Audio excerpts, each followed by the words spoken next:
Chapter 1. Awakening Panel in a Strange World. Under the moonlight, Yunzhou sat in a chair in the courtyard. His gaze unfocused, he recalled the moment in that ancient tomb from an unknown era, where he had successfully acquired an artifact and was driving back when an oncoming truck suddenly appeared. After a frantic maneuver, he lost consciousness. Having regained awareness for some time now, he still struggled to comprehend the circumstances of his transmigration while attempting to merge with the memories of his previous life. His former self hailed from the lower echelons of society in pursuit of ascension. He had joined a gang, enduring a tumultuous journey that led him to be elevated to a position within the government, bolstered by the gang's covert support and his own capabilities. Within a year or two, he had risen to the rank of a constable. Although a traitor, he was still considerably more accomplished than the Tomb Raider he once was. Yet, how could one of such standing suddenly meet his demise? As this thought crossed his mind, Yunzhou finally regained his senses, recalling that after a night of duty, he had been on his way home when he passed through an empty alley and was abruptly seized by a feeling of suffocation. The next moment, he awakened in this unfamiliar place. Could it be the work of malevolent spirits?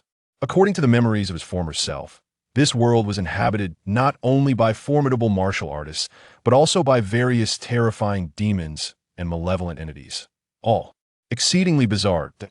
In his previous life as a Tomb Raider, he had never encountered anything so peculiar.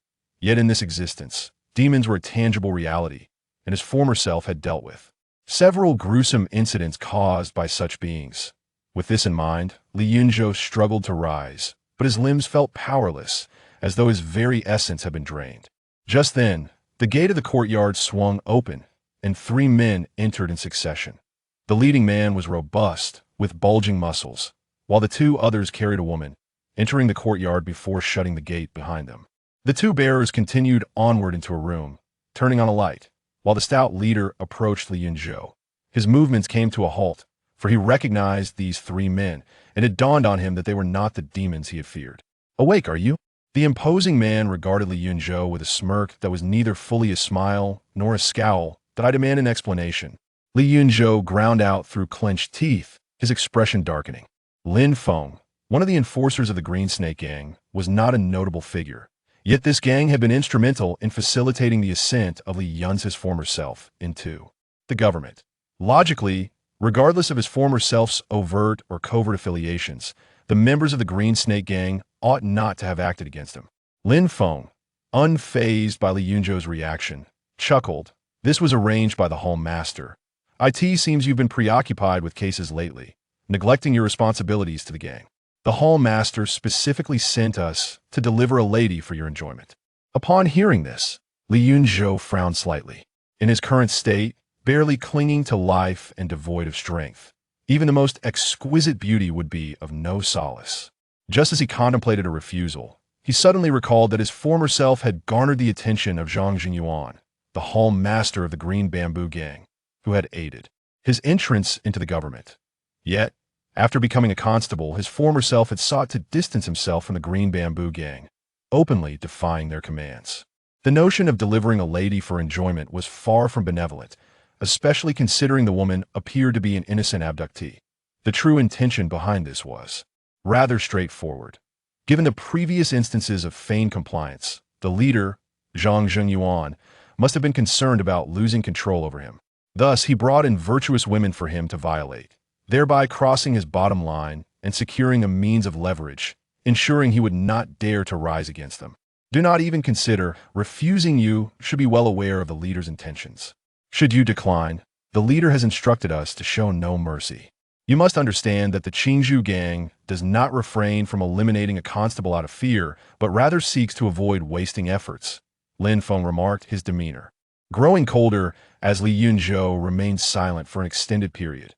While the Yunzhou gang may not wield absolute power in Songzhou County, as Lin Feng asserted, the act of disposing of a few constables was hardly a monumental task.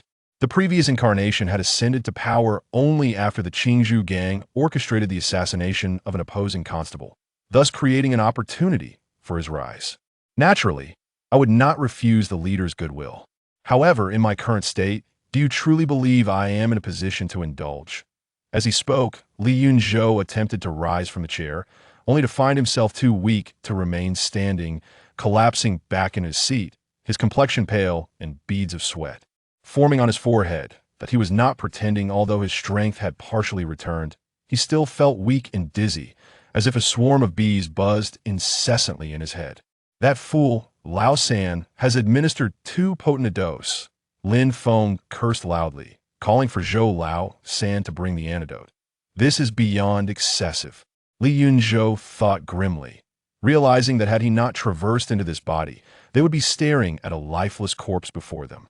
You should consume the antidote within 15 minutes. You will recover at that point. You may partake in the leader's goodwill. Zhou Lao San emerged, handing a pill to Lin Feng, who promptly administered it to Li Yunzhou. Clearly, even if a mistake had been made in overdosing Li Yunzhou, they were determined to ensure he fulfilled their demands that night. That Li Yunzhou swallowed the antidote regardless of what transpired next. He needed to neutralize the effects of the drug and regain his strength. As the antidote took effect, he felt his strength surging back, the weakness in his limbs gradually dissipating, yet the buzzing in his head grew louder. Boom! Suddenly, Li Yunzhou experienced a tremendous sound reverberating in his mind, and a panel began to materialize before his eyes. Iron cloth shirt level 1 demon slaying blade technique beginner. Current power level. None defeating enemies will grant power. Power can be used to enhance martial skills and progress accordingly. His golden finger had finally manifested. Li Yunzhou's heart raced despite his previous stoicism. He had long since realized he was ensnared in a life-or-death predicament. From this point onward, he had two choices: either to fight desperately alongside Lin Feng and the others, or to comply with their wishes, violating the women they had provided, thus giving the Qingzhou gang leverage over him. Yet he understood that the previous incarnation's desire to sever ties with the Qingzhou gang was not born from a newfound conscience or a quest for righteousness, but rather from knowledge that failing to do so would lead to certain death. His gaze scrutinized the panel before him, confirming that it was not an illusion. The protagonist indeed had a background in martial arts, with memories of practicing the iron cloth shirt and the demon-slaying blade technique.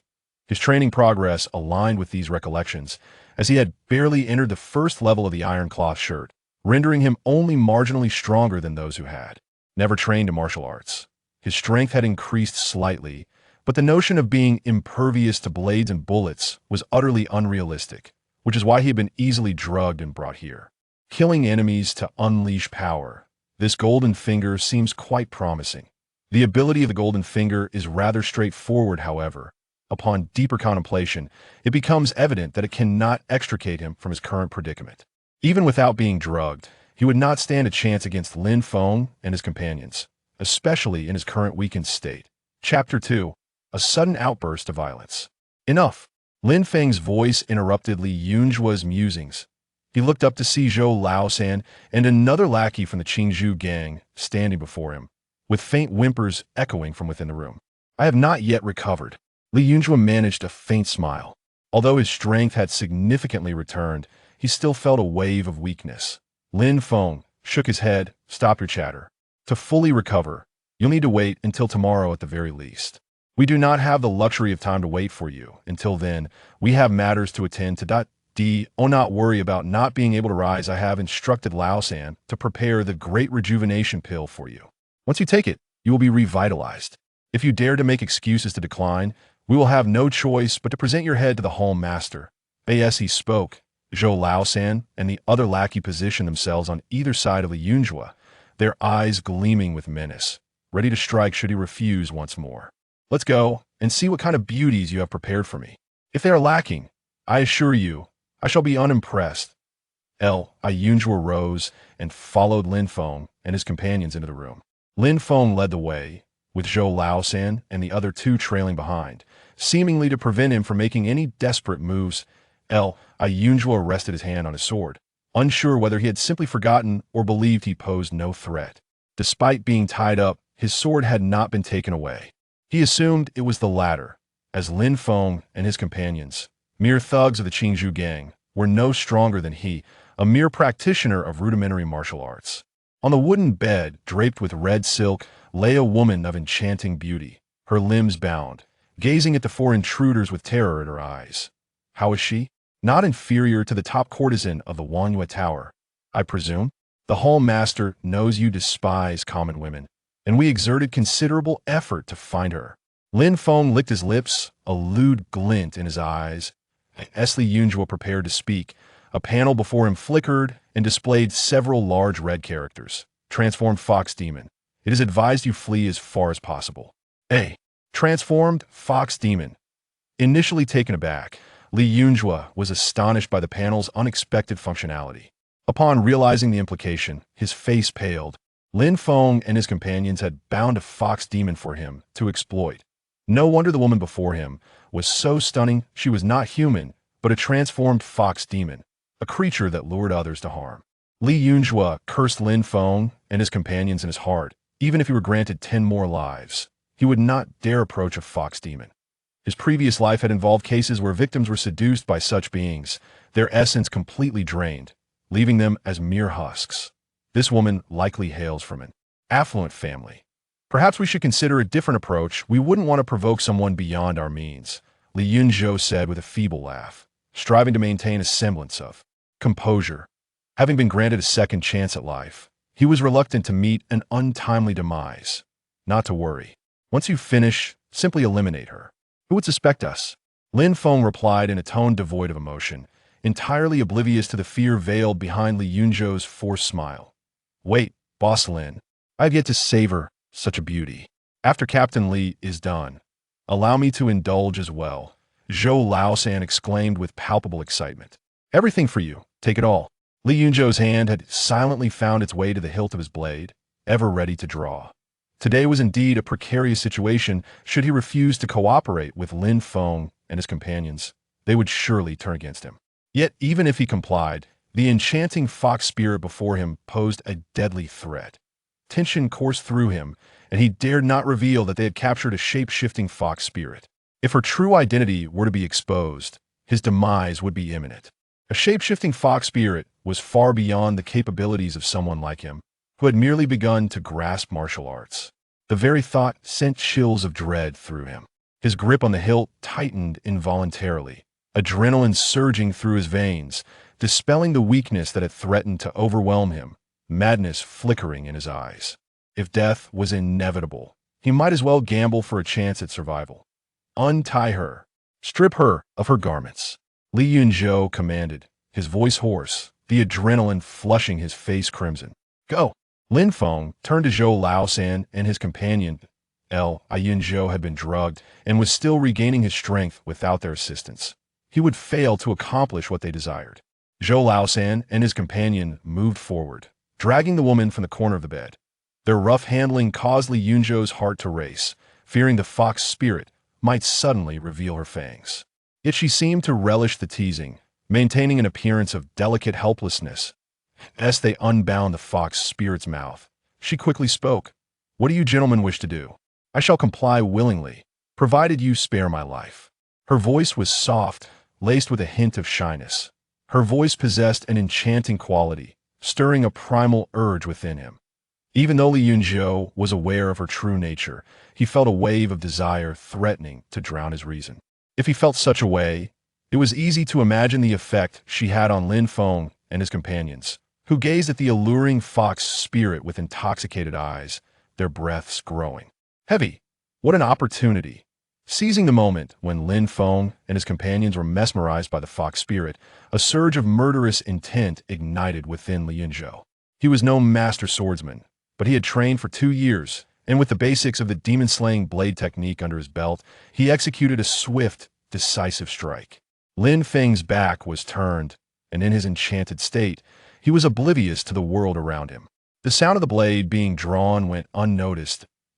Surprise, then, that the gleaming long knife struck true, cleaving into Lin Feng's skull, the blade nearly as wide as his palm embedding deeply until halted by bone. Lin Feng's body instinctively trembled as his brain was cleaved apart.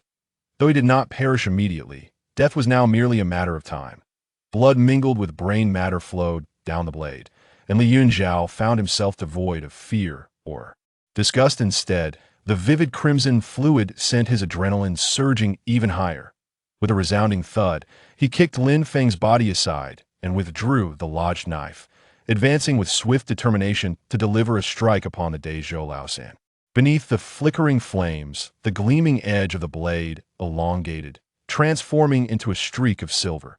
Zhou Laosan's face was a canvas of horror and despair. He had finally emerged from the seductive thrall of the fox demon, desperately attempting to retreat, yet it was too late. The sharp tip grazed his neck, slicing a gash that caused flesh to roll and twist. He frantically reached to staunch the flow, but blood erupted from his fingertips, emitting a sound akin to a deflating balloon. Damn it! The last man abandoned the fox demon, reaching for the long knife at his waist. However, before he could draw it, Li Yunzhao's blade had already severed his arm. This entire scenario had played out several times in Li Yunzhao's mind. He had long since determined the swiftest method to eliminate Lin Feng and his companions. Initially lacking confidence, the allure of the fox demon had provided him with a golden opportunity as the severed hand fell to the ground. A wailing akin to that of a slaughtered pig echoed through the air. Li Yunzhao's gaze remained frigid as he executed a swift horizontal cut, the blade gliding across the man's neck. "You scoundrel, do not flee." Without glancing back at the outcome, he grasped the bloody knife and dashed toward the exit. Chapter 3. The fourth refinement of the body, mastery of the blade. In the dimly lit room where candle flames flickered, Lin Feng's convulsing body gradually fell still. Zhou Laosan, clutching his neck with both hands, attempted to voice his agony, but could only produce raspy sounds. He was not yet completely dead. As for the last henchman of the Qingzhou gang, he lay on the ground, his face etched with terror, desperately trying to staunch the flow of his own blood. He had somehow resisted my enchantment. The enchanting yet seemingly feeble fox demon stood there in a daze, utterly bewildered by the sudden infighting among the men. After the captain had taken a life, he charged outside, as though there were foes lurking beyond. But why had she not sensed anyone else outside? Had he recognized my true identity?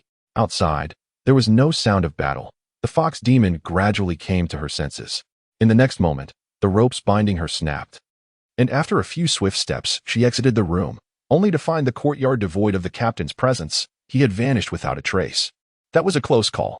After a frantic dash, Li Yunzhou finally arrived home, allowing the tension in his heart to ease.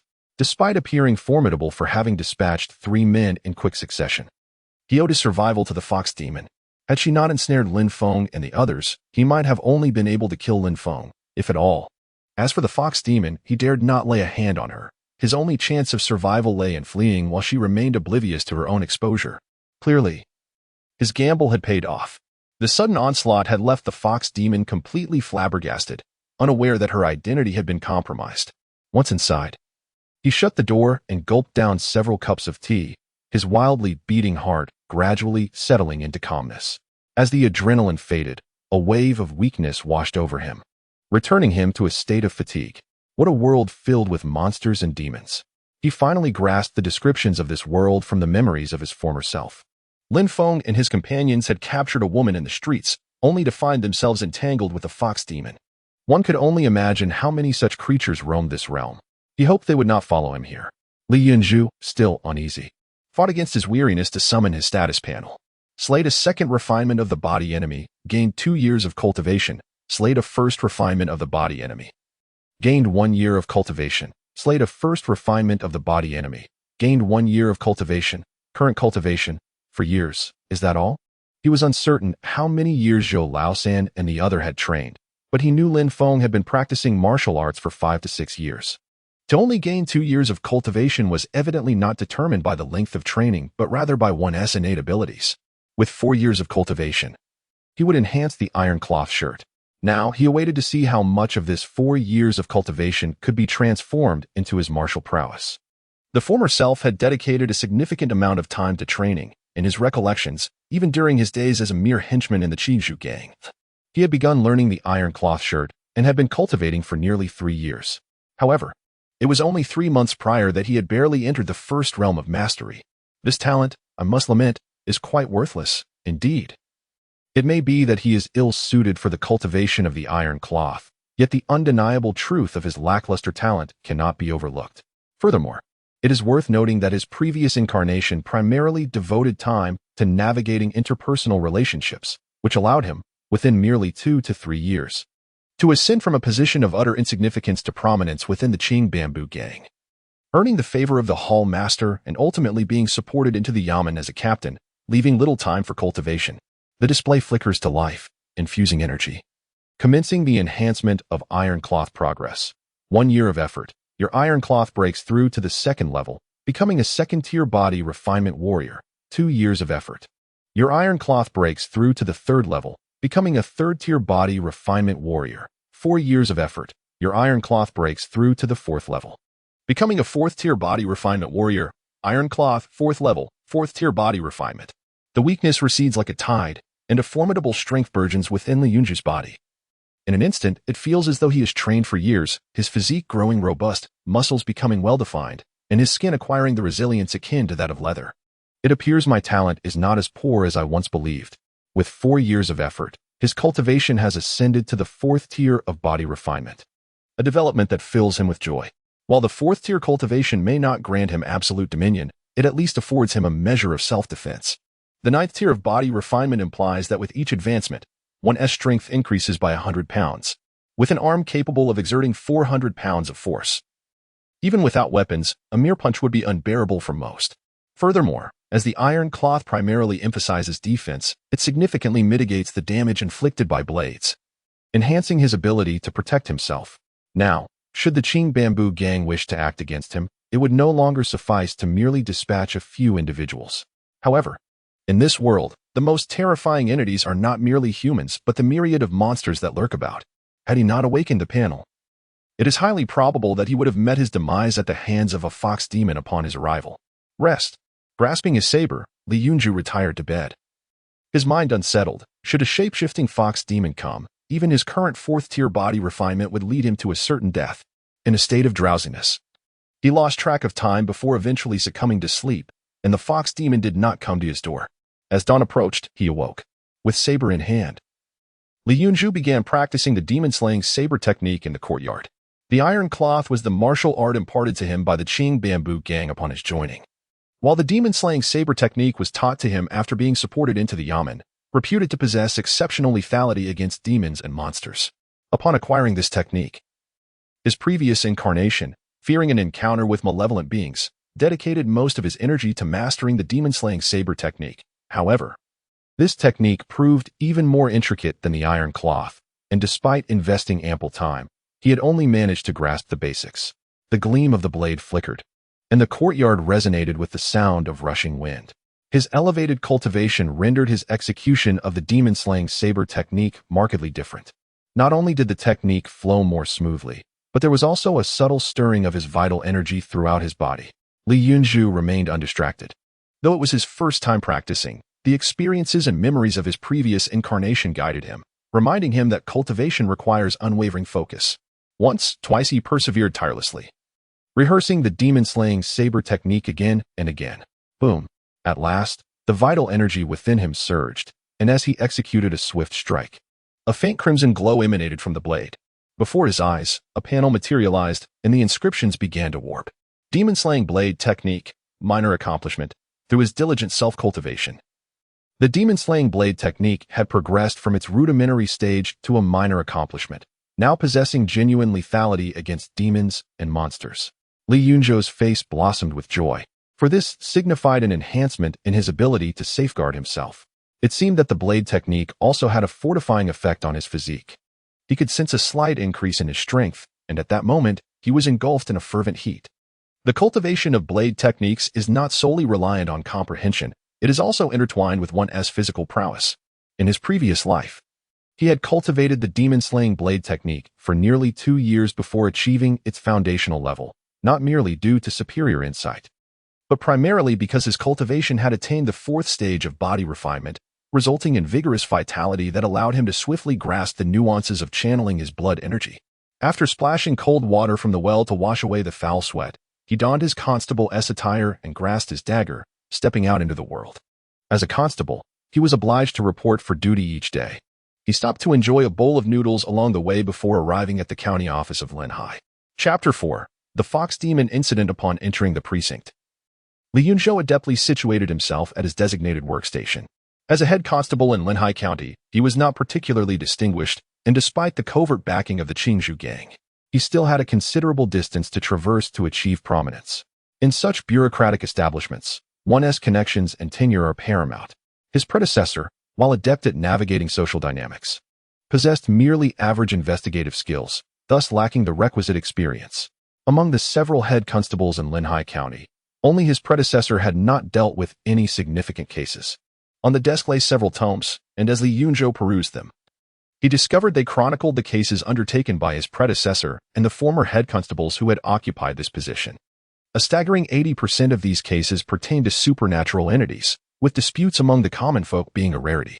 A notable characteristic of the cases involving these malevolent beings was the absence of apprehended culprits, rendering them unsolved mysteries. He observed the timeline. Previously, incidents involving supernatural harm would surface roughly once every month or two. However, of late, his predecessor had been inundated with such occurrences, sometimes within a mere week. The frequency of these supernatural attacks was indeed alarming. Li Yunzhou set the tome aside, noting that it not only documented numerous cases of supernatural violence but also recorded the fatalities of constables during these investigations. It was not that they were incapable of locating the malevolent entities, rather, anyone who had been present at the scene, be it a constable or any other individual, had met with a grim fate, leading to a terrifying conclusion. His predecessor, possessing a deft charm and bolstered by the discreet support of the Qingzhou gang, had rarely been assigned cases involving supernatural beings. Nonetheless, he was still compelled to confront such incidents 2 or 3 times each month. Remarkably, during his 2-year tenure, nothing untoward had transpired. According to his predecessor's recollections, 7 or 8 head constables had perished during this period, including one who had held the title of chief constable. Without exception, all had met their demise while engaged in cases related to the supernatural. The skill levels of head constables varied. Li Yunzhou, with a mere first level of body refinement, was nonetheless able to serve in this capacity, while others possessed formidable abilities, reaching levels 7 or 8. There were no stringent requirements for cultivation levels. However, the chief constable's position was distinct, with the county magistrate stipulating that only those who had attained the 9th level of body refinement could hold that title. It seemed that even the most adept individuals could find themselves in peril when confronting enigmatic occurrences. At that moment, a slightly portly man approached Li Yunzhou with haste, cupping his hands in greeting. "I humbly greet Head Constable Li." Li Yunzhou looked up, recognizing the man as Zhang Daniu, one of the 10 constables under his command, tasked with liaising with the inspectors and responsible for receiving official assignments. "An incident has occurred on Guiyun Street in the western part of the city. The inspector has summoned us to collect the body. Everyone has been assembled. Please give the order, Head Constable Li." Zhang Dania glanced up. Noting that Li Yunzhou appeared even more robust than before, the ample head constable's attire doing little to conceal his well-defined muscles. "Collecting the body?" Li Yunzhou repeated. For if a typical homicide were to occur, the task assigned by the inspecting officer would not be to collect the corpses but rather to investigate the case. Corpses would only be collected in 2 specific scenarios. First, when the perpetrator has already been apprehended, thus negating the need for further investigation, and second, when the case involves malevolent forces, rendering any clue-finding futile, making the collection of corpses merely a formality. Given the circumstances in Linhai County, the latter scenario seemed far more probable. Zhang Dani murmured in acknowledgement as the 2 rose to leave. The constables under Li Yunzhou had gathered, their expressions grim, clearly suspecting that their forthcoming task was intertwined with the supernatural. Within the yamen, there was no greater aversion among the officials than to handle cases related to malevolent entities. For stepping into the crime scene could invite misfortune, potentially endangering their very lives, even in the act of retrieving the deceased. "Let us depart," Li Yunzhou commanded with a decisive gesture, leading the way out of the yamen. Zhang Dania followed closely, his mind swirling with unease, according to Li's usual temperament. He would have voiced complaints about dealing with such cases by now, yet today, he remained inexplicably silent. "Who has perished?" After a short while, Li Yunzhou turned to Zhang Daniu. Recalling that the vicinity of Guiyun Street to the west of the city was where Lin Feng and his companions had abducted him the previous night. "It is said to be a family of 5. Zhang Daniu replied in a subdued tone. Li Yunzhou nodded to himself, initially believing it to be the bodies of Lin Feng and his associates. However, it was evident that this was not the case. Moreover, given the Blue Bamboo Gang's nature, if one of their own had perished, they would not report it to the authorities. After a while, a group of yamen runners arrived at Guiyun Street. Spotting a crowd gathered around a courtyard, hesitating to approach, Could the murderer be that shape-shifting fox demon? Li Yunzhou pondered, casting his gaze towards the courtyard encircled by onlookers, which was in close proximity to the very courtyard where Lin Feng had captured him, separated only by a mere meter or two. Yamen officials at work, disperse. Though his subordinates were reluctant, upon arriving at the scene, they promptly began to clear the crowd and establish a perimeter, leaving 2 officers to stand guard while the rest followed Li Yunzhou into the courtyard. Inside the courtyard, there was little to behold, save for several rooms with doors ajar, emanating a foul stench of blood. Zhang Daniu and the others instinctively produced handkerchiefs to cover their mouths and noses, while Li Yunzhou maintained a calm demeanor as he stepped into the main room. The modest bedroom was nearly drenched in blood, with 3 corpses positioned in various locations, their innards completely removed and their skulls laid bare, the brains conspicuously absent. These brutes, not even sparing a child. Zhang Daniu's eyes filled with loathing, for among the dismembered bodies lay that of a young child, scarcely more than a year old. Li Yunzhou examined the scene closely, based on his experience. He could surmise that these individuals had met their demise at the claws of a formidable beast, but beyond that, he gleaned little else. He proceeded to the other 2 rooms, each containing a corpse that had also been devoured of its vital organs. Summoned the coroner. Li Yunzhou stood in the courtyard as the arriving coroner conducted an investigation, concluding that this family had fallen victim to a fox demon. Evidence such as fallen fox fur and bite marks supported this assertion. Upon hearing that a fox demon was the perpetrator, Zhang Daniu and the other officials visibly relaxed. Demons, being merely one among countless other supernatural beings, were formed from wild creatures of the mountains and forests. Although they could venture into the city and commit murder, their actions were capricious. As long as they did not pursue further inquiries, their lives would not be at risk due to this incident. At this juncture, the case was nearly resolved. The constables lacked the means to track the fox demon, and even if the demon were present at the scene, they would not dare to take action. Any report made would be submitted to the county magistrate, who would unlikely permit further pursuit. However, Li Yunzhou had no intention of concluding matters here. He called for the person who reported the case to come forth. Chapter 5. The minor Aaron Li Yunzhou soon encountered the informant, the male head of the neighboring household, a middle-aged man in his 40s. According to his account, he worked alongside the male head of the victim's family. This morning, he had come to summon the victim's head but received no response upon knocking. Noticing a foul odor of blood, he climbed into the yard and discovered the family had met with a gruesome fate.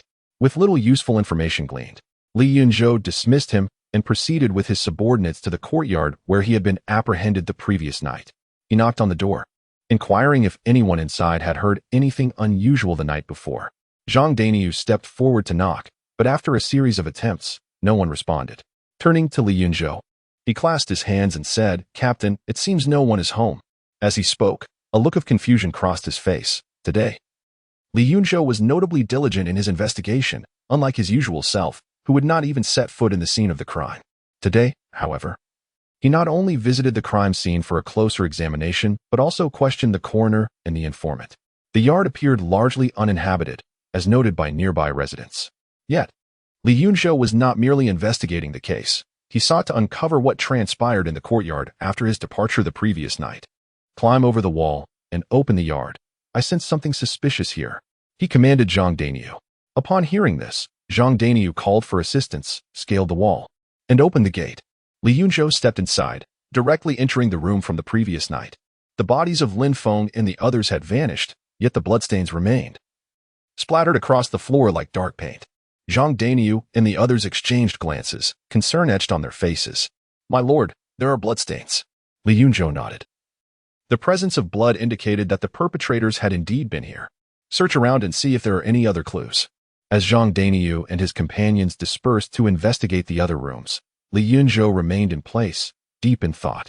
The absence of the bodies raised questions. Had they been devoured by the fox demon, or had the Yunzhou gang disposed of them overnight?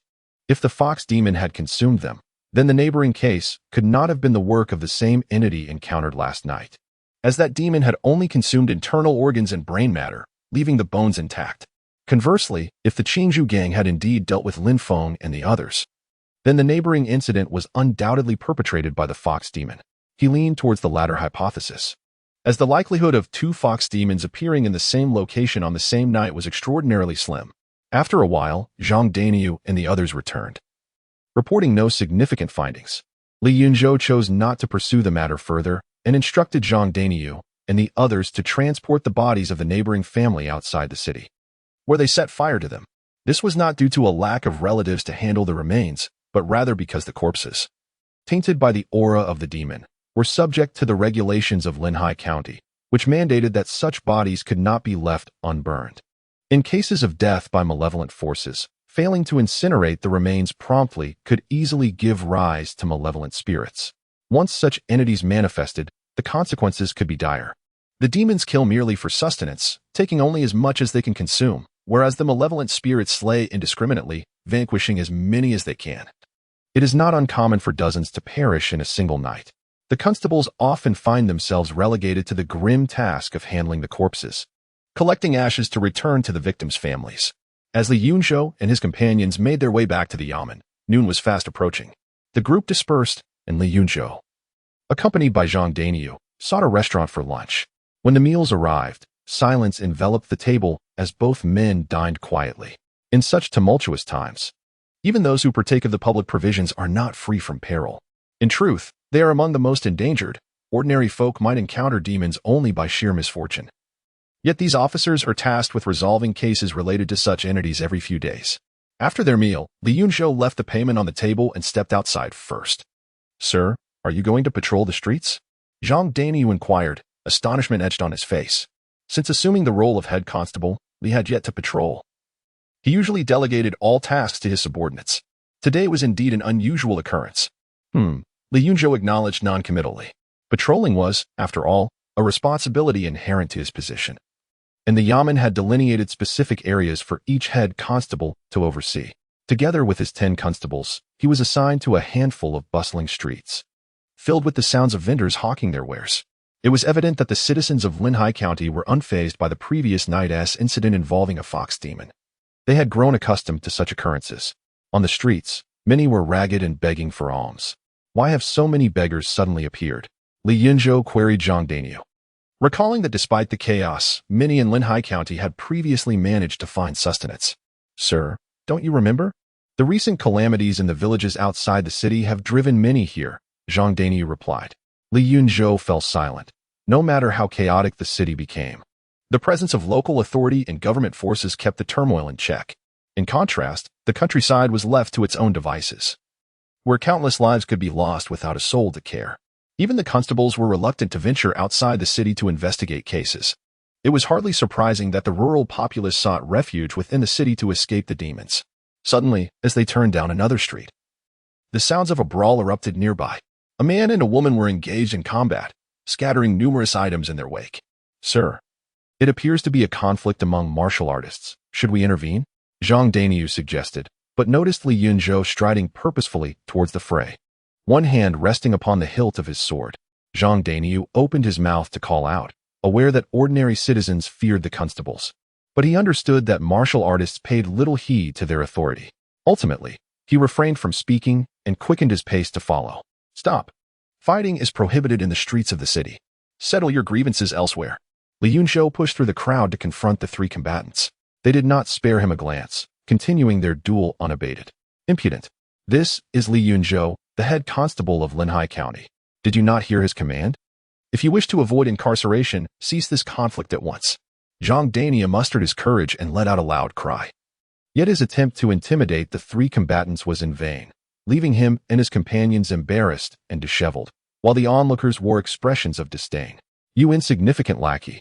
Get lost and do not impede my affairs." One of the men glared menacingly at Li Yunzhou and Zhang Daniyu.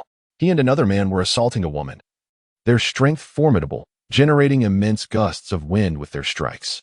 However, the woman proved even stronger, remarkably withstanding the assault of both men. "Sir, these individuals possess considerable cultivation. It would be prudent to retreat and avoid provoking them," Zhang Daniyu murmured. The 3 opponents were at the 3rd or 4th stage of body refinement. It would indeed be unreasonable to expect them to show deference. Discreetly withdrawing to avoid humiliation was the wise course. Li Yunzhou's expression remained serene as he commanded, "Inquire about the cause of this altercation." Chapter 6, 8 Years of Skill. It is said that these 2 men, captivated by the beauty of a certain woman, intended to abduct her. However, the lady in question was no frail damsel. She fought back against them. Zhang Daniyu quickly gathered information about the incident and conveyed it to Li Yunzhou. In broad daylight, they attempted to forcibly seize a woman, and when confronted, they engaged in a struggle, showing no fear even upon the arrival of the authorities. Their audacity was indeed outrageous. Li Yunzhou advanced with measured steps, delivering a final warning: cease at once or face dire consequences. In his past life, he had engaged in the profession of a tomb raider. Considering himself somewhat acquainted with the underworld, he had encountered countless lawbreakers, yet such blatant defiance was unprecedented. In this chaotic era, the true plight of the common people stemmed not only from malevolent spirits but also from those wicked individuals who wielded power to fulfill their whims. As the brisk wind swept by, his robes billowed, and his gaze grew increasingly sharp. Zhang Daniyu, taken aback, had not anticipated Li Yunzhou's audacity to involve himself in such a conflict. The two men were not only formidable but likely possessed connections that made them untouchable. Otherwise, their arrogance would be unfathomable. "Sir, I shall summon help," he exclaimed, realizing that his own assistance was limited and that gathering more allies was the best course of action. Though individuals at the third or fourth level of physical refinement were formidable, a group of constables armed with weapons could still prevail. After all, the disparity in strength was not insurmountable. Even ordinary constables wielding swords could potentially slay those at the third or fourth level. This particular team of constables, while lacking masters of the third or fourth level, did include several at the second level, with the rest having at least reached the first level of martial arts. Capable of easily lifting a 100-pound weight, Li Yunzhou, the head constable, had merely climbed the ranks through flattery, believing himself to be someone of significance. As he approached, the two men grew impatient, with one of them charging towards Li Yunzhou. Regardless of Li Yunzhou's lower cultivation, he wielded a blade. And even those at the third or fourth level were not invulnerable to weapons. With a powerful push from his toes, the man lunged forward like a sharpened sword. His formidable fist aimed directly at Li Yunzhou's chest, radiating a faint red glow. It was evident that he was a skilled fighter, having mastered at least the basics of fist techniques that could harness and amplify his blood energy. "You truly intend to kill me?" Li Yunzhou's eyes sparkled with intensity. In the instant the man's fist was about to strike him, he stepped back while simultaneously yanking the blade from its sheath. Clang! The crisp sound of the sword being drawn was accompanied by a flash of silver as it sliced through the man's abdomen. Bang! Li Yunzhou staggered back, feeling a searing pain in his chest, while the assailant, now struck by an unseen force, looked down in disbelief. A gaping wound marred his abdomen, and his intestines began to spill out under the pressure of his body, severed into segments. "Scoundrel, you are not even at the first level of refinement," he gasped. Withstanding a punch from him and only taking a step back, Li Yunzhou's cultivation level, though not superior, was evidently on the same tier. Clearly, his abilities contradicted the rumors circulating in the outside world. Had he known that Li Yunzhou was a practitioner of the fourth level of body refinement, he would have never dared to approach recklessly. "Did I need to announce my cultivation level before taking action?" Li Yunzhou's expression was grim.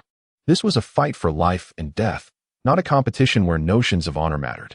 As he spoke, he advanced a step and struck again with his blade. "You." The man's face was filled with horror. Having already been mortally wounded, he lacked the strength to defend against the strike of a fourth-level body refinement master. Blood erupted, and he was sent flying like a straw bundle, kicking up a cloud of dust as he hit the ground, his head cleaved in two, falling silent upon impact. Everyone was stunned, their gazes fixed upon Li Yunzhou in shock. Was this truly the Li Yunzhou they knew?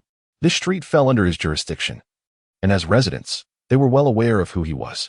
Rumors in the marketplace suggested that Li Yunzhou's martial skills were lacking, that he was a sycophant who had risen to the position of captain through flattery, with many of his own subordinates doubting his capabilities. Yet, if they had not misjudged, Li Yunzhou had just slain a fourth-level body refinement master with 2 swift strikes, exhibiting a ferocity that was undeniable. The last man was bewildered. Was this the Li Yunzhou he had heard of? If Li Yunzhou were truly this formidable, how could they have dared to act violently on his turf, engaging in fights in the streets? Curse be it, how dare you take a life? In the next moment, he beheld his comrade, whose chest had been split open, and fury surged within him, slaying a fourth-level body refinement enemy. Gained 4 years of cultivation, current cultivation. For years, Li Yunzhou cast a glance at the panel.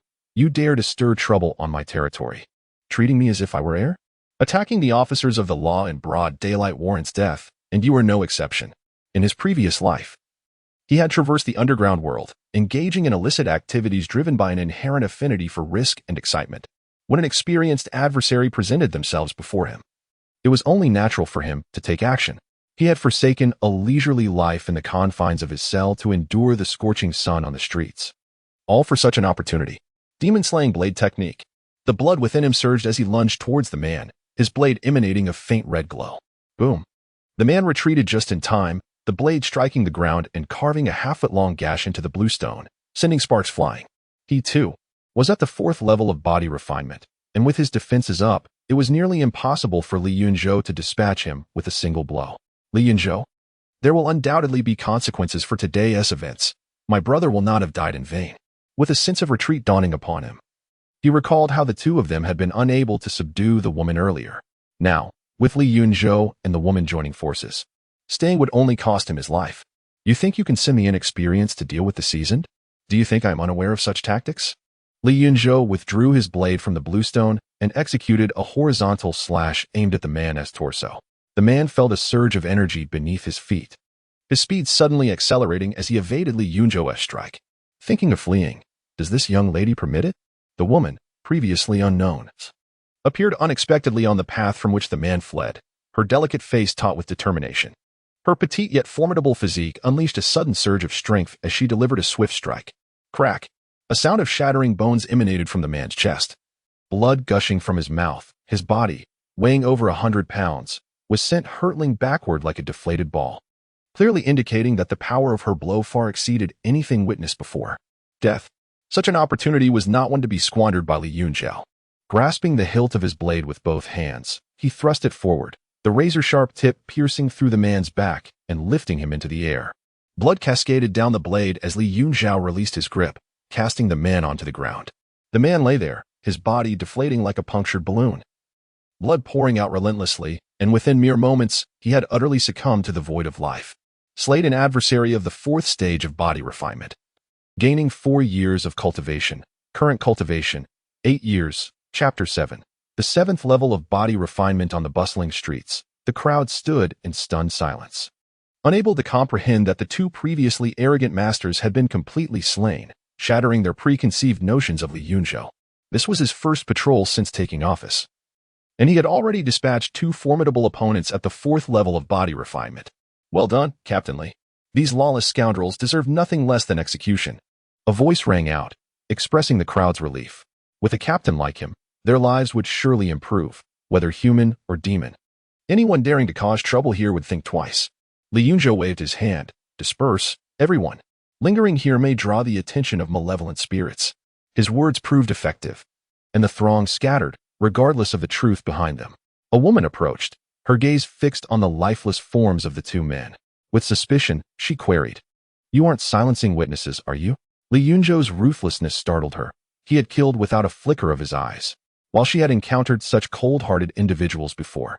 Such savagery seemed ill-suited for a young captain. Moreover, to kill for such a trivial matter struck her as dubious. "Are you out of your mind? If I were with them, I would silence you instead." Li Yunzhou cast a sidelong glance at the woman, noting her exquisite features and tall, graceful stature. Her beauty rivaled that of the fox demon from the previous night. It was no wonder that these 2 4th-level masters had abducted her in broad daylight. In this world, beauty was a curse. A woman of her caliber could fetch hundreds of taels in the brothels. Such brazen kidnappings indicated the existence of a larger gang behind the scenes. As the head of Linhai County, it was his duty to apprehend them and root out the organization. Otherwise, what was this but a murder to silence? The woman scoffed, her gaze piercing into Li Yunzhou. Li Yunzhou felt disinclined to engage with her further. While her arguments were valid, she had overlooked that he was merely a junior captain.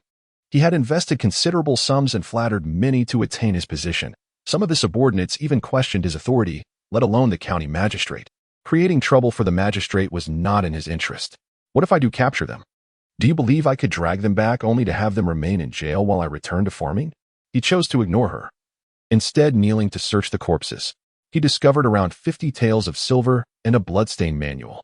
Indeed, crime did pay. Swiftly, he tucked the items away.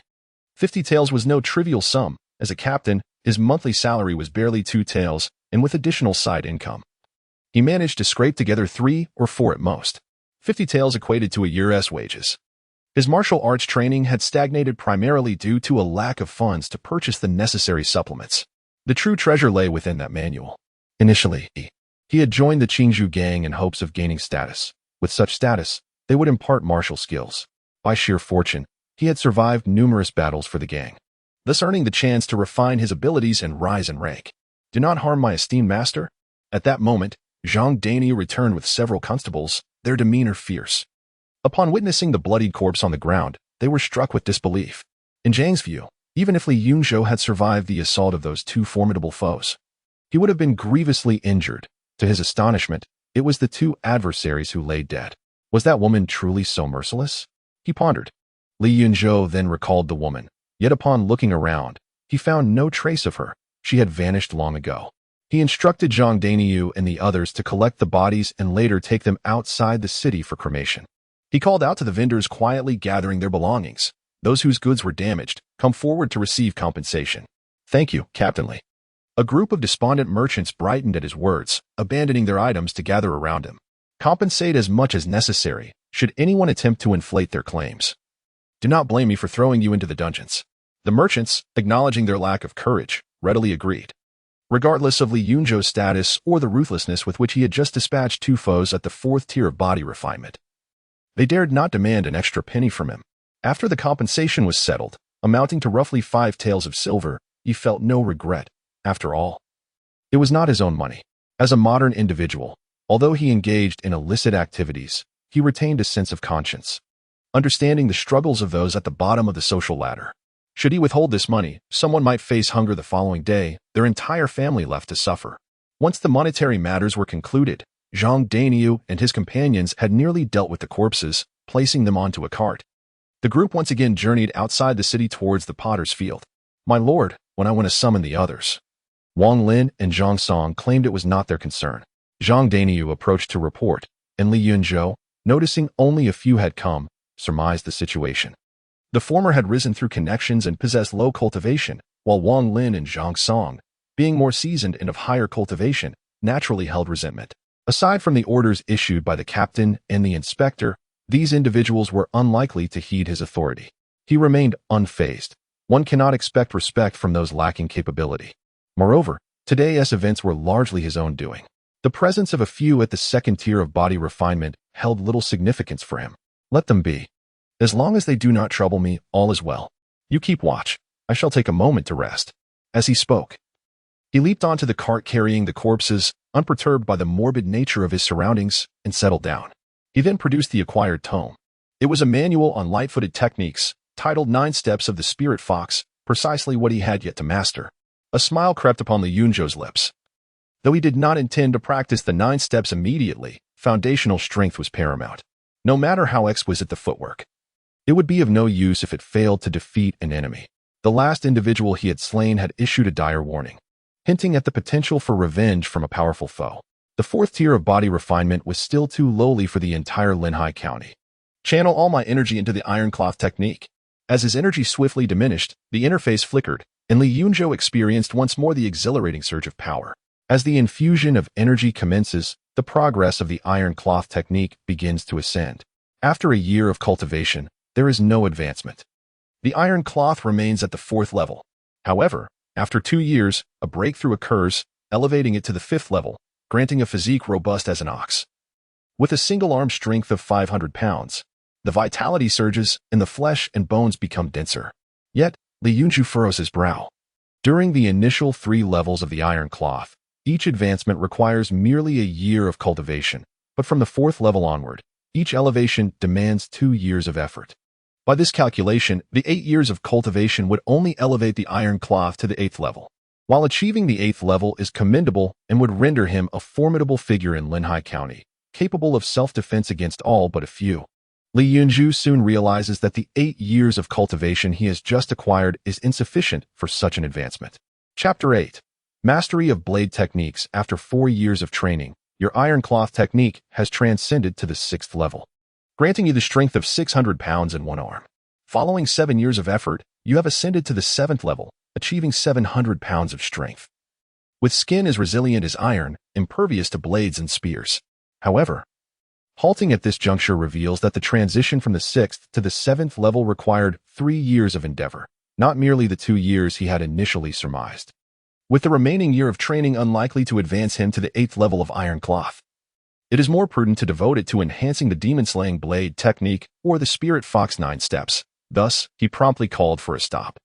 With the Iron Cloth technique now at the 7th level and his current power at 1 year, he attained a remarkable increase in strength, nearly doubling his previous capacity. Most significantly, he began to grasp the fundamental characteristics of this martial art, with skin akin to refined iron, impervious to weapons. The enhancement in defense bestowed him with a greater capacity for survival. His once loose garments now strained against his form, allowing him to intuitively sense the formidable power contained within. Yunzhou flicked his fingers against the exposed skin, producing a sound as crisp as refined iron. He estimated that even a blade wielded by an ordinary person could scarcely breach this layer of defense. Not even those at the 1st or 2nd levels of the pool body technique could pose a threat to his life, unless they were of equal standing. Upon raising his gaze, he found himself at the mass graveyard. While dubbed a mass grave, this place was devoid of casual corpses, for the world was rife with strange and malevolent forces. Should a terrifying entity arise, the entire Linhai County would suffer. Consequently, not only were bodies not discarded here, but the authorities had also appointed individuals to deliver firewood for those who disposed of bodies. Yunzhou leaped from the cart, leaving 2 deep imprints in the ground. This sight rendered Zhang Dainyu awestruck. One could only wonder how much weight was required to leave such profound marks. "Go fetch firewood," he commanded, casting a stern glance at Zhang Dainyu before settling on a stone to sit down, channeling the final year of his power into the demon-slaying blade technique. He chose not to incorporate the recently acquired Spirit Fox 9 steps. With enhanced power, he required corresponding martial skills to manifest it, and the Spirit Fox 9 steps evidently did not fulfill that role. The interface flickered, inundating him with insights regarding the demon-slaying blade technique, as if he had trained diligently for an entire year. His palms bore thick calluses, and the muscles in his right arm were more developed than those in his left.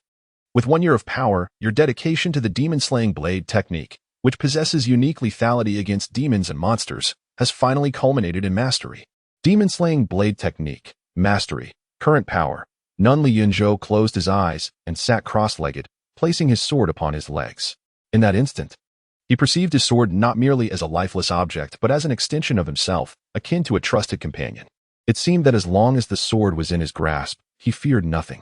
In the distance, flames roared fiercely, accompanied by a foul stench. However, as a seasoned tomb raider accustomed to the underworld, he felt no revulsion, realizing that the situation would not resolve in a timely manner. He retrieved the Spirit Fox 9 steps and meticulously reviewed it from start to finish. The Spirit Fox 9 steps cannot be deemed as lightness skill. Rather, it is a method of short-distance movement. Yet, to categorize it as lightness skill is not entirely erroneous, for both fundamentally aim to enhance speed. Beyond this function, the Spirit Fox 9 steps elucidates how to engage in close combat, utilizing one's footwork to counter and suppress an opponent's rhythm during an attack. For Yunzhou, who possesses scant combat experience, this technique proves to be exceedingly beneficial. The Spirit Fox 9 steps, beginner, has been recorded in the system, yet he lacks the energy to elevate its proficiency through the interface. He meticulously revisits the techniques, committing various exertion methods to memory. All that remains is the practical training. At this juncture, Zhang Dainyu and his companions had completed their tasks and were hastening towards the city. Yunzhou opted not to ride in a carriage, but instead endeavored to walk utilizing the techniques from the Spirit Fox 9 steps. Initially, his steps varied in depth, leaving numerous footprints along the way, eliciting astonishment from Zhang Dainyu and the others. As he gradually acclimatized and discerned certain subtleties, he felt his body grow considerably lighter, making the journey effortless. Upon arriving at the magistrate's office, the Spirit Fox 9 steps had progressed from novice to beginner. It appeared that an increase in cultivation made mastering martial techniques significantly easier. Had he still been at the first stage of body refinement, even a month might not suffice for him to grasp the fundamentals of the Spirit Fox 9 steps. This is the advantage bestowed by the elevation of cultivation. Of course, while entering the preliminary stage is straightforward, achieving true mastery and perfection demands not only cultivation but also a certain level of comprehension. As the time for dispersal approached, he instructed Zhang Dainyu and the others to return home, while he remained to complete the official reports regarding 2 matters he had handled that day. Unbeknownst to him, The night watchman had already arrived, and twilight shrouded the sky. At last, he finished his writing. Li Yunzhou stretched and instinctively glanced up, only to find a handsome young man standing before his desk. Startled, he retorted, "What is it?" This individual was also an officer at the magistrate's office, named Zhang Zhiheng. Both had entered the Linhai County office in the same batch. However, unlike his predecessor who focused solely on establishing connections and ingratiating himself with superiors, Zhang Zhiheng devoted himself wholeheartedly to martial arts, exhibiting remarkable talent, and had become the most illustrious prodigy in Linhai County's magistracy. Within just 2 years of entering the office, Zhang Zhiheng had attained the 4th stage of body refinement, and his mastery of the demon suppression blade technique had reached its pinnacle, an accomplishment far beyond what Li Yunzhao's predecessor could compare. Initially, everyone anticipated that the new head of the watch would be Zhang Zhiheng, but ultimately it was Li Yunzhao's predecessor who ascended to that position. Whether Zhang Zhiheng harbored any resentment towards Li Yunzhao's predecessor remains unknown, yet it was evident that the latter had always regarded Zhang Zhiheng with considerable trepidation, resulting in minimal interaction between them. Zhang Zhiheng coldly remarked, "I did not expect you to conceal yourself so profoundly." "I have not concealed anything." Li Yunzhao recognized that the recent incident of slaying 2 4th-stage body refinement warriors in the street had spread, leading Zhang Zhiheng to mistakenly believe that Li Yunzhao's predecessor had been hiding his true prowess. This was precisely the assumption Li Yunzhao anticipated, and he had no intention of clarifying the matter. "I wish to spar with you." Zhang Zhiheng's gaze sharpened. Within the confines of the chamber, numerous night watchmen gathered, their interest piqued by Zhang Zhiheng's words. The duel between Lin Haixian's premier talent and the rising star Li Yunzhao promised to be an intriguing spectacle, destined to be recounted as a tale of valor in the future. "Are you out of your mind?" Li Yunzhao harbored no interest in engaging with Zhang Zhiheng. Having reached the 7th stage of body refinement, he had no intention of revealing his concealed abilities. "Please assist me in delivering this document to the inspector later. Thank you." He placed the completed official document into Zhang Zhiheng's hands, then gracefully maneuvered past him towards the exit. Zhang Zhiheng's face flushed with indignation as a gifted warrior. Shouldn't he be engaged in direct confrontation? Upon encountering a peer of equal caliber, it was only fitting to establish dominance, a display of the warrior's inherent spirit. He shouted at Li Yunzhao's retreating figure, "Are you afraid?" Indeed, you are absolutely right," Li Yunzhao replied dismissively, striding confidently out of the office. Chapter 9. The Knights Kill the Yunzhou gang stands as one of the formidable factions in Linhai County, controlling numerous lucrative enterprises such as casinos, mines, brothels, lending, martial arts schools, and storefronts. With an abundance of wealth and resources, the Yunzhou gang has nurtured countless martial artists and enforcers. However, regardless of the gang's formidable strength, the true authority in Linhai County remains the government office. In such circumstances, it is imperative for the Yunzhou gang to cultivate a cordial relationship with the officials. Yet the bonds forged through monetary influence pale in comparison to the solidity of converting these officials into allies. Consequently, several years ago, the Yunzhou gang began to discreetly position its own operatives within the government, providing them with support and resources. This endeavor was initiated by Zhang Jingyuan, the head of the Yunzhou, one of the 3 major halls of the Yunzhou gang. Zhang Jingyuan, one of the 4 titans of the gang, is rumored to have reached the 9th level of body refinement and has long remained reclusive. Whispers abound that he has sequestered himself to break through the confines of this level, seeking to attain a higher realm of martial prowess. Others speculate that he was gravely injured in an attack by demons a few years prior, and has since secluded himself to recuperate. Yet, there are those who assert that these rumors are mere facades, and that Zhang Jingyuan has indeed surpassed the 9th level, choosing to remain hidden for the sake of humility.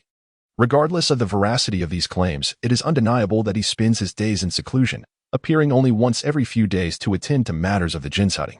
On this particular night, it was time for Zhang Jingyuan to attend to his affairs. He sat in his study, receiving his subordinates one by one. The final visitor was a middle-aged man sporting a distinctive mustache named Zhang Zhong, who was both a member of the Yunzhou and Zhang Jingyuan's nephew. However, Zhang Jingyuan's thoughts turned to the outcome of the matter concerning Li Yunzhou, as he had tasked Zhang Zhong with overseeing it just days prior. Li Yunzhou, with his charming demeanor and audacious spirit, was a choice Zhang Jingyuan had personally endorsed to enter the government, harboring high hopes for his potential. Once a person of such caliber secures a position within the officialdom, supported by the Yunzhou gang's financial strength, success is virtually assured. Li Yunzhou did not disappoint. In a mere 2 years, he had cultivated a robust network within the government, surpassing the prodigious Zhang Jiang, and had risen to the position of head constable despite possessing only the first level of body refinement.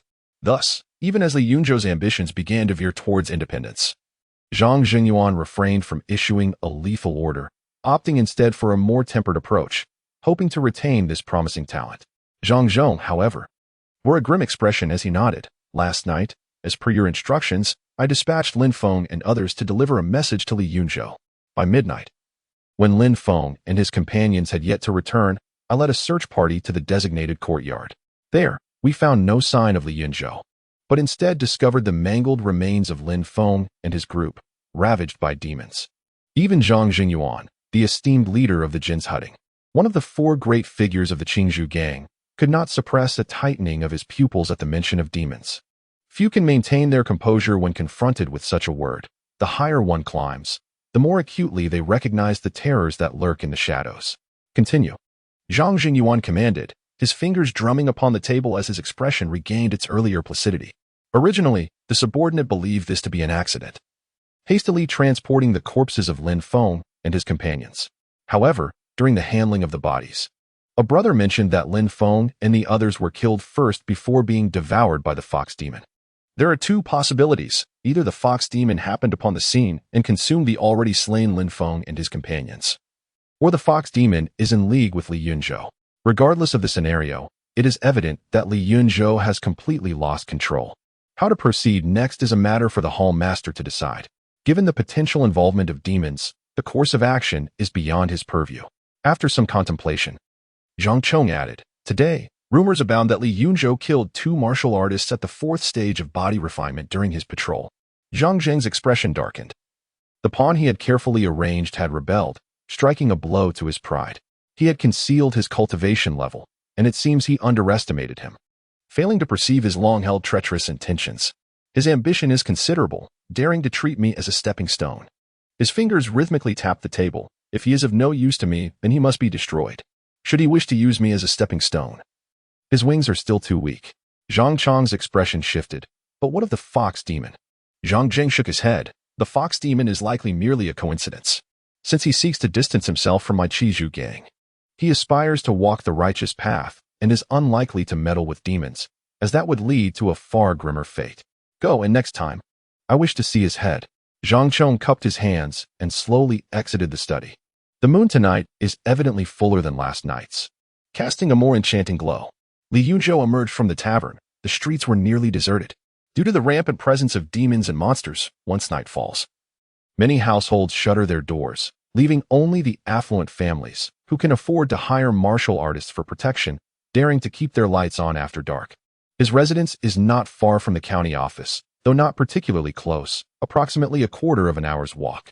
With one hand resting on his waist knife, Li Yunzhou navigated through the streets, crossing 2 more streets and a small alleyway before reaching his courtyard. Has he arrived? The night breeze wafted gently, and in the distance, a prolonged sound of breathing echoed from a narrow alley. Li Yunzhou's expression remained unchanged as he stepped into the alley. Under the hazy moonlight, a towering figure stood at the center of the alley, as if waiting for some time. At the 7th stage of body refinement, his vision had vastly improved. He discerned the figure's features in the moonlight, revealing a middle-aged man nearing 40. The opponent's arms were robust, his fists resembling iron hammers, manifesting an abnormal purplish hue, clearly indicating that he was a martial artist skilled in fist techniques, and the power of those fists would not be inferior to that of blades. "I thought you wouldn't dare return home," the man exclaimed, his voice coarse. Li Yunzhou continued forward. "If you're growing impatient, you may seek me at the county office. My name is Yang Lin. The 2 men you killed during the day were my true disciples. Should they transform into malevolent spirits seeking vengeance, be sure not to mistake the wrong person." The man began to stride forward, each step quicker than the last, akin to a whirlwind sweeping through the alley. Boom! At a distance of 3 meters, he sprang forth like a bamboo shoot emerging from the earth, his robust figure casting a shadow that eclipsed the moonlight, exuding an oppressive aura as he advanced. Iron Fist Yang Lin? It turned out he was not a member of the Qingzhou gang. Li Yunzhuo's gaze sharpened progressively. He had initially presumed that it was members of the Qingzhou gang sent to assassinate him, only to discover it was the master of the 2 men he had slain during the day. He had heard of this figure, Iron Fist Yang Lin, a martial arts instructor at the Iron Lion Hall in Linhai County, renowned for his unparalleled skill in combat, his iron fist proving more devastating than any weapon. Before he had joined the Qingzhou gang, he even contemplated training under Yang Lin at the Iron Lion Hall, but his financial constraints had prevented him from entering. Chapter 10. The slaying of Yang Lin, once a paragon and an idol. Today, he has become a mortal enemy. Remember, my name is Li Yunzhou. When the three of you transform into malevolent beings, do not mistake your target. The immense power concealed beneath my garb began to awaken, poised to unleash its most formidable strike at any moment. Whoever harbors the intent to kill me shall find no mercy. You arrogant brat. Yang Lin seethed with rage. As a seasoned master of Linhai County, he believed he had every right to utter such words before the confrontation. But who was Li Yunzhou? Until today, he had been utterly unaware of Li Yunzhou's existence in the martial world of Linhai County. His obscurity was indeed profound, even if he had concealed some of his might. Today's ambush that claimed the lives of his two disciples was nothing more than squashing an ant for a master of the seventh layer of body refinement. In an instant, Yang Lin's aura intensified further, his fist radiating a fiery glow in the darkness, generating waves of heat. Suddenly, a crisp clang of a blade echoed through the night, a flash of silver appeared, and a fierce blade sliced through the air toward Yang Lin. Seventh layer of body refinement. Yang Lin's pupils involuntarily contracted, a look of undeniable shock crossing his face. Despicable. You too are at the seventh layer. Having concealed your cultivation, it was not that he had never faced adversaries of equal rank. His astonishment stemmed entirely from the peril he now found himself in upon the revelation of his opponent's true strength. As the saying goes, a foot longer, a foot stronger. In this scenario, while his fist could not reach Li Yunzhou's blade could easily cleave him open. Though a warrior at the seventh layer possesses formidable physical prowess, they are not impervious to harm from peers. The blades wielded by those of equal caliber are exceedingly lethal. Had he known Li Yunzhou as his equal, he would not have chosen such a domineering approach to deliver his initial strike. Desperately, he sidestepped while redirecting his iron fist to collide with Li Yunzhou's blade. However, with the mastery of the demon-slaying blade technique and both being of the same realm, Li Yunzhou, with both intention and instinct, leapt into the air, making it exceedingly difficult to evade. Before Yang Lin's iron fist could connect with the blade, Li Yunzhou's long knife had already sliced through Yang Lin's flesh, a cascade of crimson droplets falling from the wound. Bang! In the next moment, Yang Lin's iron fist struck the blade, forcing Li Yunzhou's weapon aside, preventing any further descent. Truly, he was Iron Fist Yang Lin. Li Yunzhou was not surprised. It would have been peculiar for a renowned figure like Yang Lin to be slain with a single strike. Moreover, with limited combat experience, Li Yunzhou's timing in this instance was not optimal. Had he delayed even a heartbeat longer, Yang Lin would have been gravely injured, if not killed outright. Out of the corner of his eye, Li Yunzhou caught sight of the distinct imprint left by Yang Lin's fist on the blade. Such a fearsome force, even from a hasty punch, was terrifying. After all, his blade was forged from tempered steel, capable of cutting through iron without dulling. Yet it bore the mark of a mere fist. Death. These thoughts merely flitted through Li Yunzhou's mind. He was acutely aware that the pressing matter at hand was to eliminate Yang Lin. With the grace of the spirit fox's 9 steps, he struck again at Yang Lin, who was still suspended in midair. Empowered by his vital energy, the long blade became tainted with a crimson hue. Bang! The two sounds resonated almost simultaneously. Li Yunzhou had not anticipated that his second strike would be fatal. However, by sheer misfortune, Yang Lin chose to ambush him in the narrow alley. As Yang Lin evaded, he found himself cornered, his back colliding with the wall, causing him to rebound. This unexpected turn left even Li Yunzhou momentarily stunned as his blade descended heavily upon Yang Lin, nearly cleaving him in two. Yang Lin's body crumpled to the ground. Disbelief etched across his face. How could I have fallen to this junior? He felt a profound resentment, despite the initial setback. His extensive combat experience could have turned the tide, yet a dramatic scene unfolded before him. One cannot stand by the riverbank without getting their shoes wet. The resilience of a 7th-tier body refinement master is formidable. Even when nearly bisected, Yang Lin did not perish immediately. Li Yunzhou, taking advantage of the moment, delivered another blow before stooping to search the corpse. However, he found no secret manuals, only a few banknotes amounting to nearly 300 taels. Quite the fortune to carry such wealth while embarking on a murderous venture. Without attending to the body, Li Yunzhou hastily departed, knowing that the night patrol would soon arrive to handle the aftermath. Having slain a 7th-tier body refinement adversary, gained 7 years of cultivation, current cultivation, 7 years, logically. Someone like Yang Lin, who had cultivated for decades, should have yielded decades of power, yet he had only released 7 years. Clearly, the amount of power unleashed is contingent upon one's realm rather than the duration of cultivation. A worthless individual, even after a century of cultivation, would yield little power if their skill remained low. Upon returning home, Yunzhou drew water from the well to cleanse the blood from his hands.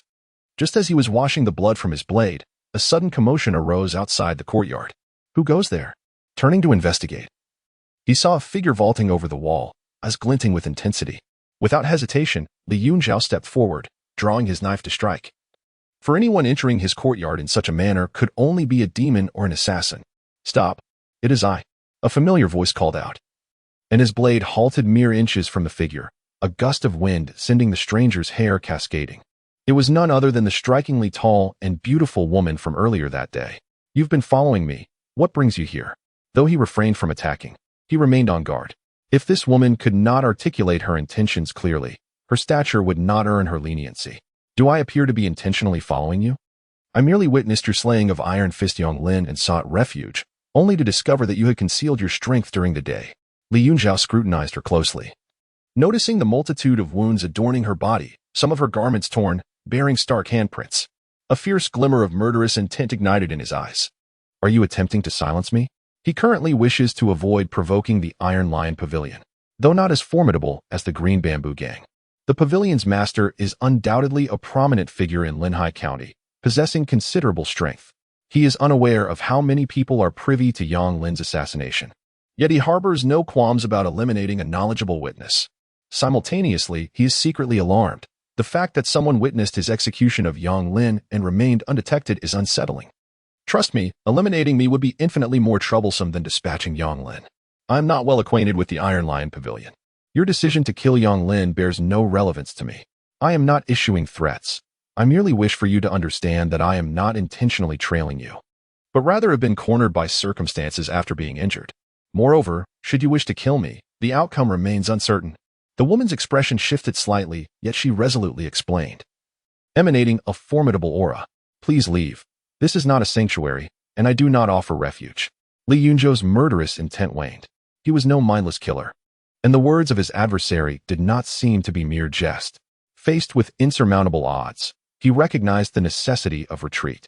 Chapter 11. The 13 layers of iron cloth. "I do not wish to take advantage of you.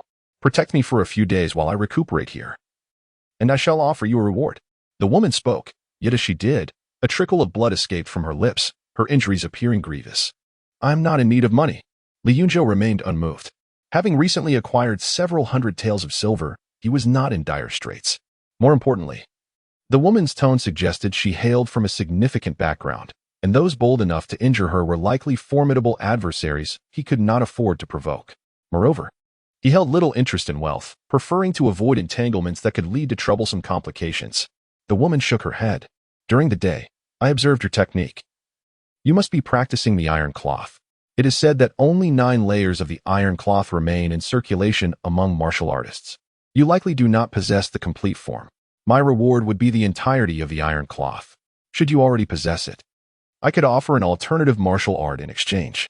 The complete iron cloth. Yunzhou realized he was intrigued.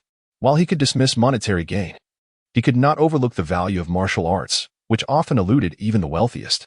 The notion that the iron cloth was incomplete was a revelation to him. Having long recognized his own lack of martial talent, he had gradually accepted this reality after years of training, leading him to be indifferent to martial matters. Thus, he held no relevant information in his memories. "Tell me, who injured you?" Yet, Yunzhou did not immediately acquiesce. He needed to ascertain the identity of her assailant. Even as a 7th-tier body cultivator, he could not afford to be reckless. At that moment, he sensed that the woman was far stronger than she had appeared earlier. Despite her injuries, her vitality burned fiercely like a furnace, hinting at a power that surpassed his own. The woman was not speaking idly. If she truly intended to kill her adversary, the outcome remained uncertain. "They are closing in on us. Allow me to hide first, and I will inform you shortly. If that is agreeable, you need not worry about being implicated. I have come to you precisely because you can protect me, or else I would continue my flight." After a brief contemplation, Yunzhou consented. If they were discovered and he drew the ire of those pursuing her, he could only face the consequences. Follow me. He led the woman into a side room, lifting the floorboard to reveal a darkened passage. Hide within. His willingness to assist stemmed from the existence of this secret chamber. Previously, he had mingled within gangs and infiltrated the government, always on guard against potential trouble, which had led him to secretly excavate this hidden refuge over the years.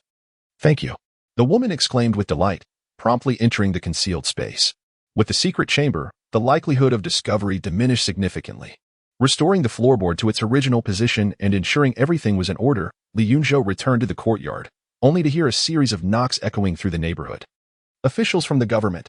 From the conversations outside, he quickly discerned that the individuals knocking on doors were enforcers of the law. He feigned the act of fetching water to bathe, and soon enough, someone approached his door to knock.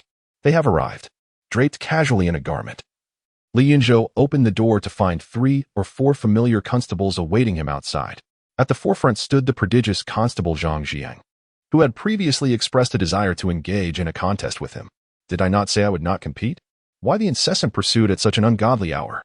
Zhang Jiang appeared utterly bewildered, oblivious to the fact that this was Yunzhou's residence, while the other constables behind him struggled to suppress their laughter.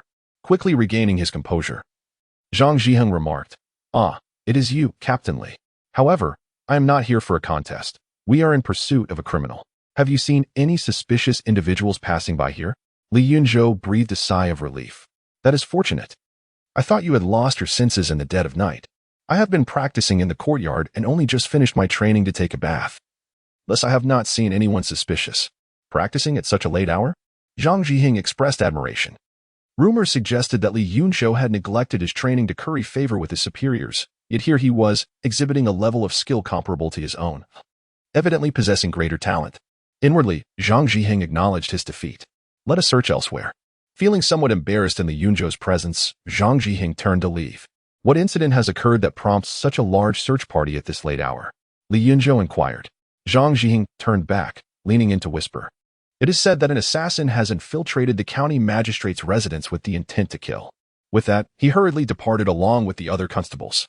The notion of assassinating the county magistrate nearly provoked a curse from Yunzhou, not out of loyalty to the magistrate, but because he recognized the potential complications this situation could entail. However, since he was already entangled with the woman involved, he could only forge ahead. Reassured that he had managed to evade suspicion thus far. No wonder they say I can shield her. He returned to the courtyard to continue his bath, only venturing into the secret chamber once he was certain that no one remained in the vicinity. Inside, he discovered that ample supplies had already been prepared, candles lit, and the woman was nibbling on rations. To attempt the assassination of the county magistrate, your audacity knows no bounds, Yunzhou remarked nonchalantly. The woman looked up and replied softly. You truly believe the magistrate was targeted for assassination? It is merely an abuse of public office. Yunzhou fell silent for a moment, contemplating that in Linhai County, the most skilled individuals were not found in martial arts schools, gangs, or the common populace, but rather within the magistrate's residence itself. Moreover, in a world where martial arts flourished, one could not attain the position of county magistrate merely by penmanship. It required martial prowess. While this woman demonstrated considerable strength, it was highly improbable that she could breach the defenses of the magistrate's estate. May I inquire your name, fair maiden? I am Bailing. Yunzhou nodded. Might you elucidate the meaning of the complete iron cloth method? Is it a technique following body tempering? Bailing paused, taken aback.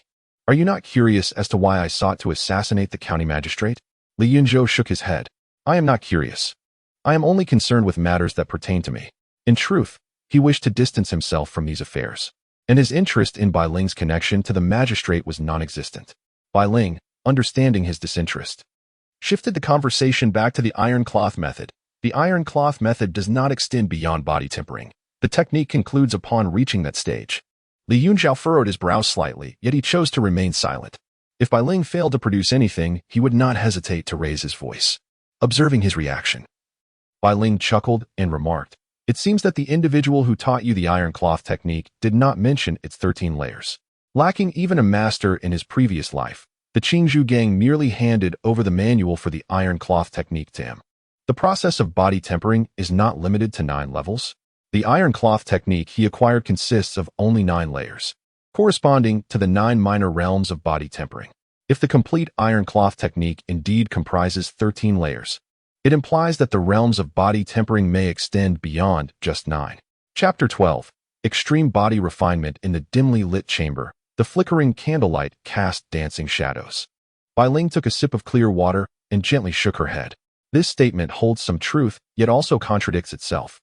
For the majority, the process of body refinement indeed culminates at the 9th level. Upon reaching this pinnacle, one faces a choice: either break through to the inner energy realm or remain stagnant for life. However, in this world, there exist extraordinary individuals who defy conventional wisdom, shattering the established rules. After attaining the 9th level of body refinement, they continue to refine their physical prowess, a process referred to as extreme body refinement, which may be regarded as the 10th level of refinement. Even more gifted individuals can undergo extreme body refinement a second or third time. Li Yunzhou felt a surge of excitement. The distinction between genius and mediocrity was starkly illustrated here. The 13th level of the iron cloth technique suggests that extreme body refinement can indeed be performed 4 times, does it not? The 13th level must be attained, and he felt fortunate to have agreed to rescue the woman. Otherwise, he would never have had the opportunity to learn of such knowledge. He may not be a genius, yet he found himself in a fortuitous position. Bai Ling regarded Li Yunzhou with a knowing smile, understanding his thoughts. She too had once been overwhelmed with ambition upon discovering that one could pursue extreme body refinement beyond the 9th level. Yet, reality had dealt her a harsh blow. However, she had no intention of revealing these truths, as she wished to preserve Li Yunzhou's fervent determination. It is said that 5 instances of extreme body refinement exist, complementing the 9th level, resonating with the notion of supreme authority. Yet, the 5th instance is almost legendary. Few have ever achieved it. Could it be that the absence of a technique hinders progress? The iron cloth technique itself consists of only 13 levels, implying that other forms of extreme body refinement likely follow suit. Without a technique, the 5th instance of extreme body refinement lacks a reference. It is said one must rely on personal insight and arduous practice. Even if a technique were available, it would likely not suffice for the 5th instance without extraordinary talent, as otherwise, this realm would not remain shrouded in myth. After allowing Li Yunzhou to assimilate this information, Bai Ling continued. Do not aspire to the 5 instances of extreme body refinement. Throughout history, many arrogant prodigies have sought to breach this supreme threshold, ultimately squandering their prime cultivation time and fading into obscurity. At such a young age, your attainment of the 7th level of body refinement is commendable, suggesting potential for a single instance of extreme body refinement in the future, though the prospects for 2 instances seem bleak. Your ignorance of these matters reflects a profound lack of martial knowledge. Remember, do not exceed the age of 40 without breaking through to inner energy. Otherwise, your future achievements will be limited.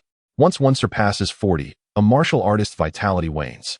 Only by breaking through to inner energy can one maintain their vigor. That iron fist Yong Lin, had he not already surpassed 40, might not have met his demise tonight. Choosing not to undergo extreme body refinement does not preclude high achievements in the future. Li Yunzhou sensed that Yong Lin's reputation was somewhat inflated. It turned out he had exceeded 40, resulting in a decline in his once peak strength. Thank you, Miss Bai Ling, for your valuable insights. Li Yunzhou responded earnestly, clasping his fists in gratitude. The information Bai Ling had shared was of great significance to him. You may return now. I must attend to my injuries. Tomorrow, please bring some paper and ink, and I shall inscribe the subsequent techniques of the iron cloth shirt for you while I recuperate. He wished to inquire further. Yet understanding the urgency of Bai Ling's condition and the discomfort his presence might cause a lady, he promptly exited the secluded chamber. He made his way back to his quarters and summoned the interface. Iron cloth shirt, 7th layer. Demon-slaying blade technique, mastery. Spirit fox 9 steps, beginner. Current cultivation, 7 years. Today had been perilous. Had Yong Lin been aware of his attainment of the 7th layer of body refinement, or had Yong Lin chosen to ambush him in the alley, even if his strength had waned from its peak, he would have sustained grievous injuries, if not death. Lacking sufficient cultivation, he resolved to augment it, dedicating 6 years of power to enhance the iron cloth shirt. 1 year of power, you diligently practice the iron cloth shirt, your vitality intensifies, yet you do not break through. 3 years of power, your iron cloth shirt ascends to the 8th layer, granting you 800 pounds of strength in one arm. A formidable force surged within him, and Li Yunzhou felt as if he were clad in iron armor, experiencing a heavy sensation as his blood surged. causing his skin to gleam with a cold metallic luster. The iron cloth shirt, a body-refining technique, primarily cultivates the skin, yet since skin and flesh are interconnected, his overall capabilities saw substantial enhancement. 6 years of power. Your iron cloth shirt reaches the 9th layer, granting you 900 pounds of strength in one arm. Skin as tough as fine iron, bones akin to adamantine. Current cultivation. 1 year, the most intense transformation manifested, his entire being trembled. His bones resonating as a shade of iron blue appeared on his forehead, swiftly enveloping his body. In that instant, he felt as though he had become a true Iron Man, the floorboards creaking ominously under the weight he bore. The vigorous vitality coursed through him, akin to a furnace radiating searing heat. In my past life, this would have signified achieving a corporeal sanctity. Tearing apart a ferocious tiger would have been effortless. The shift in strength was subtle. The most profound change resided within his body, which now felt almost beyond flesh. He sensed a latent power within, seemingly restrained, for he could only exhibit 900 pounds of strength, as if true power remained shackled. Gradually, the force subsided, and Li Yunzhao's physique returned to its natural hue, appearing even more robust. Without hesitation, he allocated the remaining year of power to the demon-slaying blade technique. Mastery in a single skill outweighs a scattered knowledge of many. He also invested in the Spirit Fox 9 steps, though the enhancement to his combat prowess from perfecting the blade technique far surpassed that of the steps.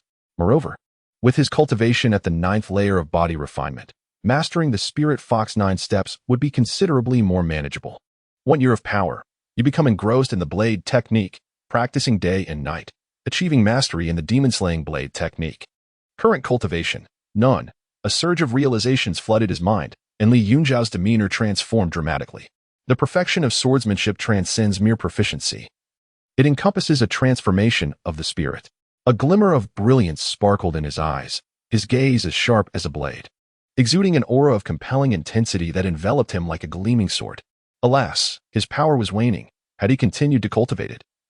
He wondered if he might have manifested the legendary essence of the sword. Gradually, his mindset grew tranquil, his brilliance receding, apart from his notably robust physique. One would hardly discern that he was a master of the 9th layer of body refinement if he remained still. Collecting his thoughts, Li Yunzhou disrobed and lay down, placing his sword beside his pillow. The following day, he rose early, first practicing the 9 steps of the Spirit Fox in the courtyard. And only when the dawn light brightened did he venture outside. Chapter 13, The Warrior in Peril Uncertain of the Hour, by Ling awoke to a dimly lit chamber, devoid of any illumination that might indicate the time. Throughout the first half of the night, she had refrained from slumber, plagued by concern for Li Yunzhou, fearing he might alert the authorities. Only when she was assured that he would not bring anyone to her did she dare to rest. She lit the oil lamp, contemplating a venture outside, when suddenly, the sound of movement above caught her attention, and Li Yunzhou descended swiftly. While it's still warm, he declared, placing down a paper-wrapped pancake alongside the ink, brush, paper, and inkstone he had procured. Bai Ling appeared significantly improved compared to the previous night, evidently having made considerable progress in her recovery. Without hesitation, she seized the food and remarked, "I didn't ask for your permission to wear your clothes. I hope you don't mind." Though tall, she was somewhat slender compared to a man, making the garments Li Yunzhou had left behind appear slightly ill-fitting on her frame. Li Yunzhou shook his head dismissively. "It's of no consequence, as long as you don't mind the scent of my sweat." His words rendered Bai Ling momentarily frozen, a sensation akin to ants crawling over her skin. Despite her upbringing in the martial world, donning attire once worn by a man felt exceedingly improper. "Just teasing. These clothes have been here untouched," Li Yunzhou chuckled heartily. Bai Ling shot him a glare but soon returned to her meal, chastising herself for being overly sensitive. She had carefully inspected the garments the night prior, ensuring they bore no traces of having been worn. "Stay hidden here. Do not venture out. This street is bustling with people, and being seen would spell trouble. I'll be on duty, and I'll bring you food in the evening. You'll have to make do with dry rations for lunch," he advised after their brief exchange. As Li Yunzhou deemed the time appropriate, he cautioned Bai Ling once more before departing the hidden chamber for his post. Upon passing the alley where the body of the Iron Fist Yonglin had lain, he noted that it had been removed, the blood cleaned away. Scattered about were extinguished candles and offerings, suggesting that someone had come to pay their respects. Li Yunzhou was largely indifferent to the matter. All fear stemmed from a lack of strength. Now that he had reached the 9th stage of body tempering and perfected the demon-slaying blade technique, he felt a newfound sense of security, if not dominance, in Linhai County. He entered the precinct without incident, where the atmosphere buzzed with activity. Remarkably, the night watchman from the previous evening remained present, and Zhang Zhiheng, his eyes bloodshot, looked up as Li Yunzhou arrived. Not only Zhang Zhiheng, but several other constables were also in attendance. A flicker of anxiety surged through Li Yunzhou, fearing his cover might be blown. But relief washed over him as they greeted him warmly moments later. It dawned on him that news of his slaying 2 fourth-stage warriors had spread, altering the perception of him among the constables. He settled beside Zhang Zhiheng and inquired, "Why are you still here? Haven't you returned to rest? Did you catch someone?"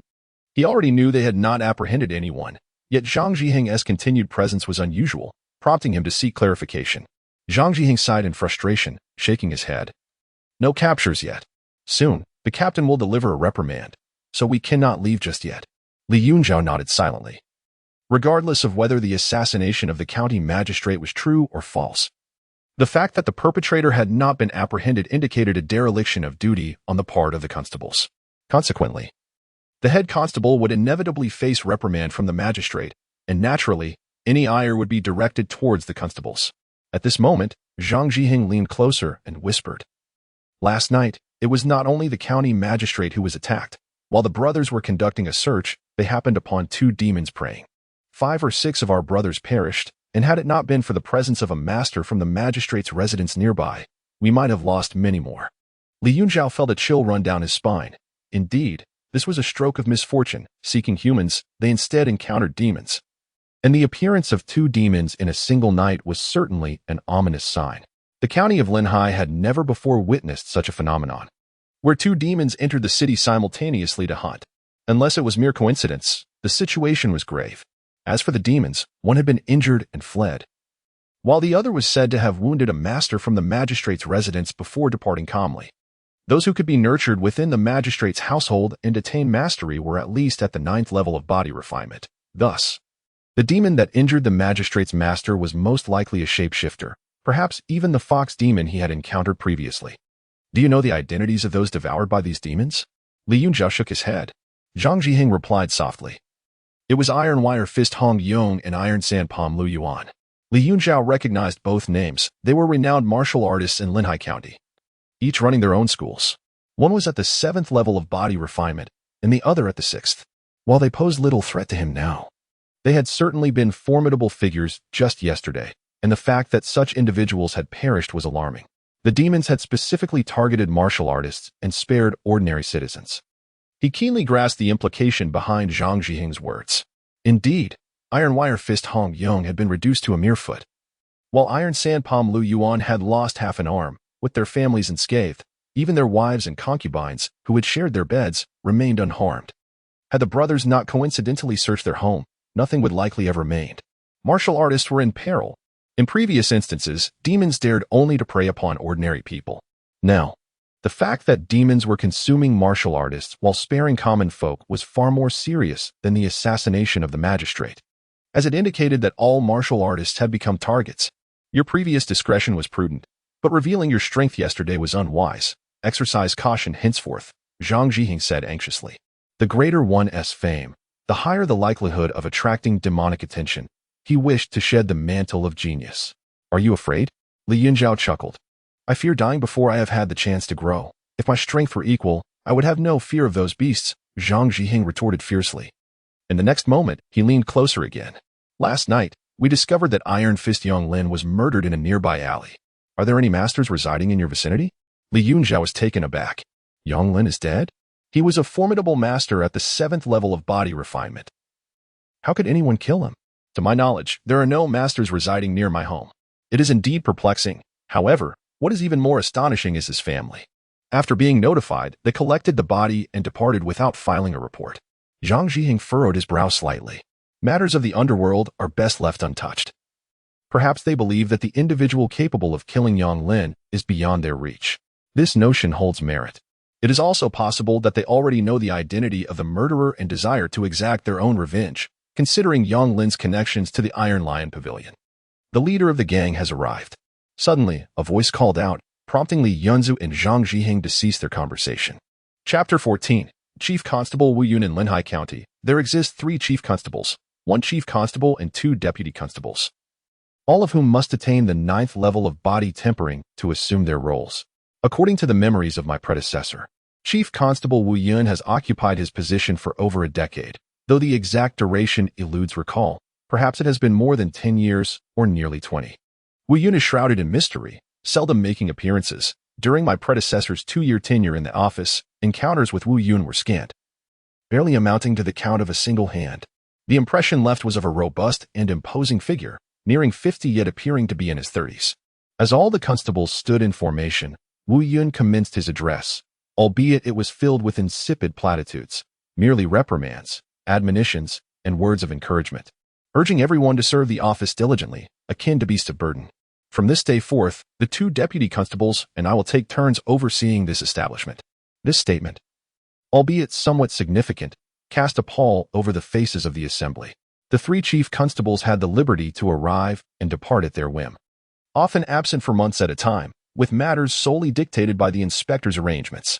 The imposition of a fixed duty schedule suggested the presence of skilled individuals, ostensibly ensuring greater safety for the constables. However, upon closer examination, it became evident that the circumstances were dire, necessitating the rotation of the 3 constables.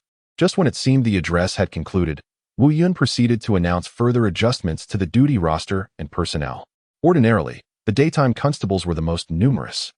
Yet Wu Yun opted to split the daytime and nighttime shifts evenly, also recalibrating the distribution of skilled individuals.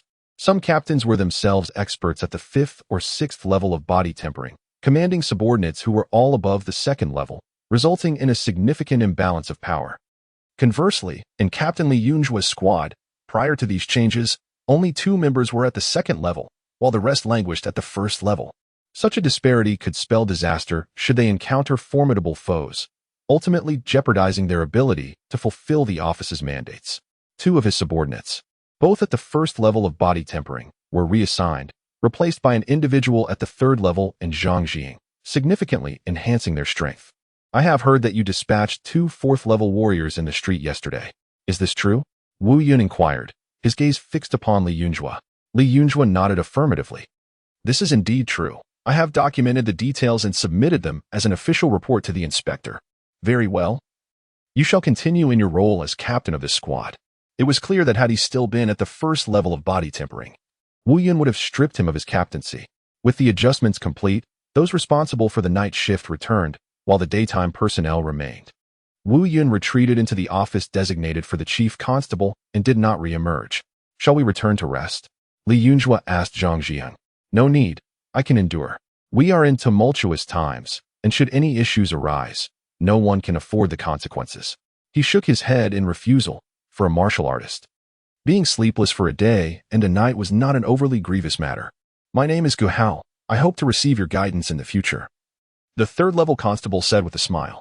Given the assembly of constables numbering nearly 200, it was evident that he had not previously crossed paths with the Yunzhou.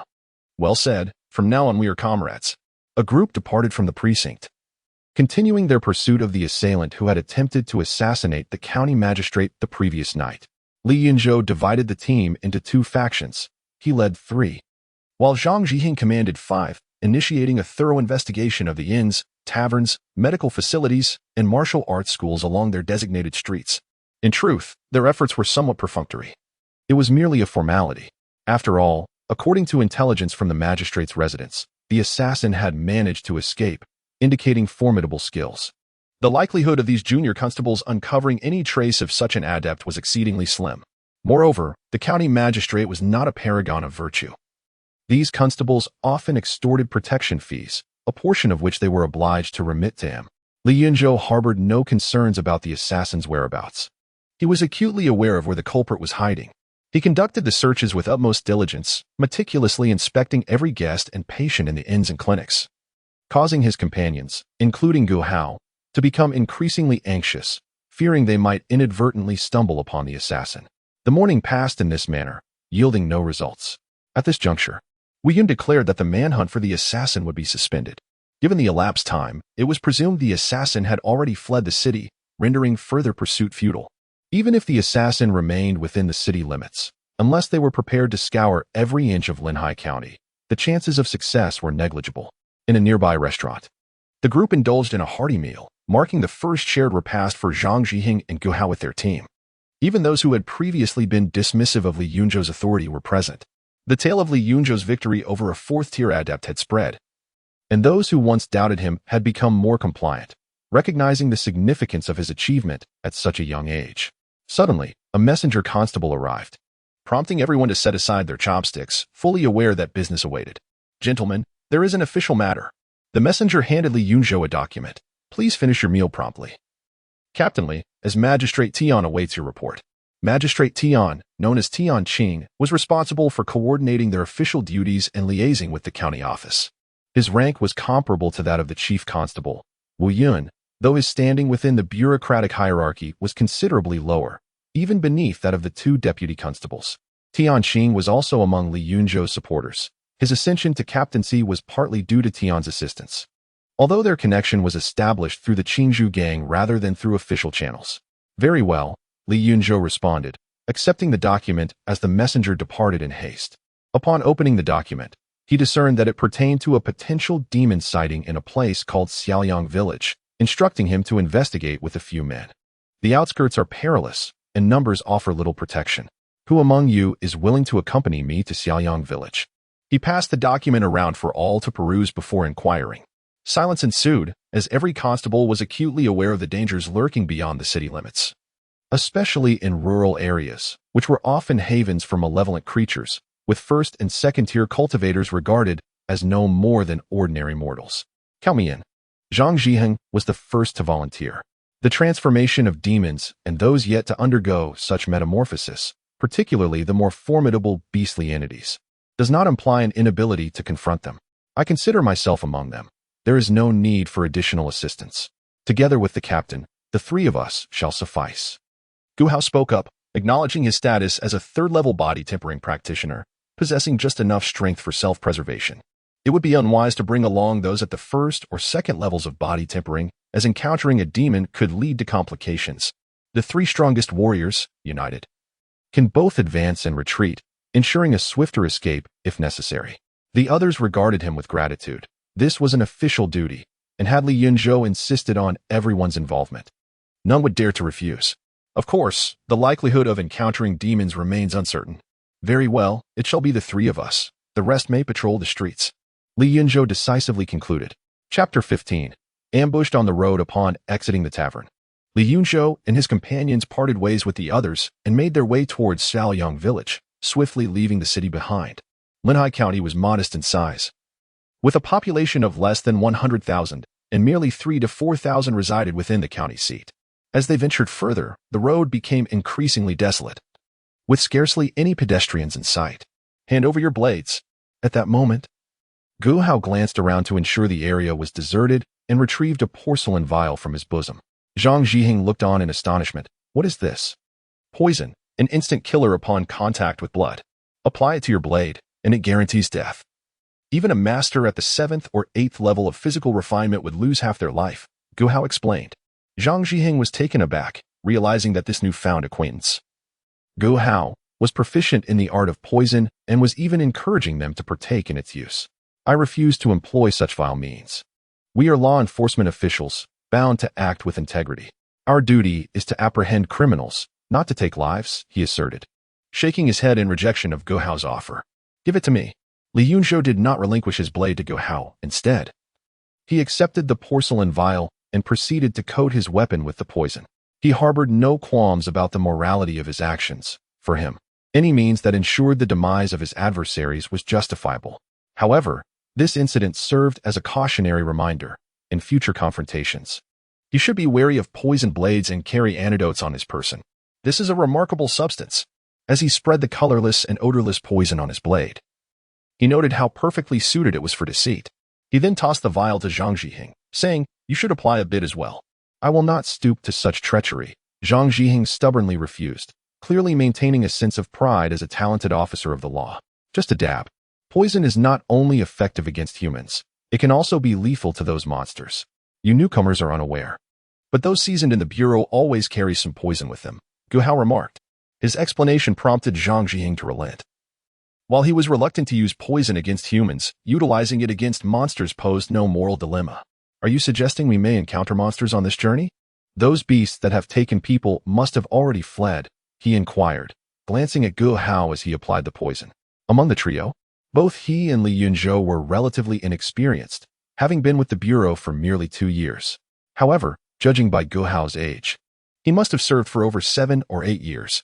Surviving in such perilous conditions for that duration implied not only strength but also a wealth of experience. Who can say? It is wise to exercise caution.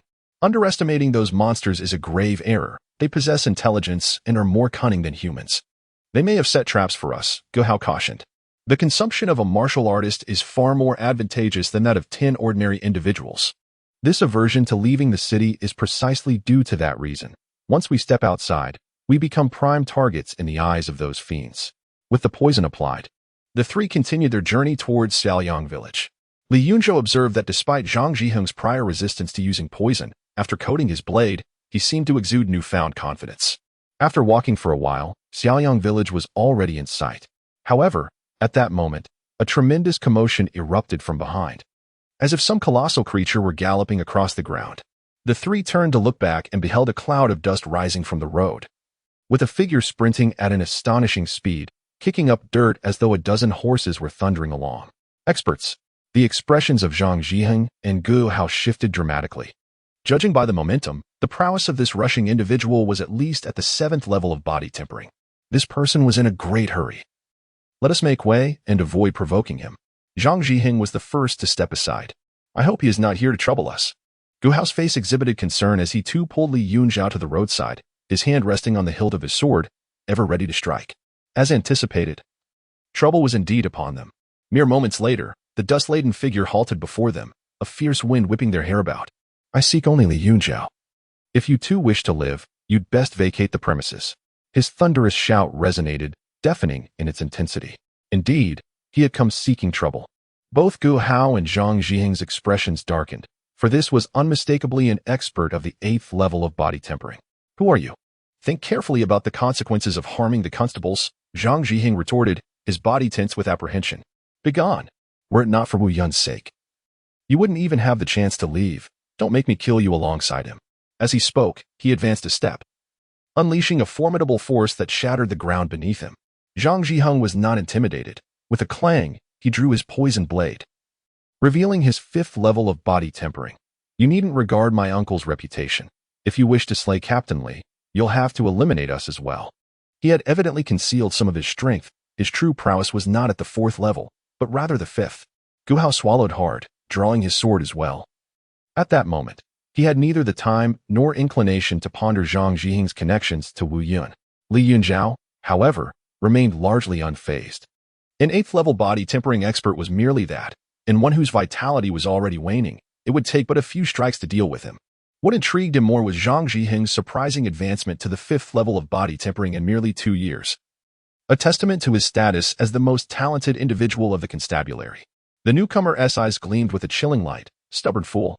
If I kill you, what can Wu Yun do about it? He had no desire to provoke Wu Yun, yet Zhang Zhiheng was obstinate. Eliminating such a talent was preferable to letting him go. Brother Zhang, Brother Gu, you should leave. He is here to trouble me, and I do not wish to implicate you. Li Yunzhou stepped forward, placing himself before Zhang Zhiheng. He did not reveal his true strength, yet the assailant took a step back, wary. Together. We leave together. The trio resolved that even against an 8th level expert, they would not allow him the opportunity to strike them down one by one.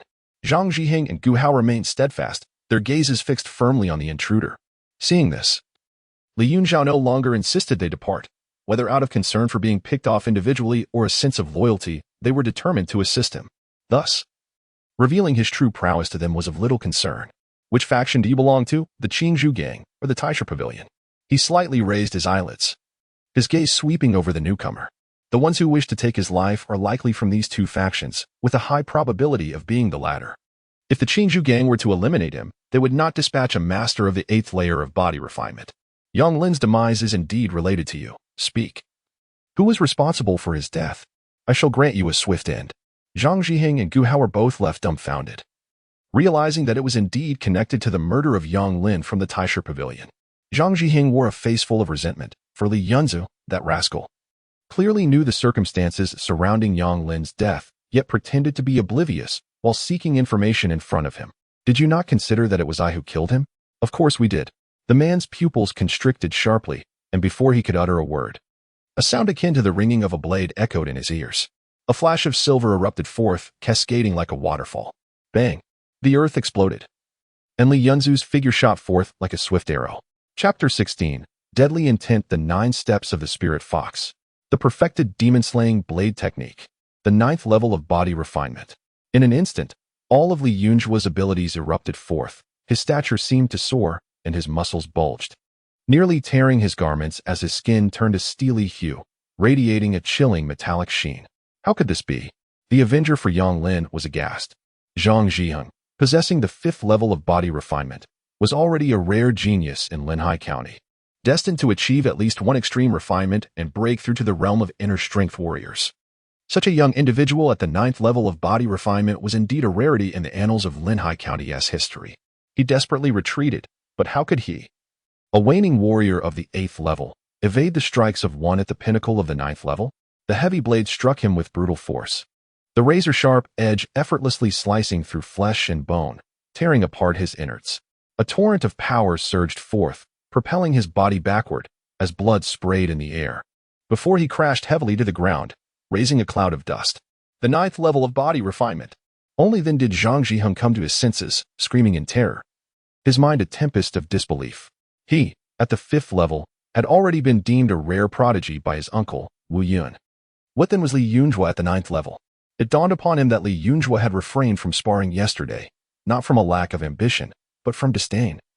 Fearing that a mere slap could extinguish him, Gu Hao too was astonished, his eyes nearly popping out of their sockets. Only those who had dedicated years to their training could comprehend the terrifying prowess of Li Yunzhou at the 9th level of body refinement. Indeed, the 8th level's physique was remarkably resilient. Li Yunzhou glanced at the blade in his hand, noting that some areas had dulled. Had it been sharper, that strike could have cleaved the man in twain. He strolled over, only to find the individual gasping, his face a mask of unwillingness and horror. Was the Iron Lion Guild never-ending? He intended to interrogate the dying man, but alas, he had already succumbed, slaying an 8th level body refinement enemy. Gained 8 years of cultivation. Current cultivation. 8 years. He was likely not affiliated with the Iron Lion Guild. Having spent months there, Li Yunzhou had met all the martial instructors. Zhang Zhiheng approached, his face awash with astonishment. The formidable expert that had instilled fear was effortlessly slain by Li Yunzhua's blade. And if he was not mistaken, it was the perfected demon-slaying blade technique. Li Yunzhou furrowed his brow slightly. Aside from the Iron Lion Guild, who else would seek vengeance for young Lin? Could it be a family member? Martial instructors, apart from teaching at the academy, often allied with gangs or escort agencies for additional gains. This individual was unlikely to be from the Yang family. He was probably a friend or an associate of Yang Lin. Gu Hao, well-versed and experienced, began his analysis. Soon after, he let out a cold chuckle, suggesting that perhaps this mission outside the city was deliberately orchestrated. He had not considered this angle before, but with the recent attempt on Li Yunzhua's life, it was hard to ignore. Zhang Zhiheng shook his head, asserting it was improbable. Tianqing was Li Yunzhua's ally. How could he possibly conspire against him? It was more likely that someone had been observing Captain Li's movements, leading this individual to seek revenge, especially since there had been so many witnesses when they left the city. Li Yunzhou knelt down to examine the corpse, but unfortunately he did not find the coveted manual. Instead, he discovered several hundred taels of silver, a few jars and vials, and a wooden plaque. These contained high-quality healing ointments and detoxification pills, which were typically unattainable for ordinary individuals. Gu Hao, after a thorough appraisal, identified the contents of the vials, ultimately lifting the plaque. It was crafted from fine sandalwood, intricately carved with a lifelike wolf, vivid in its portrayal. This was the emblem of the Evil Wolf Gang, indicating that the deceased was affiliated with them. The Evil Wolf Gang was also a faction in Linhai County, albeit lacking the influence of the Green Bamboo Gang. They operated discreetly, not meddling in various industries like their more notorious counterpart, nor did they have numerous underlings. Their numbers were few, seemingly opting for an elite approach, avoiding territory disputes with other gangs. Gu Hao turned to Li Yunzhou, noting, "It appears that the 2 individuals you eliminated on the street yesterday were members of the Evil Wolf Gang. I have heard that their reluctance to vie for territory stems from their involvement in human trafficking." A glint of murderous intent flashed in Li Yunzhou's eyes. Regardless of the location, human trafficking was an abhorrent crime. Moreover, the Evil Wolf Gang's actions appeared more akin to outright abduction than simple trafficking. They would be eradicated sooner or later. He marked the evil wolf gang for extermination. Zhang Zhiheng's eyelids twitched uncontrollably as he cautioned, "Do not act rashly. It is rumored that a formidable demon, capable of transformation, supports the evil wolf gang. Their trafficking activities are likely intended to provide sustenance for this demon. How dare the members of the evil wolf gang collude with such a creature?" Gu Hao inhaled sharply, after a decade as a constable. This was his first encounter with such a horrifying reality. Offering humans as food to demons was far more egregious than mere trafficking. Zhang Zhiheng scoffed, "Collude? You overestimate them. They are nothing more than the demon's lapdogs." Li Yunzhou's heart trembled, though his past life held many dark memories. It was only now that he truly comprehended the world's darkness. While demons were malevolent, those who aided them in their wickedness were even more deserving of condemnation. If only he had the power, he too would seek to annihilate these beasts. Li Yunzhou, wait a few years. Perhaps there will be a chance. For now, do not act impulsively. Zhang Zhiheng's face was also marked by a fierce determination, yet he lamented that even with 2 more decades of cultivation, he might still be unable to eliminate the evil wolf gang. Listen carefully, do not speak of this to anyone. The first to perish would be us. Gu Hao nodded, assuring, "Rest assured, we understand the gravity of this matter." A meaningful glint appeared in his eyes. If Zhang Zhiheng was privy to this information, there was no reason the higher-ups in Linhai County were unaware, let alone the local tyrant, the county magistrate, Guo Chengwen. If they all knew, why had no one acted against the evil wolf gang? Was it due to a lack of capability, or were they complicit? The myriad factors at play were indeed intriguing. Of course, various possibilities existed. Perhaps these individuals simply did not care for the plight of the common folk, or perhaps Gu Hao's information was flawed. Let us depart. The trio, with 7 hands and 8 feet, gathered some firewood and ignited the corpses of the members of the wolf gang at the scene. Amidst the blazing inferno, they pressed on towards Xiaoyang village. "We shall keep today's events confidential," Gu Hao declared. Since Li Yunzhou had been deliberately concealing his cultivation, they could not indiscriminately spread the news, especially now that Li Yunzhou had provoked the wolf gang. This matter must remain a secret. Zhang Zhiheng nodded, his face a mask of conflict. Once considered the foremost genius of the Linhai County government, he now realized he was but a jester. While the true prodigy remained remarkably low-key. After a while, the 3 arrived at Xiaoyang village. Chapter 17. A twist of fate. Nestled at the foot of the mountains lies a rather desolate village, characterized by its thatched stone houses, with scarcely any tiled roofs, many of which have collapsed and lie uninhabited. One can easily surmise that this place was once bustling with life, but has since fallen into decay, as the village paths are overgrown with weeds. Li Yunzhou and his companions hastened their steps, observing that most of the fields were choked with wild grass. In the vast expanse of the village, few souls could be seen, and every home remained tightly shut. At the village entrance, a man who had long awaited their arrival approached them swiftly. Upon noticing their attire, kneeling in reverence, commoner Li Ergo pays his respects to the 3 esteemed gentlemen. Upon hearing this name, a twitch flickered at the corner of Li Yunzhou's mouth. "What do you mean by esteemed gentlemen? Brotherly, please rise." Zhang Zhiheng stepped forward quickly to assist the man, known as Li Ergo, to his feet. Many doors creaked open, revealing villagers who emerged with expressions mingled with hope and trepidation, their gaunt faces predominantly aged, with few children or young adults in sight. "Gentlemen, I implore you, save my husband and my child." A woman stumbled forth, her steps faltering, and she tumbled to the ground before scrambling to embrace Gu Hao's leg. Gu Hao's expression turned awkward. Being the eldest, the woman evidently perceived him as the most authoritative among the trio. However, this was not the moment for corrections. He quickly bent down to help her up. "Please, my lady, arise. We have come to resolve your plight. Do not weep. First, clarify the situation for us." The woman stood, yet words eluded her as she continued to sob. Li Ergo beckoned 2 women to assist her away, and proceeded to enlighten Li Yunzhou and his companions about the circumstances in Xiaoyang village. Xiaoyang village was once the domain of a dog demon, which, perhaps fearful of scaring away its prey, would only descend upon the village once every year or so. Though the villagers lived in fear, they managed to endure. However, recently, 2 leopard demons appeared from unknown origins, driving the dog demon away and seizing control of Xiaoyang village. Now, they would come to snatch villagers every 10 days or so, and in recent days, their raids had intensified, occurring every 3 to 5 days. The woman's husband and child had been taken just today. Unable to bear this torment any longer, the villagers had dispatched someone to the county office, clinging to the hope that their desperate plea might yield some relief. "Damn beasts. Zhang Zhiheng exclaimed, drawing his blade in a fit of rage, intent on slaying the leopard demons with his poisoned weapon.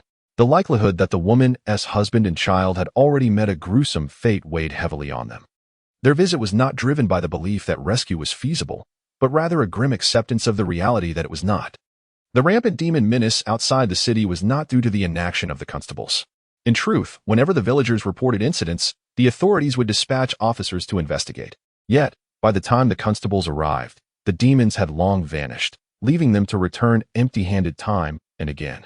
Over time, the constables grew disinclined to undertake such fruitless endeavors, while the villagers outside the city became apathetic to reporting incidents, with the capable seeking refuge within the city, and the powerless left to live in constant dread. "Please, brotherly, lead us to where these vile creatures have vanished," Li Yunzhou requested. Even though the hope of finding the leopard demon was slim, they could not merely walk through this endeavor. They must pursue it earnestly to ease their conscience. "My lords, please follow me," Li Ergu exclaimed joyfully, leading the three individuals through Xiaoyang village towards the foot of the mountain. After walking for a while, traces of blood began to appear along the path, evidently the route taken by the leopard demon after abducting its victims. As they continued, the four arrived at the base of the mountain, where they were confronted by a dense thicket.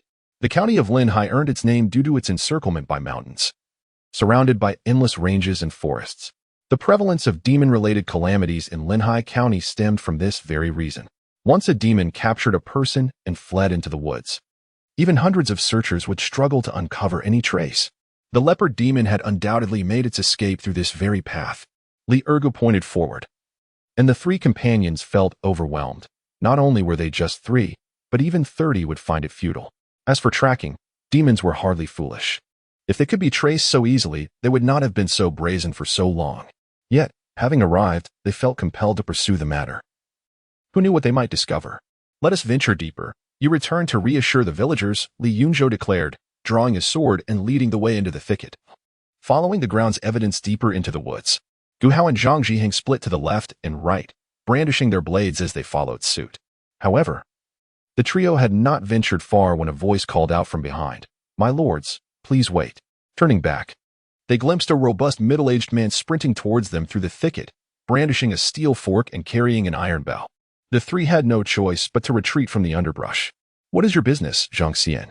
Li Ergu questioned the man sternly. Ignoring Li Ergu's inquiry, the man approached Li Yunzhou and the others, gravely stating, "Do you sincerely wish to eliminate the leopard demon? Do you think we are here for amusement?" Gu Hao scoffed, raising his steel blade. Zhang Xian clasped his hands together. "My lords, please temper your anger. If you are genuinely intent on vanquishing the leopard demon, I am aware of its lair and am willing to guide you in your hunt." As he spoke, he brandished his steel fork, his face a mask of indignation. "How do you know the lair of the leopard demon?" Li Yunzhou's gaze sharpened. He had initially resigned himself to failure, yet now the situation took an unexpected turn. 2 days ago, while hunting on the western mountain, I suddenly heard the roar of a leopard, initially believing it to be a wild beast. I followed the sound and discovered 2 leopards, larger than calves, at a cave, the very same that had been abducting villagers, Zhang Xian explained, pointing in a direction that contradicted their intended pursuit. It was evident that if they followed this new path, they would surely lose the demon's trail. "Since you are aware of the leopard demon's lair, why did you not mention it sooner?" Li Ergu demanded, pointing an accusatory finger at him. Zhang Xian's face flushed with embarrassment. Had these 3 lords merely come to play act? Revealing his knowledge of the demon's lair would not only offend them, but could also cost him his life. Only upon confirming that they were not there for mere pretense did he dare to disclose the information. "Lead the way." The 3 individuals likely grasped Zhang Xian's intentions. Choosing not to delve deeper into the matter, only those who can safeguard themselves endure the test of time. "Esteemed gentlemen, please follow me." Zhang Xian beckoned as he led the trio in another direction. After a brief passage of time, the 4 arrived at a secluded mountain area, where a vast cave loomed nearby. Although no sign of leopards was visible, a grim tableau of discarded bones lay before the cave's entrance. A gentle breeze wafted through, carrying with it a foul stench. Undoubtedly, this was the lair of the leopard demon. If not, it belonged to some other malevolent creature. Zhang Zhiheng and Gu Hao, amidst their tension, felt a surge of exhilaration. Their fingers gripped the hilts of their blades tightly, resonating with anticipation. In the moments to come, they might achieve great renown or become mere remnants of bone. However, Li Yunzhou had no intention of striking immediately. Instead, he signaled for the others to retreat momentarily.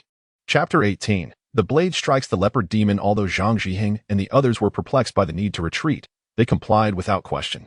The four of them positioned themselves beneath a large rock, and Zhang Zhiheng lowered his voice, asking, "Why not strike now? Do you lack confidence?" Zhang Xian and Gu Hao also turned their gazes toward Li Yunzhou. "I must gather my momentum in preparation for battle. You should keep an eye on the cave," Li Yunzhou replied. Upon hearing this, Zhang Zhiheng and Gu Hao fell silent. It is not uncommon for martial artists to accumulate their vigor before a confrontation. Some may even burn incense and seclude themselves for days. As a formidable warrior at the 9th level of body refinement, Li Yunzhuo's behavior was entirely reasonable. Iron Cloth, 9th level. Devil Subduing Blade Technique, perfected. Spirit Fox 9 steps, beginner. Current power level, 8 years. His intention was not merely to adjust his mental state. Rather, he planned to expend the power he had previously acquired before engaging in combat. Lacking experience in battling demons, he sought to maximize his strength. Utilize 1 year of power to infuse into Spirit Fox 9 steps. Glancing at his status panel, an idea formed in his mind. He needed to enhance his pace. Speed is crucial in combat, especially against a creature like a leopard, which excels in swiftness. With his 9th level of body refinement, it was reasonable to expect that 1 year's worth of power would be sufficient to elevate Spirit Fox 9 steps to mastery. 1 year of power, through relentless practice. Spirit Fox 9 steps reaches mastery. As he had surmised, merely 1 year of power was enough to advance Spirit Fox 9 steps from beginner to mastery. The reason it did not reach perfection was due to the limited power he had left, which he still required for other purposes. If his energy were too widely dispersed, he would not achieve the desired effectiveness of a single decisive strike. A flood of insights washed over him. Li Yunzhou felt a warmth in his legs. His muscles swelling slightly, and his body seemed to become lighter. Memories of training in Spirit Fox 9 steps surged within his mind. All remaining 7 years of power shall be devoted to enhancing the Devil Subduing Blade technique. He chose not to use his remaining power to further improve Iron Cloth. He had only mastered Iron Cloth at the 9th level, an ultimate body refinement technique, which awaited the guidance of Bai Ling. Although his status panel had the capability to simulate techniques, it was unnecessary to waste energy on something he could learn later. Moreover, he estimated that even 7 years of power might not suffice to deduce the subsequent techniques of Iron Cloth. Utilizing it to enhance the blade technique was undoubtedly the optimal choice. Even if he could not derive a new technique from the foundation of the Devil Subduing Blade, a slight breakthrough at the perfected level would significantly augment his strength. Even without a breakthrough, practicing the perfected blade technique for another 8 years would yield considerable progress in his prowess. The panel sprang to life. After a year of dedication, you became enthralled by the art of the blade. Even though your mastery of the demon-slaying blade technique had reached perfection, you practiced daily, yearning for further advancement in your swordsmanship. After 2 years of relentless pursuit, you immersed yourself in the world of blades, fervently honing your skills, nearly achieving the pinnacle of the demon-slaying blade technique. You were confident that the creator of the technique could not surpass your own mastery. After 7 years, you found yourself irretrievably lost in the realm of blades, utterly focused, as if 7 years had passed in the blink of an eye. The insights gained from your years of practice seemed poised to coalesce into a single strike. You vaguely understood something profound, yet the full comprehension eluded you. Insights surged like a tide, overwhelming Li Yunzhou's mind, leaving him on the brink of despair. Just one more step, and his demon-slaying blade technique could reach unprecedented heights, yet he found himself lacking the requisite power. However, those 7 years were not in vain. His combat prowess had undergone a transformative enhancement. Previously, when he faced the master of the evil wolf gang, he had unleashed all his strength, but failed to cleave the man in two. Now, he felt capable of effortlessly bisecting him with a mere flick of his blade. The years spent training were not wasted. While his technique had not ascended, his spirit had undergone a monumental shift, as if he had fused with his weapon. His vitality and essence now finely honed. Could a mere adjustment of mindset lead to such profound change? Zhang Zhiheng and his companions felt a chill, perceiving Li Yunzhou's current aura as unapproachable, akin to a cold and merciless blade. If not for the inappropriate circumstances, they might have fled. Demon-slaying blade technique. Current power level, none. The panel flickered. The perfect notation following the demon-slaying blade technique vanished, leaving no other markers. Li Yunzhou understood that in terms of blade techniques, he had surpassed the demon-slaying blade technique, yet he had not innovated to the point of creating something entirely new. thus existing in a liminal space without any notation. This is sufficient. He opened his eyes, brilliance erupting within them, his gaze transforming as if it were a blade itself, compelling Zhang Zhiheng and his companions to lower their heads in deference, invigorated by newfound confidence in their ability to vanquish the leopard demon. Without further ado, the four of them stealthily returned to their previous location. I will take the lead. The two of you support me and prevent the other leopard demon from escaping. If I falter, make your swift retreat. According to the lore of the martial world, a demon that had not transformed would not possess strength beyond that of a warrior at the body refinement stage. With his blade technique at its zenith and an unyielding belief in his invincibility surging within him, he felt no fear, only concern for Zhang Zhiheng and Gu Hao. Zhang Xian, stay back. You can suppress it here with your bow. Now, go. With his instructions concluded, Li Yunzhou executed the Spirit Fox 9 steps, transforming into a whirlwind as he darted towards the cave, leaves and withered grass swirling in his wake, with Zhang Zhiheng and Gu Hao closely following. A roar erupted from within the cave. As Li Yunzhou approached within 3 meters, a massive black shadow shot forth. Upon closer inspection, it was revealed to be a leopard of a size comparable to an old yellow cow. The leopard gaped its maw, its teeth longer than a man's fingers, resembling daggers. Its forepaws bore curved claws capable of easily piercing a human skull. The foul beast has arrived, alert and formidable. A rancid stench filled the air as Li Yunzhou let out a long howl, his fighting spirit ignited. With a single hand gripping his blade, he struck directly at the head of the leopard demon. In a heartbeat, the demon lifted its head mid-air, and the blade struck its jaw, carving a gruesome wound. Bang! In the next instant, Li Yunzhou felt an overwhelming force surge towards him, causing him to involuntarily stagger back, his chest ablaze with pain, as if it had been struck by a hammer. At the very moment he struck the leopard demon, one of its feet landed squarely on his chest. Even his ironclad physique, capable of wielding 900 pounds with one arm, could not withstand such a blow. The creature's strength undoubtedly exceeded 1,000 pounds, likely surpassing 1,300. Its defenses were equally formidable, exceeding the resilience forged within his own body through rigorous training. Had it not been for the mastery of his demon-slaying sword technique, that blow might not have harmed the leopard demon. With a howl of anguish, the leopard demon recoiled towards the cave entrance, its razor-sharp claws slicing through the rock as if it were but tofu, leaving behind 2 deep claw marks and a spattering of blood. Its jaw bore the evidence of the encounter, a knife-like gash nearly a foot long. Chapter 19. A Bountiful Harvest. How did you find your way here? At the cave's entrance, the panther demon stood taut, its limbs slightly bent. Its lowered head fixated on Li Yunzhou with a vigilant gaze, slowly, drooling, having caught the scent of potent medicine. Of course, I followed the traces, Li Yunzhou replied, suppressing the surging bloodlust within him. He had finally grasped the terror of the demons, their robust vitality, immense strength, and extraordinary defense. It would take more than a mere practitioner at the 9th level of body refinement to contend with this panther demon. He did not rush to attack. His blade was laced with poison, and he was keen to teach the panther a lesson, demonstrating the wickedness of human hearts. Impossible. I erased all traces.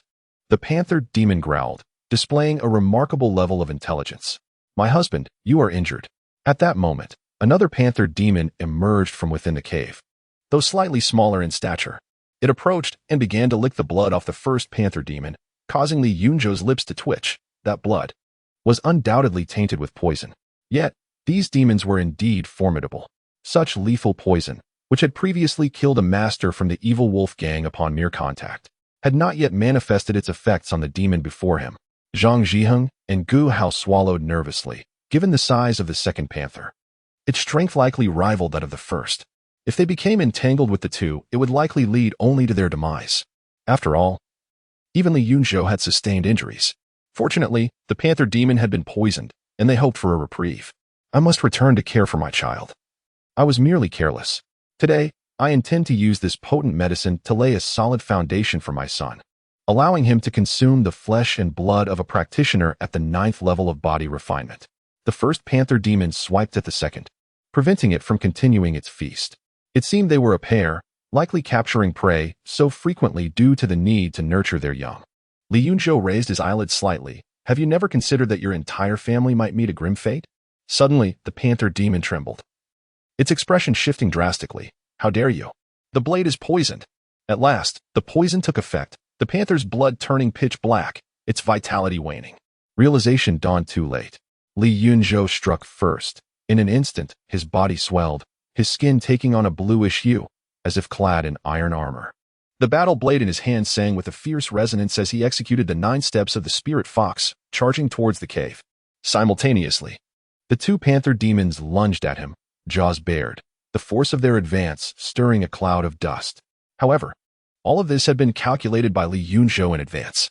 Though the demons were powerful and resilient, they lacked combat skills. These untransformed creatures possessed no formidable supernatural abilities.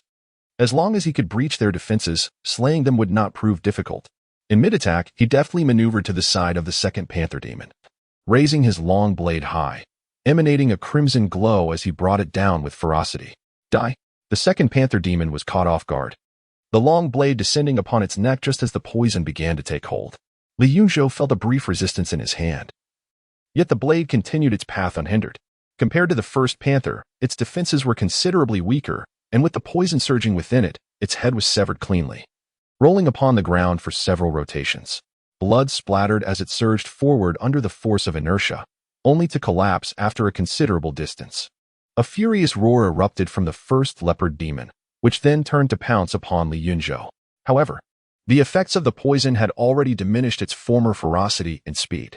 In a swift motion, Li Yunzhou leapt onto its back, grasping its hide, and plunged his long blade downwards with great force, the over a meter-long sword piercing through completely.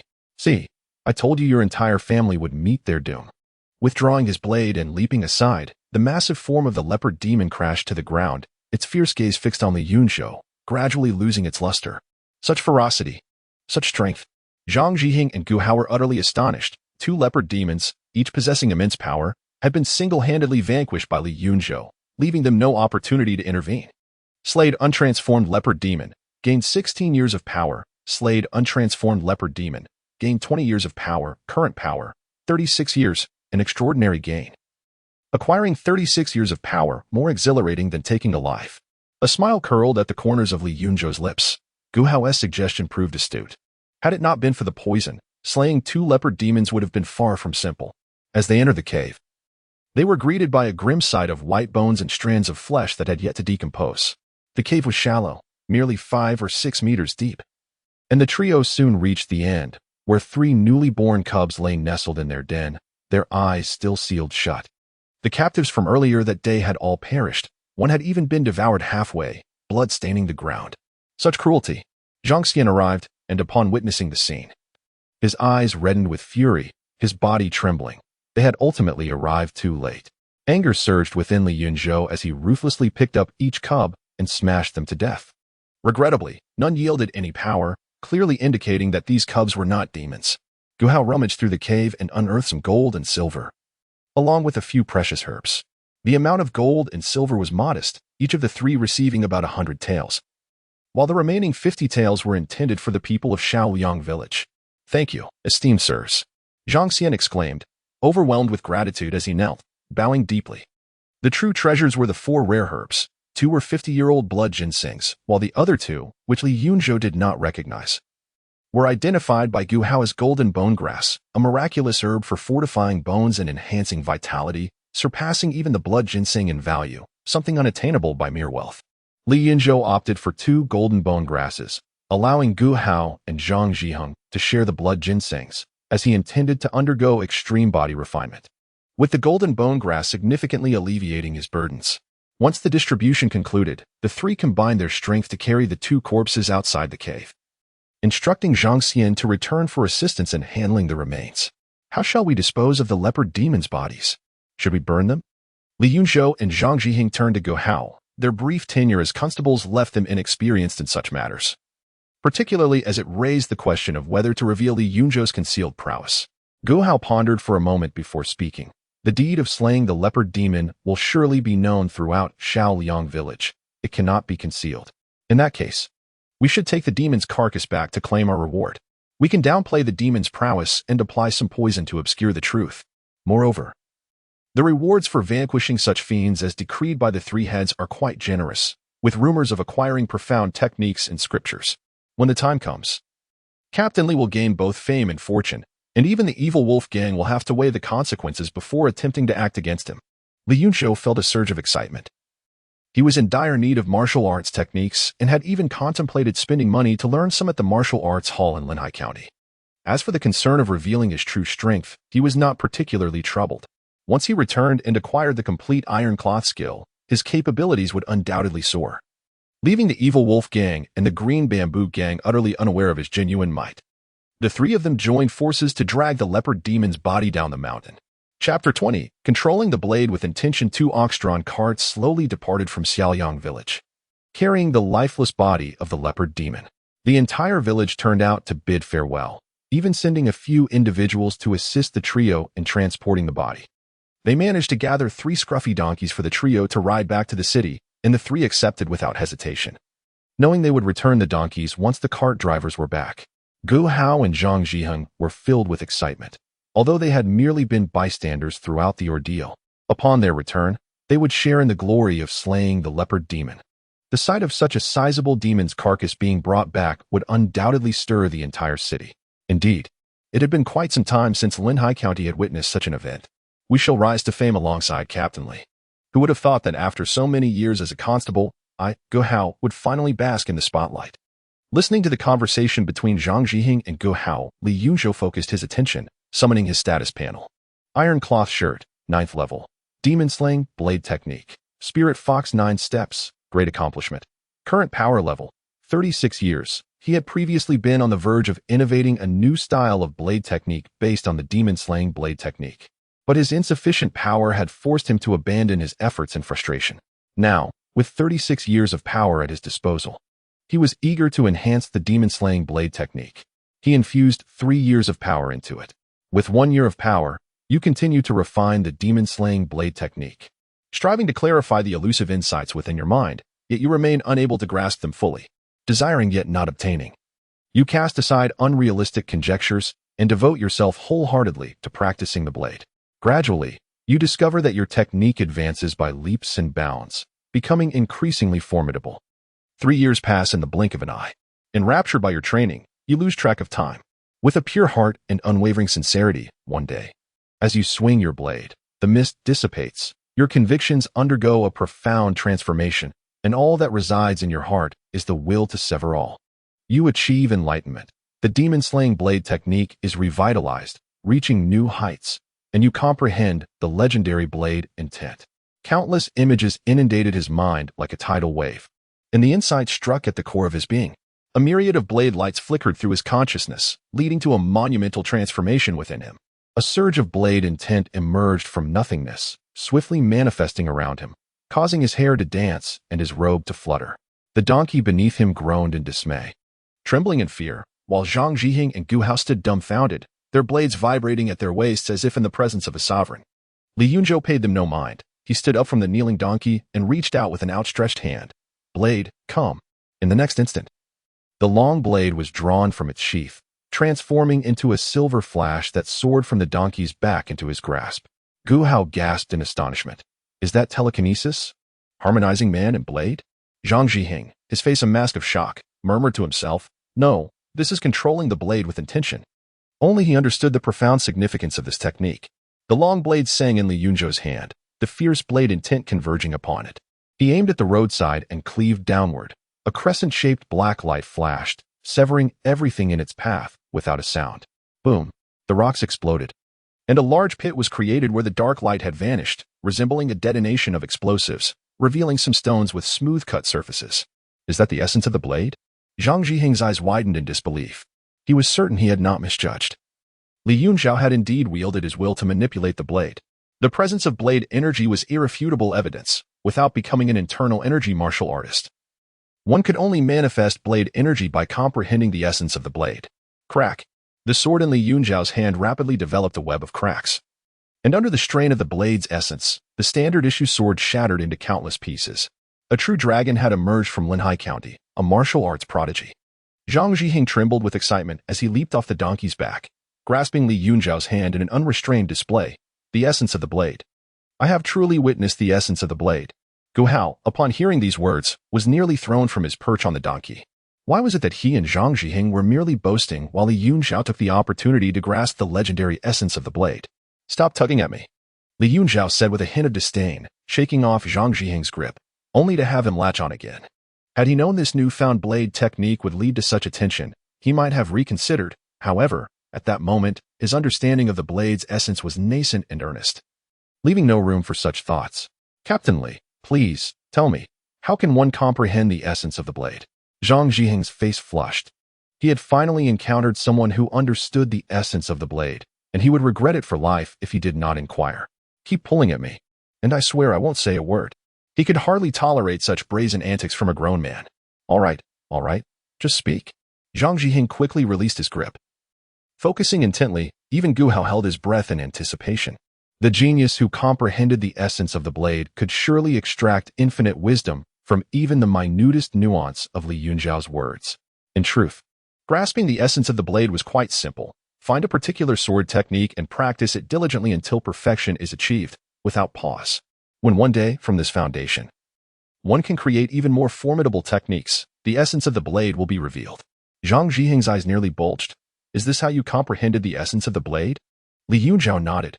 I practiced the demon-subduing sword technique, and it is through this method that I grasped the essence of the blade. Zhang Zhiheng felt as if he might spit blood if he could develop a sword technique superior to the demon-subduing sword technique. He would not be here asking such questions. If he possessed such ability, comprehending the essence of the blade would be a matter of mere moments. Very well. From now on, I shall focus solely on the demon-subduing sword technique. The two remounted their steeds and continued on their journey. Yet Zhang Zhiheng could not restrain himself from asking again. You aren't deceiving me, are you?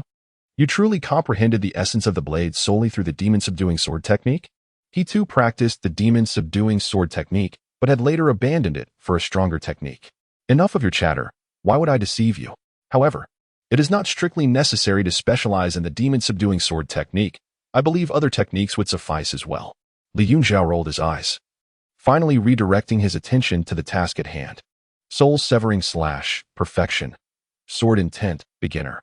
Current cultivation level, 33 years. The soul-severing slash he comprehended achieved a remarkable level of perfection, and he additionally acquired a sword intent, which is akin to possessing two distinct martial techniques at once. However, to refer to it merely as two martial techniques would be an oversimplification. Sword intent represents a realm of swordsmanship rather than a mere technique. Yet, it enhances the potency of all sword forms, amplifying their power. Should he confront the leopard demon again, a single strike would suffice to annihilate them entirely. Although his cultivation level remains unchanged, his combat prowess has undergone a profound transformation, such as the terror of sword intent, capable of cleaving through gold and severing iron. Invulnerable to all. At this moment, even a wooden sword in his grasp can unleash the might of a divine weapon. Chapter 21. Utilizing a blade on the desolate road. 3 donkeys trotted ahead, followed by 2 ox-drawn carts bearing the corpses of leopards. Zhang Zhiheng turned his head, the shock on his face still lingering. His eyes filled with admiration. Captain Li, have you solely practiced the demon-slaying blade technique without delving into any other forms of swordsmanship? Today, witnessing Li Yunzhou's combat, which solely employed the demon-slaying blade technique, led him to believe that Li Yunzhou had mastered only this particular martial art.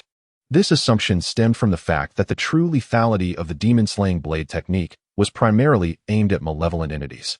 Typical martial artists rarely utilized it in battles against others, as its effectiveness against living beings was exceedingly limited. Li Yunzhou nodded. I wish to learn other blade techniques.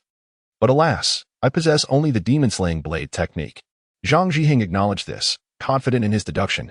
Had Li Yunzhou possessed other techniques, he would not rely solely on the demon-slaying blade technique. My uncle once said that mastering multiple blade techniques aids in comprehending the essence of swordsmanship and enhances one's blade intent. If your uncle rewards you with martial arts manuals upon your return, strive to select blade techniques. Understood. Li Yunzhou nodded, recognizing that Zhang Zhiheng was concerned about his lack of common knowledge. At the 9th level of body refinement, relying on only one martial art, especially one provided for free by the Yamen, made him an anomaly in Linhai County. In truth, he had already prioritized acquiring more martial skills and was contemplating this pursuit. Currently, his only formidable technique was the soul-severing slash, while the rest were inadequate. Do you know where one can procure a fine blade in Linhai County? A blade imbued with his intent would significantly amplify his lethality, making the search for a superior sword an urgent matter, as ordinary blades could scarcely withstand multiple outbursts of blade intent. Speaking of blades, The name Lianfeng was paramount. Half of the weapons wielded by martial artists in Linhai County hailed from Lianfeng.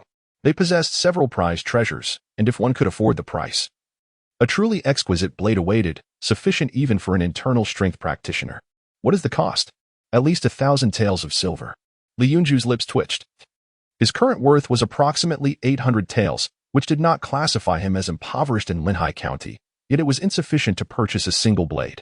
If necessary, he could sell a stalk of golden bone grass, rumored to fetch nearly 1,000 taels, and could command an even higher price from those urgently seeking to break through body refinement limits or attain internal strength.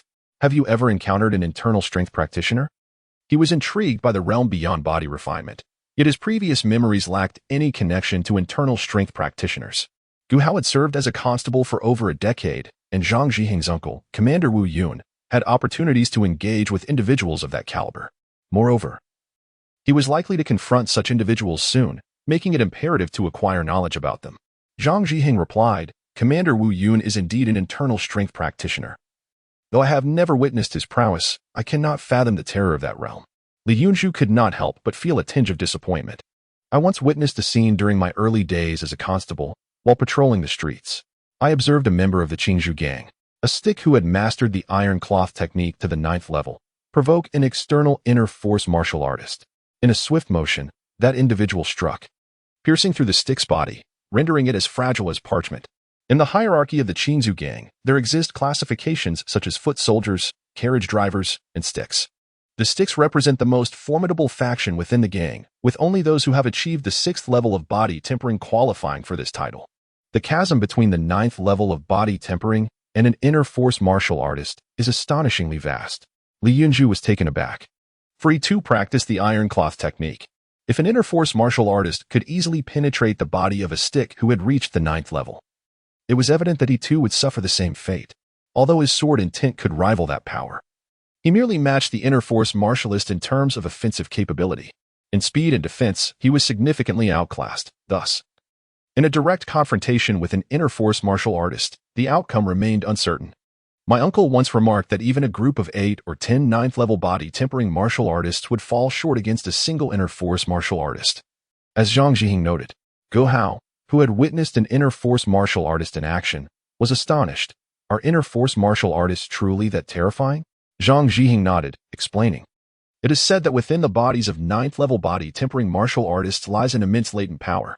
However, they lack the capacity to fully harness it. Once they break through to inner force, they can unleash their entire strength, exponentially amplifying their power. A single punch or palm strike can shatter stone and carry more lethality than blades or swords. The ability to unleash all their strength, coupled with a potential power surge, elucidates the prowess of inner force martial artists. Their punch easily surpasses 2,000 pounds of force. Suddenly, 2 figures emerged from behind a grand tree along the roadside, clad in masks and exuding the aura of 6th-level body tempering. They approached the center of the path, raising their hands and proclaiming, at the end of the Yellow Springs Road, unrelated individuals should vacate. We, brothers, seek only to kill Li Yunzhu. Killing Li Yunzhu? Zhang Zhiheng and Gu Hao were left speechless. Logically, Li Yunzhu was a low-profile individual, having been relatively obscure until yesterday. Yet, after a single excursion from the city, 2 distinct groups sought his demise. The first was an 8th-level body tempering martial artist, followed by 2 6th-level body tempering warriors. It appeared to be a spectacle unfolding. In the next moment, their expressions shifted to one of mockery.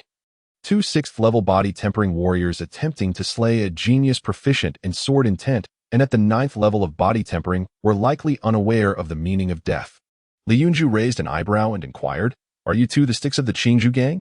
The sticks of the Qingzhou gang, being the most powerful faction, were also known for engaging in various unsavory tasks, their identities seldom known to outsiders. Upon having their identities exposed, the murderous intent in the eyes of the 2 sticks surged. Initially, we intended to kill only you. Now, all must perish. Li Yunzhu recognized that his conjecture was correct.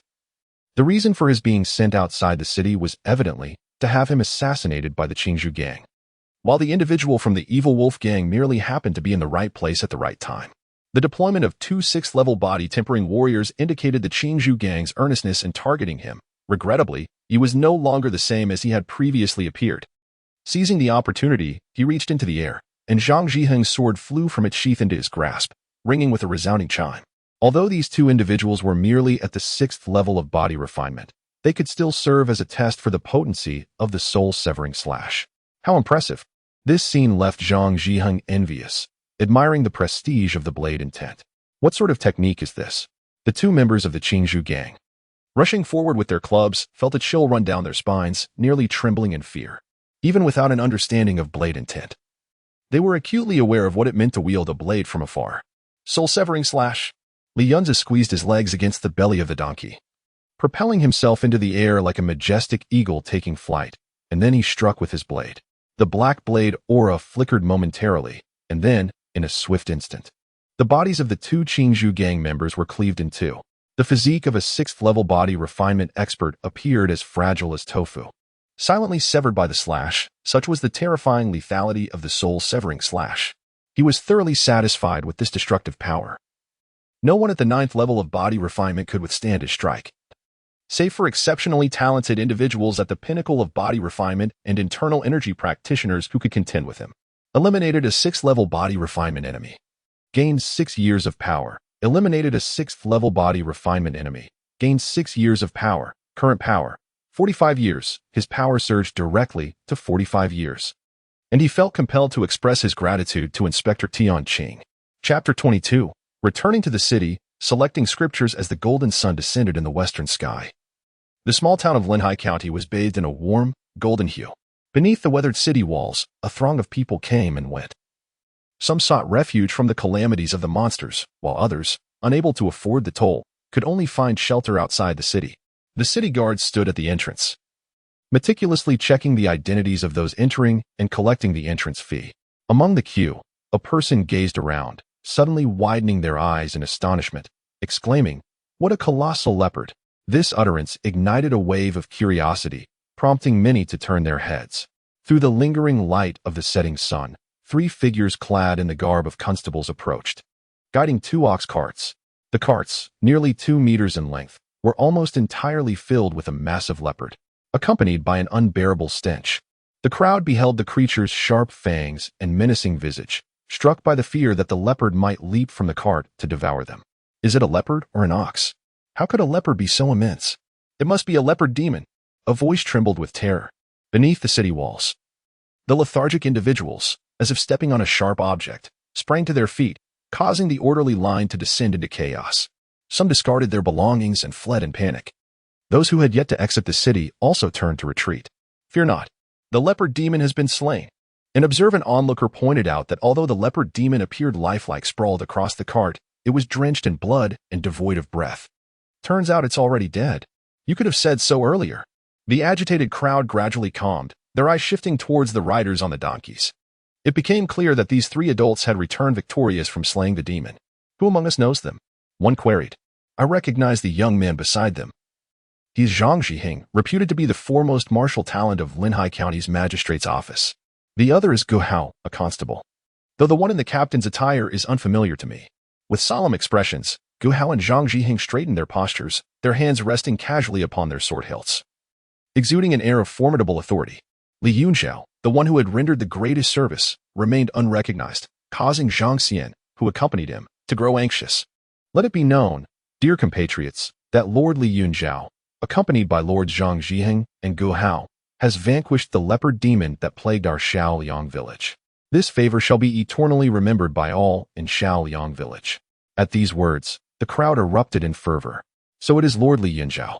It is said that just yesterday, he encountered 2 martial artists attempting to abduct innocent women and dispatched them on the spot. He is indeed a true champion of the people. To think he has ventured forth again to slay demons today. If only all officials in Linhai County were so brave. What fear would the monsters hold? The crowd parted to create a pathway, with even the city guards stepping aside, gazing at the trio with admiration. As Li Yunzhou and his companions proceeded into the city, they reflected on their decision to bring back the leopard demon.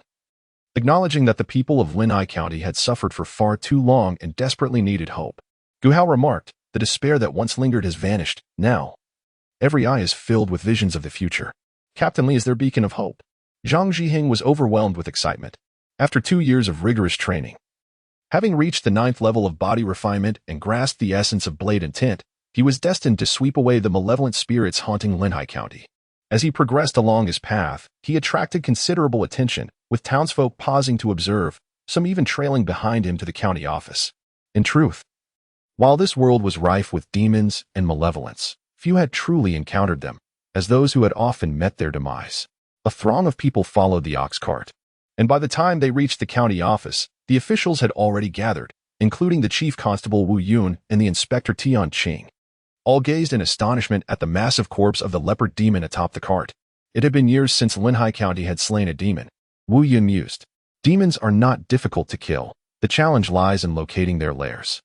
It has been 3 or 4 years since I last personally dealt with a demon, one of the captains remarked beside him. Li Yunzhou and his companions dismounted, and he swiftly approached, clasping his hands in greeting.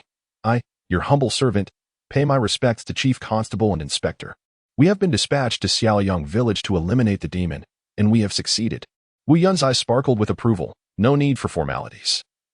I shall personally report this to the county magistrate to commend you. All rewards will be issued shortly, and a formal document will be drafted to outline the details.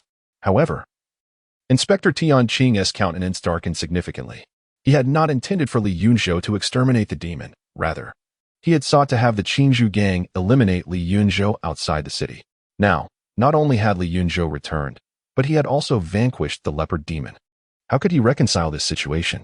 The pressing question was whether Li Yunzhou had encountered the assassins from the Qingzhou gang and whether he was aware of their plot. It was evident he had faced them, and their operatives must have perished. This young man concealed his strength profoundly. If he remained alive, my demise would be inevitable. This was the source of his grim expression, for no one knew how much power Li Yunzhou truly possessed. Li Yunzhou cast a glance at Tian Qing and replied respectfully, yes. He then continued, Sir, I sustained injuries during the battle with the leopard demon and humbly request a 2-day leave to recuperate. Upon hearing this, many turned to him with expressions of understanding. Even though most discerned that the leopard demon had been poisoned, it would be astonishing if he had slain 2 of them without sustaining any injuries. Granted, Wu Yun remarked, his gaze laden with meaning. Li Yunzhou appeared quite healthy, his face radiant, with only his chest garment slightly tattered. Nevertheless, he acquiesced to the request. Bring forth the corpse of the leopard demon. A dozen constables stepped forward to unload the demon's carcass. Li Yunzhou and his companions returned the donkey, and Zhang Xian expressed his gratitude once more before departing with the villagers from Xiaoyang. All villagers, disperse. Everyone return to your posts and duties. With Wu Yun's command, the onlookers began to disperse, and all constables resumed their responsibilities. Li Yunzhou's subordinates eagerly gathered around him. The news soon reverberated throughout Linhai County.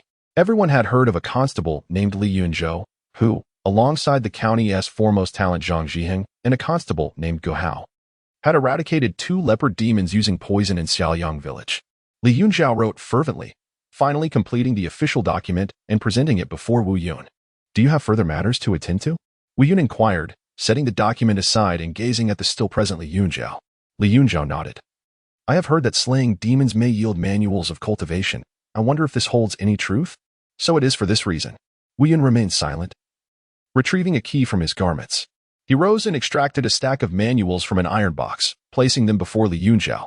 According to regulations, you may select one, and Zhang Zhiheng and Gu Hao may each choose one as well.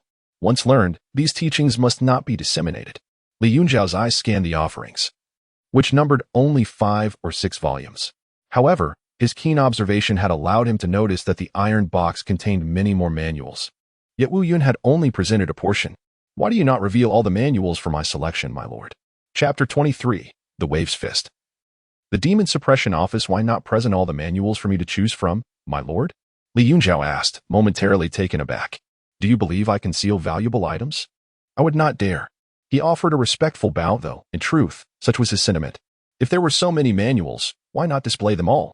This subtly indicated that he held little reverence for the chief, Wu Yun, at this moment. I see you possess a certain audacity. Yet you currently lack the qualifications to request those manuals, Wu Yun replied. Li Yunzhou furrowed his brow slightly. What qualifications must one possess? Must I become a chief like you? Wu Yun smirked coldly. One must either break through to the inner strength before the age of 22 or complete a single session of extreme body tempering before that age. Only then may you select 2 of the remaining manuals. Which of these criteria have you fulfilled? If you meet them, I shall present the manuals for your selection. What a ridiculous rule. To break through the inner strength or to complete a session of extreme body tempering before turning 22, these were feats he was certain he could achieve. Yet he remained at the 9th stage of body tempering. Li Yunzhou fell silent, immersing himself in the selection of manuals. Observing this, Wu Yun's lips curled into a smile. Could it be that he truly thought of himself as one who concealed knowledge? Was the Chief Wu Yun really such a person? Wave's Fist, Blood Cloud Technique, Gil Swordplay. Several manuals of varying styles lay before him, comprising techniques for body tempering, as well as for unarmed combat and footwork. He yearned to learn either fist or palm techniques. For in the absence of a weapon, his combat prowess would not diminish drastically. However, to enhance his blade intent, he required extensive study of sword techniques. In the past, lacking sufficient martial prowess had compelled him to specialize. Yet now, with abundant resources, he aspired for comprehensive enhancement. At present, he remained in the body tempering stage. Even if his blade intent could be elevated, the advancement would likely be minimal. Why are there so few who possess blade intent at the body tempering stage? This is because blade intent represents an advanced power for those at this level. Merely entering the realm of blade intent at the body tempering stage is an extraordinary feat. Further enhancement would prove challenging. My lord, I have a question I wish to pose. He turned to Wu Yun. Speak. As martial practitioners, if we cultivate multiple body tempering techniques, can we elevate our limits of strength? Aside from those with innate divine strength, regardless of the techniques practiced, a first-level body tempering grants 100 gene of strength, while the 9th level grants 900 gene. This perplexes me greatly. Is the distinction between genius and mediocrity solely determined by cultivation speed, with no manifestation in strength? It is essential to recognize that different techniques emphasize various aspects. For instance, his iron cloth shirt focuses on refining the flesh to enhance defense. The blood cloud technique emphasizes vitality, allowing one's breath to be enduring and combat effectiveness to last longer. There are also techniques that foster health and strengthen the bones. If one were to cultivate all these simultaneously, perfectly honing each aspect, would a 9th level body tempering still be limited to 900 gene in strength? Wu Yun raised an eyebrow. You wish to cultivate multiple body tempering techniques? If it could enhance my strength, I would indeed pursue this path, Li Yunzhou replied earnestly. Wu Yun chuckled. Your ability to contemplate such matters far surpasses that of Zhang Zhiheng. That lad has never pondered these questions. However, I can unequivocally inform you that even if you master 10 different body refinement techniques, the essence of the 9th level of body refinement will remain a mere matter of 900 pounds of strength. Since this is the case, it seems my previous assumptions were misguided, and my potential has been irrevocably capped. Nonetheless, this does not come without its advantages. It is essential to recognize that whether it be extreme body refinement or the breakthrough of inner strength, both represent a holistic enhancement for a martial artist. Should there exist an imbalance in any area, would it not complicate the process of breaking through? If one possesses sufficient talent and engages in the study of several body refinement techniques, both extreme body refinement and the breakthrough of inner strength will become significantly easier. In truth, many prodigies pursue multiple techniques, leading to comprehensive improvement across all facets. Even if one's strength remains unchanged, it is imperative to understand that in combat, factors such as speed, defense, and sustained explosive power hold immense significance. These elements are latent potentials. Their manifestation may not be apparent in the realm of body refinement. But higher cultivation does not guarantee their emergence either. Li Yunzhou solemnly clasped his fists. Thank you for your guidance, esteemed sir. This discourse was of great importance to him. He had originally resolved against pursuing multiple techniques, yet Wu Yun's words revealed that what seems useless now may prove invaluable in the future. To delay the decision until one fully comprehends its utility would be too late. The youthful ambition is commendable. Yet I must caution you to maintain a clear understanding of yourself. The reason so few are aware of these matters is that they are not suited for everyone. Clearly, he does not regard Li Yunzhou as a prodigy, despite Li Yunzhou's commendable performance thus far. Many remain constrained by their limited experiences and are oblivious to the true nature of genius. Of course, he too is limited, lacking insight into Li Yunzhou's true capabilities. Eventually, Li Yunzhou chose the Langao fist. No longer troubled by indecision, under Wu Yun's guidance, he resolved to learn everything, certain that these techniques would ultimately belong to him. Once Li Yunzhou made his selection, Wu Yun stored the techniques away and turned to him. Do you understand why the techniques I have not presented come with certain prerequisites? Li Yunzhou contemplated briefly and replied, to select prodigies. Wu Yun nodded with satisfaction. Indeed, it is to identify talents for the demon suppression division. Li Yunzhou's pupils constricted. He was aware of the Demon Suppression Division, a formidable institution of the Great Martial Dynasty, specifically tasked with matters related to demons and monsters. However, knowledge of this organization was often limited to its name, with few ever having truly encountered it. It is said that the Demon Suppression Division not only harbors the greatest talents, but also possesses the most powerful techniques, making it a coveted destination for many martial artists. Yet, for numerous individuals, even locating the division proves elusive. Is it true that one must break through inner strength before the age of 22? Or complete an extreme body refinement to qualify for the Demon Suppression Division? No. Meeting these criteria merely grants eligibility to participate in the division's assessments. To become a member, one must successfully complete the division's rigorous evaluations. Li Yunzhou felt a stir of emotions. It is known that Zhang Zhiheng is hailed as the foremost genius of Linhai County. Yet barring unforeseen circumstances, he would likely remain at the 9th level of body refinement by the age of 22, making it impossible for him to break through inner strength or achieve an extreme body refinement. In other words, a genius like Zhang Zhiheng does not even possess the qualifications to participate in the assessments of the Demon Suppression Division. It is no wonder that Wu Yun urged him to recognize his own limitations. The place where so many prodigies are eager to go must undoubtedly possess something alluring. It cannot merely be a desire to vanquish demons and protect the populace, for the world thrives on the pursuit of profit, with so many geniuses vying for a spot. Aside from the martial arts techniques and cultivation resources, he truly struggles to conceive what else could captivate all these talents. Although his panel allows him to deduce techniques, it is only a last resort in the absence of any powerful methods.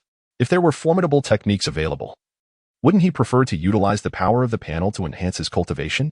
Suddenly, Wu Yun threw a tome towards him. Chapter 24.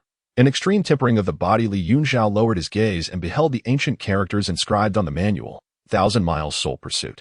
This technique, known as 1,000 Miles Soul Pursuit, could enhance a warrior's vision and olfactory senses, enabling them to discern scents lingering in the air with a precision surpassing that of a dog. It was a remarkable skill for tracking. Wu Yun's expression bore a hint of seriousness. The 1,000 Miles Soul Pursuit was exceedingly peculiar, for its cultivation did not rely on one's cultivation level or comprehension. It could be said that success hinged entirely on fortune. If one could master the 1,000 Miles Soul Pursuit, even without breaking through to internal energy before the age of 22, they could still gain entry into the Demon Suppression Division. Li Yunzhou's countenance reflected astonishment. If Wu Yun's words held true, this 1,000 Miles Soul Pursuit was indeed strange, relying solely on luck rather than skill or insight. Was it due to the technique's tracking prowess? Wu Yun nodded in affirmation. Indeed, while the Demon Suppression Division boasts countless talents, it lacks individuals endowed with such tracking abilities. Li Yunzhou began to comprehend why the demonic calamities outside Linhai County were so severe. It was not due to the lack of strength to vanquish those fiends, but rather the inability to trace their whereabouts. Presumably, this issue plagued other regions as well. Curiosity piqued, he glanced at Wu Yun, wondering whether this commander had ever succeeded in mastering the 1,000 Miles Soul Pursuit. Do not regard me with awe. I too struggled for years without making any headway and ultimately had to abandon it. The two deputy commanders also failed after 5 or 6 years of training. Wu Yun candidly admitted. Li Yunzhou found himself at a loss for words. In the face of such an eccentric technique, he questioned the utility of the panel. Unable to suppress his curiosity, he inquired, is it truly impossible to succeed after 1 year? What if one practiced for 10 years, or even 100 years? To be sure, if one were to devote several decades to it, success might eventually be attained. Yet, which warrior would squander such precious time on a technique solely for tracking? Most individuals, after engaging with the 1,000 Miles Soul Pursuit for merely a year or so without success, would abandon it. Time is invaluable for a warrior. They must focus on enhancing their skills, honing their swordplay, practicing their fist techniques, and refining their agility. Generally, they would not waste considerable time on a seemingly futile skill. Yet, he had the time. The more fiends he dispatched, the more time he would possess. Thank you, Commander. I shall earnestly dedicate myself to training, living up to your expectations. Wu Yun shook his head. I impart this to you merely in the hopes of a stroke of luck. Do not become overly engrossed. As a young man, your priority should be the enhancement of your cultivation. Although he had bestowed this knowledge upon Li Yunzhou, he held little hope, having witnessed too many prodigies who, upon obtaining the 1,000 Miles Soul Pursuit, were left disheartened. One final caution. You have stirred the populace's fervor against demons today. Be wary of retaliation from those fiends. You may take your leave. Li Yunzhou felt a chill run through him. He understood that many matters were far more complex than he had anticipated. It seemed the depths of Linhai County ran deeper than mere tracking issues. Master Li, I have the honor of meeting you, Captain Li. Today, you truly exude authority. Even Lord Wu Yun and Ting Qing have come to welcome you personally. As he donned his reclaimed waist saber, Li Yunzhou exited the station. Along the way, many greeted him amiably, their tones warm, infused with flattery and reverence. This is an unprecedented treatment. He remained indifferent, responding to everything calmly. After enjoying a hearty meal at a familiar restaurant, he brought home a packed roast chicken. Although it was merely a makeshift meal, he refrained from carrying too much. Moments later, he appeared in the secret chamber and handed the roast chicken to Bai Ling. Being able to consume something warm was already a significant comfort. Bai Ling gratefully accepted it, understanding that if Li Yunzhou behaved unusually, it might arouse suspicion. Although the authorities seemed to have ceased their inquiries, one could never tell if someone was still observing her in the shadows. Moreover, as a county magistrate, it was improbable that he had only enforcers at his disposal. Her complexion had evidently improved, showing a hint of color on her previously pale face. Li Yunzhou glanced at the table, where the papers he had delivered that day were densely scribbled with notes. He reached out and picked them up. Don't mess this up. I've only written up to the 11th level. Bai Ling, her mouth greasy, resembled a robust woman in this moment. I will be careful. Li Yunzhou, now at the 9th level of body refinement, felt the urgency of advancing further, with several decades of potential yet to be utilized. Shortly after, he had already incorporated the 10th and 11th levels of the iron cloth shirt into his studies. I'll take a look upstairs. If you grow weary here, you may retreat to the room above, as long as you do not venture outside. Very few come here. Leaving the secret chamber and returning to his room, Li Yunzhou immediately summoned the panel. Iron cloth shirt, 9th level, soul severing / perfection, spirit fox 9 steps, great accomplishment, blade intent, entry, waves fist, uninitiated, 1,000 miles soul pursuit, uninitiated, current power level, 45 years. Gazing at the panel, he fell into contemplation. The 1,000 miles soul pursuit was not a current consideration, nor were blade intent and soul severing / as enhancing these skills would require more than 45 years of energy. The primary uncertainty remained the energy required for extreme body refinement. The Evil Wolf Gang, the Qing Bamboo Gang, and the potential retaliation from demons posed a circle of adversaries surrounding him. He resolved to enhance the Wave's Fist, utilizing the remaining energy for extreme body refinement. With this decision made, the panel flickered to life. 1 year of energy, by slaying the leopard demon. You acquired the Wave's Fist and began your training. Having already reached the 9th level of body refinement, within a year, you perfected the Wave's Fist to a great realm. 2 years of energy. Your Wave's Fist is now complete. Each strike resembles the relentless crashing of waves, ceaseless and powerful. Wave's Fist, perfection. Current power level, 43 years. With an elevated cultivation level, mastering martial skills became significantly simpler. Had he still been at the 1st or 2nd level of body refinement, it would have taken at least 5 or 6 years to achieve perfection in the Wave's Fist. Not bad at all. It was worth my 2 years of effort. A torrent of insights flooded his mind, and he comprehended the intricacies of the Wave's Fist, which could amplify his strength by 40%. This meant that his 900 pounds of strength could reach nearly 1,300 pounds when executing the Wave's Fist. Naturally, as a martial art, its benefits extended beyond merely augmenting strength. He would infuse 10 years of energy into the iron cloth shirt. Without hesitation, Li Yunzhou commenced his inaugural extreme body tempering. He had calculated that ascending from the 1st to the 9th level of body tempering required a total of 18 years of effort. Although extreme body tempering posed greater challenges, he believed that for a first attempt, approximately a decade of effort would suffice. After 1 year's exertion, you initiated your first extreme body tempering. Yet regrettably, you did not manage to surpass the 10th level of iron cloth. Anticipating this outcome, you remained undeterred. Fully aware that extreme body tempering is not an endeavor to be accomplished overnight. With unwavering dedication, you immersed yourself in practice, diligently cycling through the iron cloth technique day and night. In the span of 9 years, which passed in the blink of an eye, you ultimately shattered the limits, transcending barriers to enter a new realm, successfully completing your first extreme body tempering.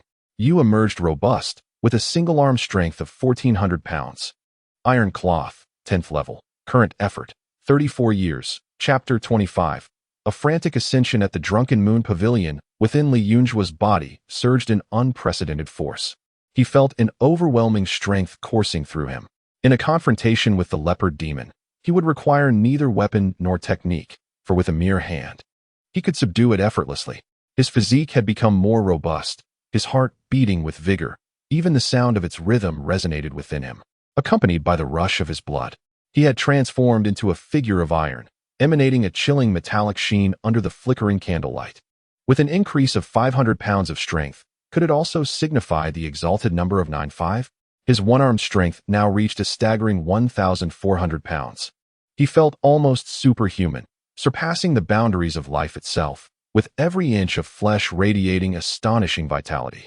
He unsheathed his dagger and drew it forcefully across the back of his hand, producing a cascade of sparks, yet he felt no pain. After sheathing the blade, he gazed at the panel, noting he still possessed 34 years of energy. Onward, with ample energy and the technique for a second extreme body refinement in hand, he was determined to push his limits further. Suddenly, he recalled the golden bone grass he had acquired earlier that day in the lair of the leopard demon, which could refine bones and enhance vitality. He wondered if it could be utilized in conjunction with the panel. With this thought, Li Yunzhou wasted no time and consumed a stalk of golden bone grass, simultaneously channeling his energy. You have consumed the golden bone grass, initiating the second extreme body refinement. Under its influence, you find the cultivation remarkably effortless. Your vitality has surged significantly, and your bones have solidified. Indeed, it was effective. However, a single stalk of golden bone grass was insufficient to complete the second extreme body refinement. Li Yunzhou refrained from consuming a second stalk, planning to reserve it for purchasing a treasured blade. Once he completed the second extreme body refinement, an ordinary sword would be as ineffective as would against his immense strength. Only a true treasure would suffice. In the blink of an eye, 10 years have passed. You have surpassed the 11th level of iron cloth, completing the second extreme body refinement. Your one-armed strength now stands at 1,900 pounds. Iron cloth, 11th level, current energy, 24 years, he had gained an additional 500 pounds of strength, bringing his one-armed might to a formidable 1,900 pounds. His skin retained an iron hue, yet a streak of crimson emerged, as if blood were on the verge of spilling forth. This was due to the overwhelming vitality coursing through him. With such formidable strength, he felt confident he could strike down a practitioner at the 9th level of body refinement with a single blow. He pondered whether he could now contend with an internal energy martial artist. Li Yunzhou again examined the panel. It had taken merely 10 years of energy to complete the second extreme body refinement, largely attributable to the golden bone grass. He estimated that the grass equated to approximately 5 years of energy. Thus, without the golden bone grass, he would have required 15 years of energy to achieve the same outcome. The remaining energy could be devoted to mastering the 1,000-mile soul pursuit. While he lacked energy, he could not resort to indiscriminate slaughter like a madman. If the target were demons or monsters, he would bear no psychological burden. Yet, he sought to find such demons, and mastering the 1,000-mile soul pursuit was imperative. Thud, thud, thud. At that moment, a knock echoed from outside. Li Yunzhou grasped his waist dagger and stepped out of the room. As dusk began to settle, a faint glimmer of light remained. He crossed the courtyard and opened the door, encountering a young attendant. He recognized the individual as Jiang Qing, a servant of the county lieutenant's son from Lehigh County. Having met Captain Li, my young master has sent me to invite you to Zhu Tower for a drink. Li Yunzhou paused momentarily, as he was engrossed in his cultivation and had no desire for social engagements.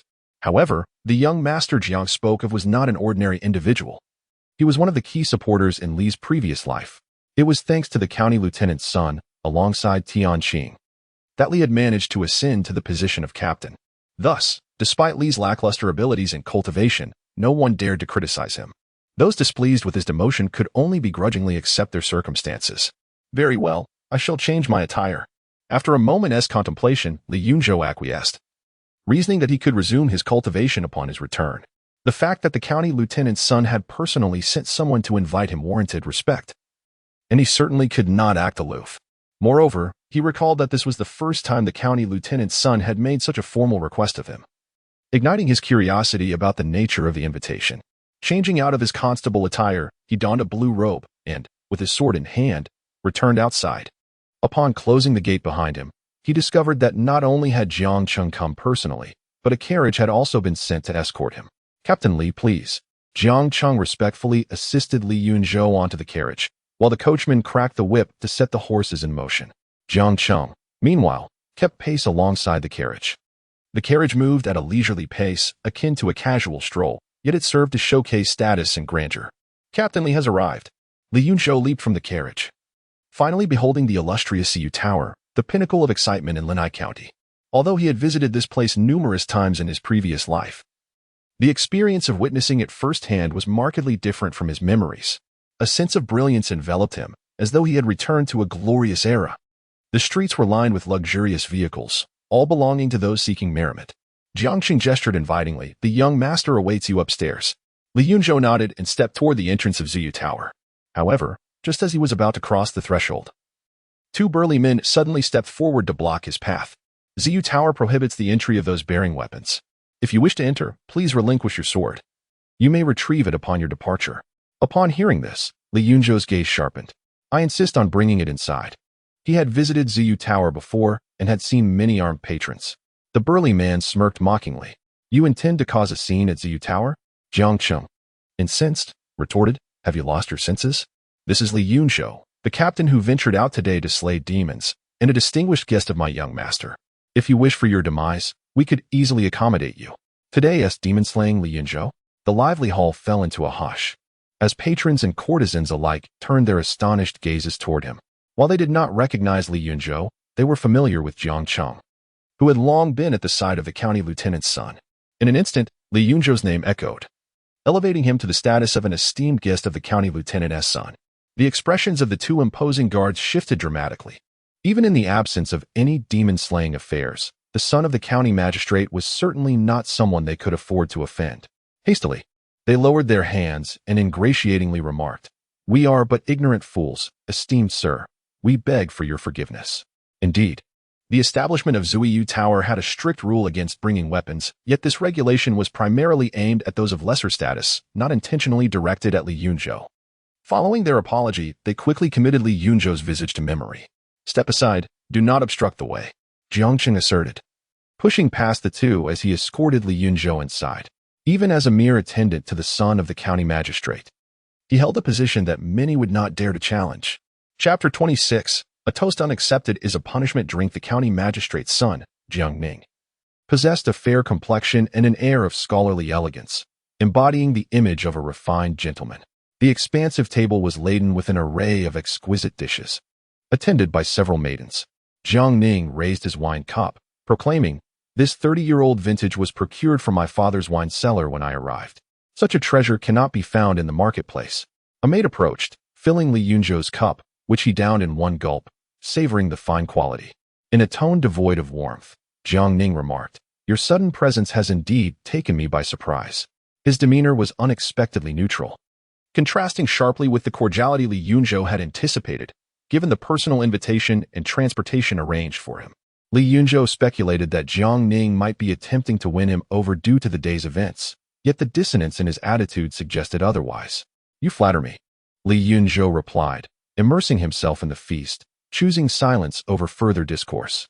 He had received favor from Jiang Ning's family, yet he felt no obligation to reciprocate. Jiang Ning's expression remained impassive as he countered, It is no flattery. It is the first time I have misjudged someone. Was this a reflection of his belief that Li Yunzhou's predecessor had deceived him? A fleeting thought crossed Li Yunzhou's mind, pondering the discomfort of those accustomed to privilege when misled. Yet, if that were the case, why extend such a formal invitation? Is this a diversion or a banquet of treachery? Jiang Ning commanded all attendants to withdraw, turning his focus to Li Yunzhou. Someone wishes for me to convey a message. Maintaining the status quo in Linhai County is advisable. Should chaos ensue, the consequences will be beyond your capacity to bear. The winds of change stirred, yet he feared to be the first to falter. Please relay my response. My affairs do not require oversight from others. Should they have matters to discuss, they may approach me directly. Li Yunzhou grasped the underlying implications, though he had not anticipated that after vanquishing the two troublesome leopard demons, it would be a human, the magistrate's son, who would come to challenge him first. The nuances of this interaction warranted further contemplation. He had no desire for heroism, however. Anyone who sought to obstruct his martial path would meet their demise. I bid you farewell. Not wishing to prolong an unfruitful conversation, Li Yunzhou rose to leave. A toast unaccepted is a punishment drink. Jiang Ning's expression soured at the audacity of someone he had once aided refusing to be governed by him. He was well aware that his father, the county magistrate, oversaw the patrol and security of Linhai County, including the city guards and all constables, 3 of whom were directly under his command. The insolence of a mere constable was intolerable. Had he not seen potential in the Yunzhou, he would have already taken action. Master Jiangqing entered, interjecting. It has been declared that he has severed ties with our county magistrate's residence. The journey home unfolded without incident, and Li Yunzhou returned to his abode, summoning the matter at hand. Iron Shirt, 11th level, Soul Severing Slash, perfected, Spirit Fox 9 steps, great achievement, Blade Intent, beginner, Waves Fist, perfected, 1,000 miles Soul Chase, not initiated, current power level, 24 years. With the cultivation of the second extreme body tempering, a year's worth of power was spent to perfect the Spirit Fox 9 steps, with 23 years of power remaining. It remains uncertain whether it will suffice to master the 1,000 miles Soul Chase. While it is possible that 23 years may be inadequate, it could also be that just 1 or 2 years might suffice. According to Wu Yun, whether one can succeed depends on luck, and he considers his luck to be quite favorable. After a year of power, you practice the 1,000 miles Soul Chase, and you feel a remarkable affinity between your physique and the technique. You swiftly enter the initial stage, with your vision and sense of smell significantly enhanced, achieving minor success within a year. The fortunate guess was not merely due to luck, but rather the harmony between his physique and the technique. The true secret of the 1,000 miles Soul Chase lies in one's constitution. A lack of compatibility between physique and technique results in great difficulty in mastery.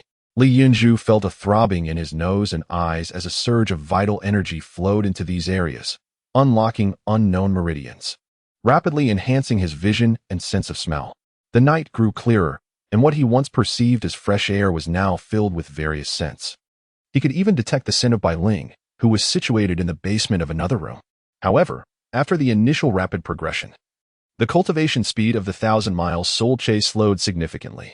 Clearly, although he was compatible, the degree of affinity was not exceedingly high, primarily because his vision and sense of smell had already been greatly enhanced after completing the 2 rounds of extreme body tempering.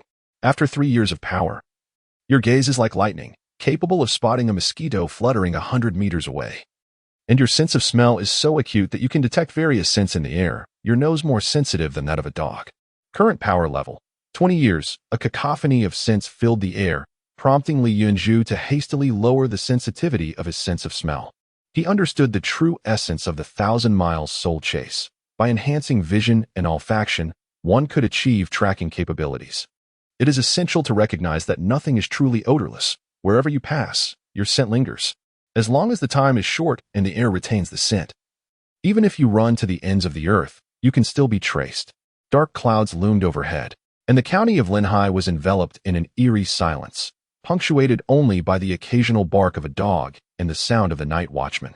Under the cover of night, several figures clad in black stealthily traversed the streets, swiftly approaching a courtyard. This was Li Yunzhou's residence. Remembering the order from the leader, they were to leave no one alive. One of the black-clad figures spoke, then leaped into the courtyard. Go. The remaining figures whispered urgently. For Li Yunzhou had dared to betray the Qingzhou gang and had even slain those sent to eliminate the traitors. Even if he had become a hero in Linhai County, the Qingzhou gang would never let him off the hook. Bang! However, before the others could leap, they witnessed their comrade who had jumped in previously being flung out over the courtyard wall like a rag doll, landing motionless on the street. As several pairs of eyes widened in alarm, they realized the gravity of the situation. News had spread from Linhai County that Li Yunzhou had slain 2 leopard demons, leading most to speculate that his cultivation had reached anywhere from the 7th to the 8th level of body refinement, with some even suggesting the possibility of the 9th level. Consequently, the members of their group were all at least at the 7th level of body refinement, with the first to leap into the courtyard boasting an impressive 8th level. To their dismay, in a startling silence, this companion had encountered the king of hell. If you do not arrive soon, I shall fall asleep, he had quipped. Looking up, the remaining members beheld their target, Li Yunzhou, poised with a blade in hand, surveying them from atop the wall. Damn it, who leaked the information? He has been waiting for us all along. Let us take him down together. Even if he is at the 9th level of body refinement, he must perish. With assassination off the table, they had no choice but to launch a direct assault. The enforcers of the Qinggu gang had never allowed their prey to escape unscathed. In an instant, the 3 or 4 remaining enforcers drew their blades, soaring into the air. Under the immense force, the bluestone pavement cracked and shattered. In the darkness, the glint of steel flashed as the 4 coordinated their attacks, striking up, down, left, and right, each with a clear target, weaving a deadly net of blades. Chapter 27. Releasing the demon within. Do not tarnish my space. Yunzhou radiated a metallic glow, his physique expanding significantly. With a light push of his toes against the wall, he ascended effortlessly into the air. The second level of extreme body tempering required no finesse. Even when faced with opponents at the 9th stage of body tempering, sheer brute force sufficed. With his mastery at the 11th level of iron cloth, only an internal energy practitioner or someone at the 1st level of extreme body tempering could breach his defenses. Confronted by a flurry of attacks from 4 members of the Qingzhou gang wielding clubs, he simply retaliated with a single punch. Boom! The night echoed with a sound reminiscent of thunder as his fist, imbued with a terrifying force of nearly 2,000 pounds, cleaved through the air, creating a shockwave that crashed down upon the oncoming assault. There was no flourish, merely a collision of power and defense. The 4 assailants felt an overwhelming force surge from their weapons, their grips shattering under the strain, bones cracking under the immense pressure. In the next instant, to their disbelief, the strikes they delivered failed to inflict any harm upon Yunzhou. Instead, their weapons succumbed to his overwhelming strength, shattering into fragments. Oh no! He has surpassed the 9th stage of body tempering. The expressions of the 4 members of the Qingzhou gang shifted drastically as the explosive shards hurtled back towards them, emitting a terrifying whistling sound as they tore through the air. Before they could react further, a series of sickening thuds resounded as the lethal fragments struck their bodies, leaving gaping wounds. One unfortunate soul had his head obliterated, lifeless as he hung in the air. You. The remaining 3, though still breathing, succumbed to their injuries as they collapsed to the ground, their vitality waning amidst horror and despair. Slain an enemy at the 8th stage of body tempering. Gained 8 years of power. Slain an enemy at the 7th stage of body tempering. Gained 7 years of power. Slain an enemy at the 7th stage of body tempering. Gained 7 years of power. Slain an enemy at the 7th stage of body tempering. Gained 7 years of power. Slain an enemy at the 8th stage of body tempering. Gained 8 years of power. Current power, 57 years. 2 enemies at the 8th stage and 3 at the 7th stage were more than sufficient to annihilate most adversaries at the 9th stage. Had he remained at that level, his fate tonight would have been dire. The Qingzhou gang could not be accused of underestimating him, however. His rate of advancement defied conventional understanding. Yunzhou began to search the bodies, yet this time he found nothing, not even a single piece of silver. 3 times is the charm. I have restrained myself long enough while you have unleashed the demon within me. There exists a saying, one can be a thief for 1,000 days, but one cannot guard against a thief for 1,000 days. If one desires a peaceful slumber, one must take the initiative. With that thought, Yunzhou dismissed the corpses, indifferent to the potential for malevolent spirits to arise. It was late, and he had neither the means nor the desire to deal with so many bodies. Soon, the patrolling constables would pass this way and take care of it. After changing into a new set of clothes and donning a mask, Yunzhou transformed into a specter of darkness, making his way towards the Qingzhou gang's Jinzhutting. Jinzhutting is not merely a name of reputation, it has truly established its territory and erected its stronghold, where the upper echelons reside, even in the dead of night. Sentinels are stationed, patrolling with both overt and covert vigilance, their display of authority rivaling that of a governmental office. Generally, few dare to disrupt this domain. Even officials tread carefully here, as this merely serves to showcase the might and grandeur of Jinzhutting. After the shift, let us go to my place for a drink. What is the point of drinking at home? Let us visit Widow Lu, have her warm a pot of fine liquor for us, and in return, I'll waive her protection fee for next month. She'll be positively delighted. As 2 sentinels of Jinzhutting felt a wave of drowsiness wash over them, they resorted to discussing invigorating topics. Their conversations soon revitalized them, and by the flickering light of their lantern, they perceived a shadow approaching at a lightning speed. Someone. Instinctively, they sought to raise the alarm, but their cries were stifled before they could materialize. The shadow materialized before them, delivering 2 swift strikes. Bang! Bang! Before they could utter a scream, the 2 sentinels were sent flying like tattered sacks, crashing through the crimson door behind them, shattering it into splinters. The plaque inscribed with the characters for Jinzhutting fell, only to be obliterated mid-air by the shadow's fist. Master, You should rest. Barring any unforeseen circumstances, they should have succeeded. Zhang Chong filled Zhang Jingyuan's teacup to the brim. Half an hour prior, the strongest cadre of Jin's Hutting had set out to assassinate the rogue piece, Li Yunzhou. With 2 practitioners at the 8th level of body refinement and 3 at the 7th, even a master at the 9th level would meet his demise in direct confrontation. Not to mention the preparation of toxic smoke and other such measures. Zhang Jingyuan took a delicate sip of his tea. This young man is indeed a talent. I once believed that had he ventured into the corridors of power, he would thrive effortlessly, which is why I spared no effort in nurturing him. Little did I know. I underestimated him.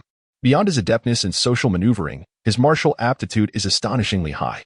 Given the choice, I would rather not eliminate him. Zhang Chong sighed.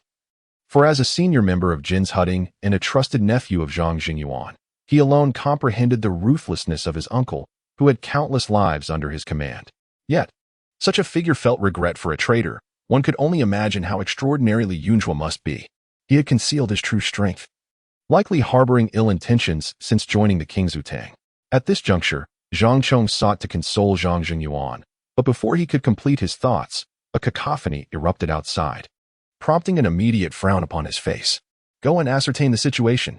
Zhang Jingyuan snapped, his temperament soured by the disturbance on this inopportune night. However, before Zhang Chong could exit, someone burst through the door, exclaiming, "Master, it's dire. A formidable adversary has breached Jin's Hutting, killing indiscriminately. Many brothers have already fallen." Damn it.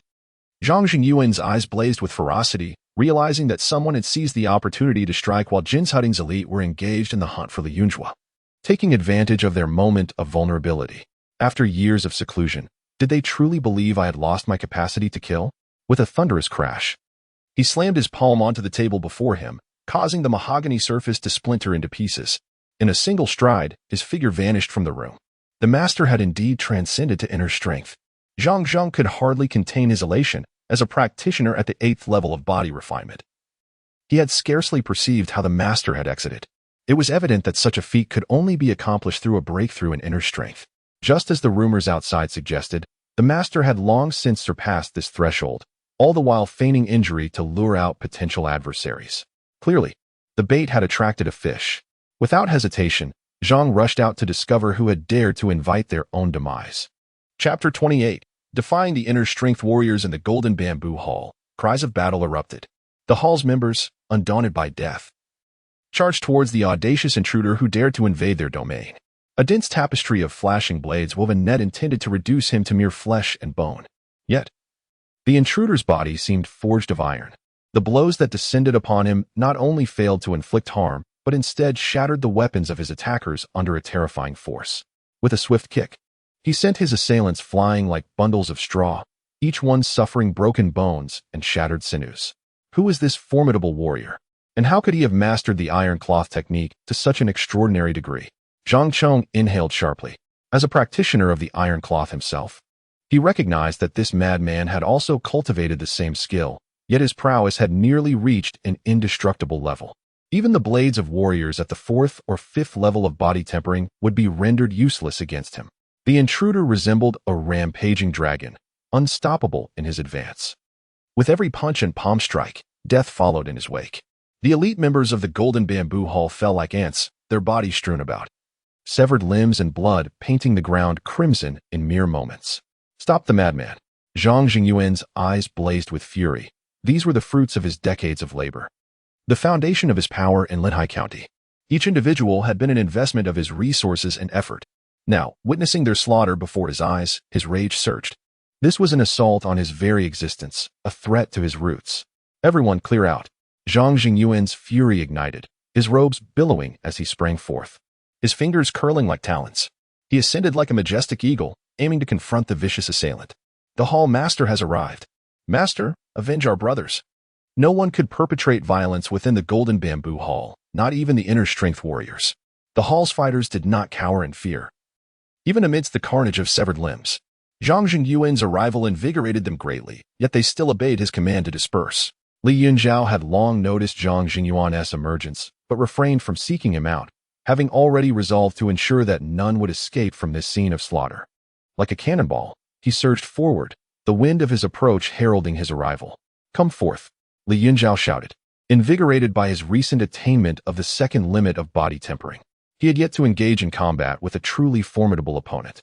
Zhang Jingyuan's presence exuded an aura that clearly surpassed the realm of body tempering, marking him as an inner strength warrior. Riptide Fist. After 2 decisive strides, he unleashed a punch, the air resonating with the sound of crashing waves as if an ocean was surging forth. Bang! The collision of fists and claws unleashed a visible shockwave that radiated outward, causing several of the Golden Bamboo Hall's members to spew blood and be sent hurtling away. Their internal organs shattered, lifeless upon impact with the ground. Li Yunzhou trembled, unable to halt his retreat, shattering countless tiles beneath his feet. In their first direct clash, he found himself unexpectedly pushed back. To comprehend his single-arm strength of 1,900 pounds, under the 40% amplification of the wave fist, the force of his punch approaches 2,700 pounds. Indeed, there exists something formidable about an internal energy warrior. He experiences a peculiar sensation.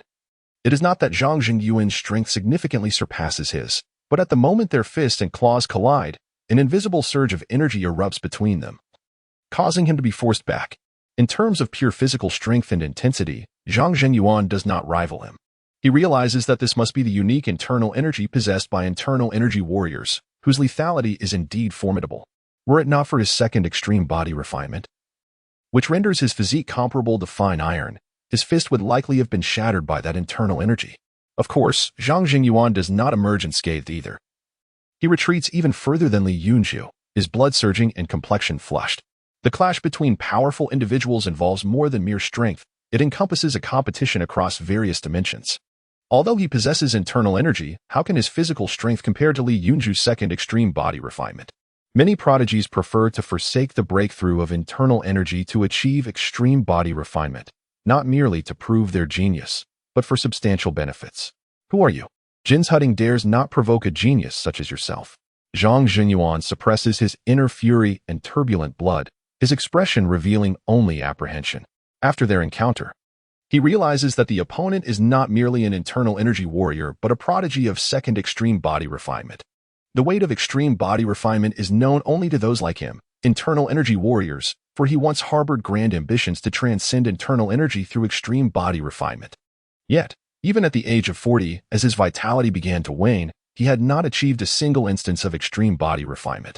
He has devoted his entire life and failed to accomplish it even once, while the person before him has already completed it twice. The terror of this realization replaces his towering rage. A life-threatening individual. Li Yunzhou snorts coldly, although Zhang Jingyuan recognizes him, his face is obscured, and they have not met in many years. Thus, Zhang Jingyuan could not possibly identify him by voice alone. In truth, just days ago, he was an inconsequential figure to Zhang Jingyuan, who naturally would not have made a point to remember Li Yunzhou's features. He would not acknowledge his identity. After all, as a head of the law enforcement agency, openly killing dozens within the city would compel the authorities to pursue him. This is not due to the righteousness of the authorities, but because such large-scale slaughter could likely attract unsavory elements. Li Yunzhou strides forward, launching another powerful punch. Before his fist arrives, the fierce wind generated causes Zhang Jingyuan's hair to billow. He dodges, yet Li Yunzhou's fist crashes into the wall behind him. Boom. The wall is shattered, collapsing over a wide area. If you wish to kill me, you shall not fare well either. Zhang Jingyuan channels his internal energy, his fingers striking like sharp steel claws towards Li Yunzhou's ribs. A fist unexpectedly retaliates, sending Zhang Jingyuan's steel claws back, followed by an unrelenting barrage of punches. Everyone, join forces to eliminate him. Whoever kills him, I shall make them the Vice Hall Master. With a few collisions, Zhang Jingyuan could no longer withstand the onslaught. Disregarding the number of elites from the Jinzhou Hall who might perish, for without assistance, his demise that night was inevitable. The disparity in strength between the two was negligible. Yet his opponent's body, having undergone dual extreme refinement, exuded a lingering aura akin to wrought iron, perpetually at its zenith. In contrast, after several clashes, Zhang felt his internal organs tremble on the brink of rupture, the flow of his internal energy gradually becoming obstructed and his power waning. Let us all converge and overwhelm him. Zhang Chong rallied the remaining 7 or 8 elites from the Jinzhou Hall, charging forth in a frenzy, unleashing a flurry of blades. Li Yunzhou did not flinch. Instead, he braced himself against the assault, his bulging muscles shimmering with a cold metallic sheen, shattering a swath of blades upon impact. In an instant, Cries of agony erupted as many had their arms shattered, blood and flesh flying, resembling a swarm of ants daring to challenge an elephant. Chapter 29. Tremendous gains, deceitful transformations begun. With a single punch, Li Yunzhou sent Zhang Jinyuan staggering backward, and in the next moment, unleashed a flurry of devastating strikes. The sound of shattering bones echoed throughout, as under the formidable force, a practitioner at the third stage of body refinement was obliterated, their mangled remains flying like a bundle of straw. Even the mightiest, Zhang Chong, could not withstand a blow from Li Yunzhou. His body was contorted, and upon hitting the ground, he lay motionless. Slain an enemy of the 8th stage of body refinement. Gained 8 years of power. Slain an enemy of the 5th stage of body refinement. Gained 5 years of power. Slain an enemy of the 3rd stage of body refinement. Gained 3 years of power. Current power, 175 years. At this juncture, all the elites gathered at Yunzhou Hall had been vanquished, leaving only Zhang Jinyuan. Bang! Seizing the opportunity, he struck Li Yunzhou with a palm, yet it inflicted minimal damage, as his formidable defenses absorbed the majority of the internal energy. Who on earth are you? Zhang Jinyuan's voice trembled with fear. Decades of nurturing his elite subordinates had culminated in their slaughter. At this moment, he was not merely enraged, but terrified of provoking such an adversary. Guess. Li Yunzhou, like a dragon piercing the depths of the sea, punched through the air, creating a fierce whirlwind. Bang! This time, he gained the upper hand, sending Zhang Jinyuan flying, who coughed up blood and crashed into a wall. Are you Li Yunzhou? The name flashed through Zhang Jinyuan's mind with a jolt, escaping his lips uncontrollably. If he had recently offended any prodigy, it could only be Li Yunzhou. How could this be possible? Amidst the swirling dust, Zhang Jinyuan screamed in disbelief. How could it be Li Yunzhou? Given the time Li Yunzhou had spent cultivating, it was unfathomable for him to have achieved the 9th stage of body refinement, let alone the realm of extreme body refinement. You guessed correctly indeed. With only Zhang Jinyuan remaining, Li Yunzhou had no qualms about revealing his identity. Were it not for his role as a constable, which restrained him from acting recklessly, he would have never concealed himself. Li Yunzhou plunged into the dust, delivering powerful blows that sent Zhang Jinyuan, who had just begun to rise, crashing back down. His robe tattered, leaving distinct imprints of his fists. Boom! Another punch landed, driving Zhang Jinyuan deep into the ground. His chest caved in, seemingly on the brink of death. He had lost all will to resist and had surrendered, his eyes wide with shock. I am to kill such a prodigious talent. You have concealed yourself well. Had he known the true extent of Li Yunzhou's terrifying prowess, he would have never dared to strike. All that he had amassed over decades, alongside his own efforts, had been swept away by one who had only trained for a few years. How could he not feel regret? I curse my pride. Had it not been for my hubris in pursuing the limits of body refinement, you would not be able to kill me today. Zhang Jinyuan's face contorted with unwillingness. The pursuit of extreme body refinement had not only squandered his time but had also caused him to miss his golden years of cultivation. By the time he realized he needed to break through his internal energy, he had already entered an age where vitality waned, and maintaining his vigor had become a challenge, rendering further advancement nearly impossible. Even his combat prowess could hardly be considered that of a true internal energy warrior. Where could there possibly be so many if not? Were it not for my youth, a mere sneeze could extinguish you. With a resounding thud, I struck Zhang Jinyuan's neck, thereby concluding the life of a notorious figure who had terrorized Linhai County for decades. Slain an enemy of the 1st level of inner strength. Gained 15 years of power. Current power, 190 years. The searing intent to kill gradually subsided, and my form returned to normal. With nearly 200 years of power, one can only imagine the magnitude of my gains. Yet, this also signifies the countless lives I have taken, though I have not meticulously counted. I am certain it exceeds 30, most of whom were merely at the 2nd or 3rd level of body refinement, with true masters being few and far between. I have indeed exercised considerable restraint, refraining from indiscriminate slaughter for the sake of power, but after several consecutive days of assassination attempts, even a clay figure would exhibit some ire. The ground was littered with corpses, severed limbs, and a thick layer of blood pooled beneath, the acrid scent of blood permeating the air. I closed my senses and began to search the wreckage for bodies, discovering quite a number of silver notes. However, I soon abandoned the search. The commotion from our previous encounters would surely have alarmed those nearby, and the constables could arrive at any moment. I was not concerned about that, but rather about how much I might recover from the bodies, as this place served as the stronghold of the Golden Bamboo Hall. It must have a designated area for storing gold, silver, and secret texts. Rather than waste time on the corpses, I resolved to locate that place. With a swift movement, I glided toward the backyard. Having once been a lackey of the Golden Bamboo Hall, I had some inkling of where to look. Eureka! I punched through a wall and beheld a sandalwood chest, approximately 2 feet long and over a foot high. I shattered the lock and opened it, revealing an almost complete trove of gold, silver, jewels, and silver notes, the quantity too vast for me to estimate. In addition to the precious items, there were also several secret texts, roughly 4 or 5 in number. I did not linger to examine them closely, but closed the chest and tucked it under my arm, preparing to leave. However, just as I stepped into the front yard, littered with severed limbs, I abruptly halted. A chilling aura enveloped the air, a stifling presence emerging. The corpses, which had only recently succumbed to death, now bore the markings of decay as if they had been lifeless for hours. In that moment, time seemed to accelerate. With all the bodies rapidly decomposing, some of the flesh had lost its vibrant hue, now emitting a foul stench. More horrifyingly, the blood on the ground appeared to evaporate under an unseen heat, transforming into a crimson mist that gradually enveloped the courtyard. Had malevolent spirits been summoned forth? Or were dark entities drawn to this place? I could not discern whether the death of the Golden Bamboo Hall's elite had birthed these entities or if the powerful auras of fallen warriors had attracted them.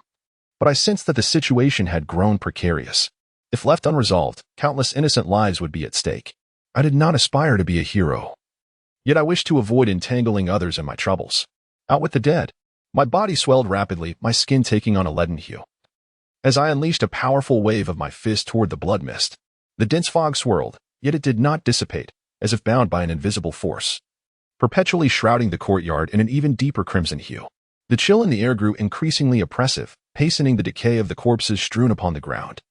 Li Yunzhou stomped his feet, causing the earth to tremble and the structures to crumble, yet he remained powerless to halt the impending changes. He had even begun to seek out torches, intending to procure some oil to incinerate the bodies. Your efforts are in vain, a sudden voice startled Li Yunzhou, revealing that despite his cultivation, he had failed to notice the approach of another. Following the sound through the blood-soaked mist, he beheld a figure standing atop a grand tree outside the Yunzhou Hall, a man cradling a sword in both hands, clad in ostentatious white attire, adorned with a golden phoenix-patterned belt and embellished with exquisite green jade. His hair was elegantly tied up, evoking the image of both a wealthy scion and a dashing warrior of the martial world. Chapter 30. The blade strikes the malevolent. How long must one wait for malevolence to take shape? Possessing such knowledge, and yet wandering through Linhai County under the cover of night, this individual was surely no ordinary person. Sensing no hostility from his interlocutor, Li Yunzhou inquired further. The man surveyed the thick fog and the remnants of flesh strewn across the ground, chuckling, not long at all, at most. The time it takes to brew a cup of tea. Indeed, a cup of tea does not require much time. He could wait. Yet he feared the arrival of other adept members of the Yunzhou gang, which would inevitably lead to further bloodshed. With each passing moment, as lives were lost, who could say if it would merely serve to nourish the malevolence that was taking form? Did you orchestrate this carnage? The man gestured toward the scattered corpses. Indeed, Li Yunzhou had no intention of denying it. Clad in dark attire and clutching a box, drenched in blood, denial would serve no purpose. Second stage extreme body refinement. The man mused. You sound to be around 20 years of age. I never anticipated such a prodigy to emerge in Linhai County. It appeared the man had discerned Li Yunzhou's cultivation level at a glance, perhaps having arrived earlier and thus possessing prior knowledge of his prowess. Curiosity glimmered in the man's eyes as he gazed at Li Yunzhou. What enmity does the Yunzhou Hall hold against you, to warrant such slaughter?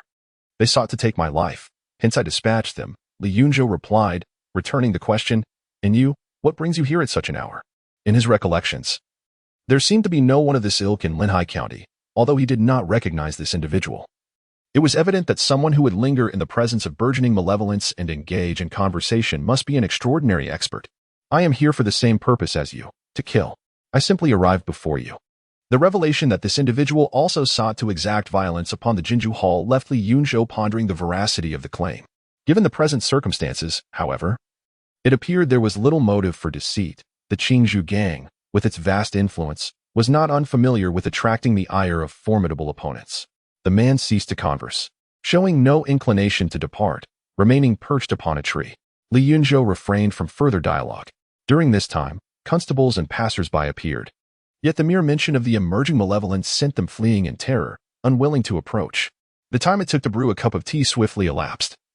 and the blood-red fog began to swirl ominously. In its heart, a nebulous humanoid silhouette began to materialize with alarming speed. The corpses upon the ground decayed at an accelerated pace, as if the essence of their flesh was rapidly dissipating, threads of visible black mist wafting toward the emerging form. It appeared as though obscured by a digital mosaic, rendering it indecipherable. Li Yunzhou glanced at his interface. No alterations were present, suggesting that this entity posed no threat to him. Should there have been any warning, he would have fled without hesitation.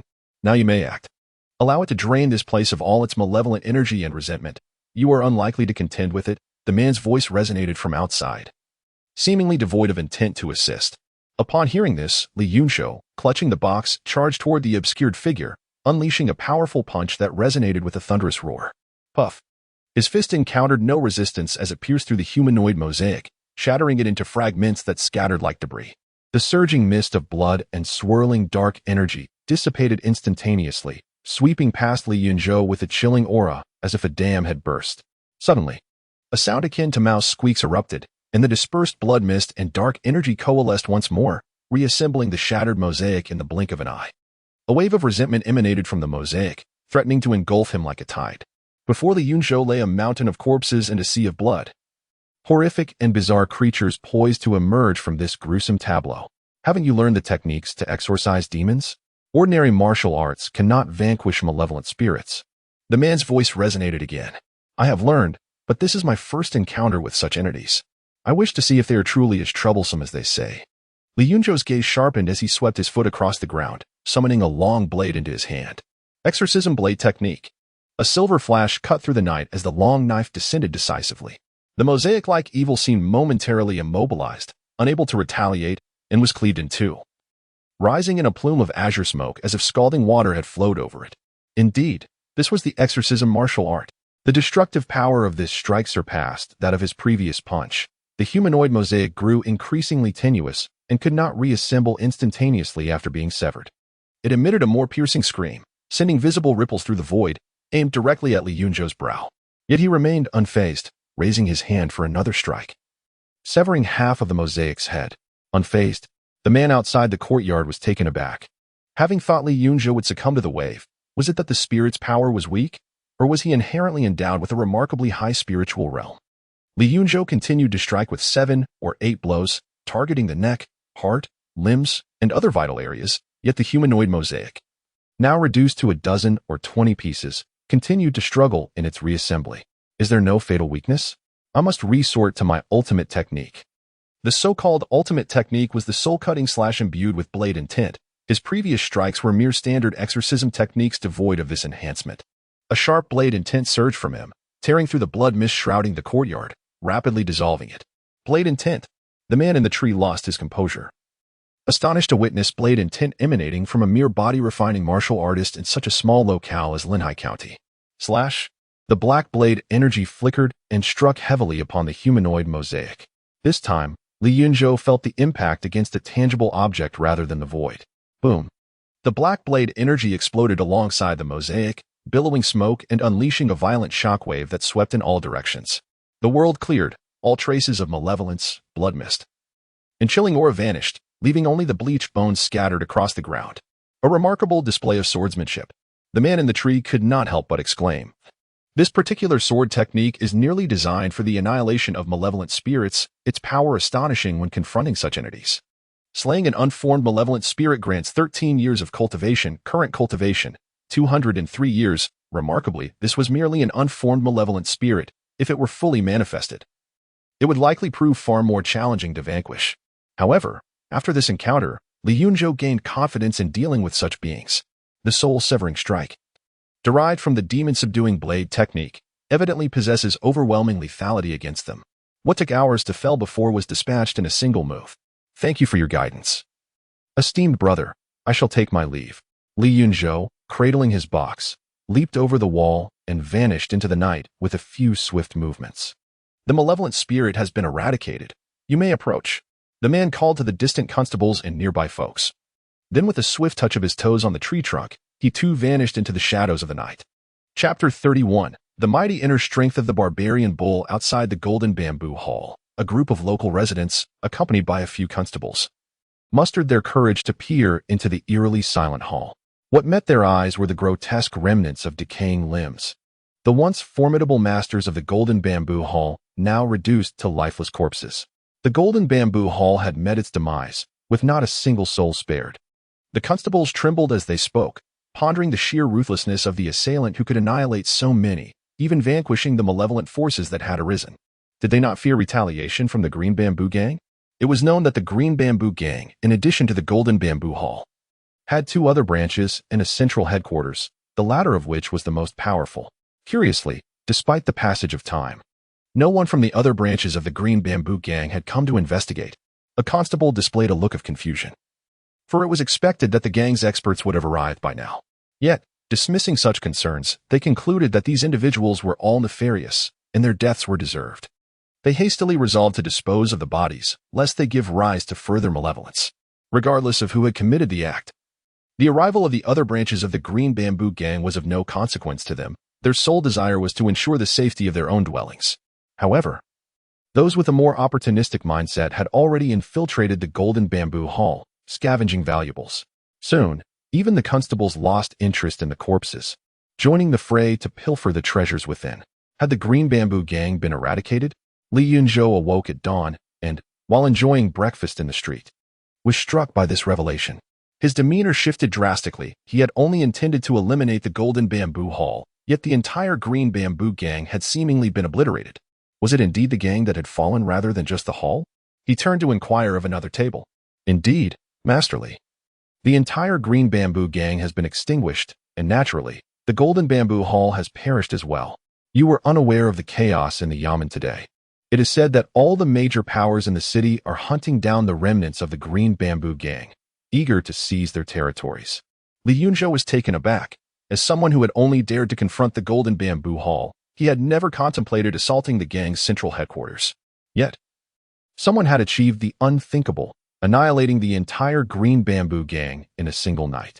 Moreover, this individual appeared to have rallied all the forces of Linhai County to execute a thorough purge of the remaining gang members.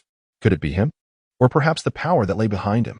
He recalled the man in white from the previous night, who indeed seemed suspicious.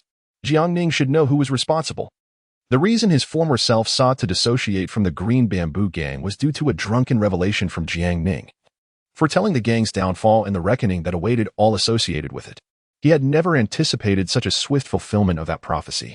Nonetheless, this development bore its advantages. The demise of the Green Bamboo Gang meant that he would no longer attract unwanted trouble. Gathering some provisions, Li Yunzhou entered the secret chamber. Finding Bai Ling in improved spirits, no longer appearing frail, Bai Ling opened a lotus leaf and eagerly devoured the small steamed buns within, declaring, "Almost there. I should be able to finish today. Do not rush.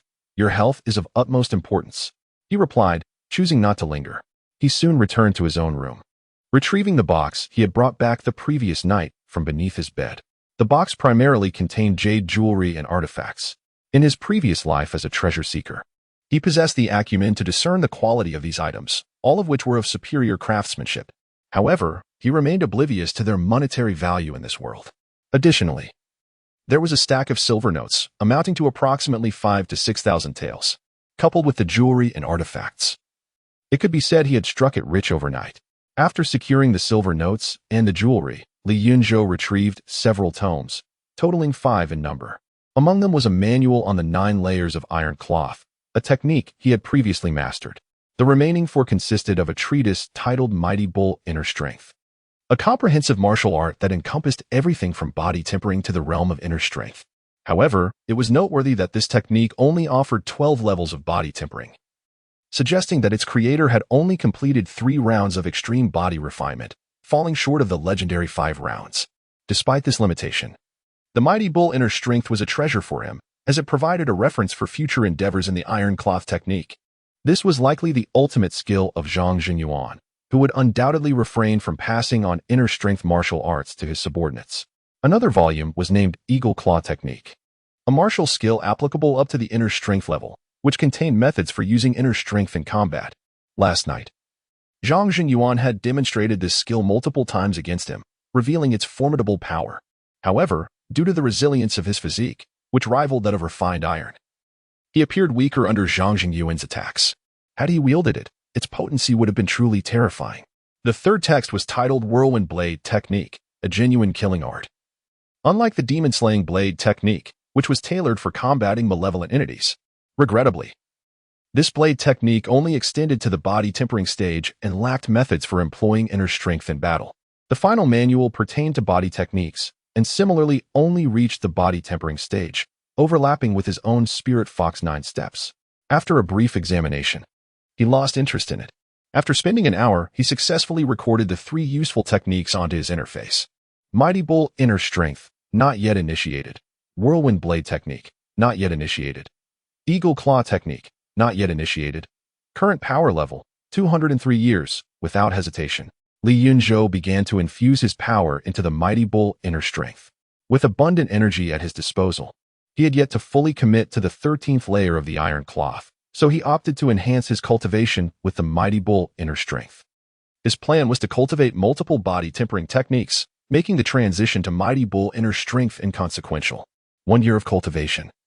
You will have already reached the second round of extreme body refinement. After a brief adaptation, practicing Mighty Bull Inner Strength will be as effortless as eating or drinking, allowing you to elevate it to the 8th level of body tempering in just 1 year. 2 years of cultivation. Your Mighty Bull Inner Strength has reached the 11th level. Unlike the Iron Cloth, which primarily focused on defense and the refinement of flesh, making it tougher than iron. Li Yunzhou's skin appeared smooth and delicate, but if one were to touch it, it felt akin to aged cowhide, far from soft. In combat, he experienced a sensation akin to donning a layer of armor, significantly affecting his speed, in contrast to the strength of the Mighty Bull's inner power, which emphasizes overall balance without favoring any particular aspect. Li Yunzhou felt a warm sensation enveloping his entire being, instilling a sense of ease within him. His vitality surged, resulting in a comprehensive enhancement of his internal organs, bones, and every part of his body. Although his physical strength remained unchanged, he could distinctly perceive the transformation within himself. As Wu Yun had articulated, strength does not increase merely by mastering multiple techniques. However, the benefits were undeniably palpable. With a swift motion, Li Yunzhou consumed the final stock of golden bone herb. Initially intended for sale to procure a precious blade, his unexpected windfall rendered that unnecessary. Yet, upon the second consumption of the golden bone herb, coupled with the elevation of his cultivation, the effects appeared less potent than the first. 3 years of cultivation. You ingested the golden bone herb, initiating the challenge of the 12th level of the Mighty Bull's inner power, embarking on the 3rd extreme body tempering. Your breakthrough was unsuccessful. Undeterred, you recognized the formidable challenge of the 3 extreme tempering processes. With unwavering determination, you devoted yourself to relentless practice, vowing to complete the 3 extreme body temperings. Chapter 32. The 3rd extreme body refinement. 25 years of cultivation. Time slips away as you immerse yourself, and your previously stagnant progress finally begins to stir. The strength of the Mighty Bull Inner Force breaks through to the 12th level, achieving a single arm strength of 2,400 pounds. Mighty Bull Inner Force, 12th level, current cultivation, 178 years, during the 1st extreme body refinement. 9 years of cultivation were expended, during the 2nd, 15 years. Now, for the 3rd, 25 years were utilized, elevating the Mighty Bull Inner Force to the 11th level in 2 years, aided by a single stalk of golden bone grass, which nearly compensated for 3 years of cultivation. Thus, completing the 3 extreme body refinements took approximately 26 years in total. With each refinement, the required cultivation time escalates. Preliminary calculations suggest that the 4th extreme refinement would demand at least 40 years, if not more, as the requirements for innate talent become increasingly stringent. Insufficient talent translates to greater expenditure of cultivation energy. As for the fabled 5th refinement, he was uncertain if sheer cultivation could suffice. Yet he resolved to prepare his energy for a trial, regardless. Relying on the Mighty Bull Inner Force to complete 3 extreme body refinements did not yield transformations as dramatic as those observed with the Iron Cloth shirt, for the enhancements were balanced across various aspects, resulting in minimal external change. However, a lack of visible alteration does not imply negligible internal transformation. His organs, muscles, and bones have grown increasingly resilient, and his vital energy surges like a furnace, with the ability to exert 2,400 pounds of force. His power has further escalated, and coupled with his martial skills, a single punch can unleash over 3,000 pounds of force. Should he engage in combat with someone like Zhang Jinyuan, a practitioner of inner force, a few strikes would suffice to incapacitate him. Yet, Zhang Jingyuan does not represent all inner force practitioners. He merely represents the novice stage, having barely entered the realm of inner force at an age where vitality is waning, making him one of the weakest among them. Rising to quench his thirst, Li Yunzhou resumed channeling his cultivation energy, swiftly perfecting the Gale Blade technique and achieving full mastery of the Eagle Claw technique's body refinement aspect, the culmination of the three extreme body refinements, along with the enhancement of his sword intent, allowed him to complete the Gale Blade technique in just 1 year of cultivation. The Eagle Claw technique, however, demanded the most, consuming a staggering 15 years of energy for both hands. It is noteworthy that he expended merely 18 years of cultivation to progress from the 1st to the 9th level of body refinement. Astonishingly, mastering a single martial technique's body refinement required 15 years. I had underestimated the profundity of this inner force martial art. Through genuine practice, he recognized that the Eagle Claw technique, possessing the principles of inner force, wielded extraordinary power, not merely ordinary. It was evident that Zhang Jingyuan had not mastered it adequately. He likely advanced beyond inner force during his training, without dedicating the necessary time to refine his fingers. Drawing his dagger, he clenched his fingers with force, astonishingly tearing off a chunk as if it were mere tofu, leaving terrifying claw marks on the blade. Were such a grip to land upon flesh, it would undoubtedly rend skin and muscle, even exposing bone. Eagle Claw technique, body refinement, perfected. Gale Blade technique, perfected. Current cultivation, 162 years, after a final glance at his status panel. Li Yunzhou gathered his silver notes and stepped out of the courtyard. The Forge of the Blade. As Li Yunzhou stepped inside, a young attendant approached him, inquiring, "Do you seek to purchase a weapon, sir?" "I desire a fine saber," he replied. The room was filled with an array of weapons, yet to him, they appeared as mere scrap metal, lacking in value. Quality sabers are typically custom-made. Would the gentleman prefer to commission one or purchase a pre-forged saber crafted by Master Lianfeng? How long does a custom order take? That depends on the specifications of the saber. It could take as little as 7 or 8 days or as long as a month, the attendant responded. Li Yunzhou shook his head. "I require a suitable weapon without delay. Lead me to the finished products." "Certainly, sir. Please follow me," the attendant beckoned. Ascending to the 2nd floor, the selection of weapons dwindled further, yet they still seemed worthless to him. "Do not present me with these trivial offerings. I seek only the finest." "Money is not an issue." The attendant's expression shifted as he bowed. "Please wait. I shall summon the proprietor." He hurried off and soon returned with a robust middle-aged man, whose powerful physique exuded an undeniable presence. An internal energy practitioner, Li Yunzhou's instincts discerned the strength of the proprietor of Lianfeng, a remarkable establishment indeed, given its prominence in Linhai County. "Please, follow me," the proprietor said, leading Li Yunzhou to the 3rd floor. Unlocking an iron door, they entered a spacious chamber. The walls and windows were forged from iron, indicating the significance of the items stored within. Along the walls, a row of shelves held numerous boxes. The proprietor approached and retrieved a gleaming silver saber. "What do you think of this blade?" Li Yunzhou examined the weapon, flicking it lightly with his finger, causing the blade to emit a soft hum. "This is indeed a fine saber, but it is too light, suitable only for women." Although the blade was resilient, its weight rendered it ineffective in harnessing his immense strength, feeling more like a toothpick in his grasp. The proprietor remained silent, putting the saber away and stepping forward to present a gray large blade. "This is the Ghost Bone Saber, one of the treasures of Lianfeng. Forged from demon bone and mysterious iron, weighing 136 pounds. As soon as the blade was unsheathed, Li Yunzhou felt a chilling aura. This is the one. He sensed it without even holding the weapon. His sword intent revealed to him that this was the finest blade available, and he was quite pleased with its design. However, the proprietor did not immediately hand it over. "I must caution you, the Ghostbone Saber, due to its demonic composition, possesses a fierce nature. If one lacks the strength to wield it, they may be harmed by the malevolent energy contained within, tainting their essence. Of course, should it strike an enemy, they too would suffer from its curse. That is of no concern," Li Yunzhou declared. Having undergone 3 rigorous body tempering sessions and possessing his own sword intent, he was confident in his ability to master the blade. "I fear not the saber's ferocity, for I can match it. The price is 3,600 taels of silver," the proprietor stated as he carefully put the saber away. Li Yunzhou did not haggle, readily producing the banknotes for payment. The finest saber from Lianfeng was undoubtedly worth this price. "Fortunately, I managed to acquire a sum of money at the jinsutting last night. Otherwise, even if I encountered the treasured blade, I would have been left to lament in vain. After settling the payment, the blade was placed in my hands, and I effortlessly drew it forth. In that instant, the blade emitted a faint crimson glow, and an ominous aura attempted to penetrate through the hilt into my being. Yet, with a sweeping intent, I countered, and the malevolent energy retreated obediently.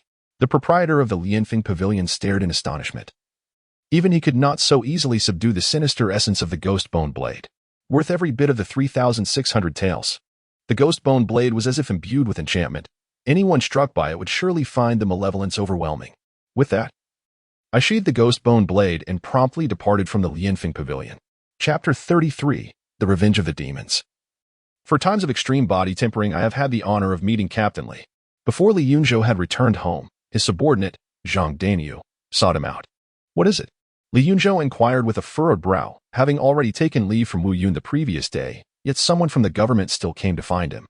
Zhang Daniu clasped his hands and replied, Last night, Shaoliang village was subjected to a demon's revenge, resulting in the deaths of over a dozen individuals. The duty officer, Jiang Du, request your presence at the prison. He cautiously lifted his gaze to gauge Li Yunzhou's reaction, only to find him indifferent, exhibiting little response. Li Yunzhou turned on his heel and strode toward the prison. Zhang Daniu followed closely, whispering, I heard that originally, Captain Zhao was assigned to handle this matter. However, when he approached Deputy Chief Jiang Du stated that those who caused the trouble should resolve it themselves, which is why I was sent to find you.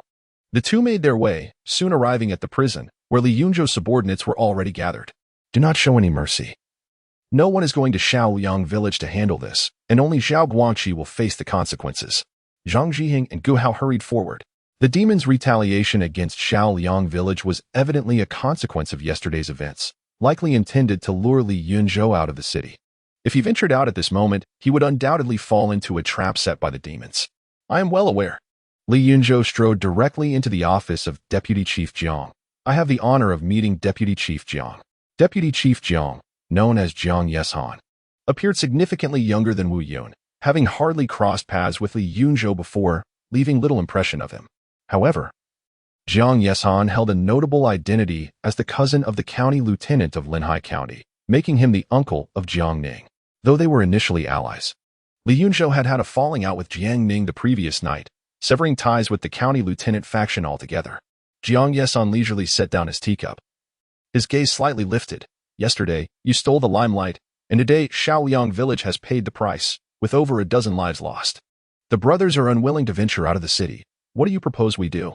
Li Yunzhou's expression remained impassive. I shall personally head to Shaoliang village, ensuring my brothers do not face hardship. I kindly request a swift horse.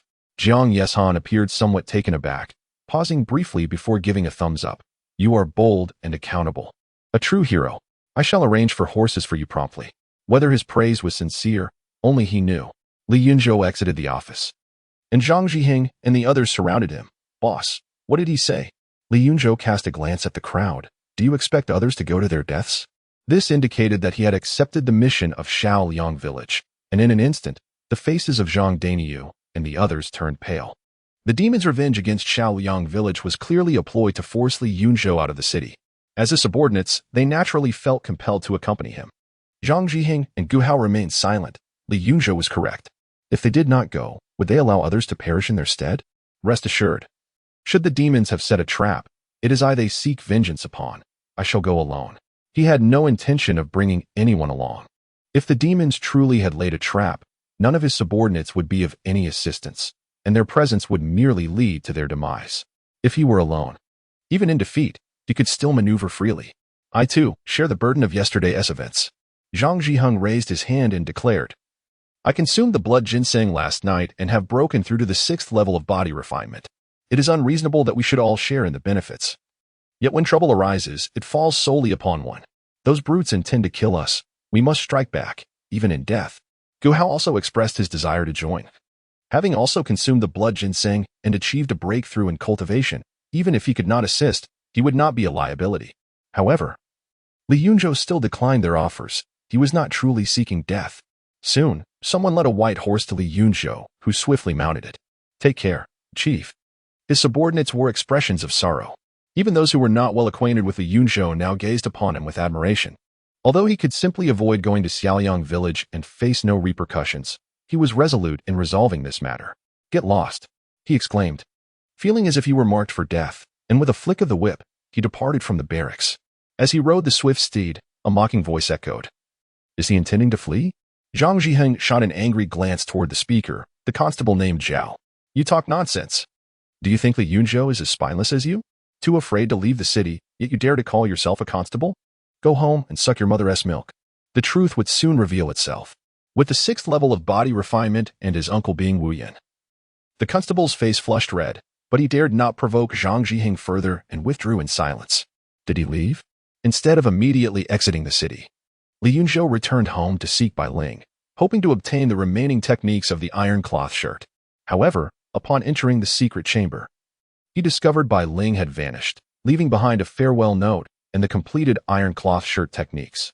Good riddance. Bai Ling's departure did not leave him despondent. Taking the finished techniques, he promptly exited the chamber and made his way towards Xiaoyang village. As he left the city, the number of pedestrians dwindled, and he began to peruse the iron cloth shirt techniques in his hands. After finishing a thorough reading, he clasped his hands together and promptly reduced all the papers to dust. After walking for a while longer, he found himself entirely alone on the road. He turned into a grove, secured his horse, and sat cross-legged on the ground to channel his energy into the iron cloth shirt. After a year of diligent practice, you have achieved the 12th level of iron cloth, resulting in a slight enhancement of your defenses. You persist in your training, embarking on the 4th extreme body tempering session. Day and night, you circulate the iron cloth's core techniques. However, the 4th extreme tempering seems to remain tantalizingly elusive. As time flows like a swift river, your determination to seek the path is as steadfast as granite. In the blink of an eye, 42 years have passed, and at last, you sense a loosening of the bottleneck in the 4th extreme tempering. Each training session brings you a palpable feeling that the 4th extreme tempering is within your grasp. With 43 years of accumulated power, you once again shatter your physical limits, breaking through to the 13th level of iron cloth. A vigorous surge of blood energy erupts from every part of your body, cleansing your limbs and bones, and your one-arm strength reaches an astounding 2,900 pounds. Iron cloth, 13th level, current power, 119 years. The tumultuous energy within awakens Li Yunzhou from his reverie, imparting a sensation akin to shedding another layer of shackles. Mingled with an indescribable discomfort, it feels as though he is ascending a staircase, climbing higher with each step, only to be confronted by an impenetrable ceiling that halts his ascent. To continue rising, he must shatter the unyielding barrier above him. Is this the bottleneck of the 5th extreme tempering? He contemplates that the 5th extreme tempering may prove more challenging than he had anticipated, necessitating further preparation of his power. As the tumultuous energy within gradually subsides, he notices that his body has not grown more robust. Rather, his muscles have not only failed to expand, but seem to have diminished slightly, as if refined. The color of his skin has not deepened, but instead has lightened, approaching a normal hue and taking on a healthy wheat tone. He understands this to signify a return to simplicity. With the ghostly bone knife in hand, he mounts his horse and continues his journey towards Shaoyang village. Chapter 34. The transformed demon of Shaoyang village. The clearing in front of the village was densely packed with people. All the villagers herded into this space, while several towering water buffalo stood outside the crowd, exuding an intimidating presence to prevent any attempts at escape. Not far away, perched upon a massive rock, sat a formidable figure whose upper body alone was nearly 1.5 meters tall. He wore trousers on his lower half, but his upper body was exposed, covered in thick, needle-like black hair, with bulging muscles coiling around one another like constricting serpents. On a head larger than a basin, 2 sharp horns jutted skyward, and a menacing aura radiated like a rising tide, causing the faint-hearted to lose control, desperately covering their mouths to suppress any cries of terror. This was evidently a demon of transformation, a formidable beast. The demon lounged casually, grasping a human thigh in one hand, tearing off chunks of flesh as if gnawing on sugarcane, before spitting out the remnants with disdain. It was over. They had fallen victim to these beasts. Zhang Xian's face turned ashen.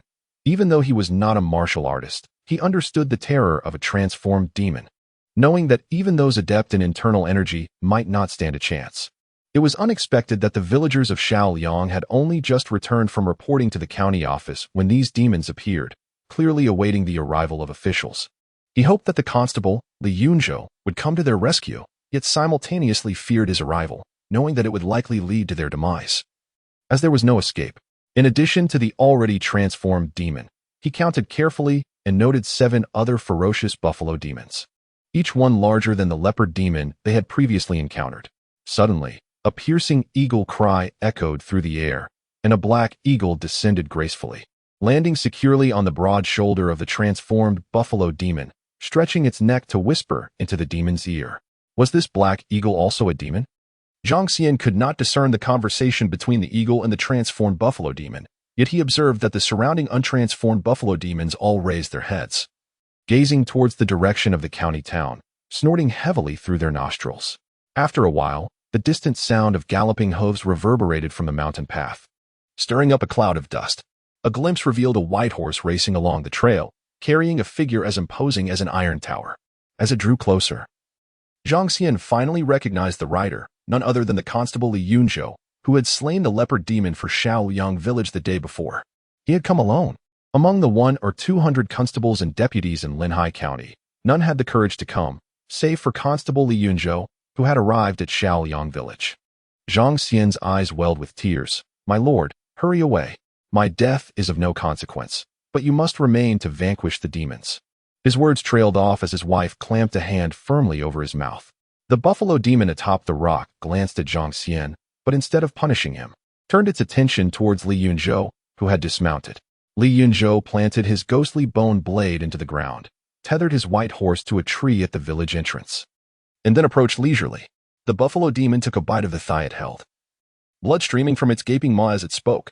"You truly have the audacity to come, which surprises me."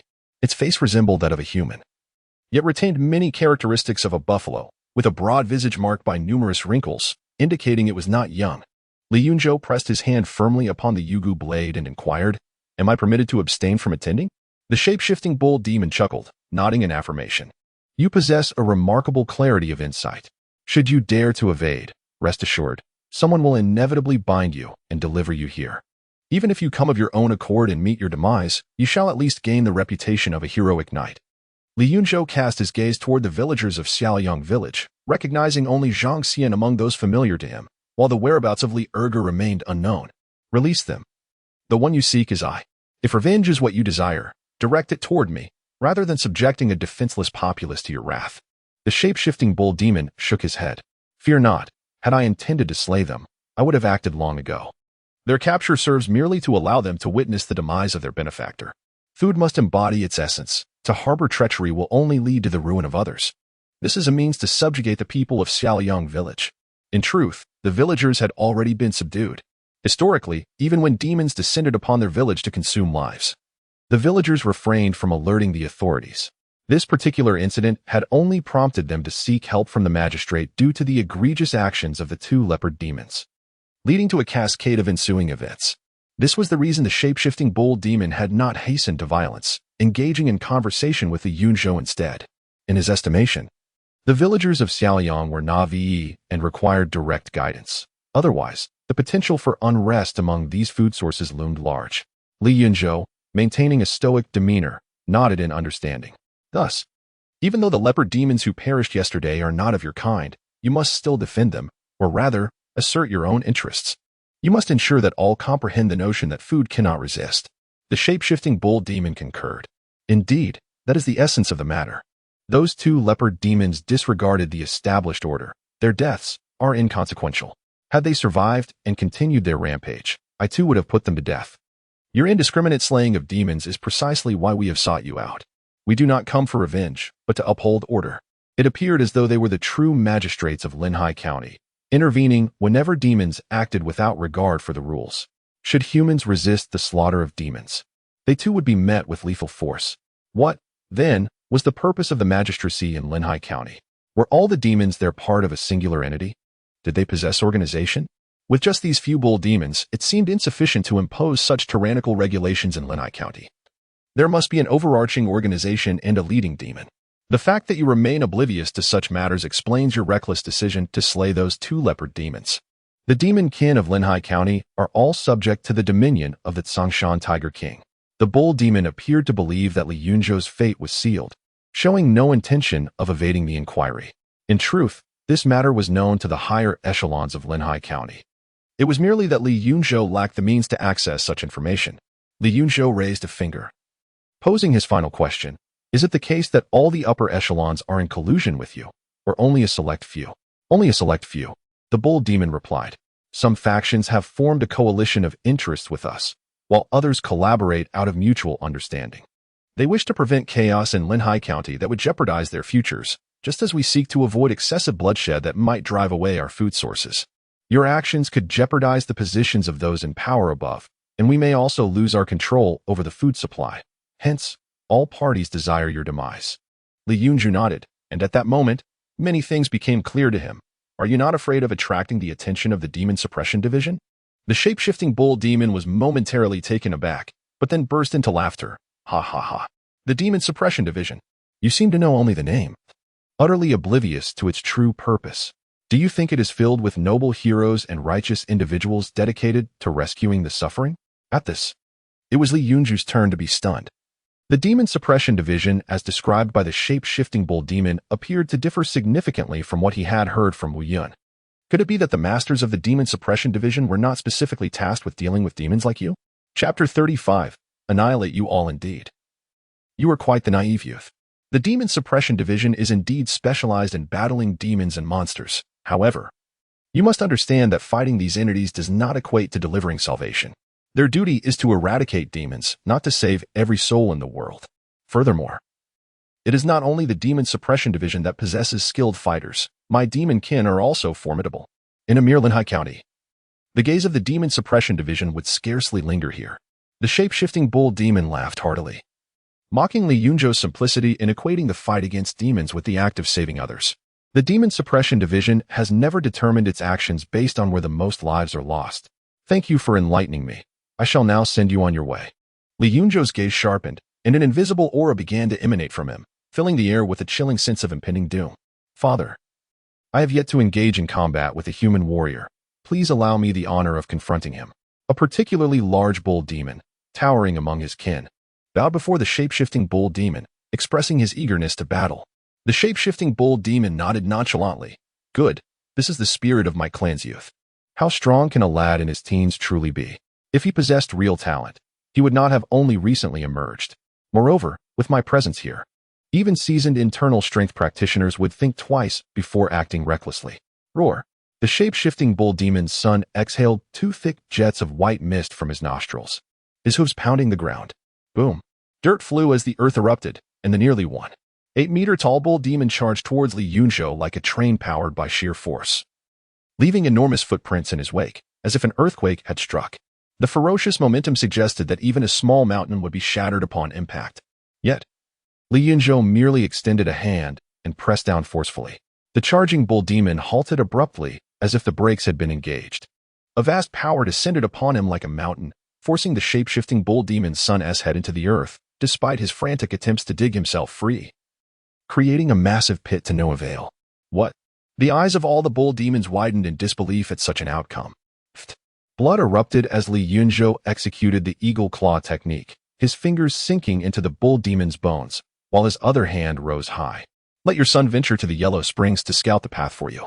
The shape-shifting bull demon quickly regained his footing atop a stone, bellowing, How dare you? His stature rose like a mountain, nearly 3 meters tall, exuding a terrifying pressure. His broad frame blocked out the sunlight, casting a colossal shadow. He sought to provide aid. However, due to his earlier bravado, the distance between himself and Li Yunzhou was too great for him to close in an instant. Boom. Li Yunzhou's fist struck heavily, accompanied by the sound of cracking bones, as the skull of the shape-shifting bull demon's son caved in, brain matter mingling with blood splattering forth, and his 4 hooves fell silent. Slain a shape-shifting bull demon, gained 20 years of power, current power, 139 years, roar. You shall pay for this. Avenge Bullda. A group of bull demons, their eyes glowing crimson, charged forth in a frenzied stampede, raising clouds of dust as if 1,000 steeds were galloping. The ground quaked violently beneath them. Today, I shall eradicate every last one of you wretched beasts, making it abundantly clear who the true predator is. The moment I beheld the shape-shifted bull demon feasting upon a human leg, my bloodlust surged to its zenith. Though I had long been aware of the demon's propensity for cannibalism, witnessing it firsthand ignited an inferno of rage within me, nearly overwhelming my reason. With a deft push of my toes against the earth, the soil erupted, and I propelled myself forward with the ethereal grace of a spirit fox. The Wind Fury Blade Technique, the culmination of my lethal blade artistry. Augmented by my singular strength of 2,900 pounds, coupled with the weight of the renowned blade, the Spectral Bone Sword, at 136 pounds. Rendered my strike a force exceeding 4,000 pounds, effortlessly severing the head of one bull demon. In a seamless motion, I thrust forward. The razor-sharp Spectral Bone Sword piercing the heart of another bull demon, blood gushing forth like a spring. Slain a shape-shifted bull demon. Gained 20 years of power, slain a shape-shifted bull demon. Gained 20 years of power, current power, 179 years, in the blink of an eye. 2 bull demons lay lifeless upon the ground. The remaining demons roared in fury, some charged directly at me while others turned to kick with their hind legs. Wretched beasts! Come and meet your doom. A shape-shifted bull demon leaped into the air, its rage causing the creases on its face to diminish, emanating thick clouds of malevolence as it unleashed a punch imbued with dark energy. At that moment, I chose to evade the impending collision. Boom. In the next instant, a massive crater formed where I had stood, the earth smoldering. A bull demon that had charged at me met its demise as the explosion left it bloodied and howling in agony, while the remaining demons were toppled by the shockwave. Die. Seizing the opportunity, I plunged the Spectral Bone Sword into yet another bull demon's heart, and in the blink of an eye, 7 shape-shifted bull demons were reduced to merely 3. The gods have descended. Lord Li is formidable. A group of villagers from the distant Shaoliang village gazed in fervent admiration. The once terrifying demons fell before Lord Li like mere ants. 4 of them dispatched with effortless ease. The shape-shifted bull demons, their eyes wide with fury, could scarcely fathom such losses, for these were the elite of their kin. To lose even one was inconceivable, yet now 4 had perished, one of whom was his own son. Get away, he bellowed. For his kin not only failed to assist him, but hindered his pursuit of me. Yet it was too late. I pivoted and delivered a sweeping kick, my powerful thigh striking a bull demon squarely on the forehead, instantly shattering its skull. Slain a shape-shifted bull demon. Gained 20 years of power. Slain a shape-shifted bull demon.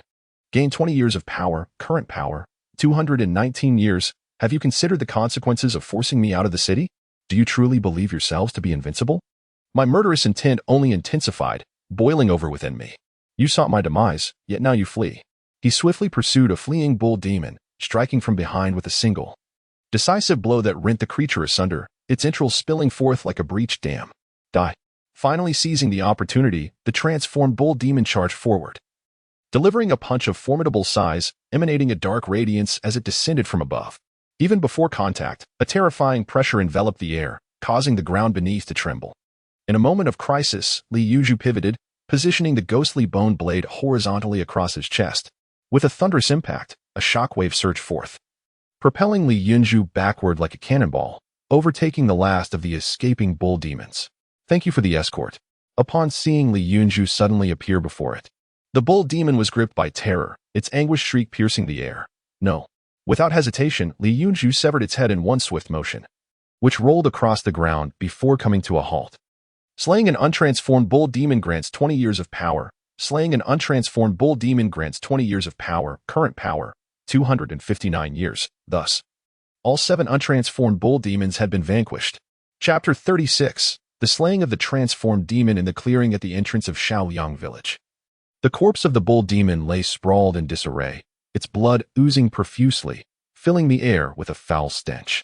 Having vanquished 7 demons, Li Yunzhou felt an exhilarating thrill. The spectral bone knife had proven its worth, gliding effortlessly in his grasp, perfectly balanced, sharp, and resilient.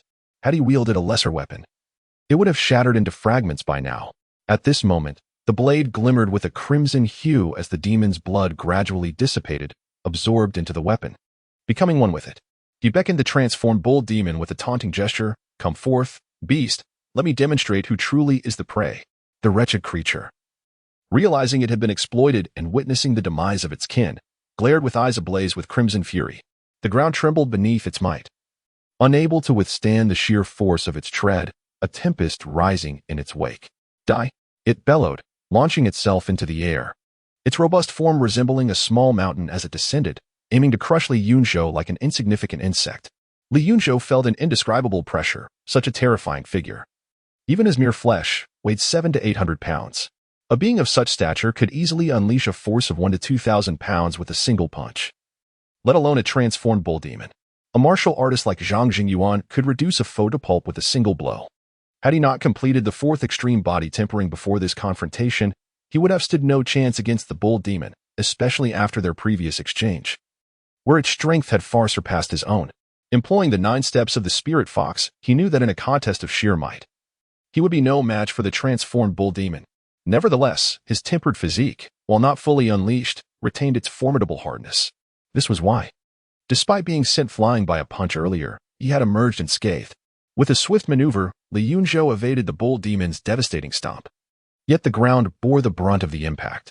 A thunderous roar erupted as the earth quaked violently, waves of soil and stone erupting into the sky, debris flying in all directions. Furious wind blade. Yunzhou surged back, the edge of his knife cleaving through the dust, slicing through the demon's aura, delivering a heavy blow to the bull demon's back. Is that all you have, mere tickles? The bull demon scoffed, pivoting to unleash a punch that collided with the blade, sparks igniting as the spectral bone knife failed to breach its fist. Even where he had previously struck, only a shallow scar remained. The power of a transformed great demon was indeed formidable. With a flourish, he swung the spectral bone knife in a tempestuous arc, engaging the bull demon in a flurry of strikes, yet none inflicted significant harm. It seems Masterly cannot fell this bull demon. We should flee. The villagers of Shaoliang began to panic, alarmed by the prospect of impending slaughter should the enraged bull demon retaliate. Nonsense. Masterly will surely triumph.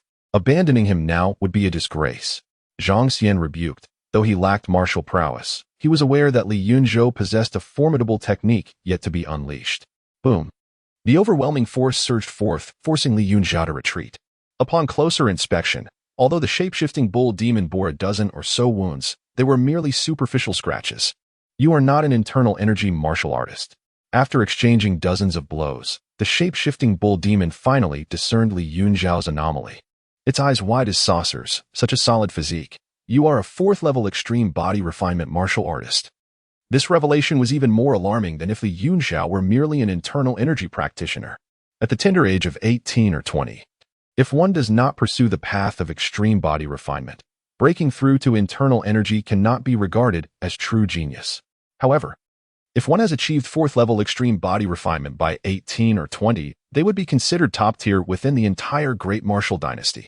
It was astonishing that such a prodigy had emerged from the humble Linhai County. With 4th-level extreme body refinement, your flesh must be exceedingly nourishing. The shape-shifting bull demon charged forward, its fingers resembling a vast net poised to ensnare. If you wish to feast upon me, I fear your teeth may not be sharp enough.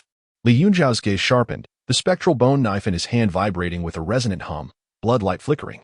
He somewhat regretted not poisoning the spectral bone knife. However, against such a formidable demon, ordinary poisons might prove ineffective, as even the inherent demonic aura of the knife had been rendered ineffective. Since conventional techniques could not slay the shape-shifting bull demon, he resolved to employ more potent maneuvers. His sword intent began to surge, enhancing the Gale Blade technique, a chilling aura of slaughter emanating from him, shattering the pressure imposed by the shape-shifting bull demon. Slash! Yunzhou howled, the spectral bone knife cleaving down through the demon's fingers as effortlessly as slicing through vegetables, severing the massive arm almost to the shoulder. Roar!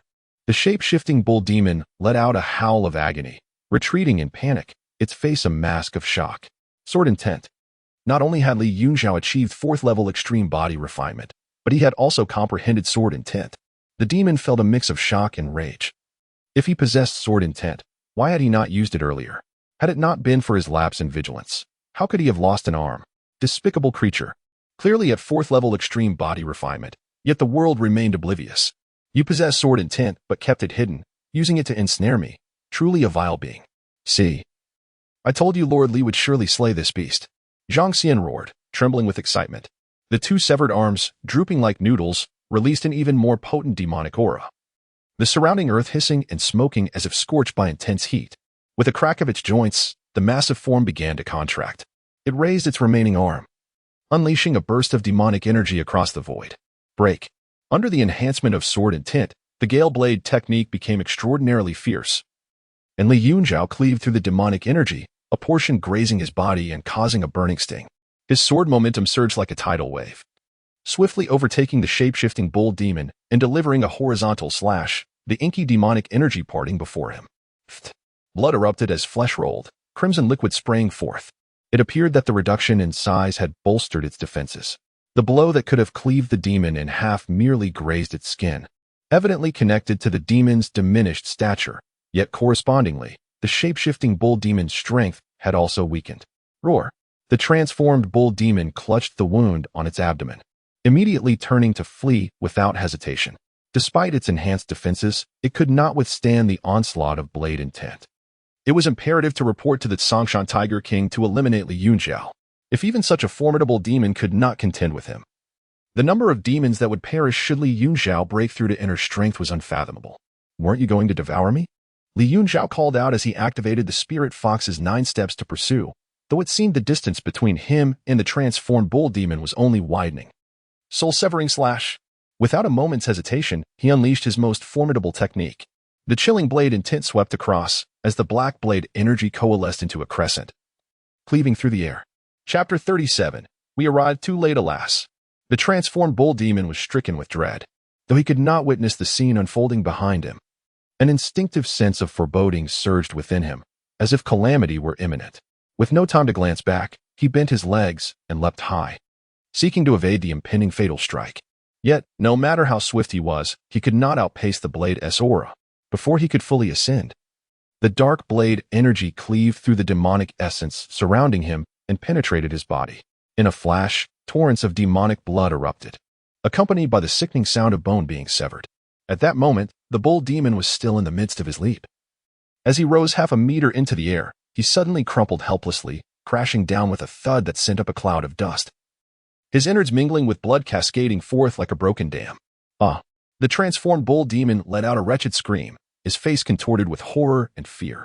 He comprehended that his end was nigh, though not entirely cleaved in two. Such grievous wounds left even a formidable demon with no path to survival, especially with Li Yunzhou still present to deliver the final blow. His body began to swell and writhe, shrouded in black mist, and moments later, a massive black bull manifested, revealing his original form. The villagers of Shaoyang cheered as they emerged from their hiding places, fervently gazing at Li Yunzhou. "It seems your enforcement of the rules has faltered." Li Yunzhou approached slowly, casting a disdainful glance down upon him. The bull demon had long lost his previous nonchalance and arrogance. The rapid depletion of his life force dimmed the light in his eyes. "I am doomed. Soon, a great demon will come to exact revenge on you." Li Yunzhou's mockery no longer fazed him. He could only hope that his kin would avenge his demise and slay Li Yunzhou. "Tell me where your lair is, and I shall grant you a swift end." Unfortunately, the bull demon could utter no more words. The severing blow had not only shattered his body, but had also inflicted severe damage upon his soul. Within moments, he breathed his last, slain a transformed bull demon of the 2nd tier, gaining 35 years of power, current power, 294 years, with nearly 300 years of power amassed. It was evident that slaying demons of the same realm yielded greater strength than taking human lives, for indeed, demons were more formidable than mortals. The substantial gain in power initially brought Li Yunzhou joy, yet upon witnessing the villagers rush forward in a frenzy to kick and beat the corpse of the bull demon, that fleeting happiness dissipated. Disheartened, he turned and seated himself heavily upon the large stone where the bull demon had once rested, seeking to regain his strength. Every strike had been a full exertion of his power, and though he was not entirely exhausted, the battle had not been as effortless as it appeared to outsiders. The essence of sword intent was an extraordinary force, one that could be sustained, and he had long employed it against the transformed bull demon. On the mountain path, several fine steeds galloped, kicking up clouds of dust and splattering mud. "Faster, even faster," Zhang Zhiheng urged fervently, wielding his whip in hopes of urging his mount to greater speed. Yet even as he drew blood from the horse's flanks, the steed's pace remained stubbornly unyielding. In a state of anxious urgency, he felt as though each day dragged on like a year. He even believed that the swiftest steed could not match the speed of his own frantic running, contemplating whether he should abandon his horse and continue on foot. "Li Yunzhou, you must not come to harm." After kneeling outside his uncle's door for an extended period, he finally managed to summon him. The thought of arriving at Xiaoyang village only to find that a life had already been extinguished filled him with dread. With his heart racing, he urged himself to focus, for they were nearing Xiaoyang village. The voice of his uncle, Wu Yun, broke through his tumultuous thoughts, and Zhang Zhiheng was brought back to reality by a putrid stench that invaded his nostrils, the unmistakable scent of demons. If the demons still lingered in Xiaoyang village, it was highly probable that Li Yunzhou was still there as well. Drawing his blade from his waist, he shouted with all his might, "Bold demon, Zhang Zhiheng, Constable of Linai County, stands before you." His voice boomed like a tolling bell, resonating through the air. He hoped desperately that this proclamation would buy him a moment to save Li Yunzhou. Wu Yun and Gu Hao also brandished their weapons, ready for battle. In addition to the trio, a man nearing 40 accompanied them, exuding a formidable aura. Amidst their growing anxiety, the swift steed galloped to the entrance of Xiaoyang village, where the demonic presence thickened. To their dismay, the anticipated scene of Li Yunzhao's demise was absent, as was any sight of him engaged in combat with the demons. The entrance to Xiaoyang village lay in an eerie silence, devoid of any human presence. Had they perished together? Wu Yun gasped, leaping from his mount. Upon surveying the ground at the village entrance, he was confronted with a grotesque sight. The corpses of bull demons lay scattered about, some decapitated, others disemboweled, and still others reduced to a pulp. With a mere glance, he assessed the situation. Recognizing that these bull demons were at least on par with warriors of the 9th level of body refinement, verging on the transformation realm. Even those with initial internal strength would find themselves in grave danger against such a multitude of bull demons. One particular bull demon's carcass stood out, a veritable mound even in death, matching the height of their steed. A transformed great demon had been slain here, nearly cleaved in two. Blood stained the earth, and the noxious odor of demonic essence invaded their senses, sending chills down the spines of the weakest among them, Gu Hao and Zhang Zhiheng. "We have arrived too late," Zhang Zhiheng lamented as he dismounted, despairing at the horrific scene before him, convinced that Li Yunzhou could not possibly have survived. Even an expert in internal strength might falter against such a horde of bull demons, let alone Li Yunzhou, who was merely at the 9th level of body refinement. In a frenzy, he began searching for Li Yunzhao's body, with Gu Hao following suit, moving the bull demon corpses aside. "Esteemed gentlemen, what is it that you seek?" Suddenly, an astonished voice interrupted them. Zhang Zhiheng and Gu Hao turned to see Zhang Xian emerging from the village. In haste, they approached Zhang Xian, urgency etched on their faces. "Where is Constable Li? We must take him back." Zhang Xian responded, "Why do you appear so mournful? Has something happened in the city?" "Constable Li is merely having a meal in the village. If you gentlemen have not dined, you might join him and return to the city afterward." "A meal?" Zhang Zhiheng and Gu Hao's eyes widened in disbelief. "Is Captain Li unharmed?" Zhang Sten nodded, and both Zhang Zhiheng and Gu Hao gasped in astonishment. Having slain so many demons yet still being able to dine without concern clearly indicated that all was well. "Quickly, take us to see Captain Li," they urged, their voices laced with urgency. "Fools, you're being reckless. Just because he says Li Yunzhou is alive, you take it at face value? What if there are hordes of demons lying in wait for you in the village? With so many fiends around, even I might struggle to survive, let alone Li Yunzhou." Wu Yun and Su Jinxian approached swiftly, admonishing Zhang Zhiheng and Gu Hao. Upon hearing those words, cold sweat nearly broke out on their brows. Wu Yun's reasoning was irrefutable. Under the threat of demons, it was entirely plausible that the villagers of Xiaoyang would assist the fiends in harming them. Although they were aware that Li Yunzhou had comprehended the essence of the blade, no matter how formidable that skill, it could not elevate a 9th-rank body-tempering warrior like Li Yunzhou above an inner-strength master like Wu Yun. Zhang Xian remained silent for a moment before reluctantly stating, "Indeed, Lord Li is in the village dining. If you gentlemen do not believe me, I am at a loss as to how to convince you. Please feel free to proceed as you wish. I shall take my leave." With that, he turned and returned to the village. Zhang Zhiheng and Gu Hao looked to Wu Yun and Su Jinxian for assistance. Su Jinxian, also a master of inner strength and a close friend of Wu Yun, happened to be present when Zhang Zhiheng sought Wu Yun's aid to rescue Li Yunzhou, and thus came along. "We must see for ourselves. If the demons fled at the mere sight of us, word of it would strip us of our dignity. Moreover, united, we can surely handle a few transformed demons if they lurk within," Su Jinxian proclaimed as he stepped into Xiaoyang village. "You two, follow closely and be vigilant. If things take a turn for the worse, do not hesitate to flee." Wu Yun instructed Zhang Zhiheng and Gu Hao before also stepping into Xiaoyang village. Chapter 38. The counterattack begins within the small courtyard encircled by gray stones. Li Yunzhou had changed into a fresh set of attire, savoring his meal with hearty bites. Nearby lay garments stained crimson with demon blood, carelessly discarded in a corner, a clear indication of Captain Li's presence. Zhang Zhiheng and Gu Hao were overjoyed, confirming that it was indeed Li Yunzhou and not some demon in disguise. Li Yunzhou looked up and remarked, "The craftsmanship of our villagers is commendable. This is authentic farmhouse cuisine. Would you care for a taste?" After the fierce battle, they had depleted much of their vigor, and mere rest would scarcely suffice for their recovery. "We are not hungry.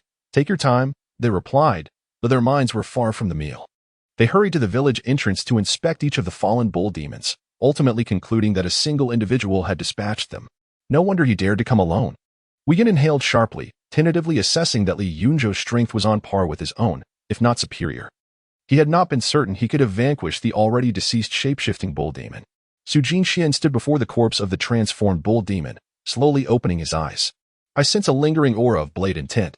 There may be another master at play. Gu Hao and Zhang Zhiheng nearly applauded Su Jinxuan's insight, further affirming that all of this was indeed the handiwork of Li Yunzhou, who had also grasped the essence of blade intent. Wei Yun shook his head. Who struck does not matter. What is crucial now is that with so many demons slain, the demons of Linhai County will not simply let this go. The two deceased leopard demons were outsiders, unrelated to Linhai County's demons. Now that numerous demons have perished, including a powerful shapeshifter, the consequences are dire. Please advise on how I should proceed, my lord.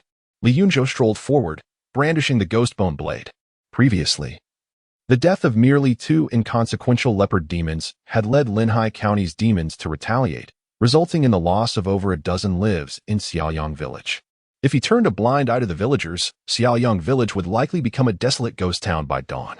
Wei Yun furrowed his brow. We could have them seek refuge outside the county for a time. Once the storm passes, they should be able to return. However, with so many people, even if makeshift shelters can be arranged, securing food will pose a significant challenge. Although the outskirts are not as populated as the town itself, there are many seeking refuge there. Linhai County's demons, even if intent on vengeance, would hesitate to commit mass slaughter. For crossing that line would invoke the ire of the county's higher-ups, who would not dare ignore the situation for their own sake. Food is not an issue. I still have some funds, Li Yunzhou replied, his eyes brightening. He possessed a chest of jewels and jade. Selling even a single piece would suffice to sustain the 100 or so villagers of Xiaoyang for a year and a half. To him, any problem solvable by money was not a problem at all. I shall gather the villagers. Zhang Zhiheng dashed back to Xiaoyang Village to inform everyone of the need to temporarily vacate. The villagers felt no reluctance, fully aware that with so many demons slain, remaining would likely endanger their lives by the morrow. Coupled with Li Yunzhou's promise of provisions for a while, there was no hesitation. Half an hour later, all the villagers of Xiaoyang were prepared to depart, taking with them all that they could carry. Li Yunzhou and his companions utilized all the horses they had ridden to assist the residents of Xiaoyang Village by transporting various items. The Demon Suppression Division focused solely on exterminating the fiends. Was it truly because the villagers were of ill character? Observing this group of families, uprooted from their homes, Li Yunzhou pondered such thoughts. Had he been more resolute, even if the demons were to slaughter every villager, he would remain unscathed. The same principle applied to the members of the Demon Suppression Division. Their compassion would only hinder them, allowing the demons to gain the upper hand. Thus, they resolved to focus solely on vanquishing the demons, disregarding the fates of the common folk. By eradicating all the demons in the world, the number of casualties would naturally diminish. The more one cares for the lives of the people, the greater the loss of life. Previously, he had agreed with the words of the transformed bull demon, but at this moment, he found merit in the methods of the Demon Suppression Division. Zhang Zhiheng pointed to the two empty carts and inquired, Chief, should we take the bodies of these bull demons back? Li Yunzhou shook his head. Just bring back their heads. The corpses of the demons were excessively large. Each one weighed no less than 1,000 pounds. And the transformed bull demon's body approached 2,000 pounds. It would require a dozen carts to transport them all. Furthermore, the bodies of demons served no purpose. Even their flesh was inedible, and a single drop of their blood was lethal to ordinary humans. The demonic essence contained within their blood and flesh would harm human vitality, necessitating incineration upon return. You are further provoking all the demons of Linhai County and their higher-ups. Wei Yun suddenly comprehended Li Yunzhou's intentions. If Li Yunzhou did not have such plans, there would be no need to exert effort in bringing back all the demon heads. Li Yunzhou nodded. Are they not in tacit agreement? I wish to observe how well they coordinate. He was not one to passively endure. Not only the demons, but even the officials conspired against him. So he too would find ways to keep them occupied and bring everything to light. Wei Yun remained silent. Although he was Li Yunzhou's superior, he felt it inappropriate to advise him on such matters. Jiang Yesan had leveraged his position to force Li Yunzhou out of the city. Had Li Yunzhou been an ordinary captain, it would be understandable, but he was not. He had slain a transformed great demon. Li Yunzhou's youthful exuberance meant that refraining from striking Jiang Yesan was already a measure of restraint. Provoking him was merely adhering to the rules. Let's overturn the table. I relish this, Su Jinxian exclaimed with a smile, eagerly taking up a blade to behead all the bull demons, loading their heads onto the carts. The villagers of Xiaoliang gathered some firewood and set the remaining bodies of the bull demons ablaze. This is yours. Su Jinxian handed Li Yunzhou a piece of reddened bone, which Li Yunzhou found to be palm-sized yet weighed 5 or 6 pounds, resembling a portion of his skull. Is this a demon bone? Li Yunzhou inquired. Su Jinxian nodded. This transformed bull demon was of lesser cultivation. Had it been a top-tier demon bone, it could be worth a fortune. This piece, however, should fetch several hundred taels of silver. Li Yunzhou activated his eagle claw technique, exerting pressure with his fingers and leaving 5 imprints on the demon bone. Its quality is indeed mediocre. Nevertheless, he still gathered his belongings, setting aside half of the several hundred taels of silver, which would suffice to sustain the 100 or so inhabitants of Xiaoliang village for several months. The wool indeed comes from the sheep, a delightful stroke of fortune. Had Su Jinxian not offered assistance, he would have remained unaware that a shape-shifting demon could unearth demon bones. With everything in readiness, Li Yunzhou waved his hand grandly, leading the lengthy procession towards the city. He, along with Wu Yun and Su Jinxian, took the lead, while Ge Hao and Zhang Zhiheng ensured they brought up the rear. Throughout the journey, Wu Yun remained rather taciturn, whereas Su Jinxian engaged in indirect inquiries about Li Yunzhou's lineage and the nature of his battles. However, Li Yunzhou did not divulge the details of his mentorship. Instead, he learned that Su Jinxian hailed from the outside world and did not belong to Linhai County. Through their dialogue, Li Yunzhou gleaned a considerable amount of information about the outside realm from Su Jinxian. This left Su Jinxian quite vexed, as he had failed to uncover the intelligence he sought, inadvertently revealing part of his own background instead.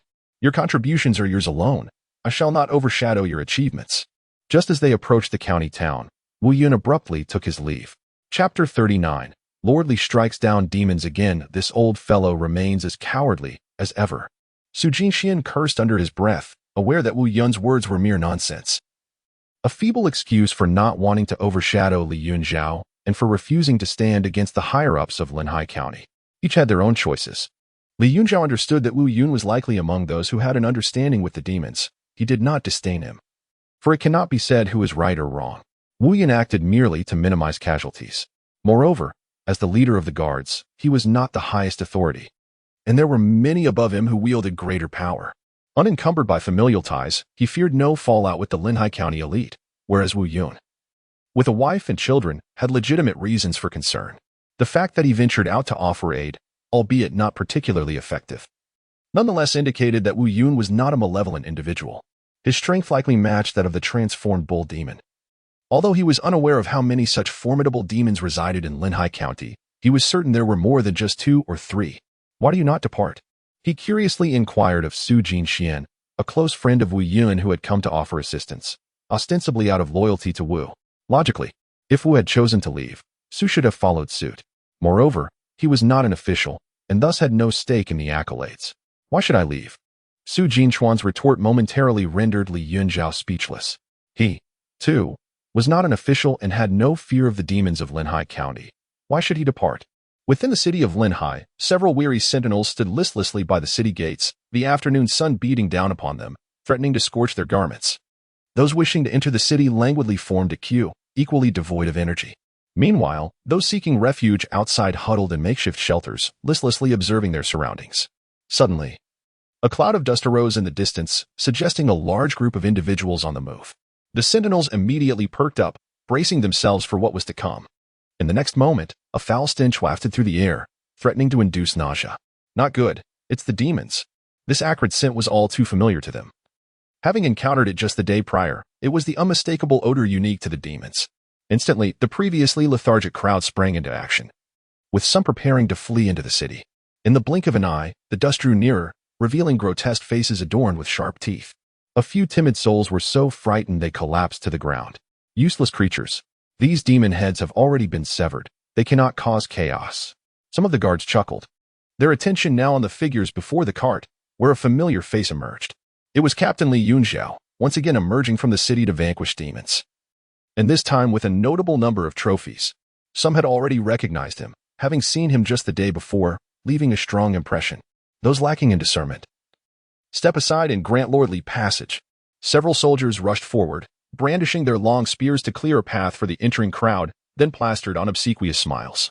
Captain Li, your efforts are commendable. None were fools, even if they, the common soldiers, were unaware of the sordid affairs of the upper echelons. They understood that one who could repeatedly slay demons must possess formidable prowess.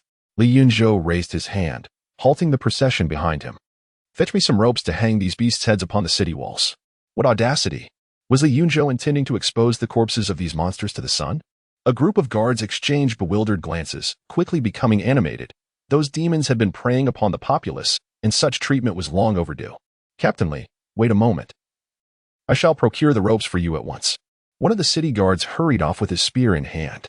Those ungrateful wretches should have already become fodder in the bellies of the demons by now. In the office, Jiang Yesan leisurely sipped his tea. His elder brother, Jiang Yeyu, was the county magistrate of Linhai, responsible for all public safety matters. With the chaos wrought by the demons, it was his brother who would bear the brunt of the trouble, hence their faction was the first to target Li Yunzhou. My lord, I have a matter to discuss.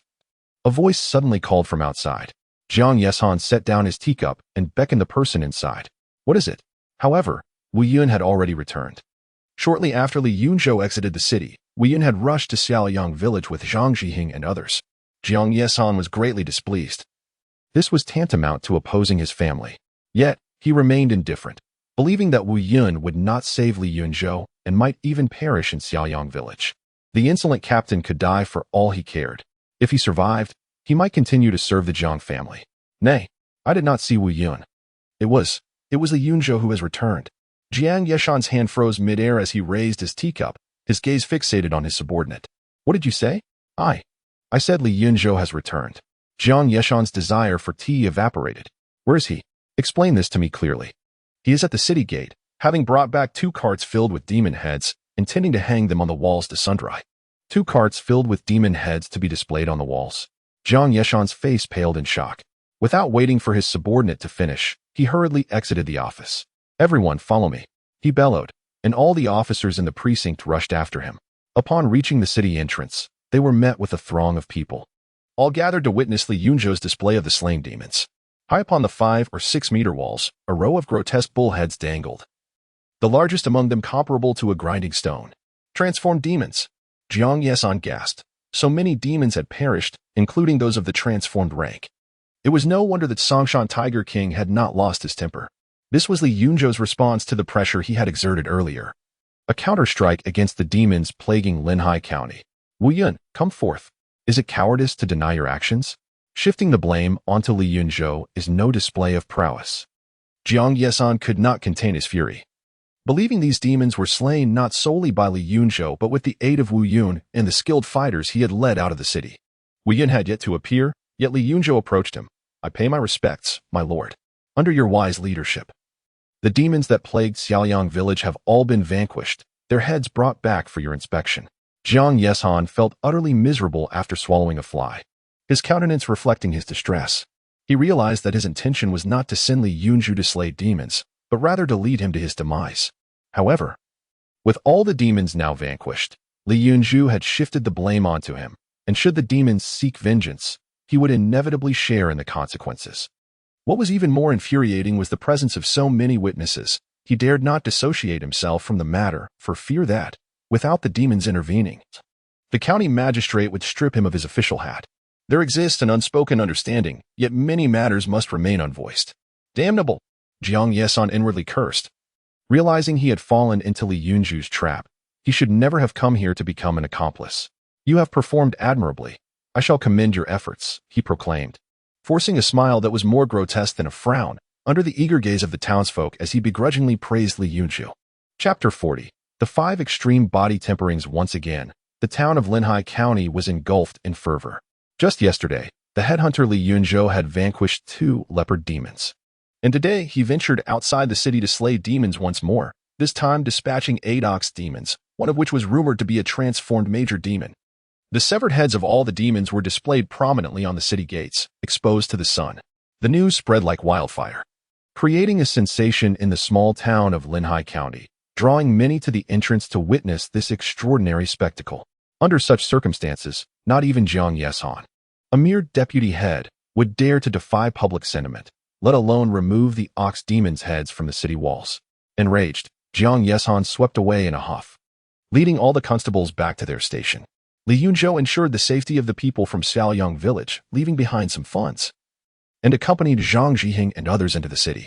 Once inside, Su Jinxian departed, choosing not to entangle himself further with Li Yunzhou and his companions. He turned to Zhang Zhiheng and Gu Hao, advising, "I have urged you not to leave the city tonight. It would be wise for both of you to find a secure and secluded place to shelter with your families." Upon hearing this, both Zhang Zhiheng and Gu Hao's expressions shifted. Not being fools, they instantly comprehended the gravity of the impending situation. Otherwise, Jiang Yesan would not have left in such a furious state, forsaking any credit for martial merit. They were not afraid for themselves, but their families remained a concern. "Of course, I am merely advising you to exercise caution. There may not necessarily be any trouble. If trouble does arise, they will likely come looking for me first," Li Yunzhou added, noticing their troubled expressions and offering a measure of reassurance. The trio quickly returned to their station, where they encountered Captain Zhao. "Isn't this our Captain Zhao?" Zhang Zhiheng remarked mockingly. "In such a rush, where might you be headed? Are you frightened by the demon heads outside the city? Fear not, our leader is here. There is no need to flee." Zhang Zhiheng's tone was dripping with sarcasm, leaving Li Yunzhou somewhat bewildered. "Shall I fetch a swift horse for Captain Zhao to facilitate his escape?" Gu Hao chimed in. You. Zhao Cheng's face flushed with indignation, unable to articulate a complete thought. Previously, he had suggested that Li Yunzhou would flee on horseback. Little did he expect that Li Yunzhou not only remained but had returned with 2 carts of ox demon heads. Given 10 times his courage, he would not dare utter a disparaging word about Li Yunzhou again, oblivious to their banter. Li Yunzhou brushed past Zhang Zhiheng and Gu Hao and headed straight for the office where the deputy head was stationed. "What brings you here?" Jiang Yesan greeted him with a scowl. He was seething with anger, wishing he could devour Li Yunzhou alive, uncertain of how to confront the demon's impending retribution that night. "As a humble servant who has slain demons, I am entitled to a reward of skill according to the regulations," Li Yunzhou stated, abandoning any pretense of formality. Jiang Yesan was taken aback by his words, then let out a cold laugh. "You are still concerned about rewards at such a time? Do you truly believe you will survive the night? Whether I survive the night is not for you to worry about. I merely ask that you grant me the skills I am due," Li Yunzhou retorted. "Take it as a burial offering." Jiang Yesan's frustration peaked. Li Yunzhou ultimately chose not to select from all available skills, but instead opted for the body tempering technique known as blood cloud technique. He casually flipped through its pages, discovering it bore similarities to the iron cloth technique, also comprising 13 levels. However, to achieve the 5 rounds of extreme body tempering, relying solely on blood cloud technique and iron cloth shirt is insufficient. If you have taken what you wanted, why do you not leave? Do you expect me to keep you here for dinner? Jiang Yesan felt an overwhelming aversion to seeing Li Yunzhou, and as he lingered, Jiang began to urge him to depart. "I have already completed 1 round of extreme body tempering, according to the rules. I am entitled to select 2 techniques passed down from the Demon Suppression Division." Li Yunzhou's gaze fixed upon the techniques contained within the iron box. Yet he refrained from extracting them. For the sake of achieving 5 rounds of extreme body tempering, he was willing to reveal a fraction of his prowess. In truth, he had not concealed anything. It was merely that those present subconsciously underestimated his capabilities. Wu Yun and Su Jinxian presumed he had a formidable mentor behind him, while Jiang Yesan believed he had vanquished the bull demon alongside Wu Yun and Su Jinxian. "Have you truly completed 1 round of extreme body tempering?" Jiang Yesan felt his pupils constrict involuntarily, momentarily forgetting his grievances with Li Yunzhou. As an internal energy practitioner, he too had pursued extreme body tempering. Regrettably, he had spent 5 or 6 years stagnating in place, ultimately forced to abandon his aspirations. No wonder he harbored such arrogance. He harbored no doubts regarding Li Yunzhou's claims, having already entertained suspicions in that regard. Why would Wu Yun assist Li Yunzhou? If he were merely a prodigy who had completed a round of extreme body tempering before turning 20, no wonder he dared to confront the Jiang family. Is the offering insufficient? Jiang Yesan turned and retrieved the techniques from the Demon Suppression Division, tossing them to Li Yunzhou. To him, even if Li Yunzhou had completed 1 round of extreme body tempering, he would not survive the night. There was no need to quibble with the corpse. At this moment, provoking Li Yunzhou would only serve to embarrass himself. "You dog, if you survive tonight, I concede defeat." Li Yunzhou suppressed the impulse to draw his blade and strike Jiang Yesan. It was not the time for such confrontations. He would let Jiang Yeshan bark for now and settle the score later. The Demon Suppression Division had numerous techniques, nearly a dozen, covering a wide array of disciplines. Li Yunzhou glanced through them, opting not for martial skills but selecting 2 body tempering techniques. One was called the Tortoise Snake Longevity Technique, which focused on regulating the body for longevity, also possessing 13 levels of core principles. Whether there were inner energy realms within its teachings, Jiang Yesan, that wretched individual, had not mentioned. The other was named the Giant Elephant Technique, which primarily cultivated strength, with bodily growth escalating alongside the increase in power, also featuring 13 levels of core principles. Both techniques held significant value for him, as they were undoubtedly of high caliber, having been passed down from the Demon Suppression Division. However, within the realm of body tempering, the limitations of power rendered their effects less pronounced. After spending half an hour, Li Yunzhou successfully integrated all 3 body tempering techniques into his panel and then returned them to Jiang Yesan. Jiang Yesan felt a surge of resentment. Believing Li Yunzhou was merely toying with him, it was impossible to memorize the techniques in such a brief time. Li Yunzhou exited the confines of the detention room and returned home. Having acquired 3 techniques of the 13th level, combined with the previously obtained iron cloth shirt, he now possessed 4 techniques to refine to the 13th level. He should be able to challenge the 5 rounds of extreme body tempering. If he failed under these circumstances, it would only imply that the existence of 5 rounds of extreme body tempering was a mere myth. For others, regardless of their talents, even by the age of 40, they could only cultivate so many techniques. Upon returning home and securely closing the door, Li Yunzhou immediately summoned the panel. Blood Cloud Technique, not initiated. Giant Elephant Technique, not initiated. Tortoise and Serpent Longevity Technique, not initiated. Current power level, 294 years. With nearly 3 centuries of power, if he could not achieve the 5th level of extreme body tempering, it could only be said that such a realm simply did not exist in this world. He first focused on enhancing the Blood Cloud Technique, however. Even though he had already attained the 4th level of extreme body tempering, it still took him a decade of effort to elevate the Blood Cloud Technique to the 13th level. Upon completion, while his physical strength remained unchanged, a vigorous aura of blood emanated from his pores, rendering him akin to a blazing furnace. Cultivating multiple techniques simultaneously was indeed the right approach. This sight filled him with uncontainable joy, for it indicated that the 4th level of extreme body tempering had not yet reached its zenith, leaving room for further advancement.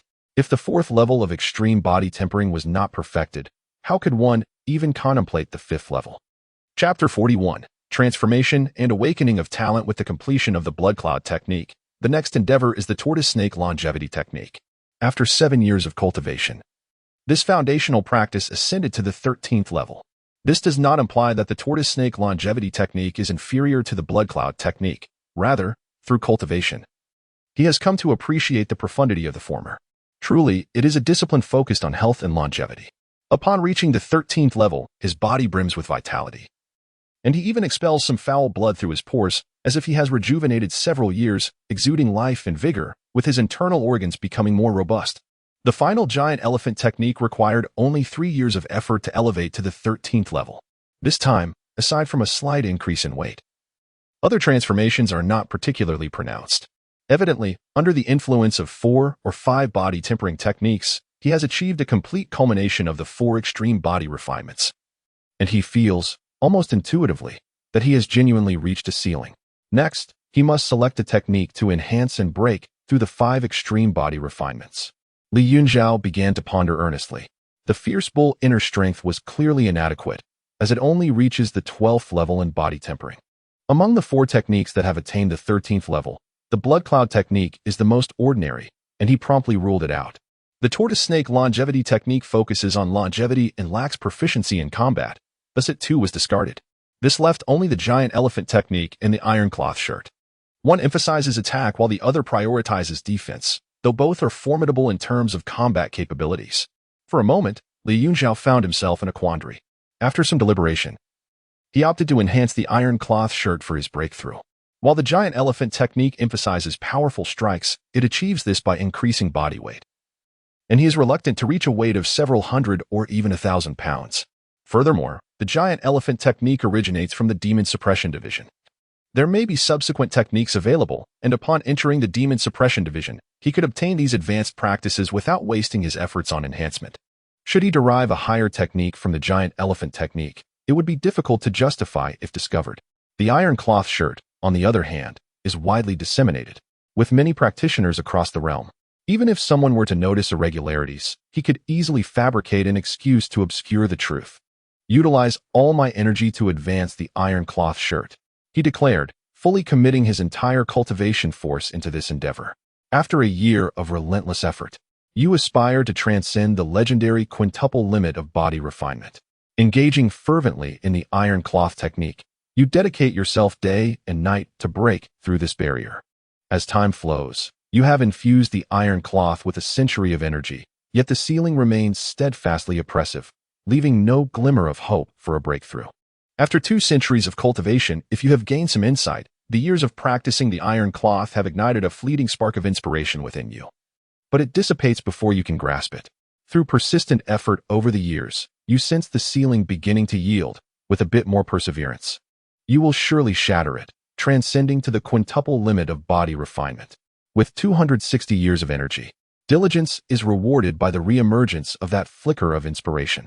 You successfully seize it, and the golden bell technique evolves into its 14th level, allowing you to break through the ceiling and achieve the 5th quintuple limit of body refinement. A thunderous sound resonates, as if the cosmos itself is being forged anew within the depths of Li Yunzhuo's mind.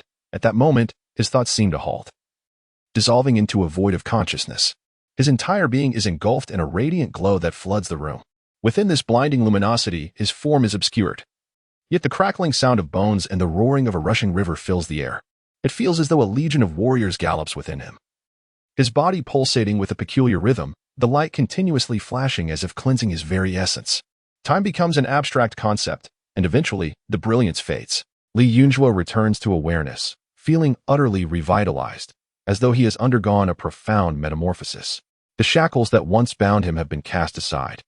He realizes he was previously akin to a frog at the bottom of a well, and now he perceives the vastness of the world. The sounds of pedestrians passing outside, the movement of air, all resonate clearly in his ears, weaving a complete image of everything within 100 meters into his mind. It is an extraordinary sensation. Though his eyes perceive nothing, it feels as though he sees everything. Soon, he redirects his focus inward. The sun-kissed hue from years of training in the iron cloth has vanished, revealing skin that is pale yet flushed, as delicate and vibrant as that of a newborn. A formidable power surges within him, as if a single punch could pierce the heavens. He senses the emergence of something peculiar, instinctively. He understands that he has unlocked an extraordinary ability, something innate, long intertwined with his essence, now finally unveiled.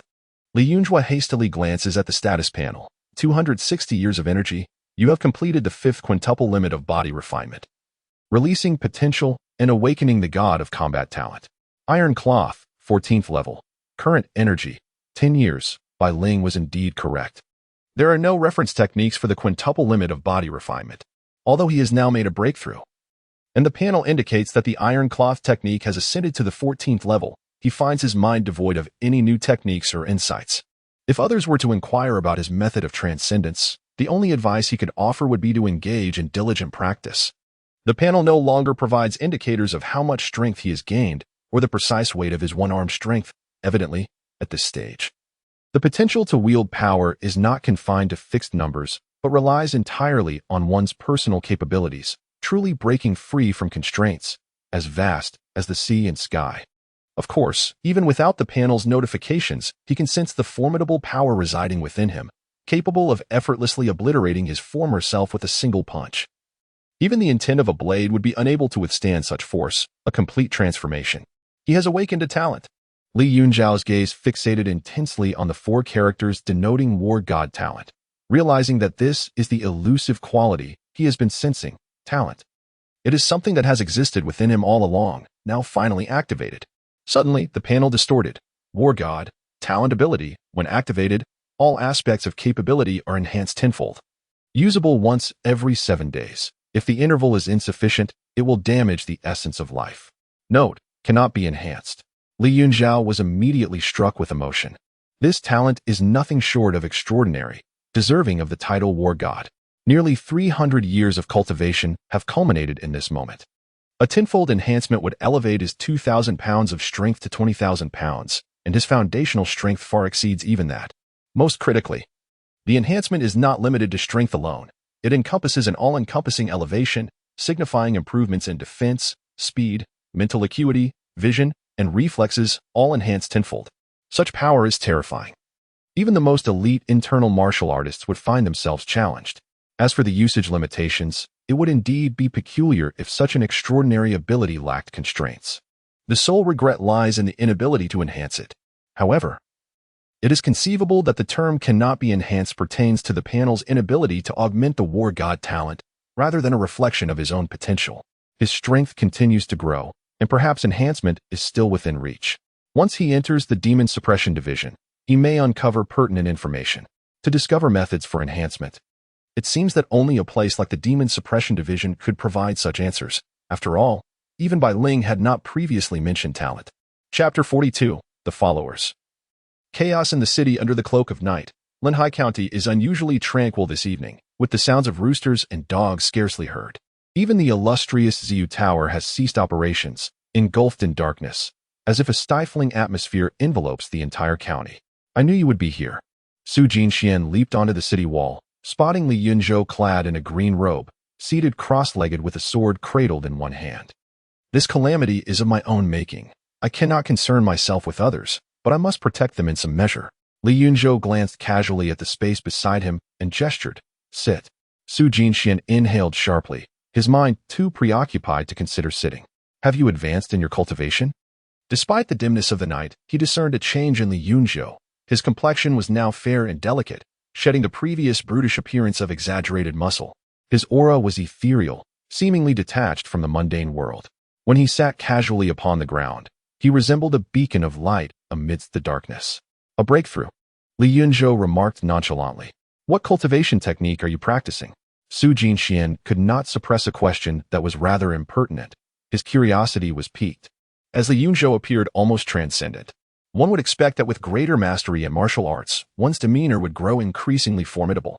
Many, noticing Li Yunzhou's reluctance to elaborate, Su Jinxian wisely refrained from pressing further. The initial inquiry had already been quite presumptuous, and to delve deeper would be lacking in self-awareness. He settled cross-legged beside Li Yunzhou, the latter's serene and otherworldly aura becoming even more pronounced, influencing Su Jinxuan's emotions, bringing him a sense of tranquility. A gentle breeze wafted through, and the surroundings remained silent, occasionally interrupted by the muffled snores emanating from the refugee tents below. "Your heart is not yet hardened enough. You should consider training at the Demon Suppression Division."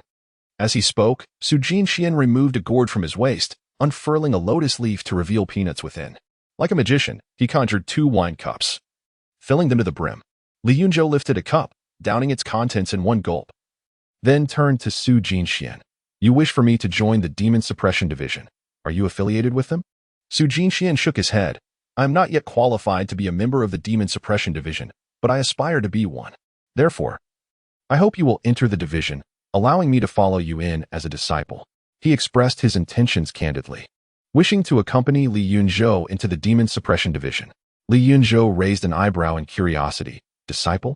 Anyone eligible to enter the Demon Suppression Division may bring along 2 disciples to assist with daily tasks and gather intelligence.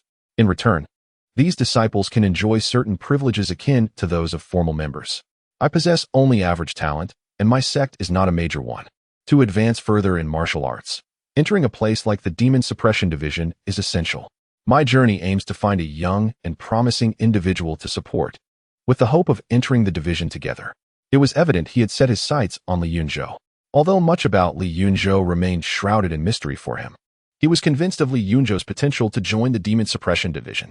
After a moment of contemplation, Li Yunzhou spoke. "I will join the Demon Suppression Division. However, this matter regarding followers is new to me. Allow me to inquire further, and if it is not of utmost importance, I may grant you a position." He did not require Su Jinxuan's assistance, as he was already a seasoned 5th-tier body-tempering warrior, making his entry into the Demon Suppression Division a mere formality. Su Jinxian remained silent. The significance of having a follower was undeniable. Otherwise, he could easily select any member from the Demon Suppression Division to serve as a follower. Of course, being a follower was not merely a matter of strength. Trust and capability were essential as well. Suddenly, a tremendous explosion illuminated the city, followed by cries and the sounds of combat. A skirmish had erupted. Both Li Yunzhou and Su Jinxian rose to their feet. The commotion originating from the heart of Linhai County, where the county government was situated. It seemed as though a signal had been released, inciting chaos in multiple locations throughout the city, accompanied by the deafening roars of demons and monsters. Simultaneously, in an open area outside the city, several colossal figures emerged from the shadows. Li Yunzhou, come forth and face your demise, or we shall slaughter everyone. In an instant, the foul scent of the demons spread in all directions, awakening the citizens seeking refuge, who rushed out from their shelters. I told you, your heart is not steely enough. Any hint of weakness will be seized upon relentlessly by them. Su Jinxuan's tone was calm, as if he had anticipated the scene before him. He could surmise that Li Yunzhou would venture here to protect the people of Xiaoyang village. The cunning demons would certainly not be ignorant of this. Were the demons in other regions so brazen as to annihilate all? Li Yunzhou turned to Su Jinxian, unfazed. Everyone assumed he was being cornered. Yet they were oblivious to the confidence he possessed. For others, slaying demons brought little more than trouble. For him, however, vanquishing demons meant gaining strength and advancing his cultivation. In such circumstances, how could he refrain from wholeheartedly pursuing the extermination of demons? While others trembled in fear of provoking the monsters, he welcomed their presence. Su Jinxian sighed softly.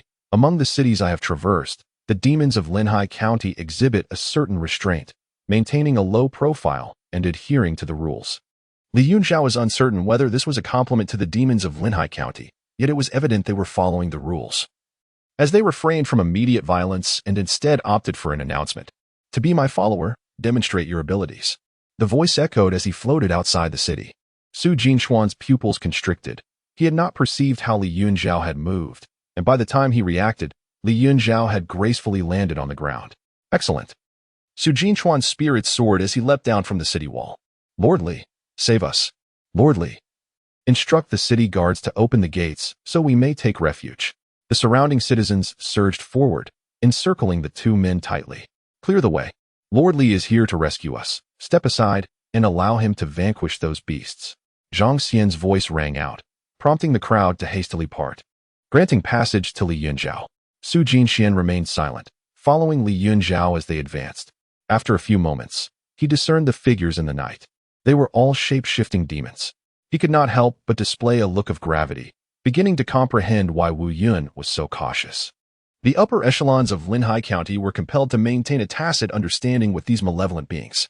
The strength of the demons in Linhai County surpassed his expectations. For demons, already at the shape-shifting level, were merely serving as bearers. They lifted a gilded, open palanquin, atop which sat a tall, robust middle-aged man with flowing golden hair. He had completely transformed into human form. Save for his extraordinary golden locks, there was no discernible difference from an actual human. Chapter 43, Casual banter and slaying demons I can manage at most too. Su Jinxuan's expression shifted, revealing his profound distress. The four shape-shifting demons merely served as bearers for the palanquin. The one seated within was undoubtedly the most formidable. He aspired to be a follower of Li Yunzhou, and this should be his inaugural battle to showcase his prowess. He must perform spectacularly. Yet, encountering such a high-level confrontation where even shapeshifters were relegated to mere porters left him at a loss, even if he could not best the most powerful one. Defeating the four lackeys would still uphold his title as a follower. If he could not even manage that, what dignity remained in being a follower? Let us depart. As long as the Green Mountains endure, we need not fear a lack of firewood. We lack the means to rescue these people. If they perish, all is in vain. Once we have grown stronger, we shall return to avenge them. The individual seated in the grand palanquin was beyond his discernment, but conservatively estimating. He was at least of the fourth tier in shape-shifting, corresponding to the fourth tier of internal energy for martial artists. However, adhering to the principle that demons of the same level surpass humans, the combat prowess of the demon in the palanquin was likely no less than that of the fifth tier of internal energy.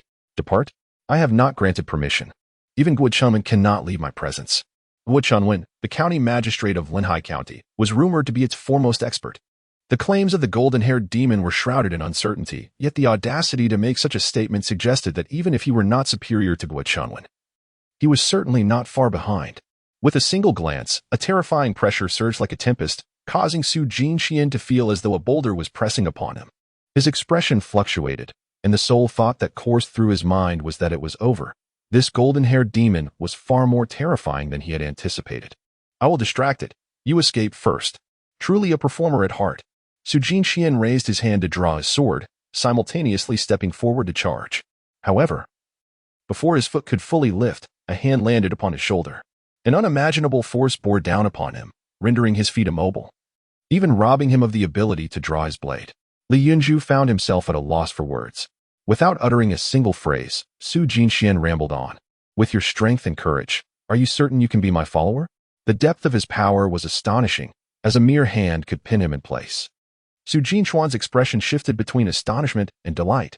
If my strength were but a shade greater, why would I need to be anyone's follower?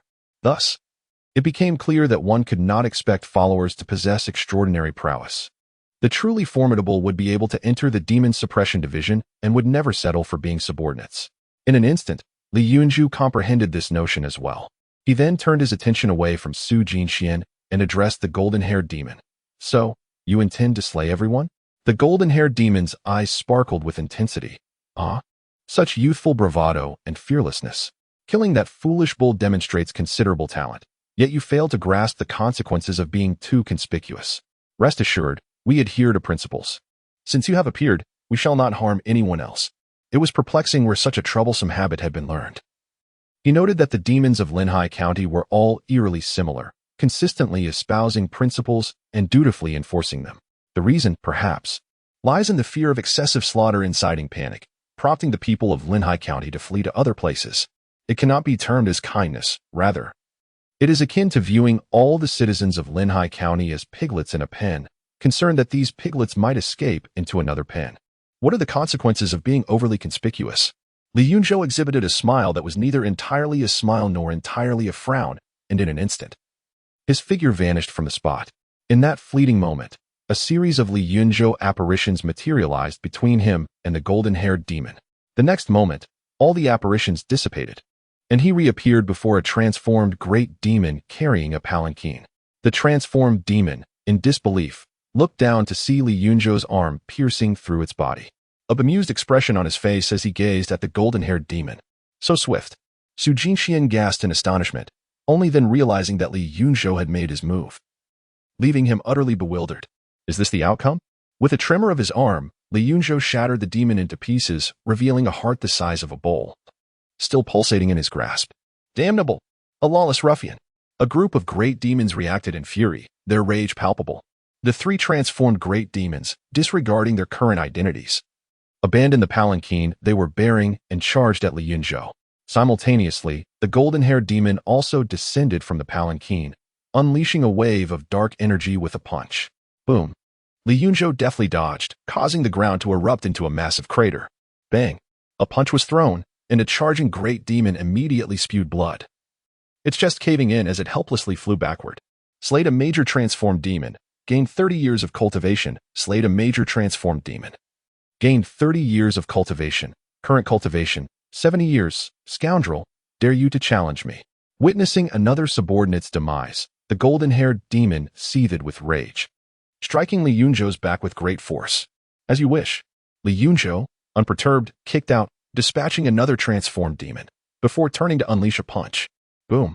A torrent of power surged forth, akin to a clap of thunder, sending dust and debris swirling in every direction.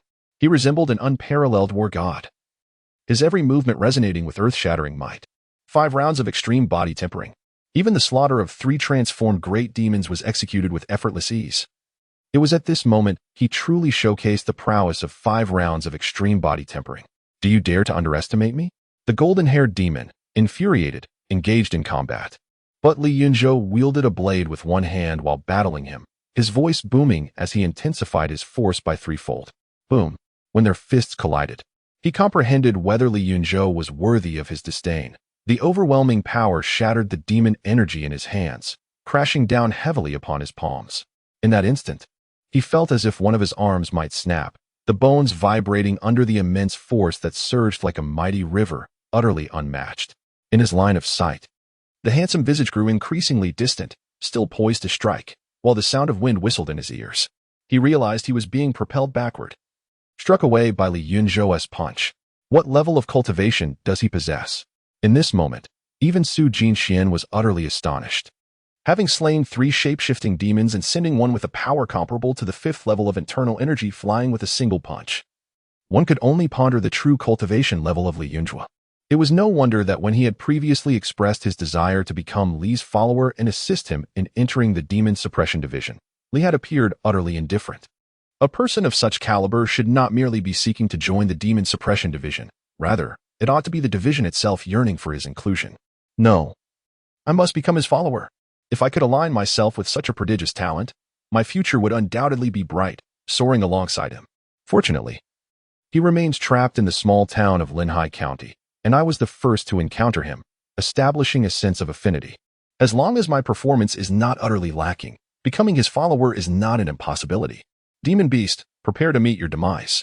With this thought, Su Jinxian unleashed his internal energy, surging forward like a tempest towards the last of the palanquin bearers, the canine demon.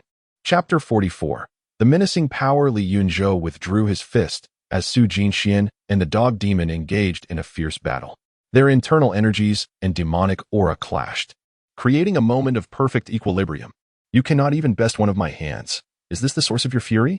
Beneath his feet lay 3 corpses, reduced to a state akin to rotting mud, as if crushed by a great cart, their flesh and bone becoming an unsightly amalgamation, exuding a foul stench. With a resounding thud, the golden-haired demon landed, stumbling back a few steps before regaining his balance.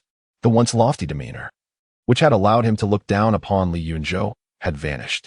No longer exuding confidence or composure, his face darkened, nearly frozen in rage. Li Yunzhou approached leisurely, his knife held firmly in one hand. Oh, how the mighty have fallen. Why not continue to pretend to be a master? The golden-haired demon fixed his gaze intently on Li Yunzhou, words punctuated with disbelief. Who are you truly?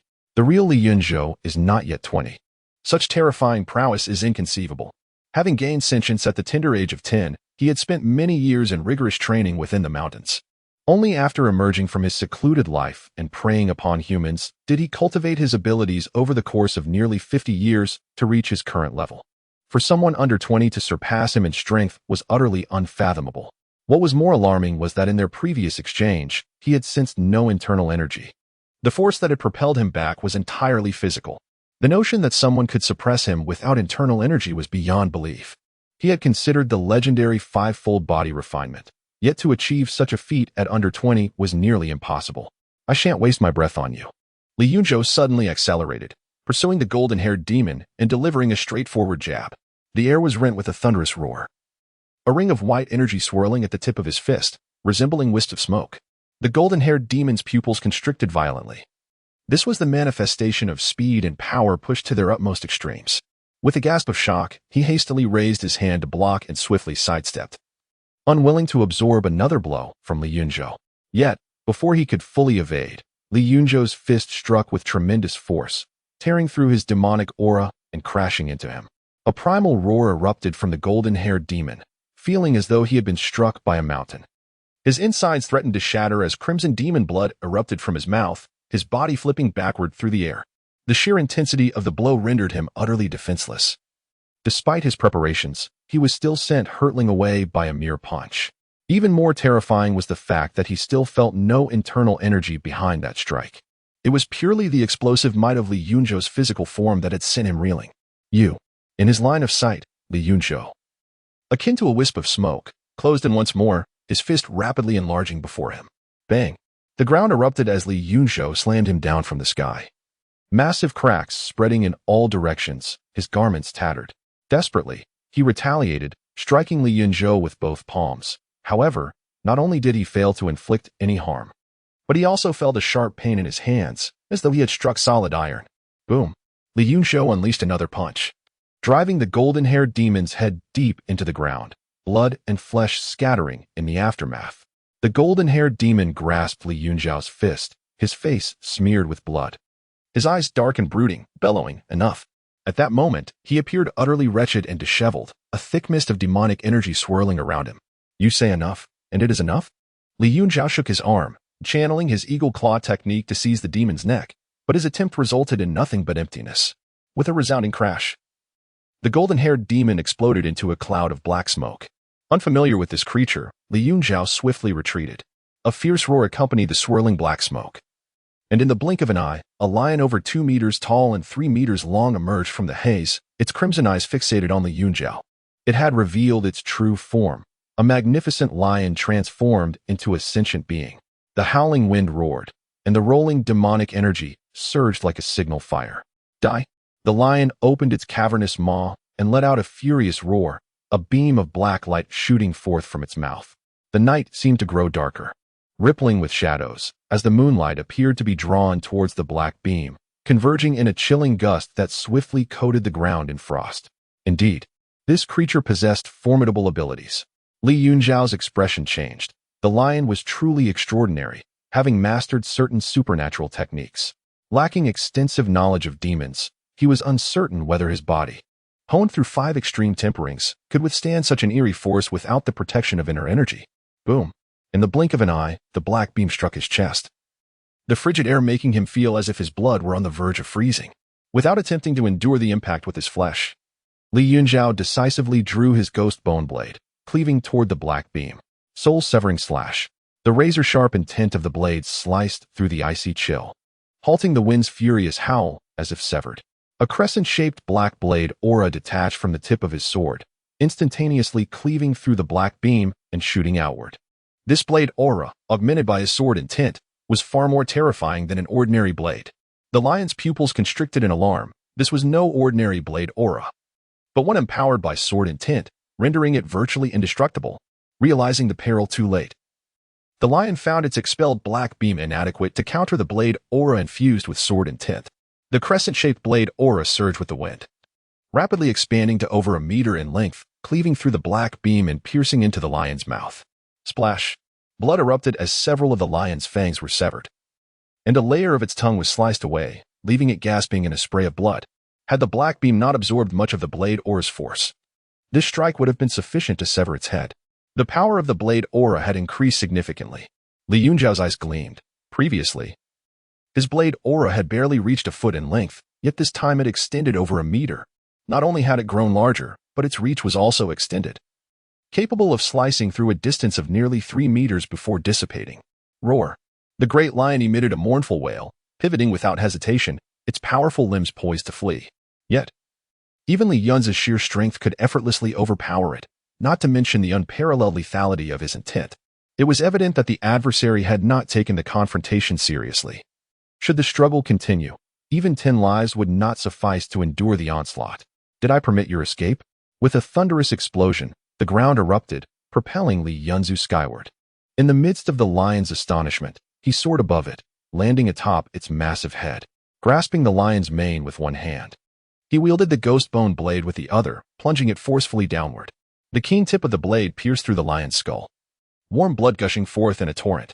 The lion's frantic charge persisted until it crashed to the ground, enveloping the surroundings in a cloud of dust. Chapter 45. The sweep into the city, slain the shape-shifting fourfold lion demon, gained 45 years of power. Current power, 145 years, having just utilized his power. It surged once again to over 100 years. These demons seemed to come merely to offer him strength. With a swift motion, Li Yunzhao leaped from the great lion's body, landing gracefully on the ground. Flee. With the death of the great lion, which had barely withstood a few strikes from him, the dog demon, engaged in combat with Su Jinxian, took a blow and, disregarding its life, fled desperately. You cannot escape. Though Su Jinxian was equally astonished, he recognized this as the moment to act. Thus he recklessly pursued. With a sudden burst of crimson, Li Yunzhao appeared before the dog demon, swiftly severing its head with a single stroke. The lifeless head rolled a few times before the body collapsed in a heap. Su Jinxian gulped nervously, a chill running down his spine. The dog demon, on par with him, had fallen to Li Yunzhao in a mere instant. It seemed he was not quite qualified to be his follower. Moreover, he discerned that Li Yunzhao had not utilized any internal energy throughout the encounter. Was it unnecessary? Or did he simply lack such energy? If it were the latter, it would be utterly terrifying. Unlike the great lion, he knew that the individual before him was indeed the under-20 Li Yunzhao, not an imposter. For a martial artist, there is no such thing as lacking the need to employ internal energy. Nearly all martial techniques necessitate its application, unless one seeks to conceal their identity. But did Li Yunzhao need to hide? Certainly not. Realizing this left Su Jinxian parched and breathless. It meant that Li Yunzhou possessed no internal energy and thus relied solely on his physical strength to vanquish foes. Such astounding physical prowess could only be explained by legendary quintuple body refinement. Even those inherently strong individuals with quadruple body refinement could not possibly wield such unfathomable power. Li Yunzhou was a prodigy of quintuple body refinement. This conclusion churned within Su Jinxian's mind like a tempest. You clean the battlefield, I shall venture into the city. Snapping back to reality, Su Jinxian observed Li Yunzhou swiftly darting into Linhai County. A surge of joy overcame him. Yes, my lord. This was a preliminary acknowledgement of his status as a follower. Otherwise, he would not have been entrusted with tasks. As Li Yunzhou entered the city, he noted that the battles were still ongoing. Not everyone possessed his remarkable strength to swiftly eliminate opponents. Fortunately, these demons adhered to their own rules. As this retaliatory strike did not target ordinary citizens, he determined a direction and soared through the rooftops in the darkness, hastening towards the martial mansion. The residence of Wu Yun, the head of Linhai County. Illuminated by flames, the once magnificent courtyard lay in ruins. The inhabitants of the mansion wore expressions of terror. Despair permeating the air. Amidst the debris, several colossal demon corpses lay scattered, some decapitated, others cleaved into pieces, an overwhelming stench rising from the scene. Certainly, alongside the corpses of the demons, there lay the bodies of the martial family's guards. Zhang Zhiheng, with a single hand gripping his sword, leaned against a pillar, barely managing to stand. He gasped for breath as crimson blood seeped from his abdomen, revealing a distinct claw mark. Although his gaze remained sharp, he had reached his limit. At this point, even an ordinary person could easily slay him. Wu Yun fared even worse, his chest and back marred by ghastly wounds, flesh grotesquely torn. With bones visible in several places, blood gushing forth relentlessly. One of his arms hung limply, broken, leaving him with only one hand to wield his weapon. Inwardly, he cursed his fate. Despite his efforts to remain low-key during the day, he had unwittingly attracted the wrath of these beasts. Forgive me. I have brought ruin upon us all. Zhang Zhiheng lowered his head in shame, realizing that had he not knelt here earlier, his uncle Wu Yun might not have faced such retribution from the demons. He felt even more embarrassed, knowing he was still only at the 6th level of body refinement, unable to provide any meaningful assistance. In youthful arrogance, one often forgets the lessons of caution before one possesses strength. The folly of seeking glory may lead not only to one's own demise, but also to the peril of one's family. Wu Yun stood before him like a towering mountain. I will hold him off. You must flee immediately and return to avenge us. Zhang Zhiheng's expression shifted. Words caught in his throat, unable to utter a single sound. Do you think you can simply walk away, as if I do not exist? The nearly 2-meter-tall canine demon, bloodied and disdainful, observed the poignant scene before him. Today, the entire Wu family shall perish. This is the consequence of your disobedience. Though he bore some injuries, they were nothing compared to Wu Yun's grievous state. As the chief constable of the Linhai County Court, Wu Yun was no weakling, possessing the 2nd level of inner strength, just shy of breaking through to the 3rd level. Unbeknownst to many, Wu Yun had secretly elevated his prowess to this point. Had he not been accompanied by a shape-shifting companion, he might have perished at the hands of Wu Yun that night. However, even so, that companion had been sacrificed in a desperate struggle against Wu Yun. If we perish, Li Yunzhou will surely annihilate you.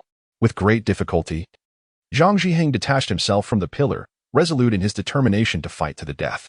He had no strength left to flee far. Instead, he would join forces with his uncle in a final stand. If they could vanquish the canine demon before them, perhaps there would be a chance for the Wu family to survive. Li Yunzhou?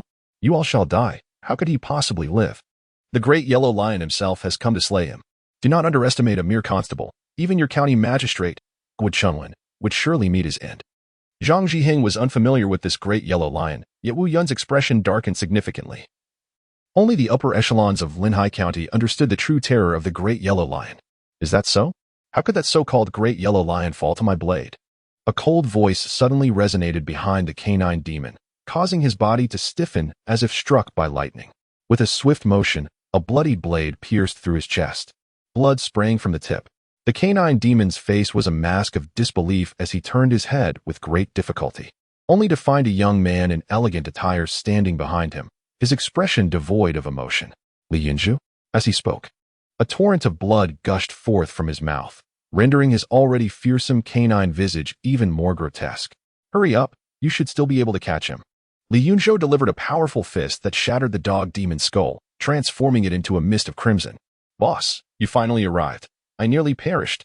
Zhang Zhiying, straining to hold on, could no longer withstand the pressure and collapsed onto the ground, gasping for breath, his sword clattering to the earth. Phew, I don't have to die now. Wu Yun, disregarding his dignity, also sank to the ground, baring his teeth. Under the assault of two transformed demons, they fought valiantly. Slaying one, however, his injuries were evident. Yet, as an internal energy practitioner, his vitality remained robust, and he did not succumb as Zhang Zhiying had. Slain a first-level transformed dog demon, gained 30 years of power, current power, 175 years. I told you to find a place to hide. Yet you insisted on being reckless and entangling yourself with the head of the martial arts faction. Li Yunzhou stepped over the carcass of the dog demon and retrieved a vial of healing ointment from his pocket, offering it forward. Wu Yun. Chapter 46. The fall of Jiang Yeshan at the residence of Jiang Yeshan. The walls lay in ruins, and several dismembered corpses sprawled on the ground. While a multitude of his wives and concubines wept in despair, the traces of battle extended from the Jiang family courtyard into the distance, indicating that the conflict had spilled onto the streets. Jiang Yeshan found himself engaged in combat with a demon in the form of a pig, all the while fleeing toward the county magistrate's estate. Cursed be that pig-headed fool. It was Li Yunzhou who slayed those bull demons. Why do they seek me instead? Jiang Yeshan, disheveled and in tattered robes, wore numerous wounds stained with blood. He owned to rend Li Yunzhou limb from limb. Had it not been for Li Yunzhou's treachery, this pig demon would never have come to his abode to exact vengeance, resulting in the death of his most gifted son in martial arts. Do you think we are oblivious? It was you who conspired with Li Yunzhou, feigning to let him exit the city alone, while secretly dispatching experts to Xiaoyang village, intending to shift the blame onto him. Such audacity! The pig demon roared, delivering a mighty punch that sent Jiang Yeshan tumbling to the ground before he could regain his footing. His fury was palpable. Foolish swine. Those words were merely a fabrication from Li Yunzhou to ensnare me. For years we have maintained an unspoken understanding. Why would we disrupt the established order? He unleashed a flurry of sword light, forcing the pig demon to retreat, and continued his retreat toward the county magistrate's estate. Your entire family consists of fools. That Li Yunzhou is not yet 20 years old, possessing merely the 9th level of the Tian Chui body cultivation, without your dispatched experts, tell me. How could he single-handedly slay a shape-shifting demon? The pig demon, incensed by the insult, retaliated. Despite being wounded by Jiang Yeshan's sword, it sank its teeth into Jiang Yeshan's arm, severing it cleanly. Crunch. The pig demon chewed voraciously, devouring the limb in mere moments. Jiang Yeshan silently regretted provoking the creature, knowing full well it was a simpleton. With one arm lost, his martial prowess was severely diminished. Li Yunzhou, I shall not rest until I see you dead. Jiang Yeshan's eyes reddened with fury, seething not only at the pig demon before him but also at Li Yunzhou, the architect of his misfortune. The pig demon and Li Yunzhou remained indifferent to his plight. Yet, you foolish swine, await my vengeance for this severed limb. Having realized he was no match for the demon, and now handicapped, Jiang Yeshan turned to flee toward his elder brother's estate for refuge. However, no sooner had he turned, a pale hand emerged from the shadows, striking him heavily in the chest. Boom. The hand moved with the swiftness of lightning and the weight of 1,000 pounds. As if anticipating his escape in that direction, dread filled Jiang Yeshan. He had no time to discern the identity of his assailant before the hand crashed into him like a surging tidal wave. A sharp pain pierced his chest, and he felt as though a tremendous force sought to obliterate him. His ribcage crumpled, his organs instantaneously ruptured. As he fell to the ground, his breaths grew shallow, blood streaming from his orifices, and he coughed up fragments of his own insides. It was you, Jiang Yeshan gasped, his final breaths directed toward the figure emerging from the darkness. Li Yunzhou, clad in azure, disdainfully shaking off the blood that stained his hands. It was indeed Li Yunzhou who ambushed him, and he belatedly realized that the bull demon from Xiaoyang village was not slain by Wu Yun, but rather by Li Yunzhou himself, provoking a vengeful genius. As the great demon entered the city, instead of targeting the other demons, he seized the chaos to eliminate him. Consequently, he was unable to draw a breath and perished on the spot, slaying an enemy at the first layer of body refinement. Gained 15 years of power, current power, 190 years, the pig demon stared blankly at the lifeless Jiang Yeshan beneath him, soon regaining his senses as he clasped his hands in gratitude. Thank you, Senior, for your intervention. Li Yunzhou was also momentarily taken aback. questioning whether this creature believed him to be a transformed great demon, which led to the killing of Jiang Yeshan. Truly a foolish pig. How did you attain such awareness? The pig demon was momentarily stunned, replying, I do not know. I was mindlessly foraging in the mountains, and one day, I seemed to become clever. Able to absorb the essence of the sun and moon, inhaling the vitality of heaven and earth. You may perish. Li Yunzhou, weary of further conversation, shattered the pig demon's skull with a single strike and, hands behind his back, continued toward the source of the commotion. Something felt amiss. He began to sense the abnormality. If tonight's events were indeed retaliation for his slaying of a group of bull demons, it seemed excessively grandiose. If they truly sought revenge, there was no need to involve so many. They could simply target him and those associated with him.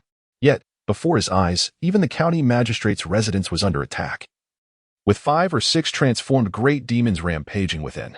The magistrate was the linchpin of Linhai County. Assaulting his residence was tantamount to forcing him into conflict. Although the magistrate had not displayed any overt stance, his silence spoke volumes. As the leader of the county, his lack of action was the greatest declaration. Logically, the demons of Linhai County ought to refrain from provoking the magistrate. Furthermore, the magistrate's residence housed many formidable warriors, including the magistrate himself. Alongside the skilled individuals he had recruited from the martial world, a mere handful of transformed great demons could not breach such defenses. Not only was the magistrate's residence under siege, but the residence of County Lieutenant Jiang Yeyu was also being assaulted by demons, cries of battle ringing out. In another direction, the county clerk's estate was similarly besieged, clashing with the experts within. He was uncertain how many transformed great demons Linhai County possessed, but given the current situation, it appeared nearly all were mobilized. If this was indeed revenge against him, there was no necessity to involve so many. Li Yunzhou concealed himself in the shadows, refraining from offering assistance. To him, regardless of which side fell, it was well-deserved. A dog-eat-dog scenario suited his intentions perfectly, ideally resulting in the complete obliteration of their wits. Bai Ling. Suddenly, he noticed a furtive figure slipping into the magistrate's residence amid the chaos. Though the individual was masked, he was certain it was the previously missing Bai Ling. Not only was Bai Ling still within Linhai County, but she also seemed to have lingering thoughts of the magistrate's residence. He felt a surge of curiosity about what could have compelled Bai Ling in such a manner, as well as the intriguing objectives of these demons. Should he follow her? He contemplated whether to take advantage of the turmoil, having reached the 5th limit of body refinement. He should now prepare to break through to inner strength. Although he possessed the formidable Mighty Bull inner strength technique, derived from Zhang Jinyuan, he was aware that it was not an exceptionally powerful method, even without having encountered other inner strength techniques. As the most influential figure in Linhai County, it was evident that if one sought formidable techniques, they would surely be found within the residence of the county magistrate. However, before he could make a decision, he witnessed the unexpected sight of Bai Ling being forcefully expelled by a powerful expert, crashing through a section of the courtyard wall. In such circumstances, it was astonishing that there were still formidable individuals lurking in the shadows within the magistrate's residence, refraining from joining the fray. Li Yunzhou quickly discerned the situation. The person who had sent Bai Ling flying was not weaker than the formidable lion he had previously slain, and perhaps even stronger. The battle within the magistrate's residence was taking place in the front courtyard, while Bai Ling had stealthily entered through the back. She had barely leapt into the yard when she was abruptly struck down, caught completely off guard by the hidden assailant. Chapter 47. The Supermaster Bai Ling's prowess surpassed his expectations. Even after being ambushed and sent flying several meters, crashing through a wall, she sustained minimal injuries. She had no intention of engaging with this hidden master and swiftly leapt to her feet, turning to flee. Stop, thief! The skilled practitioners at the county magistrate's residence did not relent, transforming into a whirlwind as they pursued her out of the estate. The two figures chased and evaded through the darkness, quickly vanishing from Li Yunzhou's sight. What secrets lay within that room? A space guarded by such a formidable master surely harbored significant mysteries. With the Guardian's departure, perhaps an opportunity arose to uncover its secrets. Yet, a flicker of hesitation crossed his mind. That master was not foolish, having already repelled Bai Ling without needing to pursue her. Two scenarios emerged. Either the room held no secrets, or another master lurked within. It was not worth the risk. Li Yunzhou swiftly resolved that the depths of the county magistrate's estate were unfathomable. Even against 7 or 8 transformed demons, they could respond with composure, their hidden strength unknown. 5 rounds of extreme body tempering did not render him invincible. Those at the 7th or 8th level of inner strength could still suppress him. Moreover, the magistrate, renowned as the foremost expert in Linhai County, had yet to reveal himself, with only his guests engaging the transformed demons. Just as he decided against taking risks, a shadow glided through the air like a wisp of smoke, targeting the same house. Boom. In the next moment, a colossal fist imprint erupted from within the room. The imprint, nearly a meter in size, emanated an unparalleled aura, shattering a section of the floor tiles. Yunzhou gasped. It was evident that this force transcended the realm of inner strength. No mere inner strength practitioner could unleash such terrifying power. He felt a surge of relief for refraining from rash action, realizing that not only was there a master inside, but a far more terrifying supermaster. The aura radiating from that presence could likely reduce him to mere pulp with a single blow, just as he anticipated the shadow to be obliterated by a punch. An overwhelming force erupted from it, radiating an intense crimson glow as fierce blood energy billowed forth.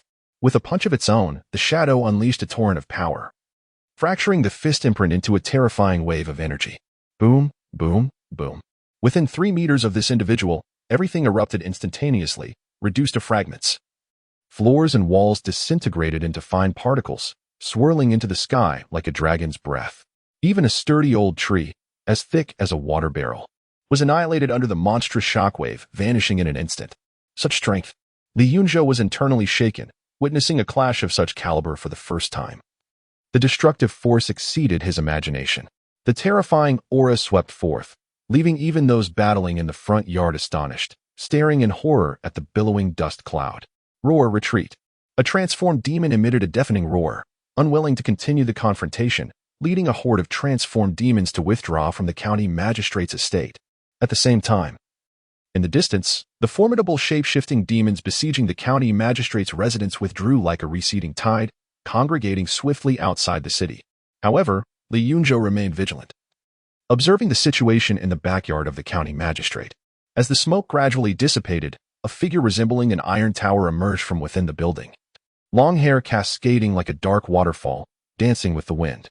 This was a man exuding an aura of dominance, with muscles bulging like mountains, seemingly surrounded by an invisible domain that parted the smoke around him, causing it to swirl in his wake.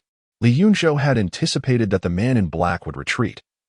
Yet to his surprise, the figure erupted with a furious roar in the night. So you beasts have been hiding here, come forth. A surge of potent energy enveloped him, dispersing the surrounding smoke, and he swiftly conjured a blood-red long knife in his hand through the gathering of his formidable aura. Simultaneously, the iron tower-like man was enveloped in dark brilliance, his fists clad in a thick layer resembling iron gauntlets. Die! The man in black descended like a bolt of lightning, wielding his long knife in a fierce slash that illuminated the darkness with blinding crimson light. The iron tower man did not evade. He retaliated with a punch, his dark-tinged fist colliding with the knife's edge. The resulting explosion was deafening, a terrifying wave of force more potent than before, shattering everything around them. With the buildings behind the Iron Tower man nearly collapsing under the pressure, fissures appearing and threatening to topple. Inside the county magistrate's residence, screams echoed, and some individuals even bled from their mouths and noses, nearly succumbing to the residual shockwaves of the clash. Witnessing such devastation, the Iron Tower man's expression shifted from indifference to fury. He advanced, delivering a hammer-like blow with his other hand, unleashing a ferocious wind that uprooted the ground. With a resounding crash, the man in black swept his knife horizontally, and the two engaged in another fierce confrontation. Amidst the thunderous roars, Yunzhou felt a wave of discomfort as numerous individuals within the county magistrate's residence were thrown to the ground, their fates uncertain. This time, the structure behind the Iron Tower man could no longer withstand the force, collapsing into ruins with a resounding crash. Demonic energy? Yet, Yunzhou's attention was not solely on these matters. As the Iron Tower man and the man in black clashed for the second time, he discerned a faint emanation of demonic energy rising from the Iron Tower man. Although this energy was quickly suppressed, he was certain he had not misjudged. The Iron Tower man had indeed exhibited demonic energy during their confrontation with the man in black. Was the county magistrate harboring a terrifying demon?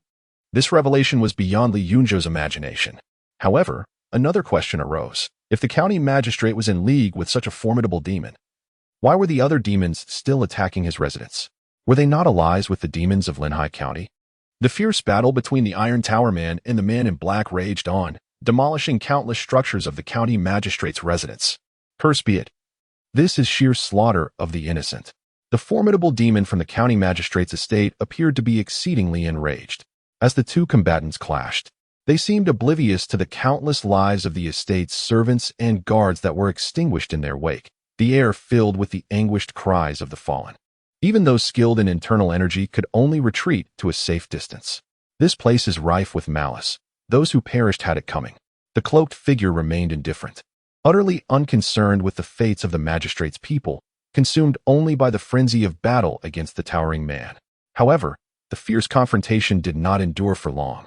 As another master, exuding an aura of terrifying energy, emerged to join forces with the demon from the magistrate's estate to besiege the cloaked figure.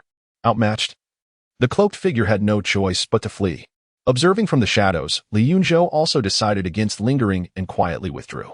Chapter 48. The intruder Yunzhou did not return home immediately. Instead, he stealthily approached the residence of the inspector, Tianqing. Tianqing was affiliated with the Qingzhou gang. And with the downfall of the gang, it was only natural that he too would face dire consequences. Should one seek to uncover the true instigator behind the turmoil, it would unequivocally lead to Inspector Tianqing. It was he who colluded with the Qingzhou gang, plotting to eliminate Yunzhou outside the city, sending him to deal with the demonic menace in Xiaoliang village, which set off a chain of subsequent events. After an unknown force annihilated the Qingzhou gang, Tianqing ceased his provocations. However, he was not a magnanimous man. Even if those who once sought to harm him no longer pursued him, he would not let them off easily. As a mere civil official, lacking any martial prowess, it was evident from the absence of demonic retaliation that his influence in Linhai County was minimal. With the demons having retreated and the chaos in the city subsided, Tianqing, disregarding the pleas of his beautiful concubine, hastily donned his clothes and rushed out to the county magistrate's residence, eager to assert his presence. Yunzhou could hardly have anticipated that he would not need to infiltrate. Tianqing was unwittingly walking to his own demise. Who goes there? Tianqing barked. Noticing a shadow in the darkness, a gust of wind brushed past, and he felt a chill at his neck. Instinctively, he reached for it, only to find his fingers drenched in warmth. Yunzhou. Tianqing's eyes widened in realization as the figure before him became clear. It was indeed Yunzhou. Yet, he could utter no further words. Hot blood gushed from his fingertips. In utter despair and terror, Tianqing succumbed, unwilling to accept his fate as he fell. Yunzhou, expressionless, wiped the blade clean on Tianqing's garments before turning to return home. My lord. Outside, Su Jinxian awaited, clutching a demon bone he had unearthed. His demeanor had transformed. The casualness he once displayed was replaced with profound respect, as if he now regarded Yunzhou as his sovereign. He extended the demon bone towards Yunzhou, who declined to accept it, instructing Su Jinxian to sell it for coin the following day. If all went according to plan, Yunzhou would grant Su Jinxian a position as a follower, alleviating any psychological burden in commanding him, although he held Su Jinchuan's capabilities in low regard. Believing he could easily vanquish him with a single strike, he acknowledged Su Jinchuan's assertion that if he possessed true skill, he would have already secured a place in the Demon Suppression Division. Thus, he had no stringent requirements regarding strength as long as Su Jinxian proved competent in his duties. He would not dismiss him. Approaching 40, Su Jinxian was seasoned and had traversed various paths, suggesting his ability to manage tasks would be adequate. The head of Wudu has sustained injuries. I need you to oversee matters there. Should any insurmountable issues arise, seek me out, rather than keeping Su Jinxian close. He sent him to the Wu family, wary of potential demonic retaliation, albeit a slim chance. It was prudent to remain vigilant. After all, Wu Yun had suffered reprisals due to Yunzhou's actions, and he could not simply turn a blind eye. Su Jinxian departed with evident joy, realizing that Yunzhou had tentatively accepted him. After bidding Su Jinxian farewell, Yunzhou washed away the bloodstains from his body, changed into clean attire, and made his way leisurely down to the underground chamber.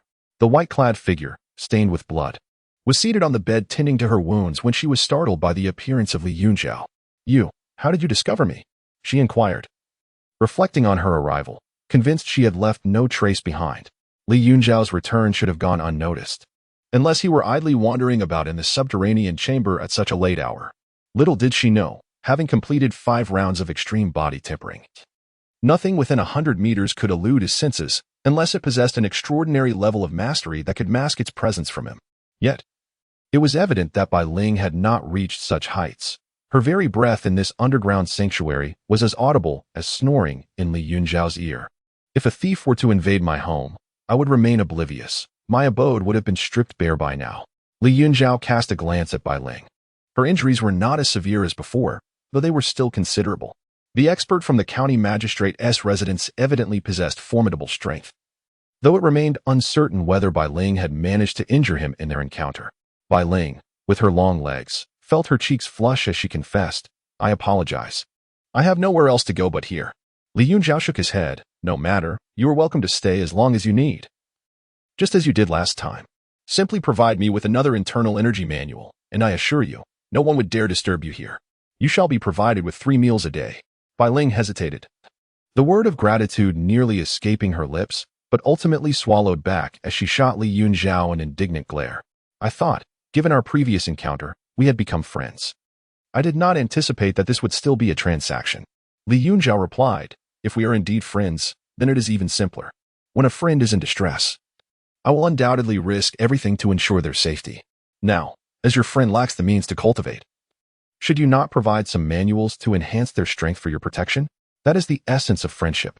If you are unwilling to empower your friend for your own safeguard, then perhaps such a friendship is better left unformed." Bai Ling fell silent for a moment, realizing that regardless of her protests, she would need to offer Li Yunzhao a manual. Moreover, judging by his tone, refusing would likely result in her expulsion. "Do you believe I am as gravely injured and feeble as before?" she said with a half-smile. "If I were to keep you here, do you think you could still send word to others?" It was clear that her understanding of Li Yunzhao remained tethered to their very first meeting. Li Yunzhao smiled back, raising an eyebrow. "Consider this carefully. Agreeing now would only involve one manual, and we would still be friends. Should we engage in combat and you find yourself overmatched, it would no longer be a matter of mutual care among friends, but rather a matter of life and death, and the cost of a life is exceedingly high." Bai Ling, too, smiled as she rose from the bed and approached him. "Since we are friends, how could we possibly be angry over exchanging a few moves? Furthermore, to impart a manual to a friend, one must first gauge their abilities to tailor the instruction accordingly. Would you not agree with this reasoning?" Li Yunzhao nodded. "Indeed. It is reasonable." In an instant, Bai Ling launched her attack, her finger darting forth to target Li Yunzhao's throat with lightning speed and precision. In a heartbeat, her fingertip was poised to strike, but the next moment, a hand appeared, intercepting her intent without harm, landing softly upon the palm of his hand instead. "Quite impressive," Bai Ling exclaimed, her expression one of surprise. With a mere finger, she wielded the formidable power of the 9th refinement of the body. That Li Yunzhao could effortlessly block it indicated that he had already attained such prowess at a tender age. Li Yunzhao shook his head, asserting, "I still possess some strength. You may proceed with your efforts. I can handle it." Bai Ling's beautiful eyes widened in surprise as she retorted, "Why not test my golden finger once more?" Once again, she thrust her finger forward, yet this time it was more rapid and domineering, imbued with a hint of lethal intent, almost striking Li Yunzhao in an instant, threatening to pierce him and create a wound.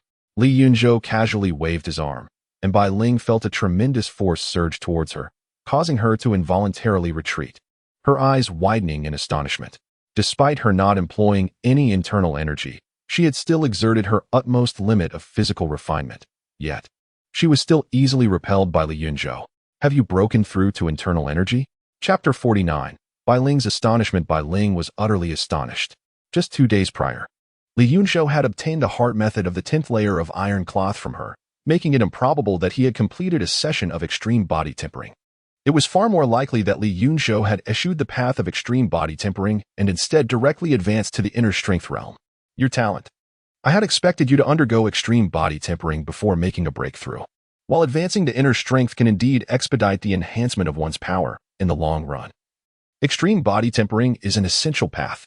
Without sufficient vitality and profound foundation, the difficulty of breaking through to the transformation of the astral in the future will increase exponentially." As she spoke, she scrutinized Li Yunzhao more closely. To her astonishment, he appeared remarkably different from her previous impressions. His skin was fair and delicate, evoking envy even in her as a woman. He was no longer the burly figure she remembered, but instead exuded an ethereal grace, akin to a celestial being. "You have undergone a complete transformation? How could the change be so profound?" This transformation set Bai Ling's heart ablaze, with her only thought being the phrase rebirth. As for the notion of 5 sessions of extreme body tempering, she had never encountered such a phenomenon, and thus had no understanding of the changes that might ensue. Furthermore, given the brevity of time, she had not even considered the path of extreme body tempering, as it was simply too alarming. Li Yunzhou, why are we suddenly discussing my condition amidst our sparring? How can I possibly feel at ease to demand something extravagant now? Are we still fighting? Or should you hasten to heal and then craft a martial art for me? You seem to seek suffering. I shall oblige. Do you truly believe that after multiple encounters with the county magistrate's estate, I lack true prowess? Bai Ling, exasperated, thought, is this really about martial arts? Despite all my words, this scoundrel has not absorbed a single piece of advice and remains entangled in discussions about techniques. It was evident that she had been holding back, yet he remained oblivious to the danger he was in. It appeared that only by delivering a proper thrashing could she elicit a suitable response from him. Boom. As she spoke, she gathered her inner strength, maximizing her power, intent on teaching this ungrateful wretch a true lesson. However, this time she refrained from employing the devastating shattering gold finger technique and instead utilized a more fluid palm technique, capable of being controlled with precision. If I were to collapse this place, you would have no choice but to share a bed with me. Just then, she heard Li Yunzhou's voice. And her pupils constricted in shock, he had seemingly vanished from her sight. You, as a seasoned warrior. She understood that Li Yunzhou had not truly disappeared, but had simply moved at an astonishing speed, evading her gaze. She was genuinely taken aback by the extent of Li Yunzhou's transformation. Based solely on this feat, he was now qualified to engage with her.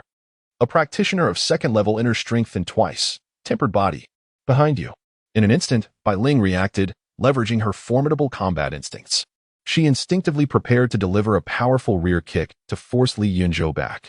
Her combat awareness was keen, honed through countless battles, allowing her to ascertain Li Yunzhou's presence behind her and instinctively formulate a counter-strategy. Yet, she was quick, but Li Yunzhou was quicker. Before she could even lift her foot, a hand had already floated gently toward her. Slap. In the next moment, a crisp sound echoed in her ear, and she felt the tumultuous waves surging within that space. Bai Ling's body instantly froze, her raised foot recoiling as if struck by lightning. That scoundrel, Li Yunzhou, had audaciously slapped her in that intimate area from behind. How dare you? I shall have your life. Bai Ling erupted in fury, her rage surging forth as she turned without a second thought, unleashing a powerful strike that overturned the tables in the chamber and extinguished the candles. Are you intent on demolishing this place? Li Yunzhou's fingers, akin to iron pincers, grasped Bai Ling's hand, preventing her from unleashing the full force of her strike. Otherwise, with Bai Ling's strength, the hastily constructed underground chamber would surely collapse. Release me. Bai Ling struggled, her internal energy surging, yet she found herself unable to escape Li Yunzhou's grasp, which left her secretly alarmed. She was expending nearly all her strength. Yet Li Yunzhou effortlessly subdued her. It was important to note that his second extreme body tempering and dual internal energy cultivation allowed him to effortlessly defeat a third-tier martial artist lacking extreme body tempering, and even contend with those of the fourth tier. Wasn't it said that friends sparring a few moves wouldn't get angry? Why was he so worked up? Li Yunzhou felt a sense of helplessness. He had merely intended to pat Bai Ling's back, but upon noticing the scars on her back, he instinctively aimed for the most eye-catching spot. It hadn't occurred to him until after the fact that this area was off-limits. Will you not release me? Bai Ling glared at him fiercely, her cheeks flushed, as the surging internal energy gradually receded from her body. Seeing this, Li Yunzhou finally relinquished his hold, righting the toppled table and relighting the candles. Bai Ling, still fuming, seated herself on the bed, her curiosity about Li Yunzhou's transformation waning. Leave me be. I will draft the materials for you tomorrow. But let me clarify. I can only provide limited information, merely an internal energy technique I unexpectedly acquired, and a set of lightness skills. The rest cannot be divulged. You may choose one. Children make choices, adults take all. Bai Ling shot him a glare, yet did not object. After all, it was merely a matter of transcribing something she had unexpectedly obtained, thus entailing no real loss. Tend to your injuries. I shall retire. Li Yunzhou placed a bottle of healing medicine he had acquired and promptly departed. He had not employed internal energy, his sheer physical strength had subdued her, a dual internal energy practitioner who had undergone extreme body tempering twice. Once Li Yunzhou left, her embarrassment and indignation dissipated, her rationality gradually returning, allowing her to reflect on the details of how he had subdued her. He had not utilized internal energy. His physical strength alone was akin to an immovable mountain, rendering her immobile. Such terrifying power ignited numerous speculations within her. If one did not pursue the path of extreme body tempering, one would need to achieve at least the 8th or 9th tier of internal energy. Fully realizing their physical potential to exert such overpowering physical strength. If Li Yunzhou possessed such cultivation at a young age, he must have been foolishly reckless to forsake his future by not pursuing extreme body tempering. Thus, it could be concluded that Li Yunzhou had indeed chosen the path of extreme body tempering. If one were to traverse the path of extreme body tempering to suppress her, one must at the very least attain the level of fourfold extreme body tempering, accompanied by innate divine strength. Otherwise, mere fourfold extreme body tempering would be insufficient to subdue her. Furthermore, only the legendary and enigmatic fivefold extreme body tempering possesses the capability to easily overpower her. A practitioner at the second level of extreme body tempering with dual inner strength. Reflecting on the time when Li Yunzhou had inquired about the fivefold extreme body tempering, Bai Ling felt a sudden twitch in her eyelids. Could it be that while questioning her, Li Yunzhou had already reached the fivefold extreme body tempering or was on the verge of a breakthrough? This interpretation alone could account for the dramatic transformation in Li Yunzhou's strength within such a short span of time. She recalled the expression on Li Yunzhou's face, one that conveyed an unwavering belief in his eventual attainment of fivefold extreme body tempering, despite her cautioning him against unwarranted confidence. Perhaps I have encountered an unparalleled genius, an extraordinary prodigy.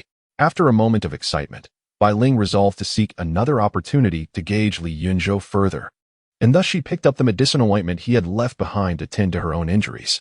Chapter 50, The Sixth Limit of Body Refinement? The iron cloth shirt in the room. Li Yunzhou opened the panel. Iron cloth shirt, 14th level. Power of the Savage Bull, 12th level. Great Elephant Technique, 13th level. Blood Cloud Technique, 13th level. Turtle Snake Longevity Technique, 13th level. Blade Intent, Beginner, Soul Severing / Perfected. Current cultivation, 205 years. Gazing at the array of martial arts, he fell into contemplation. Now that he had attained a certain level of power, having completed the 5 rounds of extreme body refinement, he was on the verge of breaking through the realm of internal energy. However, he needed to deliberate whether to advance using the power of the Savage Bull to continue enhancing the iron cloth shirt in hopes of discovering a higher tier. Perhaps the 15th level, or even the elusive 6th round of extreme body refinement.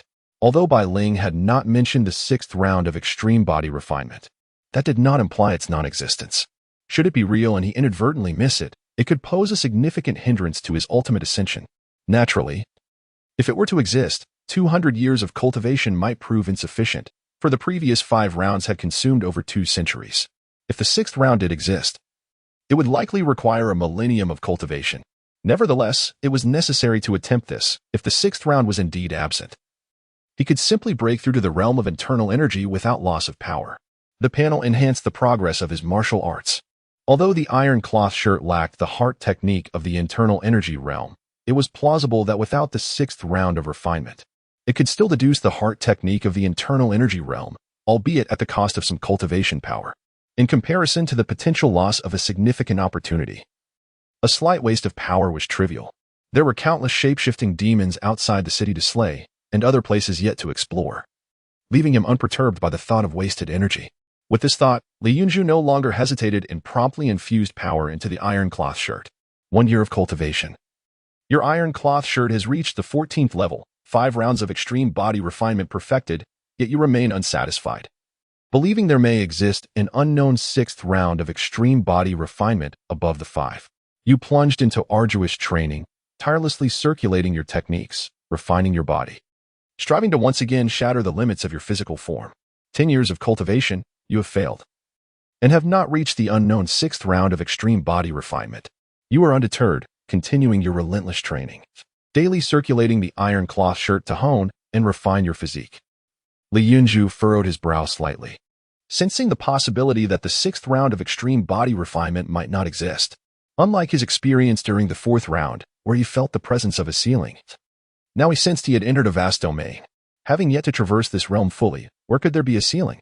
Nonetheless, he did not cease his efforts, but continued to infuse power, quickly exhausting 100 years of cultivation, still shrouded in uncertainty regarding the 6th round of extreme body refinement.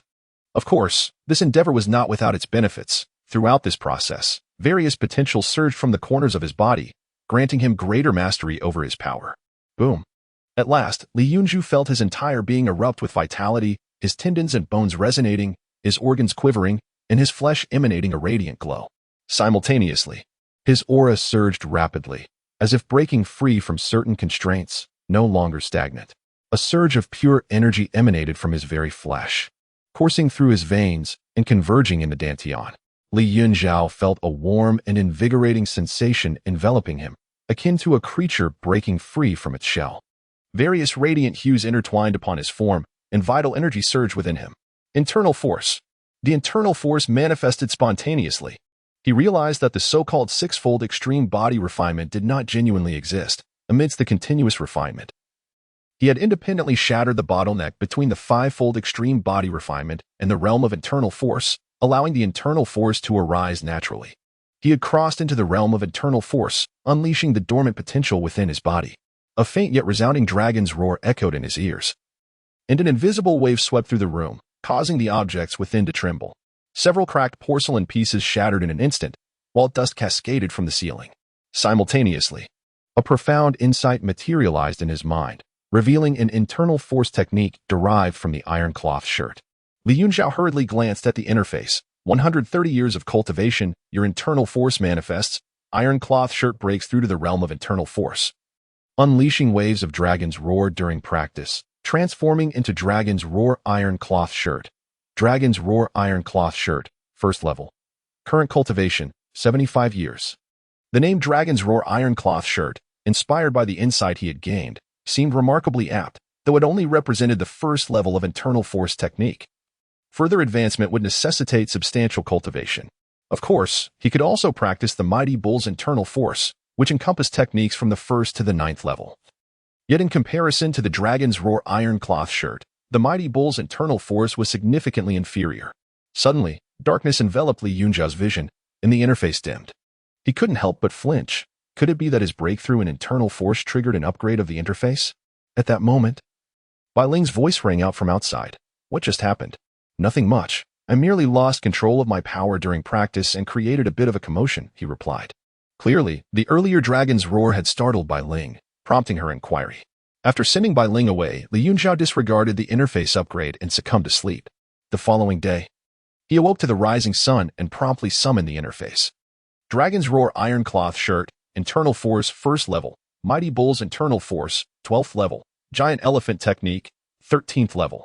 Sword Intent, Beginner. Soul Severing / Perfected, Current Cultivation, 75 years. The interface had returned to normal, evidently indicating that the upgrade had concluded, and changes were apparent, as all techniques now bore a plus sign. Notably, some of these plus signs were illuminated, while others appeared dimmed. For instance, the Dragon's Roar Iron Cloth Shirt, Soul Severing / and Sword Intent were marked with a dull hue, whereas the plus signs following other techniques retained their vibrant color. He surmised that the illuminated signs indicated potential for enhancement, while the dimmed ones suggested otherwise, possibly correlating with the amount of remaining cultivation. Naturally, he would need to verify the accuracy of his conjectures. He focused his attention on the dimly illuminated plus sign behind the Dragon's Roar Iron Cloth. And as the panel flickered, new options emerged. Dragon's Roar Iron Cloth. 1. Elevate Realm. 2. Enhance Grade. Current power insufficient for enhancement. A jolt of excitement coursed through Li Yunzhou, his face breaking into a radiant smile. The upgraded panel was evidently more intricate than before, yet it had transformed into a more straightforward and forceful interface. The mere act of enhancement had been delineated with greater precision, presenting choices for the direction of improvement. The elevation of realm was easily comprehensible, representing the advancement of his martial arts level, enhancing his cultivation. The second option, enhancing grade, presumably aimed to deepen the intricacies of the original technique, rendering it more formidable, focusing solely on the technique itself. The plus sign for elevating the realm remained consistently lit, indicating that his current power could elevate the realm of the Dragon's Roar Iron Cloth, but not its grade, preventing it from becoming more esoteric. Excellent. Li Yunzhou suppressed his inner elation and withdrew, continuing to select those plus signs that were brightly illuminated. Chapter 51. Enhancing the Eagle Claw Technique. In this chapter, a remarkable figure from the Li family, Li Yunzhou, embarks on the journey of mastering the Eagle Claw Technique. among the martial arts he has acquired. This particular technique stands out as the only one that has reached the inner strength level. The rest merely belong to the body refining realm. The enhancement options for the Eagle Claw technique are illuminated, capturing his attention. The interface transforms. Eagle Claw technique. 1. Enhance realm. 2. Upgrade grade. Both enhancement options gleam with promise. After a moment of contemplation, Yunzhou concentrates on the upgrade grade option.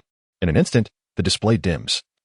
And with a surge of energy, a deluge of information inundates his consciousness, revealing a more profound and powerful iteration of the Eagle Claw technique within his memory. Upon careful examination, he discerns the familiar essence of the original technique, yet it has been significantly refined in all aspects. Deducting 60 years of cultivation.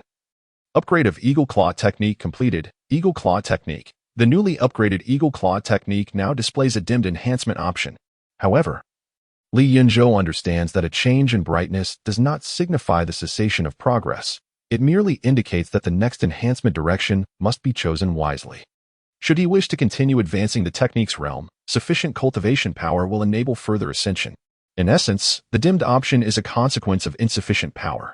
Were he to possess thousands of years of cultivation, this issue would not arise. This newfound functionality of the interface captivates him. Previously, he had to infuse his energy painstakingly, with the panel exhibiting the gradual enhancement process, making him feel as though he had traversed many years. Now, the required energy is simply deducted. Yielding immediate results, insufficient power halts progression without the need for incremental trials. Eagle Claw technique. 1. Enhance realm. 2. Upgrade grade. Current power insufficient for enhancement. He revisits the Eagle Claw technique. While the realm can still be enhanced, the grade upgrade is no longer feasible. After a moment's reflection, he redirects his focus to the enhancement realm option.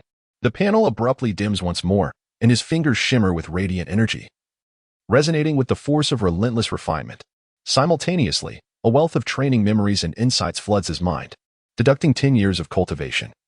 Eagle Claw technique upgraded to entry level. Eagle Claw technique, entry level. Current power, 5 years. Achieving the entry level with 10 years of cultivation astonishes him, as he recalls having spent over a decade perfecting the Eagle Claw technique during his body refining phase. He had previously regarded this martial art as formidable, yet now, after the panel's grade enhancement, he finds that 10 years of cultivation only suffices for the entry level, even after having surpassed the limits of inner strength 5 times.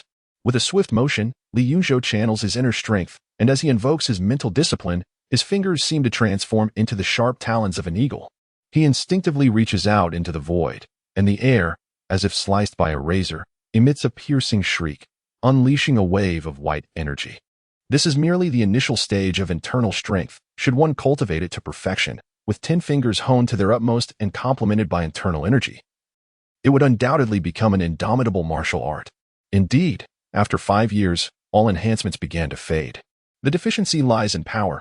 The upgraded panel is certainly effective, yet it consumes considerably more energy than before. After exhausting 200 years of power, he has only managed to ascend to the first level of internal energy and elevate the rank of the Eagle Claw technique. However, it would be more accurate to say that the shortfall is in the techniques rather than the power itself. Now that he has broken through to internal energy, he possesses only the Eagle Claw technique, and had he possessed a plethora of internal energy techniques, he would not need to expend energy for upgrades, thus avoiding this deficiency. Dressed, Yunzhou stepped outside to fetch water for his morning ablutions. On the bustling street, every passerby cast a glance toward the courtyard, where a tall man, armed with a single-handed sword, stood at the entrance like a sentinel. Upon entering the courtyard, one would find 2 main rooms alongside a side room, all accentuated by the imposing presence of the guard, creating an unusual sight. Who might this individual be? He appears to possess considerable status. Why then has he assumed the role of Yunzhou's protector? Perhaps he is merely here to deliver gifts and establish connections, as evidenced by the items he carries. Some food items could also be considered gifts, undoubtedly belonging to Yunzhou's entourage. Yunzhou is not the same as before. It is only natural to have guards and followers now. However, I just overheard someone mention that this man is named Su Jinxian, an exceptionally skilled practitioner of internal energy. As the neighbors strolled past Yunzhou's courtyard, they could not help but pause and murmur among themselves. Initially, their curiosity was piqued. But upon learning that Su Jinxian is a formidable internal energy practitioner, they were left in awe. An internal energy practitioner could easily become a captain in the yamen or run a martial arts school, earning hundreds of taels annually. Yet, such a person, capable of commanding respect anywhere, stands like a servant at Li Yunzhou's door, awaiting his every need. What manner of existence has Li Yunzhou become to warrant such deference from an internal energy master? One elder from the Li clan stepped forward, declaring that henceforth they could no longer refer to Yunzhou by name, but must address him as Sir. Although they are all elders, one must not take advantage of age, lest it breed discontent. Su Jinxian stood tall and unwavering, disregarding the murmurs of the outside world. After a while, when there was movement within the courtyard and Li Yunzhou had finished his morning routine, he approached and gently knocked on the door. Your subordinate, Su Jinxian, requests an audience. Li Yunzhou opened the door, and Su Jinxian quickly bowed, stating, Sir, I have prepared breakfast for you. Li Yunzhou nodded. Come in. As an internal energy practitioner, Su Jinxian was more than qualified to hold a captaincy in the yamen. His meticulous attention to detail was evident, and Li Yunzhou had not anticipated such thoughtful preparations. Uncle and elders, please disperse. You may continue to call me Yunzhou. I have grown up before your eyes, and I must not forget my roots simply because I have gained some abilities. After greeting the elders, Li Yunzhou returned to the courtyard. Yunzhou, a paragon of virtue. The crowd praised him, their thumbs raised in admiration, before dispersing obediently. Bring him in. Su Jinxian called to the attendant, who then entered the courtyard and set down the breakfast prepared for Li Yunzhou. After bestowing a modest tip, he sent the attendant on his way and, with a respectful gesture, announced, Your Excellency, the meal is ready. Li Yunzhou's gaze swept across the lavish spread before him, a grand table laden with congee, buns, soy milk with fried dough, roasted chicken, barbecued goose, noodles, and wontons, embodying a delightful variety of both meat and vegetarian dishes. It was enough to satisfy not just one person, but even 3 or 5 might struggle to finish it all. My subordinate was uncertain of your preferences, so he opted to procure a bit of everything, Su Jinxian explained. Li Yunzhou nodded in approval. You have chosen wisely, otherwise, you would have needed to make an additional trip. He took a portion of the food and descended to the basement to deliver it to Bai Ling, unperturbed by the thought that Su Jinxian might discover his hidden guest. Having resolved to accept Su Jinxian as a follower, he placed his trust in him. Of course, should Su Jinxian harbor ulterior motives, Li Yunzhou had his own means of dealing with such treachery. Upon Li Yunzhou's return, his hands empty, Su Jinxian began to suspect something amiss, yet he had the discernment not to inquire further. Chapter 52. Seeking revenge at the Iron Lion Pavilion. You have not dined yet, have you? Please, sit with me, Li Yunzhou invited, as he settled down. However, Su Jinxian shook his head, stating, Since I have chosen to be a follower of the esteemed Sir, it would be inappropriate for me to dine at the same level. Such an act might diminish your dignity in the eyes of others. Li Yunzhou furrowed his brow slightly. Here, we adhere to no such trivial rules. I care not for these formalities. What matters is the execution of our tasks. I value capability and loyalty, not your level of humility. Upon hearing this, Su Jinxian ceased to insist and took a seat. With such an enlightened leader, clinging to the rigidities of etiquette would only be seen as ungrateful. The two men lapsed into silence, quietly enjoying their meal. Once the meal concluded, Su Jinxian rose to tidy up, then returned to inform Li Yunzhou about Wu Yun and Zhang Zhiheng. Zhang Zhiheng's injuries were not severe. A few days of rest would suffice for his recovery. Wu Yun's situation was more troubling. He had suffered a broken arm, although it could be reattached. Even a robust martial artist would require no less than 10 days to a fortnight of recuperation to fully heal. Continue to oversee the Wu Manor for me. You need not concern yourself with breakfast. When I am on duty, please remember to bring lunch for me for a couple of days. Just leave it in the room we were in earlier. Someone will come to collect it. Su Jinxian nodded, refraining from further inquiries. What are your thoughts on last night's events? Li Yunzhou pondered for a moment before recounting everything he had observed upon entering the city. Deliberately omitting his acquaintance with Bai Ling, he realized he had little experience and found it difficult to speculate on the motives behind the demon's actions. Such a multitude of matters at play. It appears that the so-called revenge against you was merely a pretext. It is even possible that the recent surge in demonic activity in Linhai County is a deliberate ploy by the demons outside, seeking to create an excuse to assault the forces within the city. Li Yunzhou mused. He had not considered this angle before. If the recent disturbances were indeed orchestrated by the demons, it would explain why Jiang Ning had promptly sought him out after he had slain the leopard demon. Are these demons truly so methodical? If they intend to attack the city, why resort to such convoluted plots? Su Jinxian shook his head. It seems the esteemed sir is not fully aware of the dynamics in Linhai County. I have heard from Wu Yun that the demons are divided into two factions, one within the city and one outside, each controlling different territories. An unprovoked assault by the demons from outside would likely incite conflict among the factions. What surprises me is that there is a demon of considerable strength residing within the county magistrate's estate, which I did not anticipate. In other words, there exists a congregation of demons within Linhai County. Can you discern why the demons outside would launch a large-scale attack on the forces within the city? I cannot say for certain. However, it likely revolves around interests or the pursuit of something, prompting them to strike at multiple locations. The true objective eludes me. But it is reasonable to suspect that this is not the end of it. Yesterday was likely just a probing maneuver. Be cautious, esteemed sir. Those who may oppose you could extend beyond the demons outside, including the forces within the city. Having dispatched Su Jinxian, who now found himself aimlessly wandering, he made his way to the yamen. Upon entering the precinct, he was met with the astonished gazes of his colleagues, all eyes fixed upon him in disbelief. I told you, Chief, you must be unharmed, Gu Hao exclaimed, scurrying over to him in a hushed tone. Last night, the demons retaliated. It is said that both the inspector and deputy captain Jiang Yeson perished, and Captain Wu Yun was grievously injured. Everyone thought you might have encountered trouble as well. He too had been involved in the previous night's events, yet perhaps he had heeded Li Yunzhou's advice to lie low, thus escaping retribution. Chief, did those fiends seek you out? The moment these words escaped his lips, all the constables leaned in, eager to listen. With Jiang Yeson deceased and Wu Yun injured, curiosity about Li Yunzhou's fortune was palpable. They did, but I dispatched them, Li Yunzhou replied with a sweeping glance, noting the enraptured attention of the constables. Why is no one out on patrol? Gu Hao shook his head. With the captain severely wounded, and the deaths of Captain Jiang and the inspector, it is said that Deputy Captain Guo was also severely injured during a confrontation at the magistrate's residence. Now, with leadership in disarray, no one knows what to do. The precinct, once vibrant with the authority of 3 captains and an inspector, was now nearly incapacitated. And what of the magistrate? What about the county lieutenant? Why do they not address the situation here? Gu Hao shook his head once more. They are far too preoccupied. It is said that the county lieutenant's family faced dire straits last night, having lost a son and sustaining injuries himself. The magistrate's estate fared even worse, reduced to ruins. With over a dozen lives lost, the entire Linhai County Yamen lay in a state of near paralysis, and Li Yunzhou felt a sense of satisfaction, relishing the taste of the chaos that these officials, who had only ever harmed the populace, were now experiencing at the hands of the demons.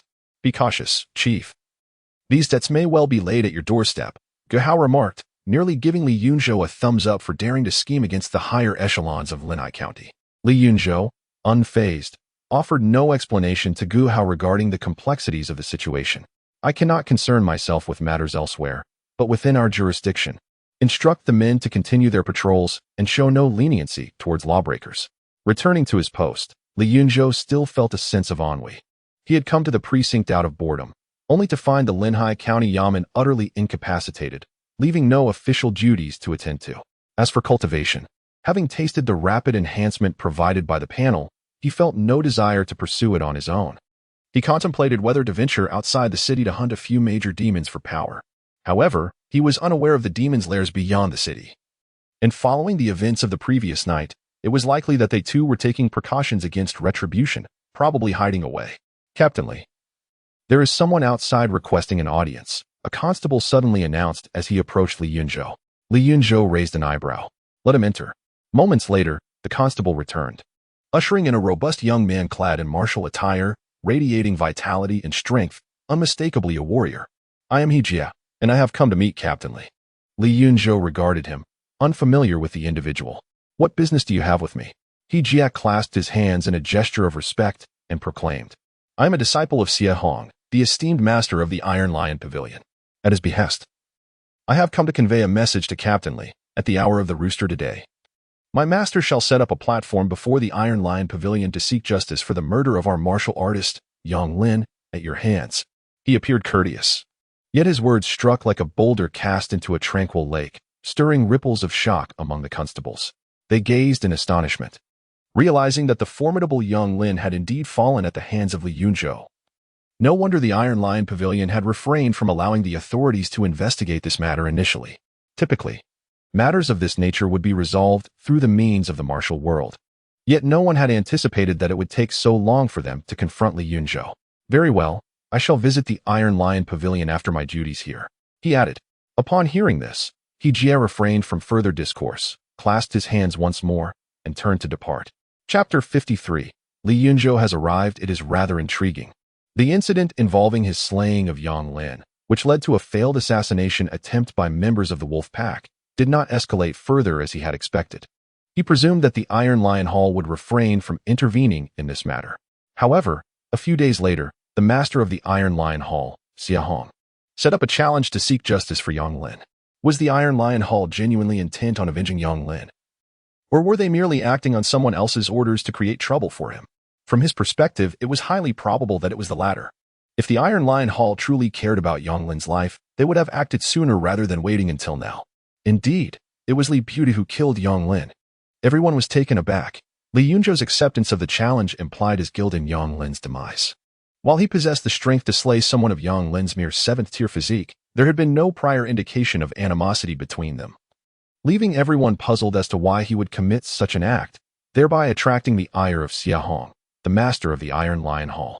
Xia Hong was no ordinary foe, since assuming his position, no one had dared to challenge the Iron Lion Hall, which underscored its formidable reputation in the martial world of Linhai County. By afternoon, thanks to the proclamations of a group of constables, the news of Li Yunzhou's killing of Yang Lin and Xia Hong's challenge spread throughout Linhai County. Some even set up betting pools on who would emerge victorious. Boss, I've wagered my entire fortune on you defeating Xia Hong, Gu Hao declared, returning with a group of constables from their patrol. These scoundrels. I told them to place bets on your victory, yet they dared not take the easy money. While the general populace could only speculate about Li Yunzhou's prowess, Gu Hao, having accompanied him on several occasions, held unwavering faith in his abilities. Li Yunzhou displayed a curious expression. Which faction initiated the betting and what are the odds? It is said to be the Wolf Pack. Your odds of winning are 3-1, while Xia Hong's are 2-1. The odds were indeed generous. Although he had faced few witnesses during his previous demon slayings, he had encountered a shape-shifting demon just last night outside the city of Linhai. Even with Su Jinxian by his side, who might have aided him in surviving such an encounter, his apparent strength had already reached the level of an internal martial artist. The fact that the Wolf Pack could offer such high odds indicated their confidence in Xia Hong. Go and place a bet for me. Wager on my victory. With the Wolf Pack funding the stakes, it was only logical to accept. Li Yunzhou promptly retrieved the remaining 3,000 taels and silver notes and handed them to Gu Hao. Your subordinate greets you, my lord. As the time for the duel approached, Su Jinxian also arrived. As a loyal follower of Li Yunzhou, it was only natural for him to come when trouble loomed. A mere martial arts master from a small locale holds no merit in confronting my lord. Let my subordinates handle him, Su Jinxian disdainfully remarked. He was not weak. Yet his initial battle had pitted him against a formidable opponent, making him appear ineffectual. Seeing Su Jinxian, an internal martial artist, pledge loyalty to Li Yunzhou left Gu Hao astounded. Only he understood that Su Jinxian was even stronger than the formidable Wu Yun. I will resolve this matter myself. If others have set up a challenge for me, should you step in, they might mistakenly believe I am fearful. Such a murderous opportunity. How could Li Yunzhou possibly relinquish it to Su Jinxian? As the time drew near, Li Yunzhou, accompanied by Gu Hao and Su Jinxian, exited the holding cell. A throng of eager constables, regardless of their involvement in the betting, followed suit towards the Iron Lion Pavilion to witness the fierce clash between Li Yunzhou and Xia Hong. Even those constables assigned to the night watch disregarded their duties, hastening alongside to the Iron Lion Pavilion. The vast crowd, nearly 200 strong, donned uniformed attire, leading one to mistakenly believe they were en route to capture some malevolent creature. The Iron Lion Pavilion is situated in a rather secluded locale, necessitated by the expansive space required for martial arts training. Prime real estate is costly, thus the pavilion is located off the beaten path. However, while the location may be remote, it is spacious indeed. Without delving into the size of the pavilion itself, the area in front alone spans 6,000 to 7,000 square feet, comfortably accommodating thousands. On the makeshift arena, Xie Hong sat in deep meditation, as steady as a mountain, his robust physique showcasing the poise of a master. Behind the arena, a row of tables and chairs was laden with tea and refreshments, intended for distinguished guests who had come to witness the duel. As the hour approached, notable figures began to take their seats, guided by disciples of the Iron Lion Pavilion. Even Xie Hong's reputation attracted the presence of Jin Kuan, the notorious leader of the Wolf Gang, who had long been disinterested in the gang's affairs. It was surprising that this duel had drawn him out. Even if Li Yunzhou were to perish, he would have ample reason to take pride in such attention. Although Li Yunzhou had recently emerged as a prominent figure in Linhai County, he still paled in comparison to Xie Hong. Individuals of Jin Kuan's stature were not drawn to Li Yunzhou, but rather to witness the prowess of Master Xie Hong. As the spectators beheld the arrival of legendary figures from Linhai County, disciples of the Iron Lion Pavilion escorted them to their seats, offering tea and pastries. The likes of Iron Jin, the proprietor of the Forging Blade Tavern, Hu Yang, the enigmatic owner behind the Drunken Moon Pavilion, Wan Hai, the leader of the Golden Blade Alliance, Deng Haiwing, the master of the Bull Demon Fist Pavilion. With each eminent arrival, the audience was momentarily awestruck, yet by the end, they became desensitized, for virtually every renowned individual they had heard of was present. Even esteemed experts from the county magistrate's residence made an appearance, alongside some unrecognized figures who also occupied seats of honor. Xie Hong remained seated on the arena, unmoved, as the notable guest refrained from greeting him. Aware that he was gathering his strength, many of these illustrious individuals were drawn by the respect owed to Master Xie, and thus, Li Yunzhou benefited from this association. Observers remarked in wonder. Nonsense! Do they not come for Li Yunzhou's reputation? Retorted Zhang Zhiheng, who had come to spectate despite his injuries. Li Yunzhou has been slaying demons for the common folk, impervious to their evils. What has Xie Hong accomplished? He has only vanquished a few demons. His notoriety hardly compares to that of Li Yunzhou. Do you truly believe Xie Hong commands such esteem? These individuals are merely curious about the prowess of the tempestuous Li Yunzhou, he added, his discerning eye revealing the truth of the matter. And then, Li Yunzhou arrived. Suddenly, a voice rang out, and the crowd surged, parting to the sides. There, amidst a throng of constables, Li Yunzhou approached with a calm demeanor. This is Li Yunzhou, they thought. With such a slight frame, the innkeeper Xie could likely crush him with a mere slap. After shedding the trappings of pretense, Li Yunzhou did not resemble the typical robust martial artist. Instead, he appeared as a delicate scholar. His presence evoked a sense of impending doom among the onlookers. Yet those of higher status observed his companion Su Jinxian with a look of uncertainty. Chapter 54. Utter hubris on the arena. Xie Hong slowly opened his eyes. And in an instant, a radiant golden light surged forth, captivating all who beheld it. He rose to his feet, an overwhelming aura emanating from him, making him appear as a great mountain rising from the earth. It seemed that Master Xie had further refined his cultivation, likely having entered the second level of internal strength. And with his extreme body tempering experience, he could contend with those at the third level. It appeared that Brother Jin was already aware of this, which emboldened him to open betting for everyone. Wan Hai, the leader of the Golden Blade Alliance, looked at Jin Kuan with a smile. Jin Kuan laughed heartily. You know of my deep friendship with Brother Xie. I have always supported him. An expert reveals their prowess with a single move. Xie Hong's simple act of standing was immediately perceived by the masters in the audience, recognizing his true cultivation level, an extreme body tempering, second level of internal strength. Such prowess was undoubtedly among the pinnacle in Linhai County, and considering Xie Hong was still under 40, he had the potential to reach the realm of transformation in the future, as long as he remained alive. The duel between Li Yunzhou and Xie Hong, in the eyes of many, seemed devoid of any surprise. Xie Hong approached the edge of the arena, gazing down at Li Yunzhou. Are you Li Yunzhou? You dare to come to battle at such a young age, displaying the courage of our kind. Had you not slain my Iron Lion Hall's martial artist Yang Lin, we might have become friends. Behold, this is the demeanor of Master Xie. Even after the death of Yang Lin at the hands of Li Yunzhou, he still offered his admiration. Unfortunately for Li Yunzhou, a formidable figure in his own right who dared to slay demons, he was destined to fall today at the hands of Master Xie. Upon Xie Hong's words, a wave of accolades erupted, praising his magnanimity and martial ethics. Li Yunzhou remained silent for a moment, his expression devoid of emotion as he replied, I apologize, but I do not wish to associate with scoundrels. As these words fell, the arena fell into silence. In the face of such commendation from a martial arts elder, Li Yunzhou audaciously uttered words devoid of grace. How dare you, you insolent wretch, to insult my master? You shall not leave here alive today. A chorus of Xie Hong's disciples erupted in outrage, glaring at Li Yunzhou. Li Yunzhou surveyed the angry faces, committing their appearances to memory, and with a grin said, Do not be hasty. After I have dealt with Xie Hong, I shall settle accounts with you all. Xia Hong's face darkened with fury. He raised his hand slightly, and his disciples quieted. Unappreciative fool, who is your master? Is this how he teaches you to converse with esteemed seniors? Li Yunzhou remained unfazed. And who is your master? Is this how he instructs you to abduct innocent women in broad daylight, colluding with the scoundrels of the wolf gang to traffic people?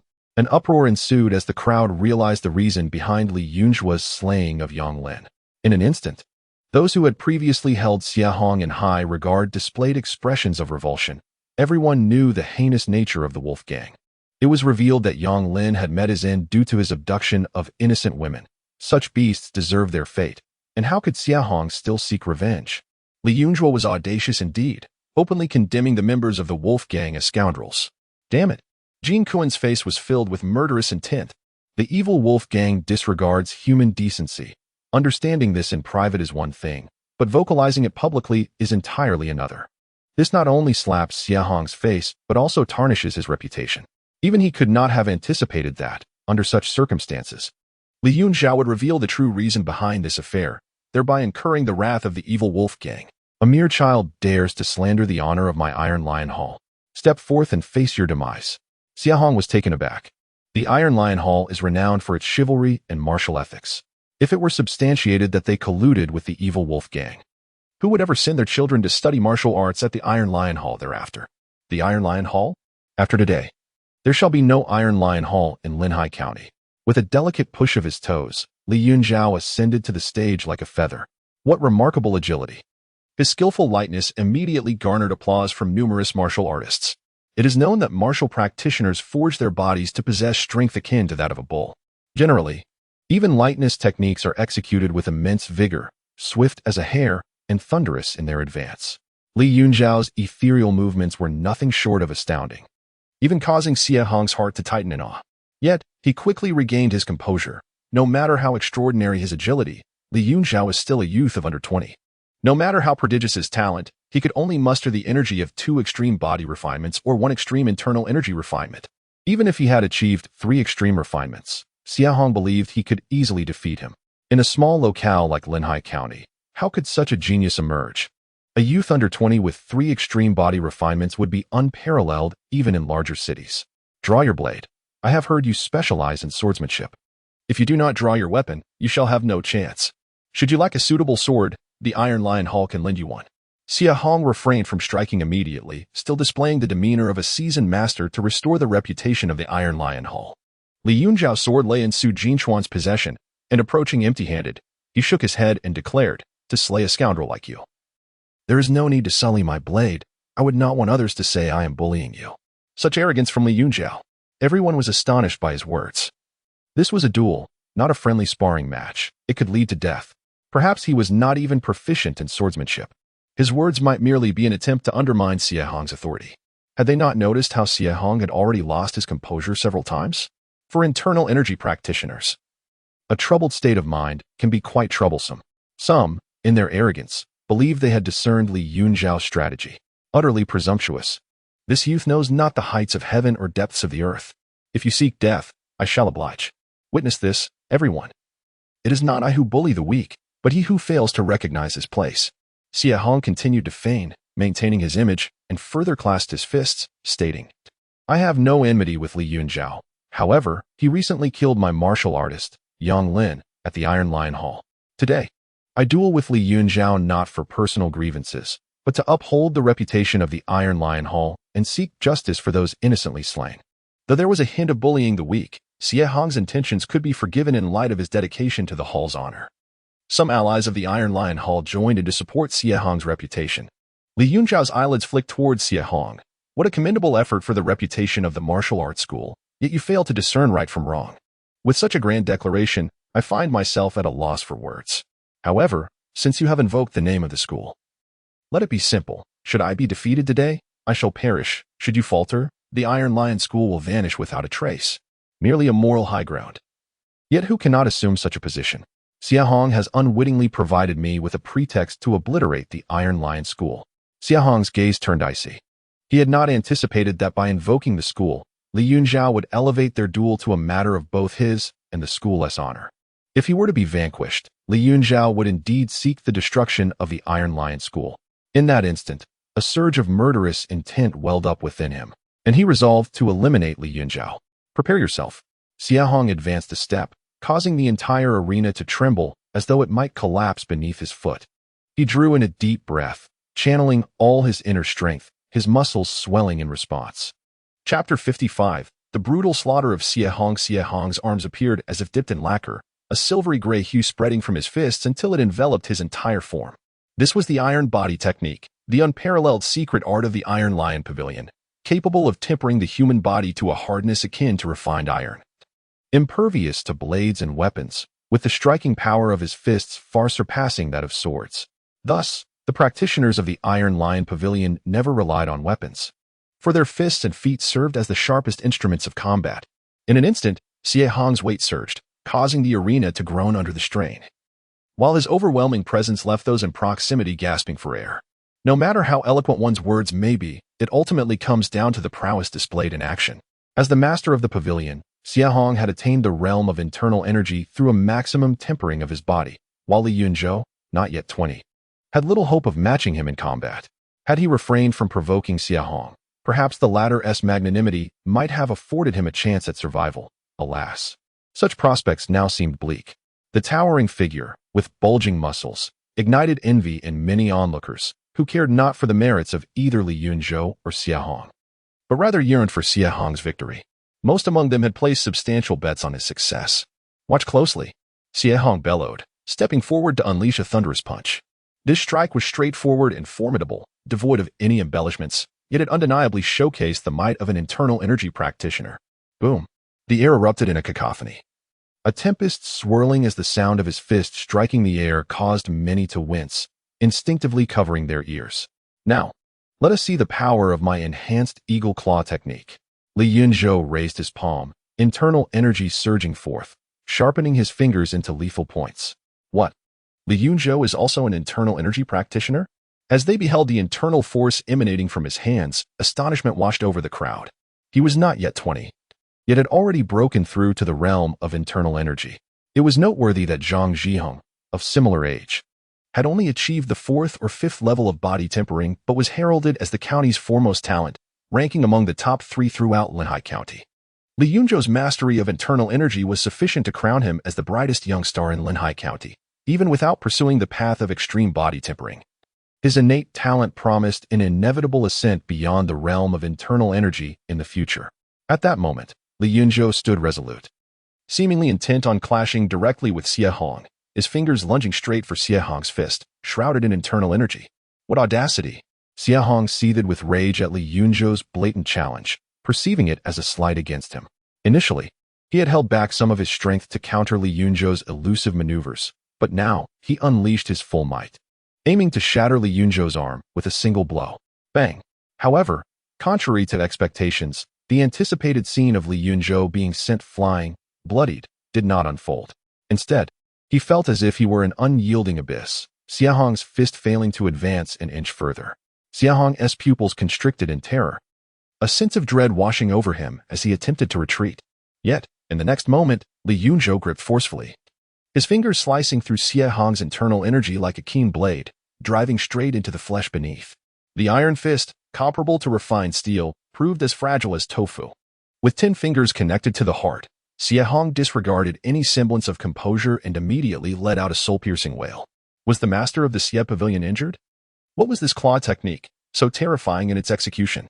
It appeared reminiscent of the eagle claw technique, yet it bore an intensity that surpassed it, displaying a lethal force far more formidable. All present stood in stunned silence. In the very first exchange, Xie Hong had his fist torn open, as Li Yunzhou's fingers penetrated through Xie Hong's hardened strike. This was no ordinary fist, forged through the iron body technique and extreme body tempering. It was not mere tofu. How could this be? Even the dignitaries lost their composure, some inadvertently toppling their teacups, as Li Yunzhou's fingers proved more fearsome than the sharpest of weapons. Release me. Xie Hong grimaced in agony, feeling as though if Li Yunzhou exerted even a modicum of additional strength, his fist would be torn asunder. If that were to occur, his hand would be rendered utterly useless. Without a moment's hesitation, he lifted his other fist and struck towards Li Yunzhou's chest, attempting to compel him to relent. Yet Li Yunzhou mirrored his actions, capturing Xie Hong's second fist with an equal ferocity, squeezing it in his grasp. Crimson blood dripped steadily, creating a surreal tableau that left all spectators aghast.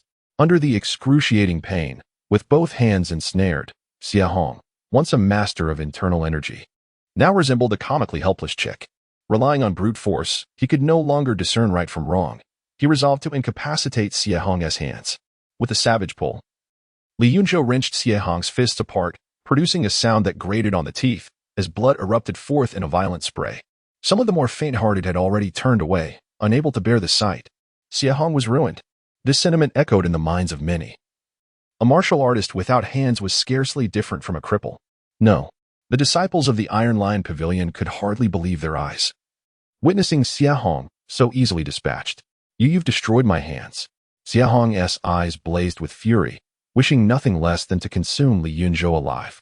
Li Yunzhou, with an expression devoid of emotion, replied, "Not only will I render your hands useless, but I shall also take your life. Do you not perceive the torment I am inflicting upon you?" Upon hearing this, Xie Hong's countenance shifted from one of rage to sheer terror. In the next instant, Li Yunzhou transformed into a wisp of green smoke, swiftly closing the distance to seize Xie Hong's arm and wrench it with brutal force. Before the horrified gazes of all present, Xie Hong's arm was torn away, blood flowing profusely. As for the enmity with Yang Lan, he had no intention of pursuing the Iron Lion Pavilion. After all, the Iron Lion Pavilion was not a faction. It was merely a place where one could learn martial arts for a price. Xie Hong's decision to confront him under the banner of the martial arts school transformed the conflict from a personal vendetta into a broader dispute, revealing that Xie Hong was likely motivated by concerns for others. Against his foes, he would show no mercy. It mattered not that Xie Hong was not a virtuous man. He would slay even the most righteous without hesitation. "I concede. I surrender." The terror of death overwhelmed Xie Hong, compelling him to shout his defeat, seeking to escape the arena. Li Yunzhou stepped forward, his fingers gripping Xie Hong's crown like iron claws, penetrating flesh and blood. He looked down at Xie Hong and said, "Do you think I am merely sparring with you? Admitting defeat is not enough." Xie Hong, paralyzed with fear, dared not move, terrified that this fierce man would rip away his very soul. Trembling, he pleaded for mercy, "Spare me, I am already defeated and will never trouble you again." Li Yunzhou's menacing aura had utterly shattered Xie Hong's dignity and pride. In the face of life and death, what did the authority of the Iron Lion Hall matter? Xie Hong was vanquished. Worthless, he caused me to lose money. This coward, who dared to challenge others, now cowers in fear of death. Captain Li should swiftly deal with this scoundrel. Previously, he had pretended to be formidable, truly disgracing the martial artist's honor. Many began to curse vehemently. Xie Hong's defeat was not only disgraceful but also lacking in spirit, and most importantly, he had dragged them into financial loss. Chapter 56, The Wolf Gang Strikes to Spare You? Since you are aware that Yang Lin was slain by my hand, you must also recognize that it was his beastly disciple who brazenly assaulted innocent women on the streets, prompting my decisive action.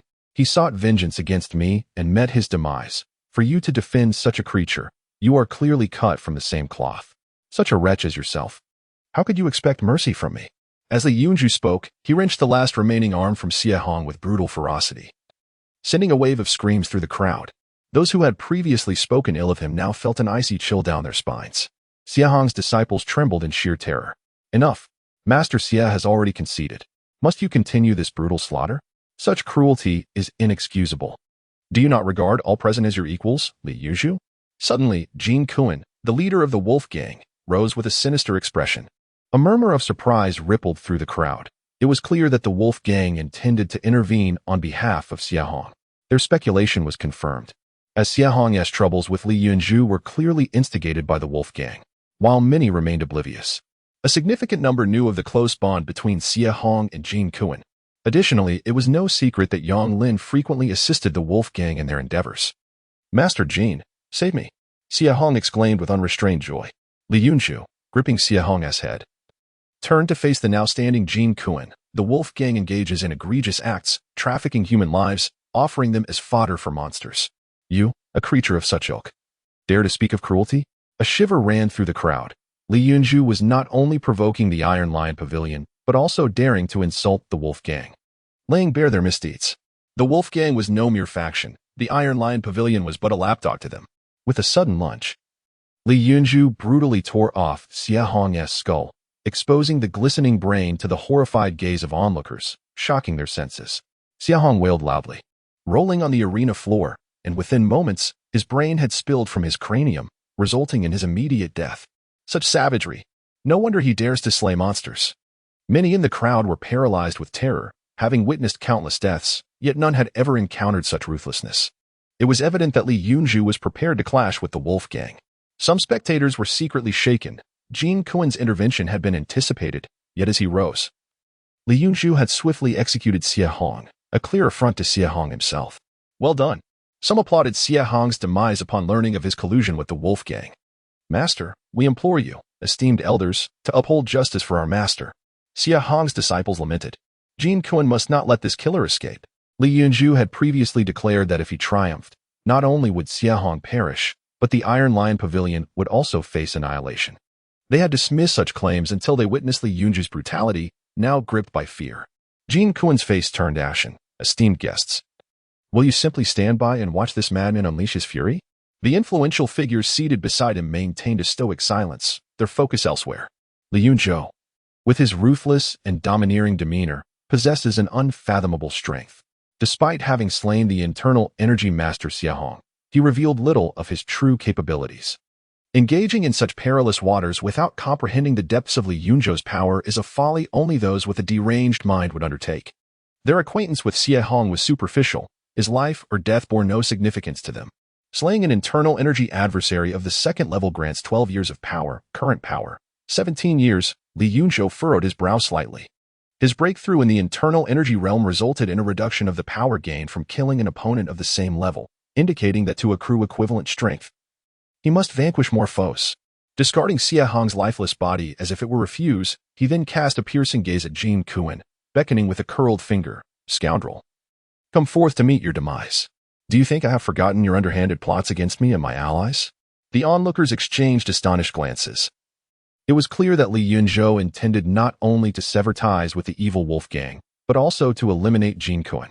Such audacity could only stem from either foolishness or an unwavering confidence in his own might. The proprietor of Lianfeng Pavilion and the leader of the Golden Blade Alliance were keen to distance themselves from this unfolding conflict. You seek death. Jin Kuen seethed with rage. As the leader of the evil Wolf Gang, he had observed the tumultuous landscape of Linhai County for decades, and no one had ever dared to provoke him so brazenly. Should he fail to respond, he would become a laughingstock alongside his gang. Dare to show disrespect to the leader? Eliminate him, shouted one of the gang members present. They had prepared for two outcomes today. If Xiahong succeeded in killing Li Yunzhou, it would be a triumph. If not, the hidden masters of the evil Wolf Gang would strike to ensure Li Yunzhou's demise. Those who do not wish to meet a swift end should depart at once and not hinder the evil Wolf Gang's affairs.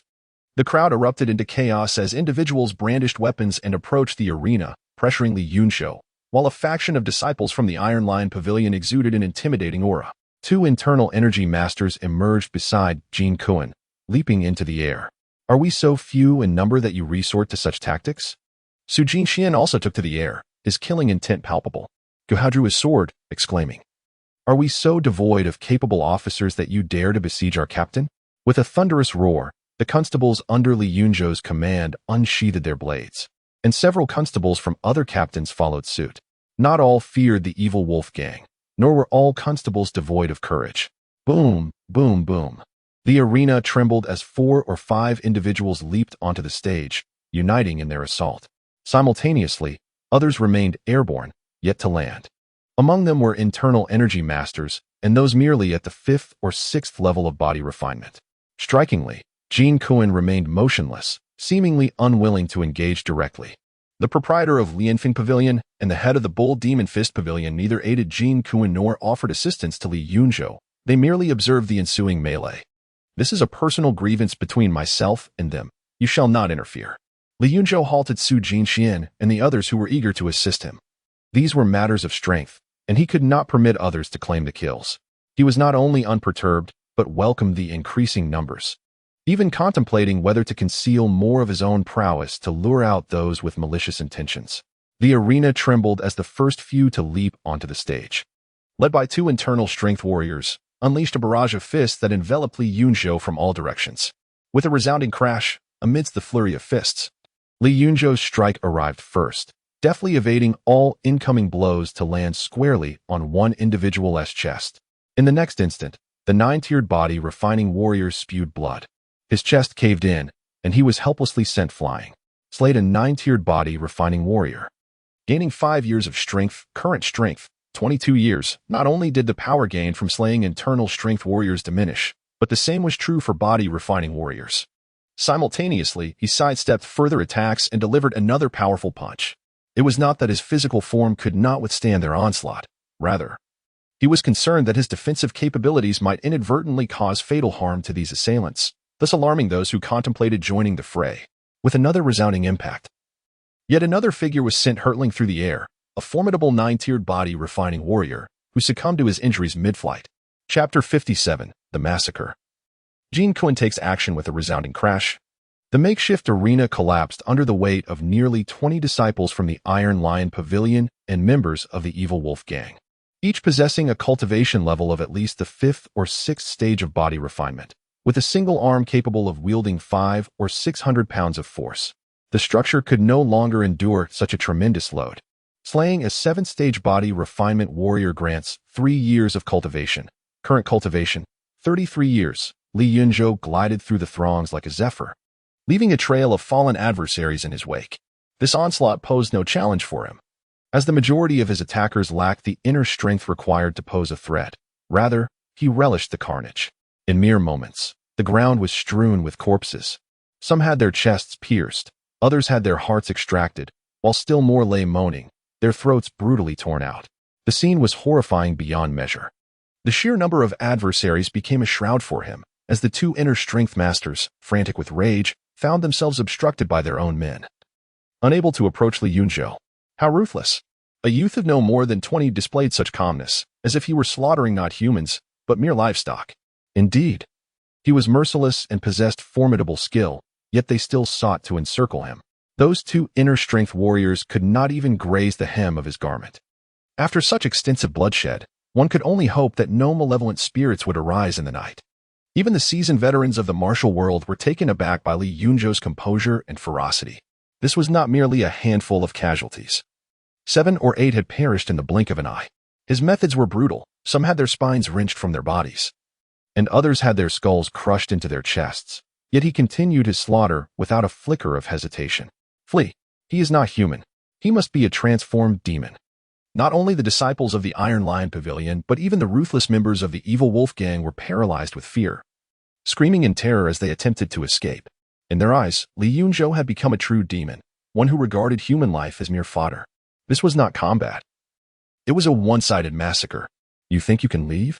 Whoever flees first shall die. Did you not relish in the act of killing? Why do you tremble when the tables are turned? Li Yunzhou's voice carried a chilling resonance, akin to the death knell of hell itself. Whoever dared to flee would meet their demise.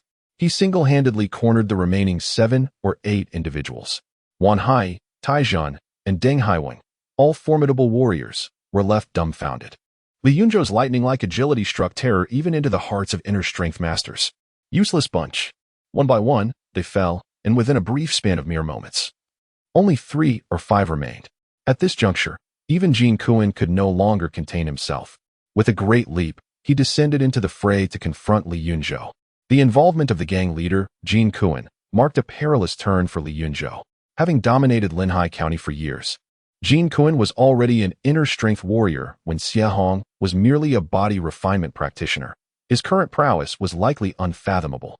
Jin Kun's personal engagement astonished many.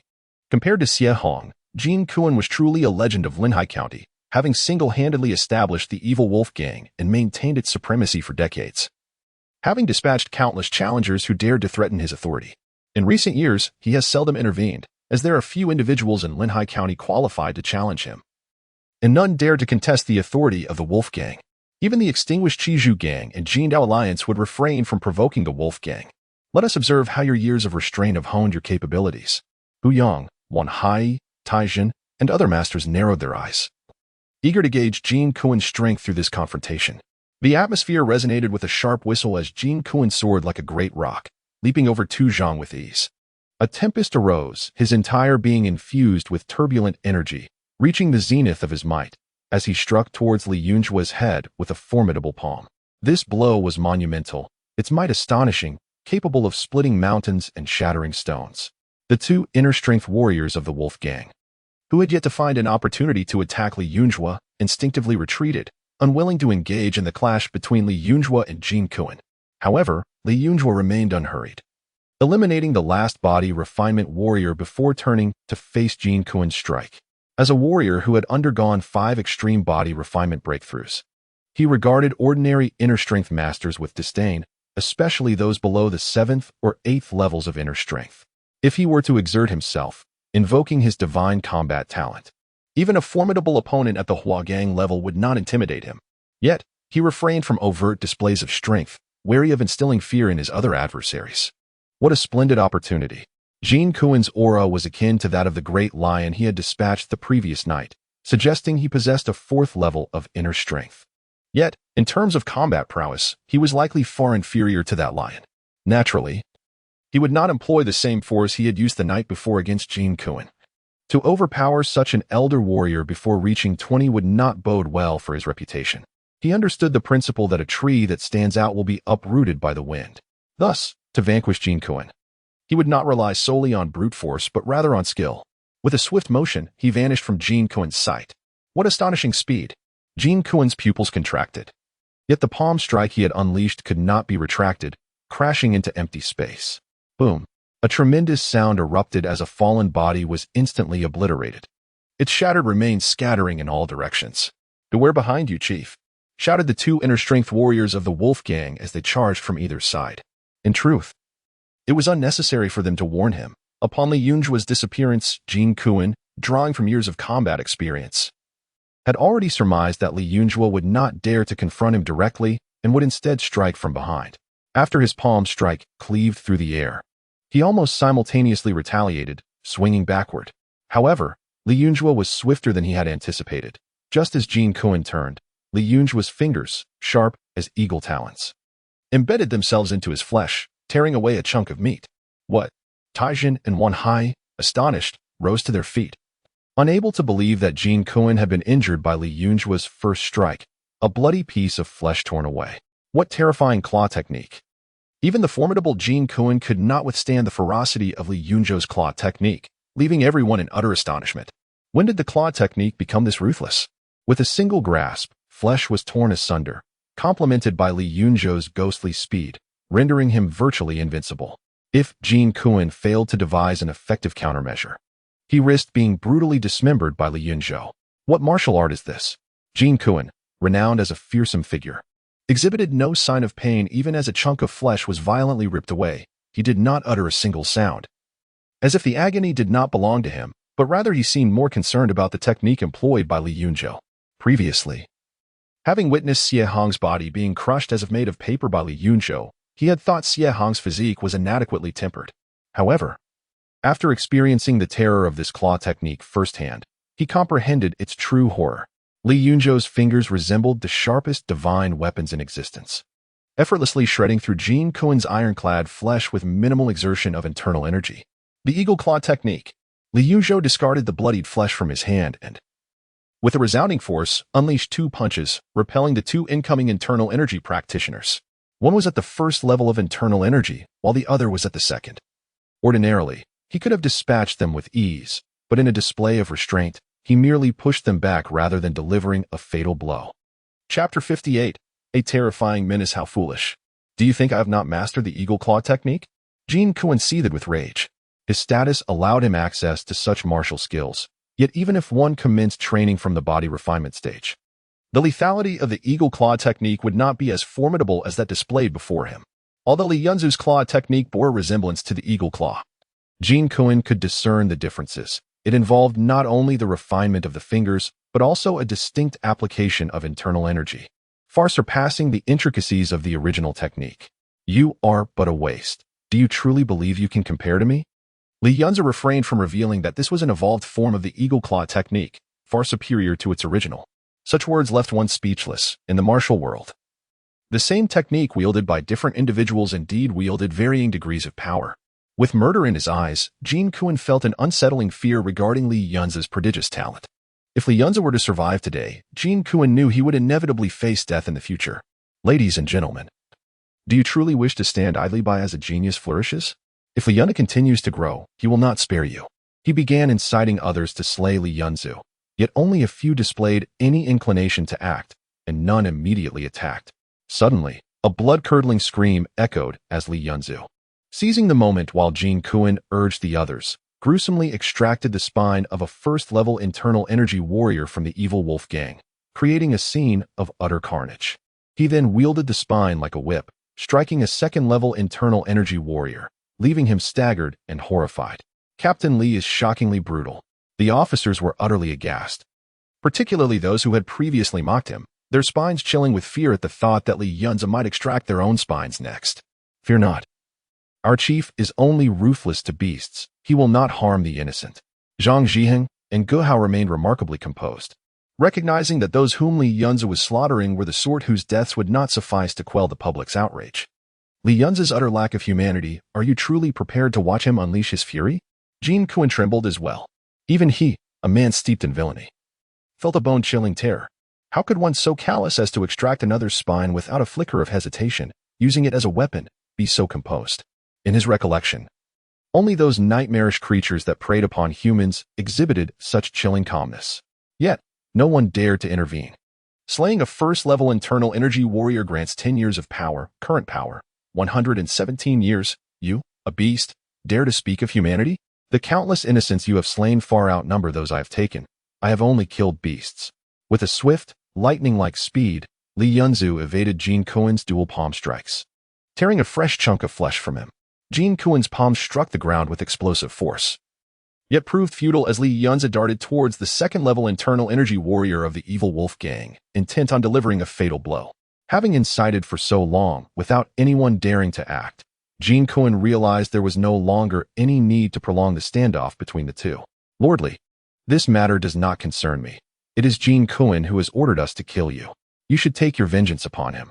The martial artist, who had reached the second stage of inner strength, was nearly paralyzed with fear, his mind flooded with horrifying images of his comrades' spines being extracted. In an instant, he severed ties with Jin Kuan and turned to flee. The inner strength practitioners were struck with terror.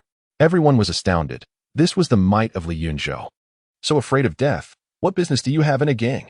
Li Yunzhou remarked with a sardonic tone, swiftly pursuing him, his fingers radiating inner strength like sharp blades cutting through the air, emitting a piercing whistle. Upon hearing the commotion behind him, the fleeing martial artist had no choice but to turn back, realizing that leaving his back exposed to Li Yunzhou could cost him his spine. Damn it! Jin Kuan cursed inwardly, wishing he could personally dispatch the traitorous underlings, but now was not the time.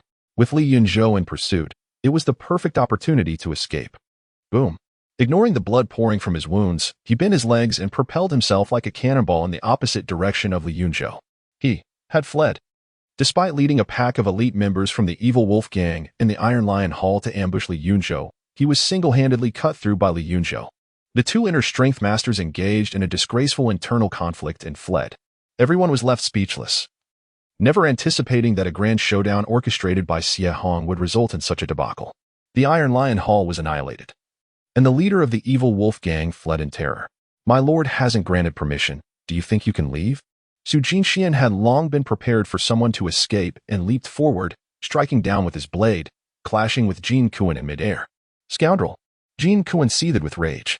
Although he managed to repel Su Jinxian, the latter successfully thwarted his escape, forcing him back to the ground, where he was met with the screams of his subordinates. Boom! Immediately, another sonic boom erupted.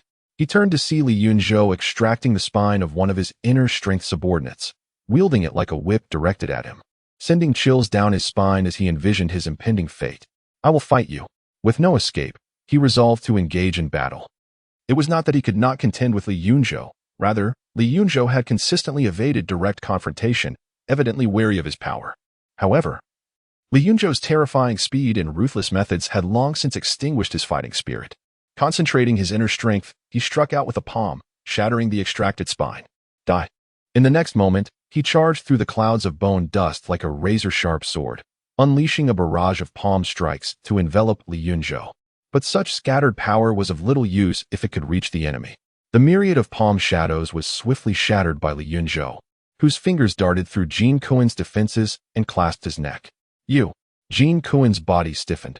as if plunged into an ice cavern. In that instant, he comprehended many things. Li Yunzhou, appearing to be of a lower realm, had consistently avoided direct confrontation. But this final strike was not merely a result of Jin Kuan's power being dispersed. Rather, Li Yunzhou's strength surpassed his own, easily dismantling his technique. Li Yunzhou had been concealing his true power all along. But it was too late for him to realize this truth. As soon as he uttered a single word, "You," Li Yunzhou's 5 fingers had already pierced through his throat, crushing his trachea within his grasp. Scalding blood gushed forth, and Jin Kuan's face was a mask of terror. In the next instant, he felt a sharp pain in his neck, accompanied by an overwhelming sensation of being filled to the brim. When he glanced at Li Yunzhou's hands, he was horrified to see that his liver, lungs, and stomach had been gruesomely extracted. An endless wave of fear engulfed Jin Kuan's consciousness. He clutched at his throat in vain before collapsing helplessly to the ground. Moments later, he lay utterly still. Surrounding him, thousands of spectators were rendered speechless, their scalps prickling in horror as they beheld Jin Kuan, who had been vivisected before their eyes. The ruthless and brutal methods employed by the figure before them resembled that of a demonic deity. Chapter 59. The martial arts sect. All those who engaged in combat, including the 3 internal energy practitioners, were vanquished by Li Yunzhou alone. The once proud arena lay in ruins, pockmarked and strewn with severed limbs, a thick layer of blood soaking the ground. Li Yunzhou, with his crimson lips and pearly white teeth, possessed a strikingly handsome visage, yet at this moment, he appeared to the onlookers as a veritable demon. Should he transform into a man-eating fiend in the next instant, none would be astonished. Slate, a 4th-tier internal energy practitioner. Gained 16 years of power, current power, 145 years, casting a sweeping glance, revealing his pristine teeth, he inquired, "Is there anyone else who dares to slay me? If so, seize the opportunity while my hands are stained with blood. Let us resolve this matter today." His hands were stained crimson, his robes soaked in gore, yet his voice, though gentle, resonated in the ears of all present. Silence enveloped the crowd. Even the leaders of the major factions remained mute. In that moment, Li Yunzhou's aura surged, compelling even those with ulterior motives to steer clear of his formidable presence. If there are no further objections, I hereby declare that from this day forth, there shall be no Iron Lion Hall in Linhai County. Anyone who dares to raise the banner of the Iron Lion Hall again shall not blame me for personally extinguishing them. The disciples of the Iron Lion Hall shook their heads. Most had merely paid to learn martial arts and had no intention of provoking the fearsome Li Yunzhou. Those who truly belonged to the Iron Lion Hall had already perished. As the spectators dispersed, Li Yunzhou commanded all the constables to assist in dealing with the corpses and confiscating the assets of the Iron Lion Hall. Though he was not the chief constable and lacked authority over them, after this battle, even the chief constable's prestige paled in comparison to his. No constable dared to oppose him at that moment. They all diligently carried out their tasks. Naturally, Li Yunzhou did not allow them to labor without reward. Once the confiscation of the Iron Lion Hall concluded, he distributed a share of the acquired silver to each constable, amounting to a month's salary. Instead of grievances, there was only joy among them. The riches seized from the Iron Lion Hall were modest, totaling only a few thousand taels, primarily comprising medicinal herbs valued at several thousand taels, alongside a collection of weapons. The property deeds of the Iron Lion Hall should fetch over 10,000 taels when sold. Li Yunzhou did not concern himself with these matters. He entrusted Su Jinxian to handle the sale, taking only 2 manuals of internal energy techniques before departing. He began to recognize the advantages of having followers. While they could not assist much in battle, their help with mundane tasks proved invaluable. If he were to manage these affairs alone, he would find himself overwhelmed in no time. Once again, Linhai County was abuzz with the exploits of Li Yunzhou. But this time not for slaying demons, but for annihilating the Iron Lion Hall and executing Jin Kuan, the leader of the Wolf Gang, along with a cadre of its elite members. As the news spread, one could only wonder how many individuals secretly applauded his actions. The Iron Lion Hall was one matter, but the Wolf Gang had truly earned a reputation for their nefarious deeds in Linhai County. Useless, all of them are worthless. So many could not even vanquish a single Li Yunzhou. They swagger about, wielding power at will, yet when called to action, they falter, one might lament. In the county court, Jiang Ning was incensed, having shattered numerous vases in his fury. In his rage, the wounds upon his body reopened, oozing blood.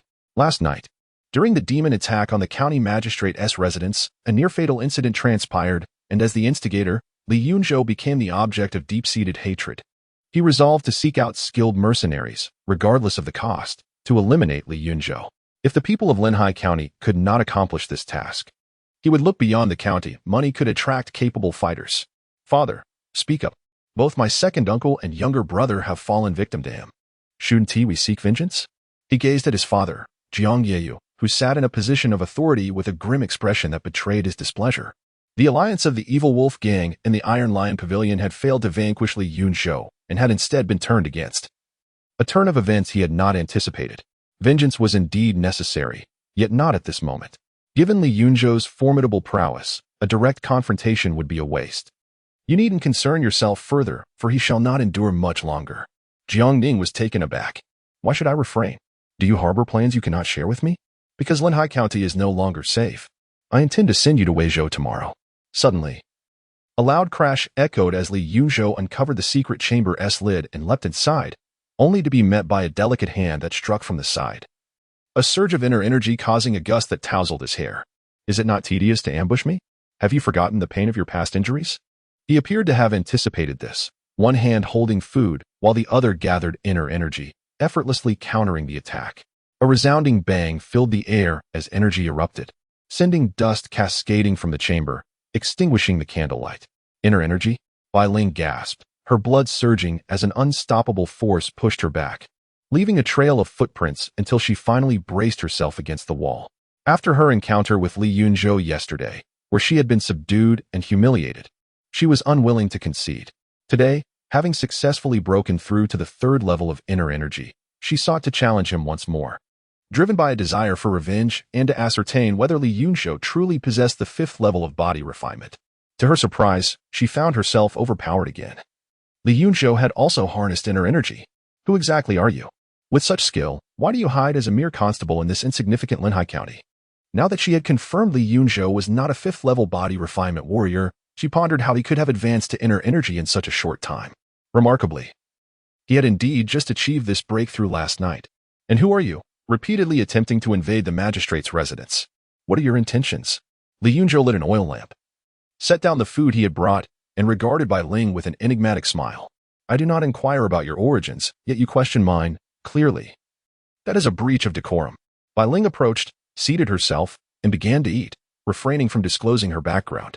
Li Yunzhou remained silent, and they sat in quietude.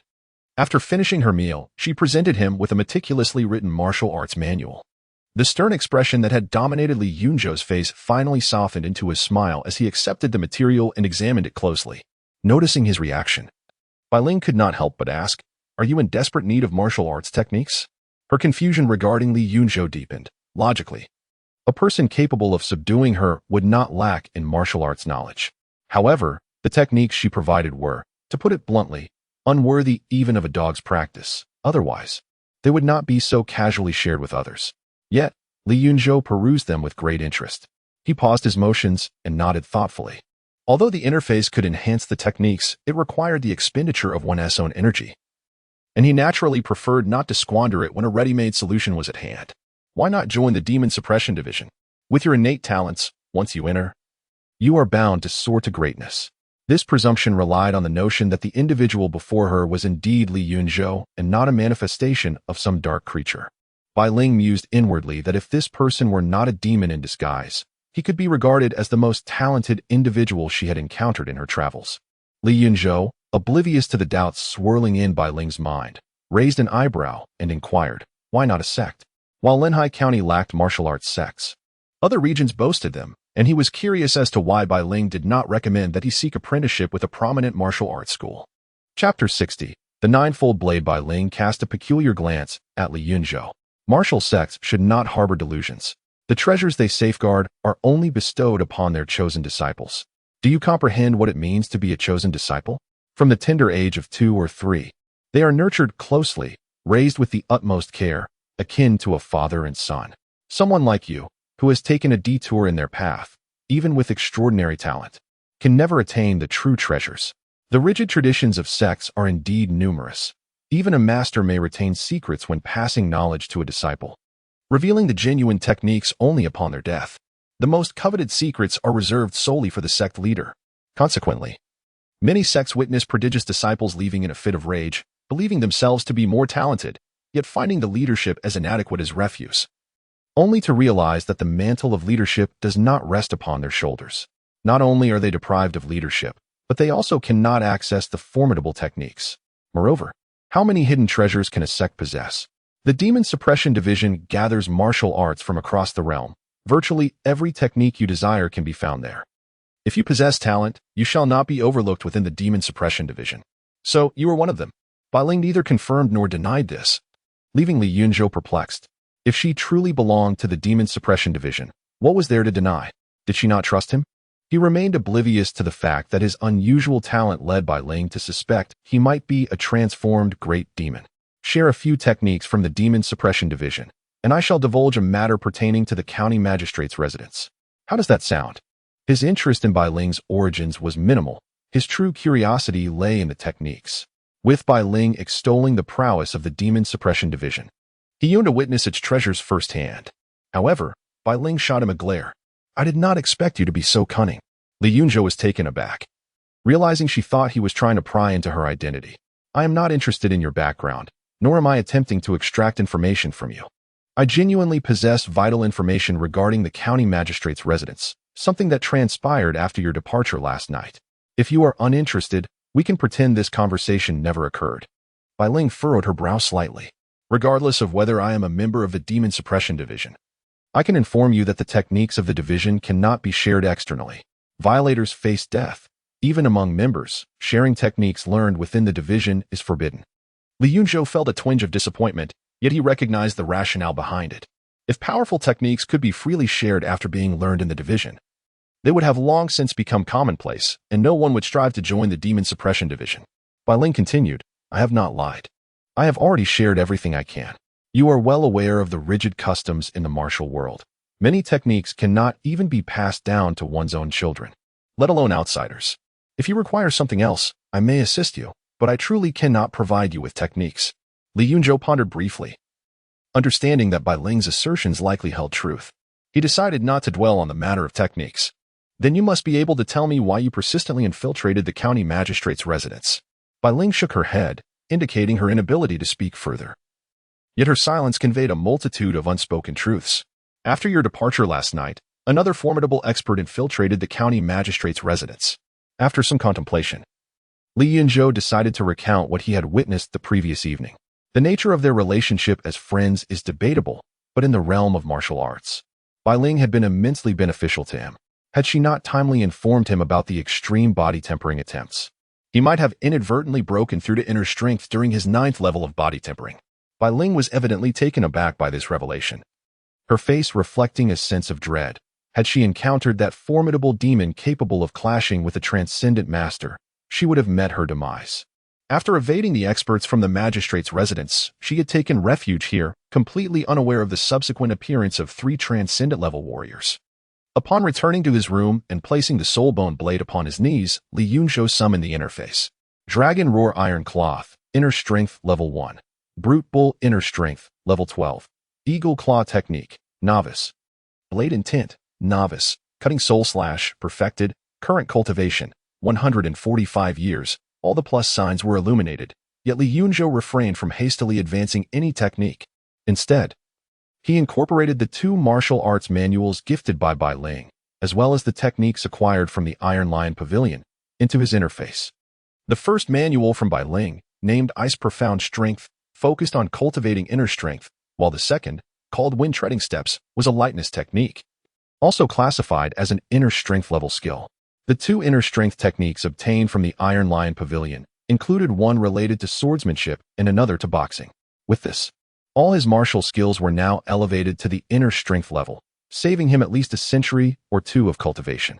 After a moment of contemplation, Li Yunzhou decided that the first technique he would enhance was not the Dragon Roar Iron Cloth, nor the Brute Bull Inner Strength, and certainly not the newly acquired Ice Profound Strength. While cultivation was indeed vital, martial skills could not be neglected either. Apart from the innate talent of the god of combat, his blade intent represented his most treasured skill, which he could not forsake.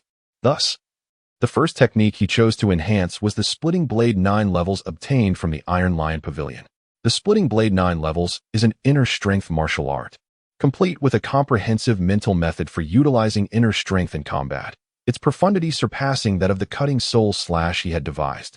Of course, in a detailed comparison, the cutting soul slash may not necessarily be inferior to the splitting blade 9 levels, as it derives from the demon-slaying sword technique, delivering astonishing lethality against malevolent entities. The lethality of the splitting blade 9 levels is indisputable, far exceeding that of the cutting soul slash. However, in terms of exterminating evil spirits, it certainly falls short of the cutting soul slash. The complete sword technique encompasses 9 forms, each varying in power and tailored for different circumstances: earth splitting style, fire splitting style, gold splitting style, wind splitting style, water splitting style, and fist splitting style. As Li Yunzhou began to genuinely engage with inner strength martial arts, he comprehended why the martial path becomes increasingly arduous as one progresses. Merely mastering a single sword technique requires perfecting 9 forms, each demanding years of dedication, even for the most gifted individuals. In addition to this, he must also cultivate lightness techniques, boxing skills, and inner strength, while also needing to earn money to purchase medicinal pills, martial arts manuals, and weaponry. For those lacking talent and background, reaching the first level of inner strength might well signify their stagnation. Beneath the grand tree, one finds solace from the sweltering heat, and it is no wonder that everyone strives to reach the sect and the demon suppression division. If he were not lacking in any martial arts, his cultivation would undoubtedly have reached the 5th or 6th level of inner strength by now. After dedicating 15 years to his craft, he has perfected the 9th layer of the splitting blade, his mind brimming with insights and memories of its cultivation. Indeed, further honing his swordsmanship enhances his blade intent. Upon completion, he felt a profound elevation in his own blade intent. He resembled a drawn sword, sharp and formidable. The spectral bone blade vibrated on his legs, resonating with his blade intent. While remaining at the same realm, his combat prowess surged remarkably. Once his blade intent settled, Li Yunzhou continued to refine his skills. Chapter 61. Elevating the Ice Profound Energy, Brutal Bull Strength Internal Energy. 1. Elevate the Cultivation Realm. 2. Elevate the Cultivation Grade. The Dragon Roar Iron Cloth Shirt could only elevate to the first level of internal energy. To progress further, one must continue to exert effort to deduce advancements. Furthermore, the primary focus of the Dragon Roar Iron Cloth Shirt is body tempering, and internal energy is not its forte. Thus, he must also cultivate other internal energy techniques. Having undergone 5 extreme body temperings, his foundation is profound. However, upon entering the realm of internal energy, his advantages in this aspect are not significant, as ordinary internal energy techniques cannot truly unleash the potential of his 5 extreme body temperings. In this situation, his only recourse is to simultaneously cultivate multiple internal energy techniques, much like in body tempering. Focusing on the plus sign for elevating the cultivation realm, the panel dimmed momentarily. Li Yunzhou felt a tremor throughout his body as internal energy surged from every part, enriching his internal energy. Deducting 3 years of cultivation, your brutal bull strength internal energy elevates to the first level of internal energy. Current cultivation, 127 years. The quality of the brutal bull strength internal energy is indeed lacking, resulting in a modest enhancement. This is, of course, because he was already at the first level of internal energy, and the elevation only consumed 3 years of cultivation. Without pause, he continued to elevate further. Deducting 6 years of cultivation, your brutal bull strength internal energy elevates to the second level of internal energy. Current cultivation, 121 years. This time, it was not 3 years, but 6. Upon completion, his internal energy nearly doubled, and his physical strength significantly increased.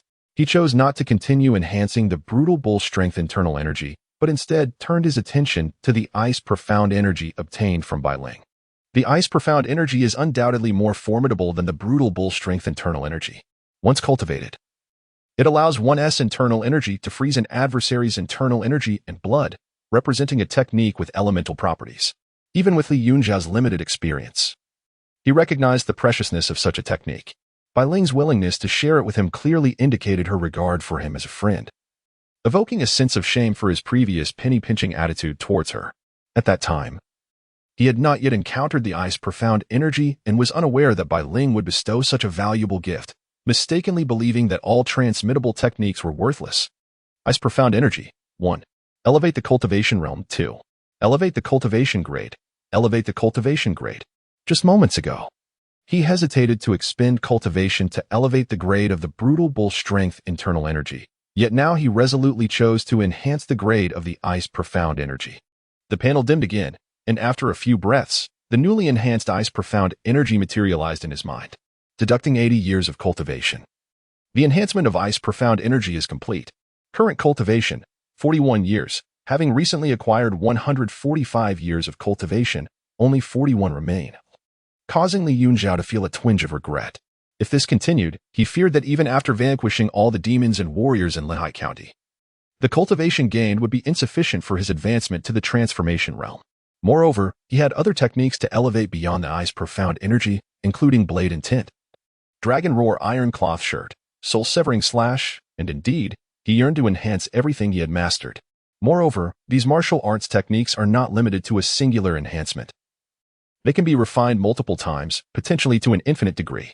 It is imperative for him to join the Demon Suppression Division swiftly, lest he fears that one day he might resort to unjust slaughter in pursuit of power. He began to elevate the realm of the ice profound energy. And to Li Yunzhou's astonishment, even with his existing inner strength at the second level, the first level of ice profound energy consumed 8 years of effort, augmenting his inner strength by approximately 2/3. The second level required even greater expenditure, demanding 15 years, and his inner strength nearly doubled from its original state, surging like a mighty river within him. At that moment, he truly comprehended the formidable nature of inner strength practitioners. Even without relying on physical prowess, he could contend with those at the third level of inner strength solely through his cultivated energy. Furthermore, he mastered a skill known as the separation of inner strength from the body, typically attainable only by experts at the fourth level or above. It was indeed worth the 80 years of effort he invested in elevating his rank. Li Yunzhou pressed his palm against the ground, and a frost rapidly spread across the surface, instantly encasing half the room in ice. The combination of his formidable inner strength and this terrifying freezing power would prove overwhelming for any practitioner at the third level of inner strength.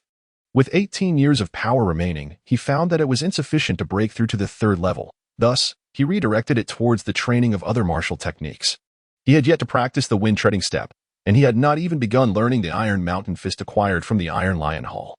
After expending 18 years of power, he perfected the Iron Mountain Fist, while the wind treading step reached an advanced stage, albeit not yet complete. However, given his inherent swiftness and the lightness imparted by his inner strength, the advanced wind treading step would undoubtedly allow him to surpass many inner strength practitioners. It was not until the late hours of the night that Li Yunzhou finally lay down to rest. Having dispatched a cadre of elites from the Evil Wolf Gang and their leader, Jean Kuan, he had anticipated a retaliatory strike from the demons lurking behind the gang. To his surprise, no such attack materialized. It seemed the demons outside the city had forgotten about him, and he enjoyed a peaceful night. The following day, as Li Yunzhou brought breakfast to Bai Ling, her reaction was one of sheer disbelief. You? Have you truly mastered ice profound energy and wind treading step in just one night? And reached such an advanced realm? The notion of attaining such profound mastery of 2 inner strength techniques in a single night was nothing short of monstrous. Li Yunzhou, intrigued, inquired, how did you discern this? Though he assumed that the wind treading step would be evident through his movements. What puzzled him was how Bai Ling could perceive his mastery of ice profound energy without him actively employing it. Bai Ling, shaken internally, explained, your movements are silent, and your steps are light. As you walk, I can already discern the shadows of the wind treading step, indicating you have achieved substantial progress. To have perfected a martial technique in a single night was indeed extraordinary.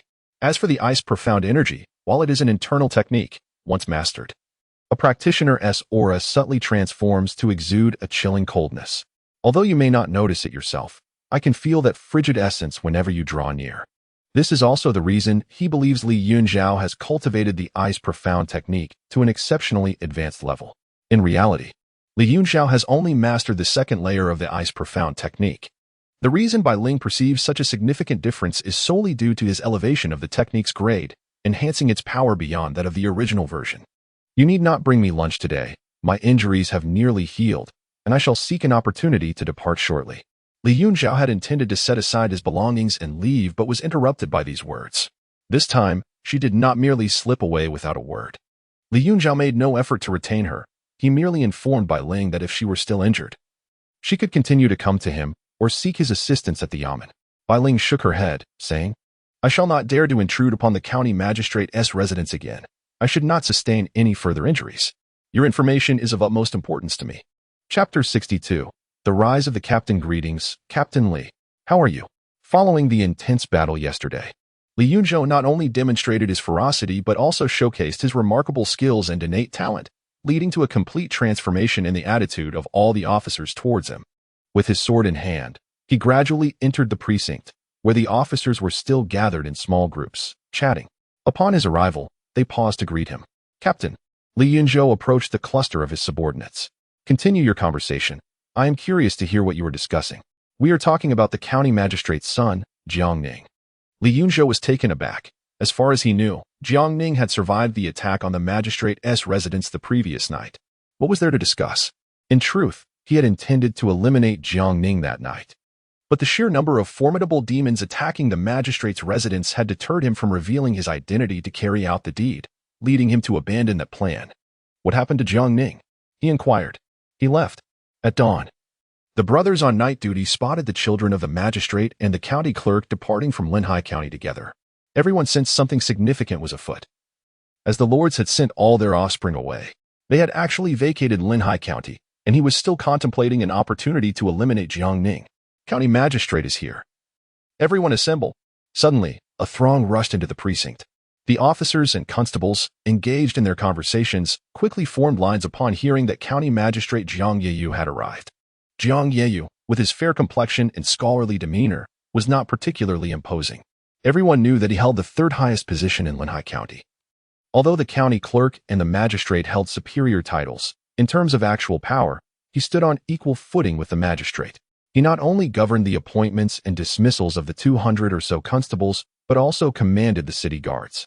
To underestimate him as a mere scholar would be a grave mistake. He subtly scanned Li Yunzhou before allowing all the constables to line up properly. Then, at a measured pace, he withdrew an official document and began to read aloud. "Demons are rampant, bloodthirsty, and brutal. Recently, they audaciously attacked several key locations within the Yamen." After a lengthy preamble, he ultimately announced 2 appointments to fill the vacancies left by the deaths of Tian Qing and Zhang Yesan. The constable named Zhao Cheng was promoted to the position of new inspector. He beamed with delight as he stepped forward to express his gratitude to Jiang Yeyu, almost kneeling to demonstrate his loyalty. However, his expression suggested that he had long anticipated this promotion. The other individual receiving a promotion was Li Yunzhou, who ascended to the role of deputy captain. The officers were taken aback, their faces reflecting sheer astonishment. Jiang Yesan was Jiang Yeyu's cousin, and it was Jiang Yesan's death resulting from Li Yunzhou's provocation of the demons that should have incited Jiang Yeyu's wrath towards him. Yet, Jiang Yeyu had surprisingly chosen to elevate Li Yunzhou to the position of captain. When had the magnanimity of the county magistrate and the county head reached such heights? All the constables and captains were left in a state of bewilderment, unable to fathom the situation. "Where is Captain Li? Come forth to receive your official attire and ceremonial sword." Beside Jiang Yeyu, the advisor spoke, prompting Li Yunzhou to leisurely step forward and accept the official uniform, the dagger, and a badge of authority.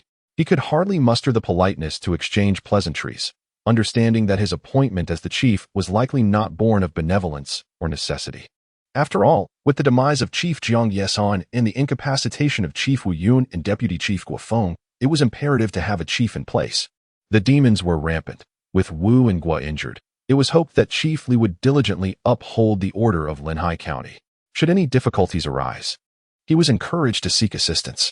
Jiang Yeyu suddenly spoke, his expression grave, and his words laced with concern. "Rest assured, I shall not disappoint your expectations." Li Yunzhou replied solemnly. Regardless of whether the adversaries were demons or humans, he vowed to eradicate any who dared to cause trouble. "With your assurance, both the county magistrate and I can rest easy. I have official duties to attend to, so I leave the matters here in your capable hands. Chief Li and Inspector Zhao, I bid you farewell." Li Yunzhou narrowed his eyes as he watched Jiang Yeyu depart. No matter what schemes the man had in mind, he remained unfazed. For others, slaying demons only brought harm with no benefit. For him, however, demons were but fuel for his martial ascent, kindling for his ambition. Even if he were not the chief, he would not let any demon escape his grasp.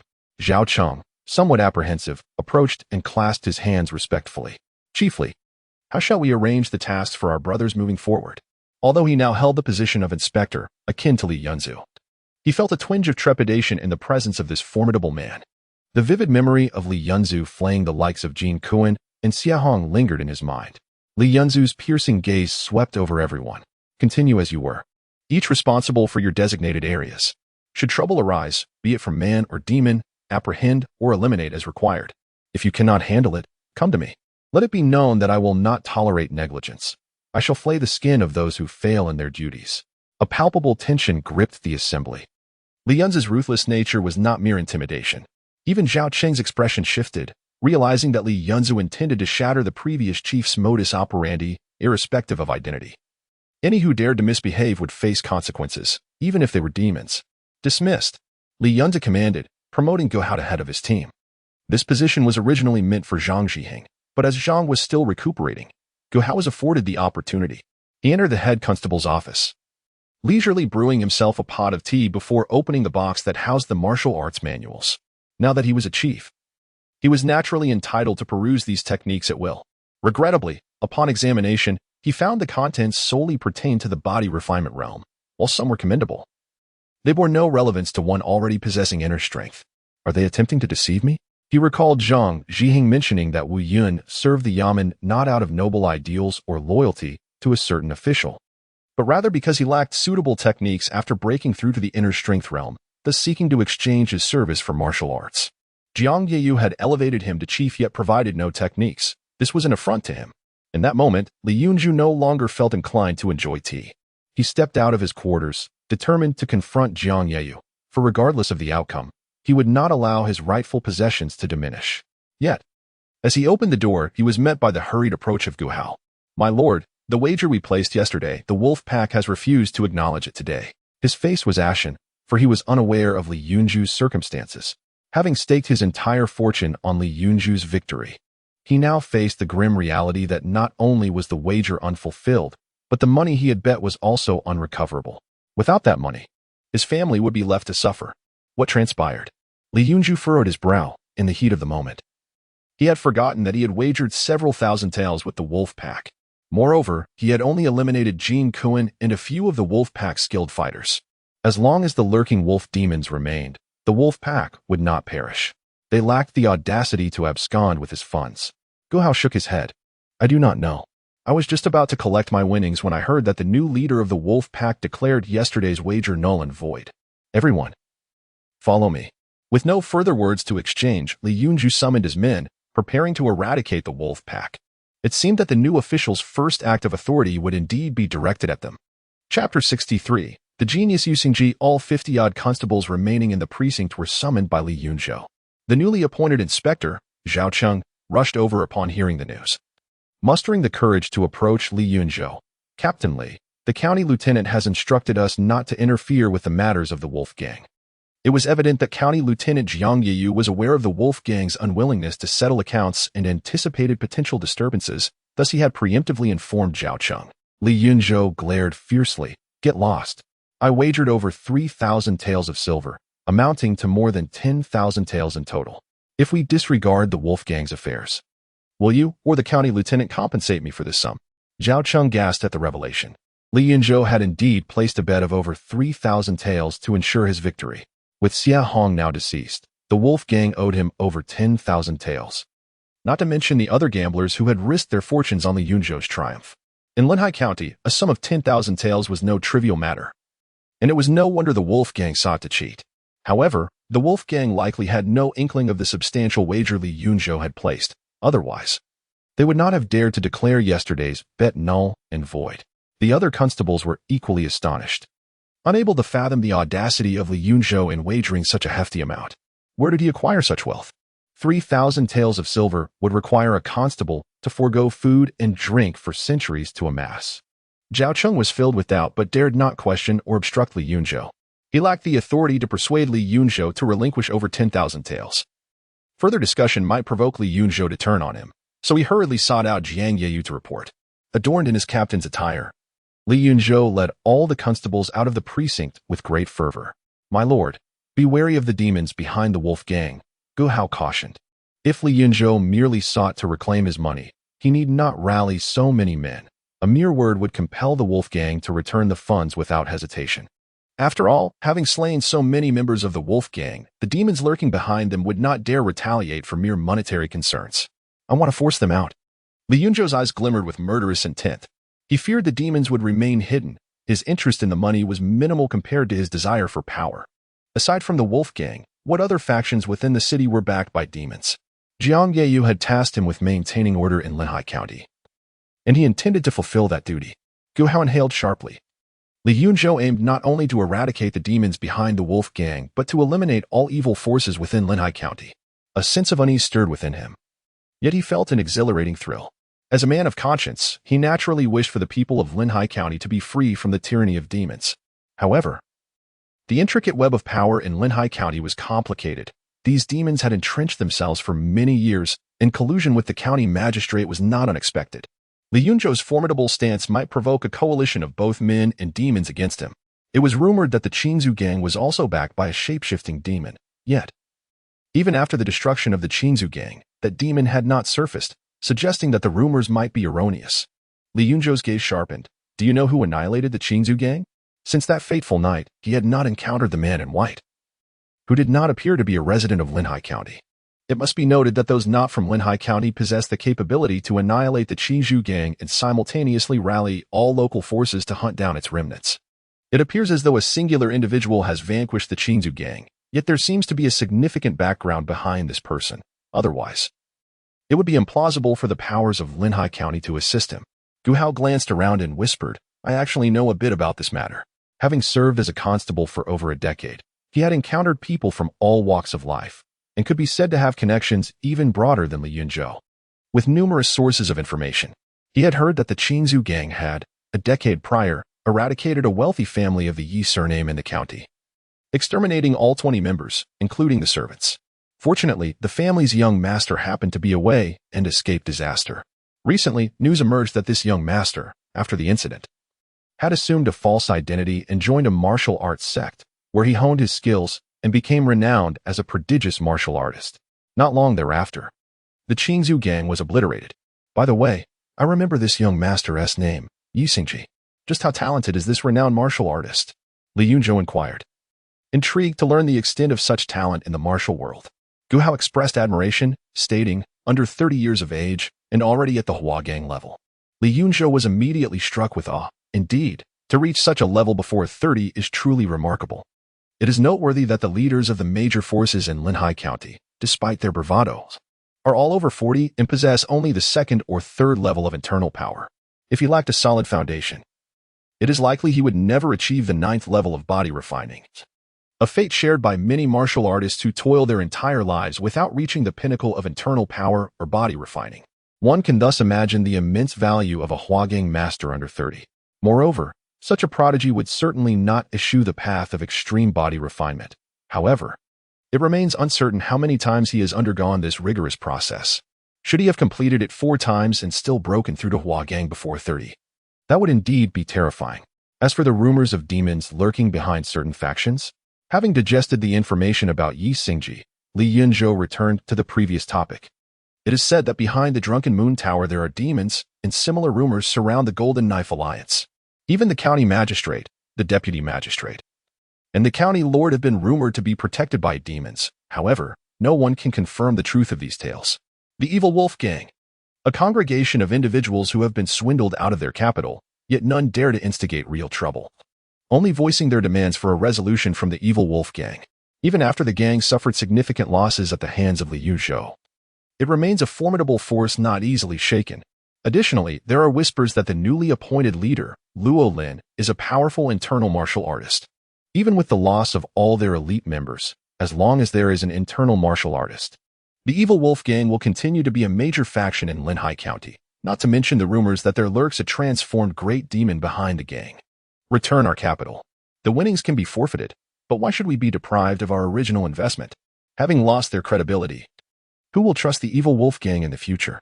Can they truly not afford to return such a paltry sum? Those whose principle has been compromised do not dare to raise their voices. These individuals are inherently gamblers, for otherwise, they would not have risked betting on Li Yunzhou's victory when all others held pessimistic views. Who could have foreseen that Li Yunzhou would even outmaneuver Jin Kuan, resulting in the newly appointed leader's reluctance to part with funds and his refusal to acknowledge yesterday's wager? If only it were a trivial amount. Ma Chong, the enforcer of the Evil Wolf Gang, pondered, unaware of which scoundrel had placed a hefty bet on Li Yunzhou's triumph. amounting to over 10,000 taels. With the evil wolf gang's liquid assets hovering around 20,000 taels, how could they possibly honor such a debt? All of you, get out. The new leader declared. If you seek recompense, go find Jin Kuan. It is he who collects your dues. If you continue to linger here, beware for your heads. Ma Chang's disdainful snort silenced the once boisterous crowd. The evil wolf gang clearly intended to evade their obligations, yet these few individuals found themselves utterly powerless. With Jin Kuan dispatched by Li Yunzhou, where could they possibly seek him out? What an imposing display of authority. Suddenly, a cold voice rang out. Chapter 64. Your leader exhibits great audacity. What a remarkable presence. Accompanied by a sharp shout, the sound of hurried footsteps soon followed. A cadre of officials, led by a figure clad in the attire of a district chief, rapidly approached. Surround them. Without my command, allow not a single member of the wolf gang to escape. Anyone who dares to move recklessly shall be executed on the spot, the chief declared coldly. Instantly, 40 to 50 officials unsheathed their blades with a palpable aura of menace, encircling the entrance of the wolf gang. The individuals who had come to the wolf gang seeking repayment were taken aback, their pupils dilating in shock as horrific memories from the previous day surged in their minds. Li Yunzhou, the very person who had annihilated the Iron Lion Pavilion, slaughtered the leader of the wolf gang along with a cadre of his elite enforcers, leaving no mercy in his wake. It was this ruthless bloodshed that had compelled the wolf gang to covet even the slightest sum of silver from them. As for Li Yunzhou's association with the district chief, few among the crowd were inclined to ponder it, for they too found themselves ensnared within the encirclement.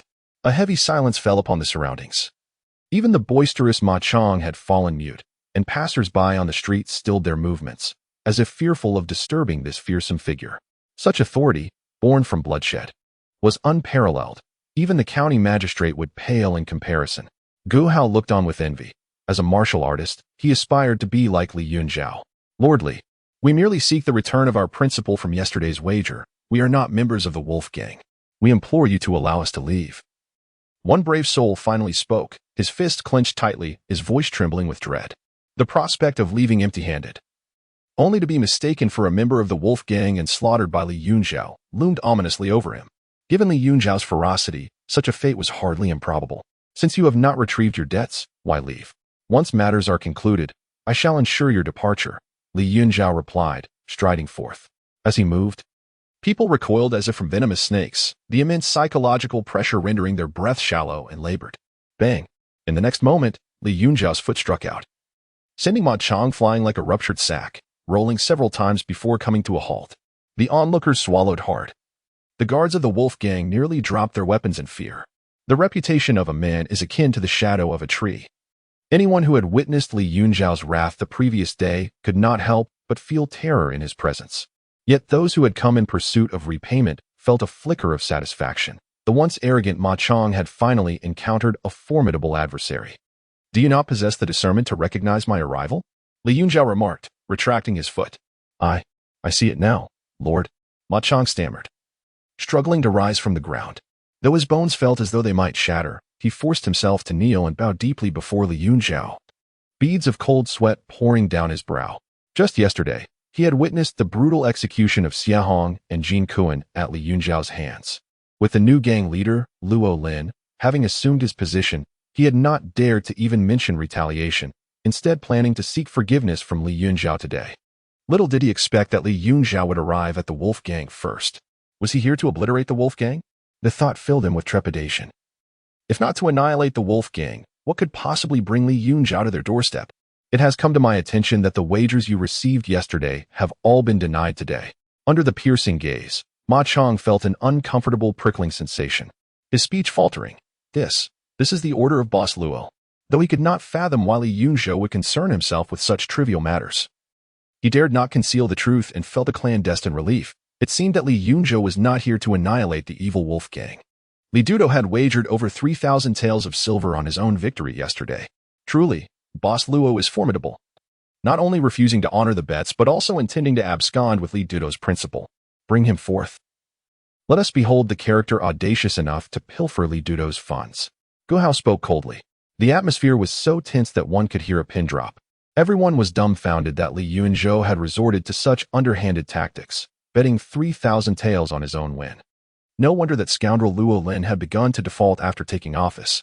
Yet, It seemed Luo Lin had not anticipated that his deceit would land upon the head of the fearsome Li Yunzhou. Ma Chong, the steward, stood rigid with fear, sweat pouring down his face.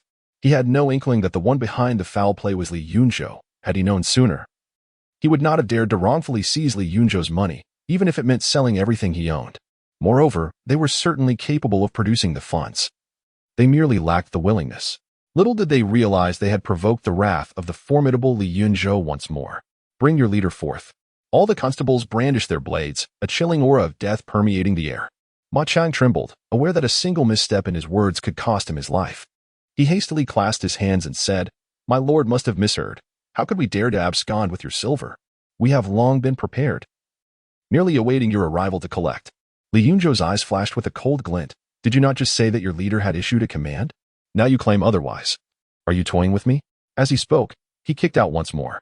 Ma Chong let out a wail as he was sent flying several meters, landing in a cloud of dust, yet he scrambled to his feet. "My lord, spare me. We were unaware of your wager. We shall repay every last coin." "Only repaying for my losses?" he asked icily. Ma Chong quaked, instantly deciding, "Everyone shall repay." He dared not utter another word. It was a miracle that Li Yunzhou had spared his life twice. To continue speaking would surely jeopardize his existence. Better to agree first. If the leader was unwilling to part with the funds, let him face the wrath of Li Yunzhou himself, for they hardly regarded the ruffians as human. Li Yunzhou raised a finger. "Then why are you not retrieving the money? Do you wish for me to go in and collect it myself? If the funds do not reach my hands within the time it takes to brew a cup of tea, there shall be no need for any of you to continue living."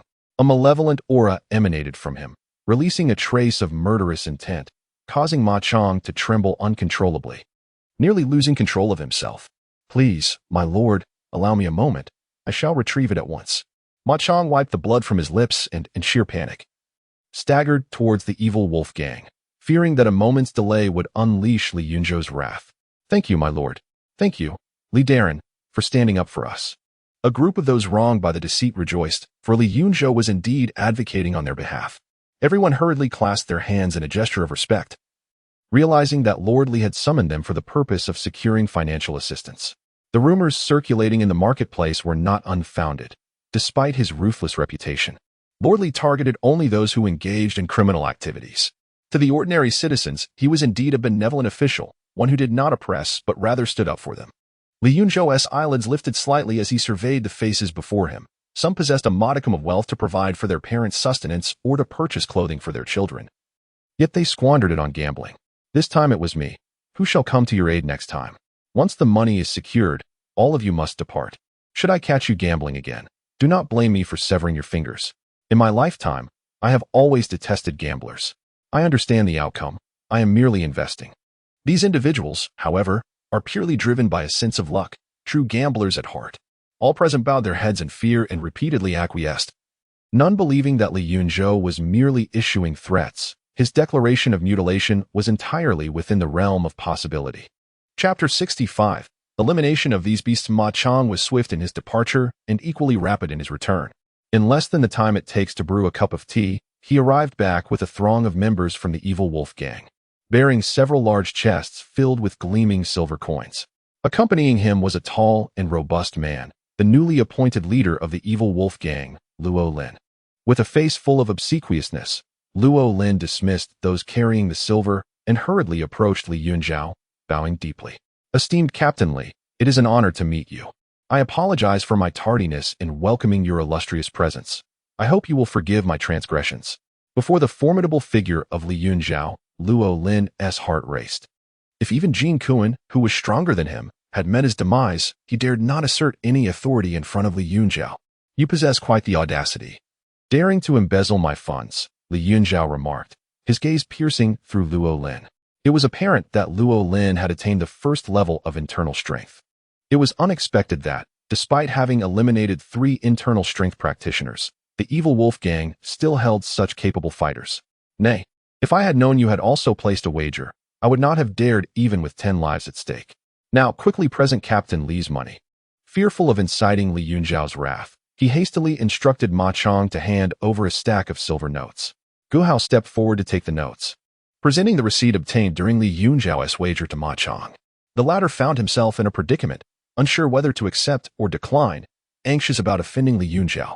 Ensure everything is in order, lest anyone accuse me of exploiting my authority to extort from your evil wolf gang. Li Yunzhou spoke languidly. How could I dare? Ma Chong stammered, trembling as he inspected the receipt. After a moment, he announced, Leader, the receipt has been verified. Indeed.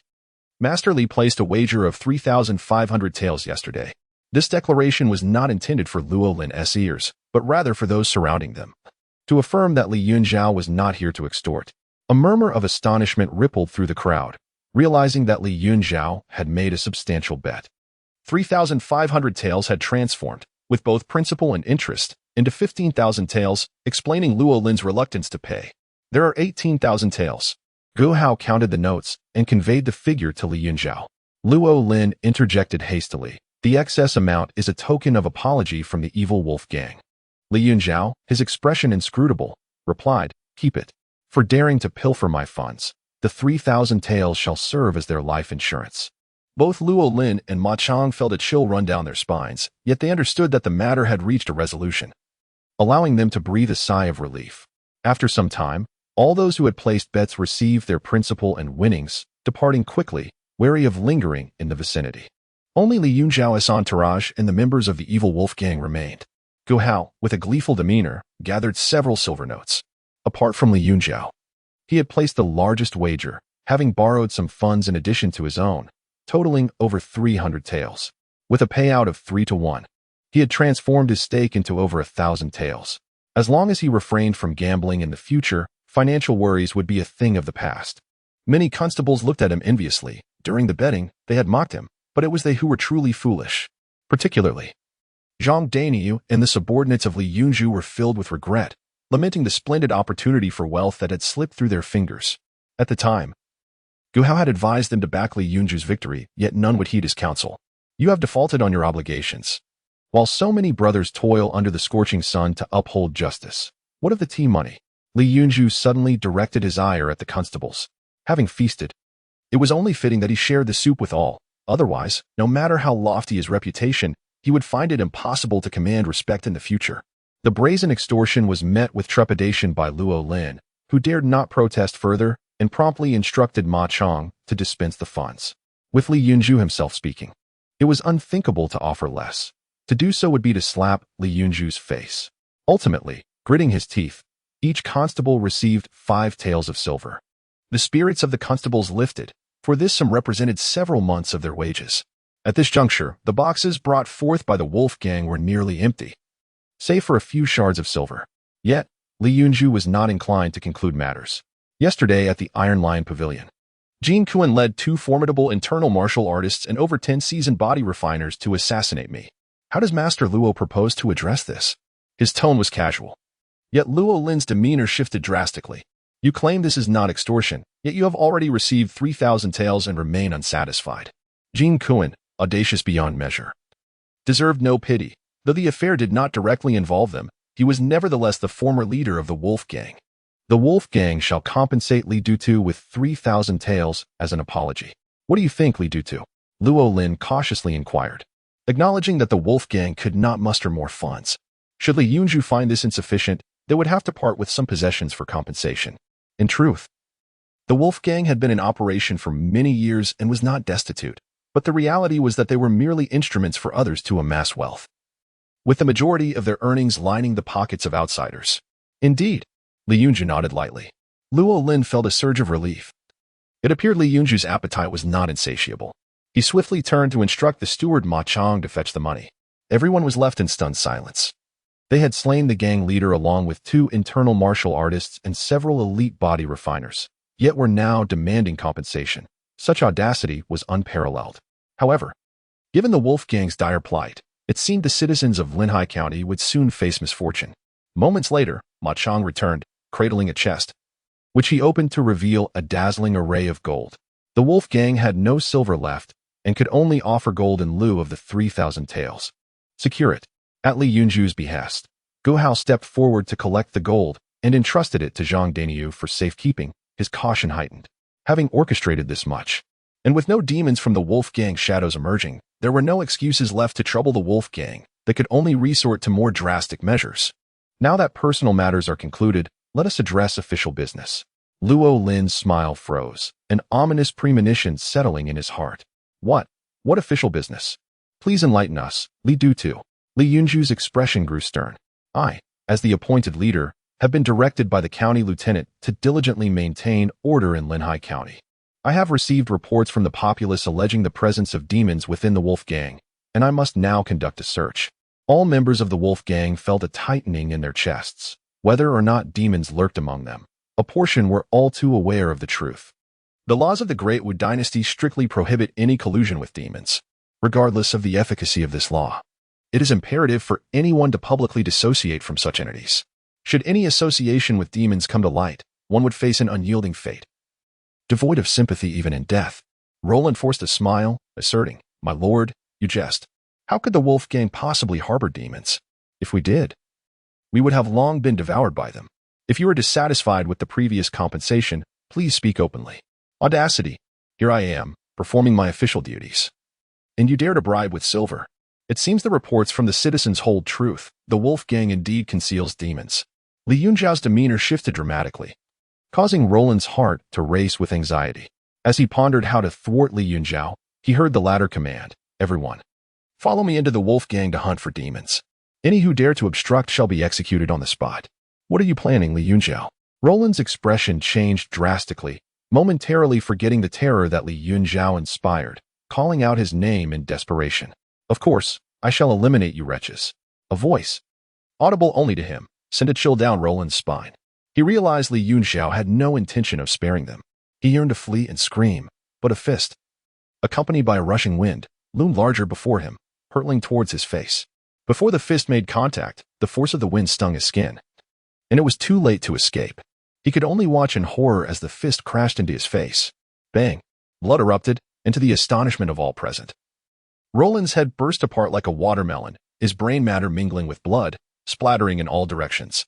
Chapter 66. The Werewolf Demon in a Direct Confrontation. Roland was no match for Li Yunzhou. The punch he received was akin to a sneak attack, leaving no room for doubt. Having just spent the night as the leader of the evil Wolf Gang, he was promptly decapitated, his head exploding like a melon, his lifeless body crashing to the ground and stirring up a cloud of dust. The onlookers swallowed hard. Once again witnessing Li Yunzhou's ferocity, he spoke, and men perished. All the constables were left in a state of bewilderment. Previously, Zhao Cheng had stated that the county magistrate, Jiang Yeyu, had instructed Li Yunzhou to steer clear of the evil Wolf Gang's affairs, indicating a connection between Jiang Yeyu and the gang. Yet, Li Yunzhou had still eliminated Roland. Was he intending to defy the county magistrate? The evil Wolf Gang was colluding with demons, obstructing justice. "Brothers, charge with me. Do not let the demons escape." Gu Hao was the first to react, swiftly dispatching an underling of the evil Wolf Gang with a single stroke of his blade. With his movement, his men followed suit, and soon others were compelled to join the fray. They had all benefited from Li Yunzhou. If they chose to disregard his orders now, they could only await their reckoning. Opposing Jiang Yeyu might cost them their positions, but defying Li Yunzhou could cost them their lives. In an instant, all the constables brandished their gleaming blades and began their assault. Slaying an enemy of the first level of inner strength grants 10 years of power, current power. 10 years, Li Yunzhou did not intervene. The deeds of the evil Wolf Gang warranted their demise. Not a single one among them was innocent. He too was engaged in the slaughter, grasping Ma Chong in one hand while dispatching foes with the other, specifically targeting the skilled fighters. In a matter of moments, he had slain 2 or 3 martial artists of the 5th or 6th level of body refinement. "We surrender. Spare us, my lord," someone cried out in terror. But no one showed mercy.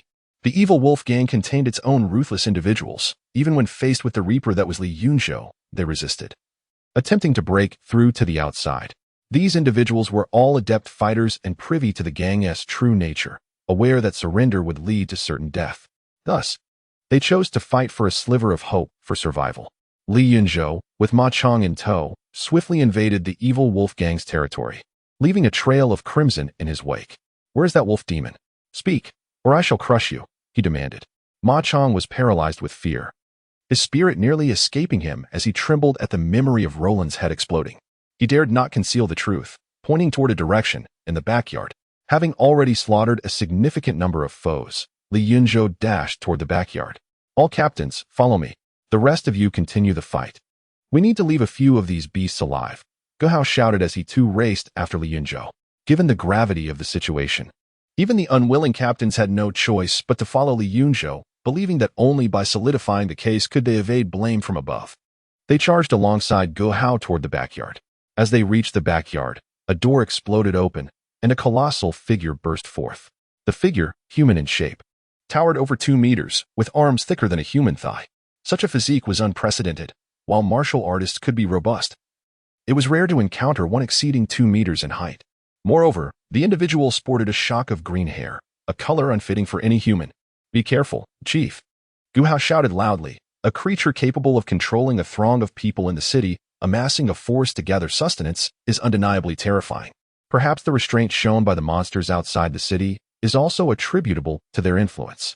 Without genuine prowess, it would be impossible to occupy such a prosperous place, which would have long been purged by the beasts beyond the city, nor could they command inner strength warriors as subordinates. The true formidable demons are not those lurking in the wilderness, but rather those audacious enough to establish themselves within the city. Li Yunzhou, you are overstepping your bounds. Do you truly believe I am afraid of you? From the shattered door, the wolf demon let out a long howl, its overwhelming strength forcing the remnants of the door aside as it swung its fist toward Li Yunzhou. A tempest arose, with dust and debris swirling in the air. The leaves of several ornamental trees disintegrated simultaneously, transforming into a verdant mist that surged toward Li Yunzhou, aligned with the wolf demon's punch. Rest assured, this beast is doomed. Ensure that no other demons escape. Li Yunzhou calmly issued commands to Gu Hao and the others, simultaneously crushing Ma Chong in his grasp and discarding him like refuse. In the next moment, he soared into the air, an aura of chill emanating from him, leaving behind 2 frost-formed footprints at the spot he once occupied. Ice Profound Energy. He activated the Ice Profound Energy, and though it was the height of summer, the surroundings felt as if they had plunged into the depths of winter, the very air seemingly on the verge of freezing. What kind of martial art is this? How can it be so fearsome? Gu Hao and the others shuddered and hurriedly retreated. It is worth noting that this group of captains possessed a minimum cultivation level of the 4th stage of body refinement, impervious to the elements. Yet, they found themselves chilled to the bone, their blood nearly frozen by Li Yunzhou's aura. The wolf demon's punches were domineering, executed with grandiose force. Its strength was not inferior to that of the great lion that Li Yunzhou had previously subdued. It is essential to recognize that this was without the wolf demon exerting its full power, still concealing its identity. Should it unleash its full might, its strength would be even greater. However, Li Yunzhou was no longer the same as when he had subdued the great lion. At that time, he had just broken through to the realm of inner strength and had only mastered a body-refining technique, the Dragon Roar Iron Cloth. Now, he had cultivated the Mighty Bull's inner strength and had enhanced the Ice Profound Energy once, effectively doubling his overall prowess. Not only was his inner strength abundant, but his physical power was also significantly augmented. Nevertheless, he did not intend to crush the wolf demon with the might of his quintuple refined body. He merely sought to test the potency of his enhanced Ice Profound Energy. Iron Mountain Fist, Ice Profound Energy. With these 2 techniques combined, his fist was enveloped in a thick layer of frost, and in an instant, it collided with the wolf demon's fist. Boom! A tremendous explosion resonated, a visible shockwave rippling outward, akin to a razor slicing through the air, causing the ground to shatter incessantly. Li Yunzhou was sent reeling backward, leaving a trail of frost-laden footprints in his wake. This is not good. Captain Li is no match for this beast. Observing Li Yunzhou being struck back, Gu Hao and the others' expressions shifted. If Li Yunzhou, who had the capability to slay a warrior of the 4th stage of inner strength, like Jin Kuan, could be repelled by the wolf demon of the evil wolf gang, then their lives would be in peril if Li Yunzhou were to falter.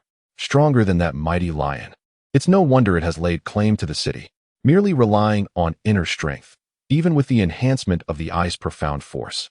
Li Yunzhou realized he still fell short of this transformed 4th-tier demon. After all, he was only at the 2nd level of inner strength, and the techniques he practiced could not truly unleash the potential of 5-fold extreme body refinement. Of course, the wolf demon was not unscathed, although Li Yunzhou had been repelled. The tyrannical icy power cultivated through the Ice Profound Force had also penetrated the wolf demon's body. Look, that beast has sustained injuries, shouted a constable named Zhou Jiang, prompting Gu Hao and the others to quickly glance towards the wolf demon. Amidst the swirling smoke and dust, They beheld a pristine expanse of ice crystals spreading from the wolf demon's fist, rapidly creeping up to its elbow before being suppressed by the demon's brute strength, transforming half of its arm into ice. The group was invigorated, although Li Yunzhou's strength was inferior to that of the wolf demon. This formidable inner strength was sufficient to inflict harm upon it. Moreover, Li Yunzhou possessed an even more terrifying claw technique yet to be unleashed. Once he did so, it might very well spell doom for the wolf demon. Chapter 67. A series of atrocities. What an overwhelming inner strength. The wolf demon, his arms numb, was filled with dread as he realized that while Li Yunzhou's inner strength was not particularly robust for a being of his transformation level, its lethality was terrifying. It was as if his demonic power were mere tofu, and Li Yunzhou's inner strength was a knife, no matter how much tofu there was. It could not withstand the knife's merciless cut. Beast, you have concealed yourself in Linhai County for many years, devouring countless souls. Today marks your demise. With a surge of inner strength erupting from his feet, Li Yunzhou launched himself like a cannonball. Boom. The tumultuous dust cloud was dispersed by his formidable presence. Revealing the wolf demon's imposing figure, the ice crystals on his arm gradually fading away. Even now, despite everyone recognizing him as a wolf demon, he had yet to reveal his true identity, still concealing his genuine power, devoid of any demonic aura. To dare approach me after such audacity, prepare to die. Boom. The wolf demon's eyes gleamed with malice, and at the instant Li Yunzhou's attack was imminent, he unleashed a kick that resembled a massive iron rod sweeping through the air, stirring up a tremendous gale that uprooted the ground, shattering the very air itself. His leg technique was even more fearsome than his boxing skills, possessing greater lethality and structure. Such martial prowess. No wonder he thrives among the city's demons.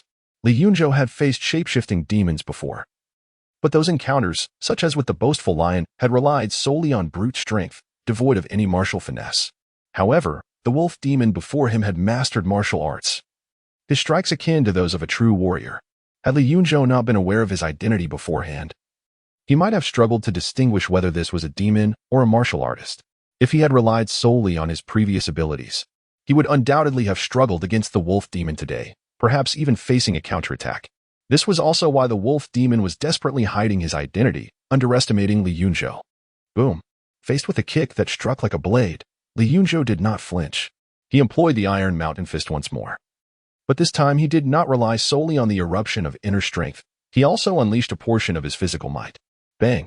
The clash of two formidable forces echoed thunderously, causing Gu Hao and the others to recoil in agony, clutching their ears, their minds blank, unable to hear a thing. The explosive energy surged like a blade, shattering the surroundings. In an instant, a look of pain crossed the wolf demon's face. Contrary to expectations, he did not succeed in breaking Li Yunzhou's arm with his kick. Rather, it felt as though he had struck an immovable iron mountain. Not only could his force not budge Li Yunzhou, but his leg nearly shattered from the impact. The tyrannical and frigid inner strength penetrated to the bone, swiftly spreading frost across his thigh, freezing his blood and rendering his demonic power inert. He had not even exerted his full strength before. A sense of alarm surged within the wolf demon. He beheld Li Yunzhou, as agile as a dragon, his fingers coalescing with inner strength, emitting a piercing shriek as he lunged for the demon's throat. It was that terrifying claw technique. Even upon their first encounter, the wolf demon recognized Li Yunzhou's claw technique as extraordinarily fearsome, capable of shattering all defenses. His subordinates, including Jin Kuan, had all fallen victim to this dreadfully powerful skill. I can no longer remain hidden. With his hands and feet frozen, he realized that any further concealment would spell danger for him. The only course of action was to unleash all his strength to suppress Li Yunzhou's icy internal energy, swiftly eliminating him. Boom. In the next instant, a dense aura of demonic energy erupted from his body, engulfing him in swirling smoke, rendering him an ominous figure. Roar. A resounding growl echoed. And beneath the powerful demonic presence, the frost on his limbs began to melt away rapidly. At the same time, he unleashed a punch with his other hand. Knowing that if Li Yunzhou chose to continue his assault, they would both suffer dire consequences. With demonic power shielding him, he felt no fear in such a confrontation. However, could Li Yunzhou's frail human body, with its mere second-level internal energy, withstand the force of his blow? It seemed he had forgotten that he possessed another hand. Li Yunzhou's other hand shot out like lightning, clasping the wolf demon's fist. The terrifying eagle claw technique sank into flesh, creating a grotesque illusion of sheer power. The true lethality did not stem solely from the eagle claw technique. but rather from the overwhelming force of his physical strength, which was as unfathomable as an abyss. The wolf demon's expression shifted dramatically as he instantly felt a piercing pain. Yet, before he could utter a cry, Li Yunzhou's other hand tore through the protective demonic energy, gripping his throat. A mere exertion of force would suffice to crush his windpipe. A chilling aura spread, causing the wolf demon's body to freeze. His face a mask of terror. Death. Li Yunzhou showed no mercy, his fingers tightening as the wolf demon's throat shattered like ice. A significant portion of his neck obliterated instantly.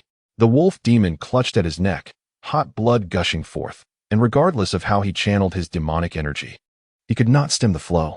Moments later, the wolf demon collapsed, transforming into a massive azure wolf, devoid of breath. The wolf demon behind the evil wolf gang had perished.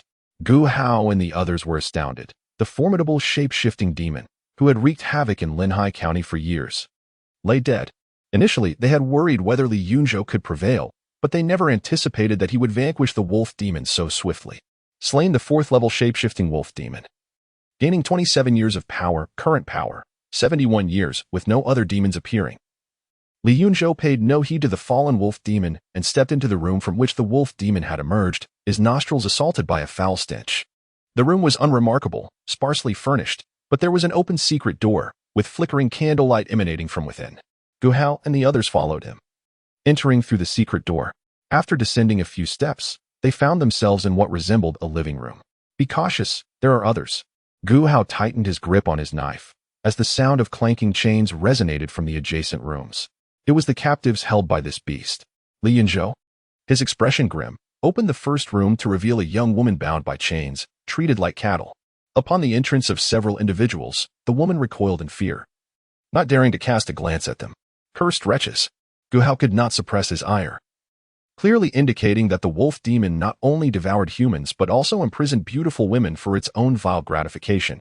Li Yunzhou, consumed by a surge of murderous intent, regretted allowing the wolf demon to perish so swiftly. Fear not, fair maiden, we are officers of the court, and you are now safe. Li Yunzhou stepped forward, forcefully severing the iron chains that bound her. Subsequently, they proceeded to open all the chambers, ultimately rescuing 6 imprisoned women, each possessing exquisite beauty.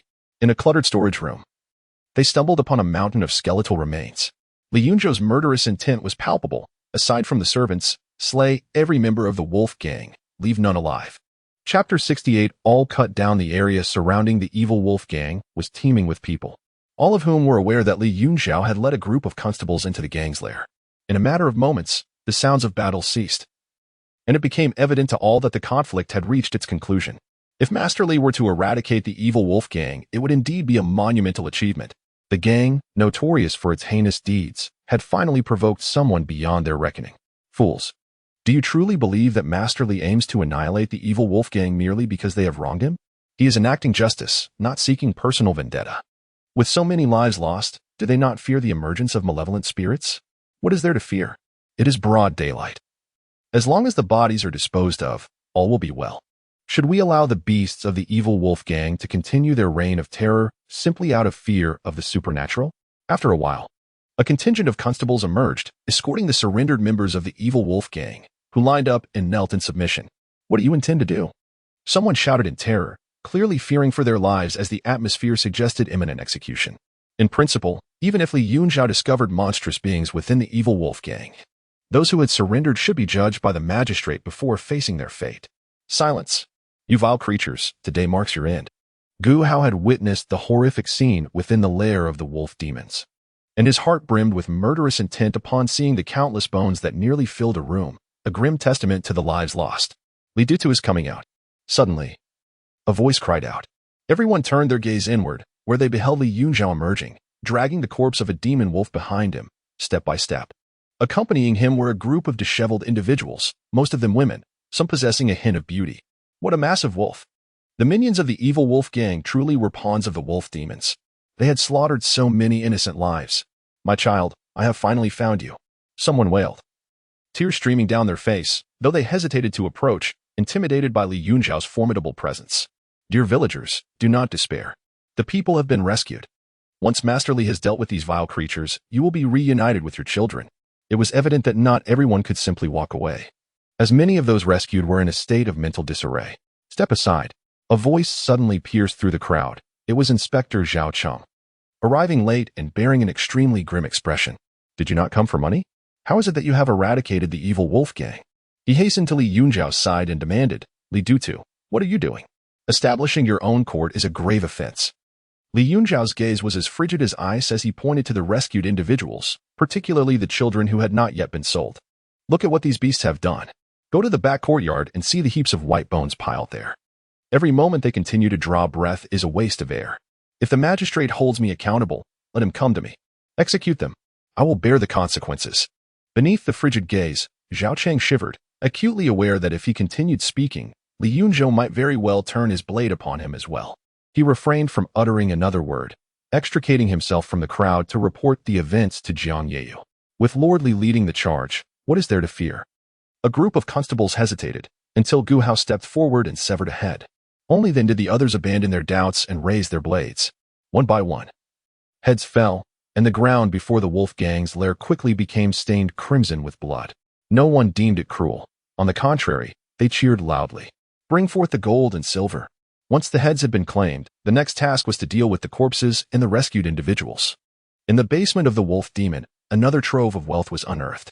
Li Yunzhou, disinterested in handing it over to the corrupt officials, distributed it among the victims' families on the spot. Zhao Cheng stumbled his way to the county office, soon finding himself in the presence of Jiang Yeyu. My lord, dire news. Li Yunzhou has eradicated the wolf gang, slain the wolf demon, and executed all members of the gang in broad daylight. He hurried to convey the message, unaware that Li Yunzhou had already divided the gang's wealth. What did you say? Jiang Yeyu exclaimed, rising in astonishment. He was taken aback not only by Li Yunzhou's audacity but also by his formidable strength, capable of slaying the wolf demon. As the county lieutenant, he was aware of the wolf demon's connections and power. Otherwise, how could the demon have terrorized the town and established a gang? Indeed, Li had sought to reclaim his wager, but after doing so, he claimed that someone had reported the wolf gang for harboring demons. And he stormed in to annihilate them all, including the wolf demon. Zhao Cheng bowed his head in fear, recognizing that he bore some blame for not firmly dissuading Li Yunzhou due to his own trepidation. However, they had never anticipated Li Yunzhou's audacity. Ostensibly there to reclaim his wager, he had instead sought the destruction of the wolf gang, demonstrating an unexpected prowess. Jiang Yeyu seethed in anger. That scoundrel has offended all the demons outside the city and now dares to antagonize those within. Does he not fear the combined forces of all powers in Linhai County descending upon him? Li Yunzhou could not be allowed to remain. This thought surged within him. It was not merely that Li Yunzhou was uncontrollable. His strength remained an enigma, having surfaced multiple times yet always eluding comprehension. Such ostentation could either stem from insanity or from a genuine lack of fear. At a young age, Li Yunzhou had clearly proven himself no fool. Jiang Yeyu contemplated utilizing Li Yunzhou, yet it appeared that Li had instead solidified his own authority within Linhai County. My lord, even if Li Yunzhou does not heed your commands, his slaying of the wolf demon enhances the prestige of the office. Why are you so enraged? Zhao Cheng inquired, puzzled. Although Jiang Yeyu had connections with the wolf demon, it was merely a connection. The demon's fate should not significantly impact Jiang Yeyu. If Li Yunzhou could cleanse Linhai County of all demons, it would be a boon for Jiang Yeyu's reputation. Such matters are not for you to inquire about. Jiang Yeyu replied curtly, clearly unwilling to divulge deeper secrets. My lord, Captain Li is seeking an audience outside. Suddenly, someone outside shouted, you go down first. After dismissing Zhao Cheng, Jiang Yeyu resumed his seat in the grand chair. Soon, Li Yunzhou entered from outside. I, Li Yunzhou, have come to pay my respects to you. My lord, he said, cupping his hands. The furious expression on Jiang Yeyu's face had long since faded, and he spoke in a rather indifferent tone. It would be prudent for Captain Li to refrain from wandering about aimlessly. Just a few days ago, demons attacked the residences of several esteemed officials, and the county magistrate has been pursuing them relentlessly. Your squad should expedite the search for these fiends and bring them to justice. Otherwise, we shall all face the consequences should the magistrate take offense. I have indeed come to report this matter to you, my lord, Li Yunzhou continued. I received a report from the citizens regarding the presence of demons in the wolf gang. I have just located and slain the creature, and I believe that when you relay this to the county magistrate, he will be exceedingly pleased. Chapter 69, The Mighty Vidrapam Jiang Yeyu, with a smile that did not reach his eyes, remarked, these fiends are truly audacious, residing within the city. Li Dutu, you have performed admirably. I shall commend you to the county magistrate. Li Yunzhou shook his head, responding, "This is merely my duty. How could I presume to seek accolades? However, my lord, I have heard that upon becoming a dutu, one receives formidable internal energy techniques from the magistrate's office. Is there any truth to this?" He continued, "As you are aware, my origins are humble, and I possess no influential background. My training has only consisted of commonplace methods. If there are indeed techniques available, I would be grateful if you could bestow them upon me, for enhancing my strength would enable me to vanquish more of the vile beasts that threaten the common folk." Jiang Yeyu was momentarily taken aback. It was astonishing that Li Yunzhou, having achieved a breakthrough in internal energy before the age of 20, and capable of slaying formidable opponents like Jin Kuan and the shape-shifting wolf demons of the evil wolf gang, would be in one of a technique. Jiang Yeyu had initially assumed Li Yunzhou sought recognition, or perhaps aimed to provoke him, never considering that he might be requesting a martial art. The notion that Li Yunzhou lacked a technique was almost unfathomable. With a claw technique that was invincible and an extraordinary lightness skill, it was perplexing that he would covet the magistrate's offerings meant to attract skilled practitioners. Though the techniques provided by the magistrate's office were decent, they were hardly exceptional, which contributed to Jiang Yeyu's astonishment. "Rest assured, I shall procure it for you," Jiang Yeyu thought swiftly, deciding that while he intended to eliminate Li Yunzhou, there was no need to sever ties openly. After all, would Li Yunzhou even be able to master the technique he provided? Departing to the depths of the official chambers, Jiang Yeyu returned after a brief interval, holding a weathered manual. "This is one of the foremost techniques of Linhai County, possessing remarkable power. I hope you can master it and protect the citizens of Linhai County." Li Yunzhou accepted the manual, noticing 5 robust characters inscribed upon it, "Mighty Vajra Palm." Though he had not previously heard of this martial art, its name bore resemblance to a technique from his past life. Yet, he was uncertain of its potency in this world. As for Jiang Yeyu's claims regarding its prominence, who could fathom their veracity? Despite Jiang Yeyu's cordial demeanor, Li Yunzhou was acutely aware that he had indirectly caused the death of one of Jiang Yeyu's sons, and it was likely that Jiang Yeyu harbored a deep-seated animosity towards him. He had merely come to vex Jiang Yeyu, not expecting to acquire anything of value. "Thank you, my lord." After stowing the manual, he produced a list.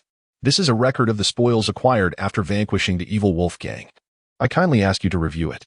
Jiang Yeyu's expression darkened upon examining the list, revealing that the notorious evil wolf gang, which had terrorized Linhai County for years, possessed a mere few hundred taels of silver, with the remainder comprising trivial items such as ceramics, paintings, and furniture. Only the property deeds held some worth. But with so many casualties at the gang's lair, no one dared to purchase them. "You may leave," Jiang Yeyu thought to himself, choosing not to engage with the deceased, and gesturing for Li Yunzhou to depart. Given that the adults intend to eliminate Li Yunzhou, why would they still provide him with martial arts techniques, fearing it might enhance his strength? After a few days of declining excuses, Li Yunzhou dared not voice further objections. Jiang Yeyu's advisor emerged from a nearby room, his expression one of confusion. That was indeed the mighty Vajra Palm, while Li Yunzhou remained unaware. The advisor recognized that Jiang Yeyu was not speaking falsely. It was truly one of the most formidable martial arts in Linhai County. Jiang Yeyu leisurely sipped his tea before speaking. "You are a scholar, possessing scant knowledge of martial artists. The mighty Vajra Palm is indeed one of the most powerful techniques in Linhai County, yet it requires a certain aptitude from its practitioners. Unless one possesses the extraordinary talent of undergoing the 4th stage of body refinement, attempting to cultivate this technique could lead to dire consequences, mildly, a deterioration of vitality, or severely, even immediate death. No matter how gifted Li Yunzhou may be, he is yet to reach 20. At best, he has only achieved the 2nd stage of body refinement. Should he attempt to practice this technique, it is likely that he would meet his demise without our intervention, as the mighty Vajra Palm could very well claim his life. Even if it does not kill him, it could significantly diminish his strength, making him far easier to eliminate. Clearly, he does not regard Li Yunzhou as a prodigy capable of the 4th stage of body refinement. For such a feat is simply unrealistic. Even in the state capital, it would be rare to find someone under 20 who has reached that level. Even if powerful factions recklessly invested resources, feeding him elixirs from a young age, it would still be impossible to produce such a talent before the age of 20. In a place like Linhai County, the possibility is even more remote. Here, one would be hard-pressed to find even a single martial artist at the 1st stage of body refinement. What a clever scheme by the adults. Perhaps Li Yunzhou is currently expressing gratitude towards you. The advisor could not help but give a thumbs up, impressed by a strategy he had not anticipated. What is Jiang Yeyu up to? Li Yunzhou set aside the mighty Vajra palm, a wave of confusion washing over him. He had expected Jiang Yeyu to casually hand him a basic internal technique, yet upon review, the mighty Vajra palm revealed itself to be an extraordinary martial art. Potent and fierce. As Jiang Yeyu had stated, it truly ranks among the finest in Linhai County. Even his enhanced ice profound force paled in comparison to the intricacies of the mighty Vajra palm. Among all his techniques, only the Dragon Roar Iron Cloth, which aids him in breaking through to the 5th stage of body refinement, could rival it. Jiang Yeyu's provision of such an impressive technique left him bewildered, questioning the true intentions behind it. The mighty Vajra palm. He glanced at the panel, and the mighty Vajra palm had already been recorded, signifying it as a bona fide martial art without doubt. Let us cultivate it. Li Yunzhou did not dwell on the matter further and promptly clicked on the plus sign next to the mighty Vajra palm. The mighty Vajra palm. 1. Enhance the technique's realm. 2. Upgrade the technique's rank. Current martial power insufficient for enhancement. 70 years of martial power were inadequate to elevate the rank of the mighty Vajra palm. Confirming his initial assessment that this technique was indeed remarkably formidable. With a single thought, he chose to elevate his martial arts practice.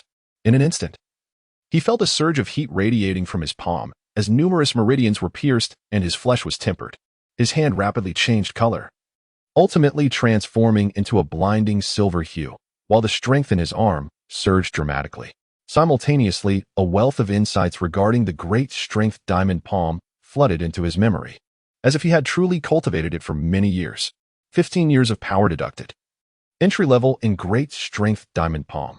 Current power level, 56 years. Li Yunzhou's eyes sparkled with brilliance, with the foundation of his 5 extreme body tempering sessions. Coupled with his second level of internal energy cultivation, it took him 15 years of effort merely to reach the entry level of the great strength diamond palm, underscoring its formidable nature. It is noteworthy that the internal energy techniques he had previously practiced could generally be perfected in just 10 years of cultivation. The most time-consuming. The Eagle Claw technique only required 10 years to attain entry-level proficiency, and at that time, he was merely at the first level of internal energy. Without having practiced the Ice Profound Energy or the Mighty Bull Strength Internal Energy, rendering his internal energy less robust than now. Should he choose to practice the Eagle Claw technique again now, he could likely reach entry-level proficiency in about 5 or 6 years of cultivation. Chapter 70. Still not chaotic enough, Li Yunzhou refrained from further enhancing the great power Vajra palm. While martial arts techniques are undoubtedly significant, one's cultivation is of paramount importance. He activated the Dragon Roar Iron Cloth. Dragon Roar Iron Cloth. 1. Enhance the realm of the technique. 2. Upgrade the quality of the technique. Current power insufficient for upgrade. Only the option to enhance the realm of the technique was illuminated, clearly indicating that over 50 years of effort was inadequate for elevating the quality of the Dragon Roar Iron Cloth. He promptly selected the option to enhance the realm. Boom. His mind was enveloped in a void, swiftly followed by a torrent of information regarding the Dragon Roar Iron Cloth flooding in, accompanied by the resonant sound of dragon roars echoing around him. A vigorous vitality surged from his pores, rendering him akin to a furnace. His skin, which had seemingly returned to a natural state, instantaneously emanated a chilling metallic gleam, as if he were donning a suit of iron armor. His internal energy increased marginally, yet not significantly, for the Dragon Roar Iron Cloth primarily focuses on physical prowess rather than internal energy. It is an arduous task to cultivate each realm to its utmost potential. Although the Dragon Roar Iron Cloth does not primarily cultivate internal energy, it nonetheless transcended the second level of internal energy, resulting in a more robust and refined essence within him. This implies that within the second level of internal energy, there remains potential yet to be tapped. The internal energy at this level can still become more potent, however, lacking a truly supreme technique. He cannot cultivate his internal energy to its most formidable state. Even with the simultaneous practice of 3 internal energy techniques, it proves insufficient. He requires further techniques to elevate his internal energy to its most powerful form. Despite his ability to effortlessly engage in battles beyond his rank, it is not due to his strength, but rather the general weakness of the martial artists and demons in Linhai County. He necessitates more internal energy techniques. Deducting 50 years of power, Iron Cloth upgraded to the second level of internal energy. Current power, 6 years. Thus, all his primary techniques have been elevated to the second level of internal energy. leaving him with merely 6 years from the over 70 years of power he had just acquired. Such a waste. Li Yunzhou sighed heavily. Lamenting the drawbacks of lacking formidable techniques, each elevation in realm necessitates a waste of power for the theoretical enhancement of the technique. He must expedite his journey to the Demon Suppression Division. The purpose of going to the Demon Suppression Division is not solely to acquire stronger and more techniques, but also to encounter more demons to vanquish. If all goes as anticipated, the demons in Linhai County will soon be eradicated by him. At that time, to further advance his cultivation, he will need to leave Linhai County for other realms. My lord, what has transpired? Gu Hao rushed in, his face a mix of astonishment and uncertainty. He noticed dust swirling everywhere, having been startled by the commotion of Li Yunzhou breaking through to the second level of the dragon roar iron cloth, mistakenly believing that demons had come to assassinate him. Nothing of concern, I was merely practicing. Please have someone come to clean up, Li Yunzhou replied, brushing off the dust from his clothing as he stepped out of the office and casually seated himself in the courtyard. The current situation in Linhai County seemed rather peculiar. The demons outside the city appeared to have quieted, and the town itself had become tranquil. For 2 consecutive days, there had been no reports of anyone harmed by demons. The attitudes of Guo Chunwen, Jiang Yeyu, and others were also somewhat strange, though they had evidently lost their people due to his actions. None had approached him to cause trouble. Instead, they had promoted him, having just vanquished the werewolf of the evil wolf gang. He initially presumed that Jiang Yeyu would be incensed, yet, to his astonishment, he was presented with a formidable martial technique. In that fleeting moment, he found himself questioning the accuracy of his prior judgments. Could it be that Jiang Yeyu and his associates were, in fact, benevolent? However, it was evident that Jiang Yeyu and his ilk could not be considered virtuous. Their remarkable patience suggested that they were embroiled in matters of greater significance, compelling Jiang Yeyu to withhold vengeance even against his own son and brother. There were ulterior motives at play. Bai Ling, Yi Xingji, and that formidable practitioner who had clashed with the county magistrate's formidable demon during the night. What were their true identities? What schemes did they harbor? It seemed the chaos was insufficient. More must perish. When enough lies were extinguished, the delicate balance of power would shatter, revealing any lurking conspiracies. He sensed a dissatisfaction with his current endeavors. Slaying merely one werewolf was insufficient to disrupt the equilibrium, especially since he had previously dispatched numerous demons beyond the city walls. My lord, your subordinates are present, a voice echoed in his ears. Li Yunzhou lifted his gaze to discover Su Jinxian. He had resolved matters concerning the Iron Lion Pavilion, liquidating all assets for a total of over 11,000 taels. Li Yunzhou took an even sum, reserving several hundred taels for Su Jinxian, mindful that one could not merely compel a steed to run without providing it with fodder. A distinguished inner-strength martial artist serving as a follower would naturally seek some form of remuneration. For the time being, he found Su Jinxian's capabilities satisfactory. Coupled with the wealth acquired from the evil wolf gang, his monetary reserves had exceeded 20,000 taels, with additional jewels and emeralds yet to be sold. If all were to be liquidated, the total should reach 30,000 taels, a truly substantial fortune, rare among the powers of Linhai County. Yet, with such wealth, he found himself at a loss for how to expend it, unable to convert it into resources for his martial pursuits. Is your inner strength technique transmissible? He inquired suddenly. Rest assured, I shall not take your possessions without recompense. I will offer you an equivalent technique or silver in exchange, whichever you prefer. Li Yunzhou's unexpected request left Su Jinxian momentarily stunned. Like Jiang Yeyu, he had not anticipated that Li Yunzhou would be in need of a technique. While martial skills could be overlooked, the fact that Li Yunzhou was seeking an inner strength technique was perplexing, had he not already achieved a breakthrough in inner strength. Moreover, his own technique was hardly remarkable, so it was surprising that Li Yunzhou would express interest. I apologize, my lord. Although my inner strength technique lacks extraordinary prowess, it is bound by ancestral teachings, and I cannot divulge it to anyone. Su Jinxian's expression grew awkward, logically, as Li Yunzhou's follower. He should feel honored that Li Yunzhou valued his modest technique and should promptly present it. Yet, he could not contravene his ancestors' edicts. Li Yunzhou shook his head. No matter. Do you require an inner strength technique for your cultivation? Su Jinxian tentatively inquired. Indeed, Li Yunzhou affirmed with a nod, offering no further explanation. Lacking the additional power to elevate his current inner strength technique, he could only pursue a quantitative approach. Su Jinxian pondered for a moment before speaking. Given your extraordinary talent, my lord, Linhai County's resources are far too meager for your aspirations. The martial arts here are underdeveloped, and resources are scarce. Even with your substantial wealth, you would struggle to procure the necessary materials. Upon hearing this, Yunzhou could not help but raise an eyebrow. In Yunzhou, is it true that wealth can procure any desired martial resources? While not everything is for sale, the majority can indeed be acquired with sufficient funds. Why do you suppose these demons seek to establish their influence within the city? Is it not simply to partake in the consumption of humanity? Su Jinxian shook his head. Certainly not. Their primary objective is, in fact, the accumulation of wealth. The cultivation of demons is not solely reliant on devouring humans. The rare and precious materials required for martial cultivation are equally beneficial to them. If these resources can be purchased with money, they would have no need to resort to thievery. Li Yunzhou pondered thoughtfully.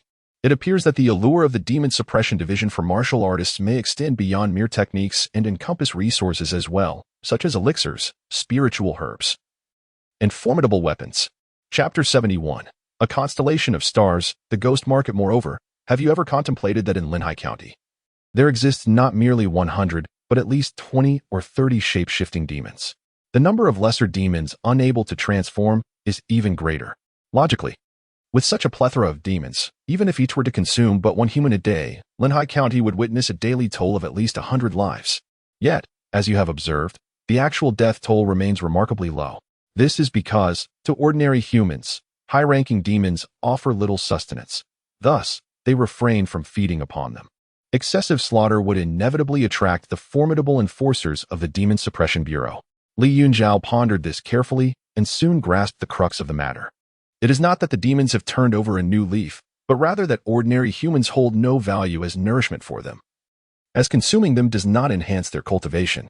As such, the demons eschew such actions, knowing that a rise in bloodshed would summon the Bureau's powerful agents.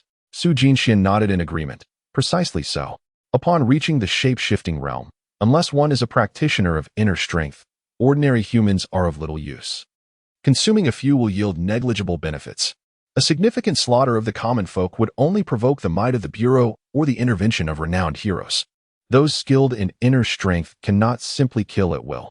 They must conceal themselves within human cities, earning their living among humans to procure rare treasures for cultivation. This exchange unraveled some of Li Yunzhou's lingering doubts. What, then, do you propose? We should hasten our departure from Linhai County to Yunzhou. Yunzhou is truly your stage, a realm where your unparalleled talents can shine. Spending another day here would be a waste of precious time. The capital city gathers the finest talents from the 13 prefectures and 28 counties of Yunzhou. It is a place where the gifted congregate, where brilliance abounds, and where martial prowess is ever present. Even those who have lived for centuries are not uncommon sights. Li Yunzhou, captivated by the notion, exclaimed, "Centenarians? Imagine the power one could gain by vanquishing such an ancient being. Those who transcend the limits of life extend their lifespans, making the presence of such venerable figures in the capital a mere norm. But what of true immortals? If longevity can be achieved, perhaps there exist genuine beings of eternal life." Li Yunzhou's aspirations extend far beyond merely living for several centuries. Su Jinxian shook his head. I cannot ascertain the existence of immortals. That realm is beyond my reach. However, while we practitioners of the martial arts profess to pursue the path of combat, at our core, we are ultimately in pursuit of longevity. Li Yunzhou longed to set foot in Yunzhou immediately to witness these ancient beings. Yet, he shook his head, for the time being. I do not intend to leave Linhai County. He understood that Su Jinxian spoke these words in hopes of his swift departure. However, matters in Linhai County require time to resolve. He had initiated a conflict and could not abandon it midway, for the ordinary citizens would bear the brunt of the consequences.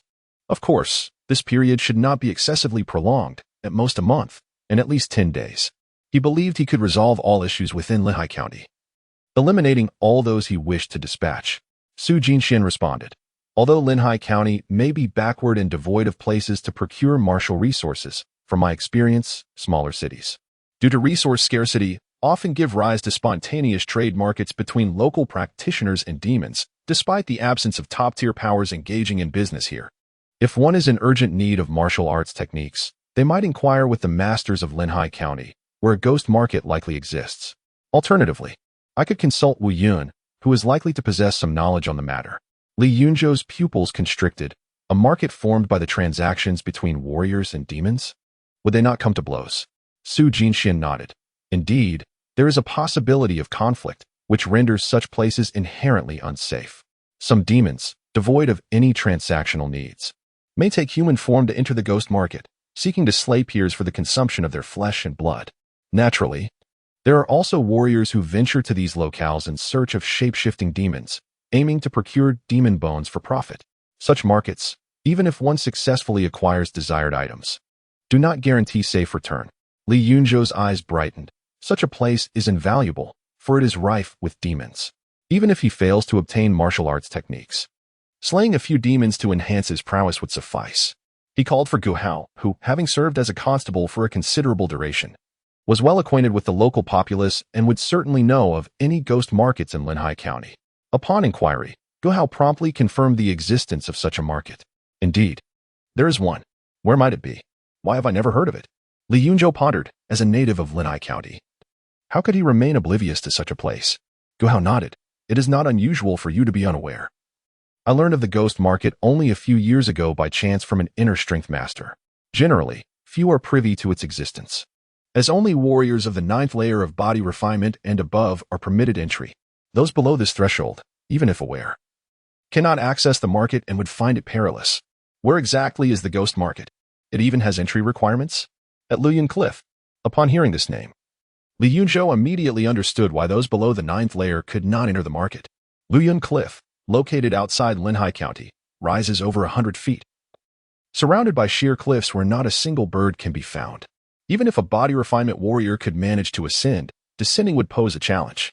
In such a place, where demons and humans intermingle, it is better for body refinement warriors to remain ignorant. Knowledge could easily lead to their demise. Do you wish to visit the ghost market? Gu Hao inquired. Li Yunzhou nodded gently. Gu Hao continued. I heard from that elder that the ghost market does not operate daily. It only opens its doors on the evenings of the 1st and 15th of each month, with transactions occurring then. At other times, no one is present. Suddenly, he realized, today happens to be the 15th. Li Yunzhou affirmed that indeed it was the 15th. How are transactions typically conducted in the ghost market? Given this fortuitous timing, he intended to venture to the ghost market that evening, as he would have to wait until next month otherwise. Gu Hao remained silent, as he too was unfamiliar with the specifics of the ghost market. Su Jinxian spoke. Exchanges are primarily barter-based. Spiritual herbs, divine weapons, martial arts manuals, or elixirs are considered hard currency in that realm. Of course, there are those who seek silver, but when using silver, the premiums tend to be exorbitantly high. He possesses no elixirs or potions, yet he does have a collection of martial arts techniques, including Iron Mountain Fist, Wind Treading Steps, Ninefold Blade Splitting, Mighty Bull Inner Strength, and Eagle Claw Skill, all of which are available for trade. Should something of exceptional quality present itself, he would even be willing to part with enhanced versions of Eagle Claw Skill and Soul Severing Slash. My lord, do you require my company for this journey? Su Jinxian inquired. No need. Li Yunzhou declined Su Jinxuan's offer, instructing him to remain at the Wu family estate. Once the time for the patrol arrived and the evening's arrangements were made, he returned home. Bai Ling had already departed. After preparing the manuals and donning a cloak to conceal his features, Li Yunzhou began to await the arrival of nightfall. Chapter 72. The art of cloud swallowing. The full moon hung high in the sky, casting a gossamer veil of silvery light upon the earth. A figure descended from the city walls, transforming into a swift arrow that shot off into the distance. The howling wind rushed past his ears, as if on the verge of generating a sonic boom. How astonishingly fast! This was Li Yunzhou's first experience of running with all his might. Empowered by the wind-treading technique, his speed was breathtaking, leaving him with a sense of exhilaration, as though he might take flight. He resembled a dragon gliding across the ground, raising a cloud of dust in his wake. He raced a distance of 4 or 5 kilometers to Luyan Cliff without breaking a sweat, feeling no fatigue, but rather a sense of unrestrained freedom. The cliff stood steep and towering, resembling a high wall on the horizon, extending for about 1 kilometer or 2. Although he was aware that the ghost market lay atop Luyan Cliff, the vast expanse left him uncertain of its exact location. He could only ascend and search patiently. The ghost market was merely a spontaneous trading spot formed by those of inner strength and the supernatural within Linhai County. It was not an actual marketplace, and he might struggle to locate it. Slowing his pace, Li Yunzhou approached the cliff, intending to find a suitable place to climb. Before he could identify a route, the sound of falling stones reached his ears. He activated his 1,000-mile soul pursuit technique, enhancing his vision, and soon spotted a figure swiftly ascending not far away. Fortune favored him. He recognized this individual as a skilled practitioner heading to the ghost market as well. He quickly made his way to the base of the cliff, which indeed proved easier to scale than other areas, with numerous smooth, protruding stones indicating that many others had ascended here before. Utilizing the eagle claw technique, the rocks felt as soft as tofu beneath his hands, and it wasn't long before he reached the top of Luyan Cliff. Before him lay a thicket of shrubs, but a cleared path had been cut through. Yunzhou was uncertain if the individual ahead had noticed his presence. He followed the person for 300 or 400 meters, until an open area emerged before him. In the desolate wilderness, human voices suddenly arose, accompanied by flickering lights, each illuminating a seated figure below. Before these individuals, some displayed their wares directly, others presented signs inscribed with words, while some bore weapons. As Yunzhou scanned the scene, he noticed that most individuals, like himself, wore cloaks to conceal their faces, though some boldly revealed their countenances. Whether their appearances were genuine remained a mystery. They might have employed disguises or simply revealed their true selves. Could it be that Linhai County harbored such adept practitioners of inner strength?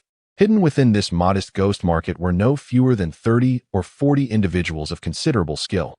And this was not even the full assembly of those at the inner strength level. The numbers would swell if all were to gather. Some took note of his arrival.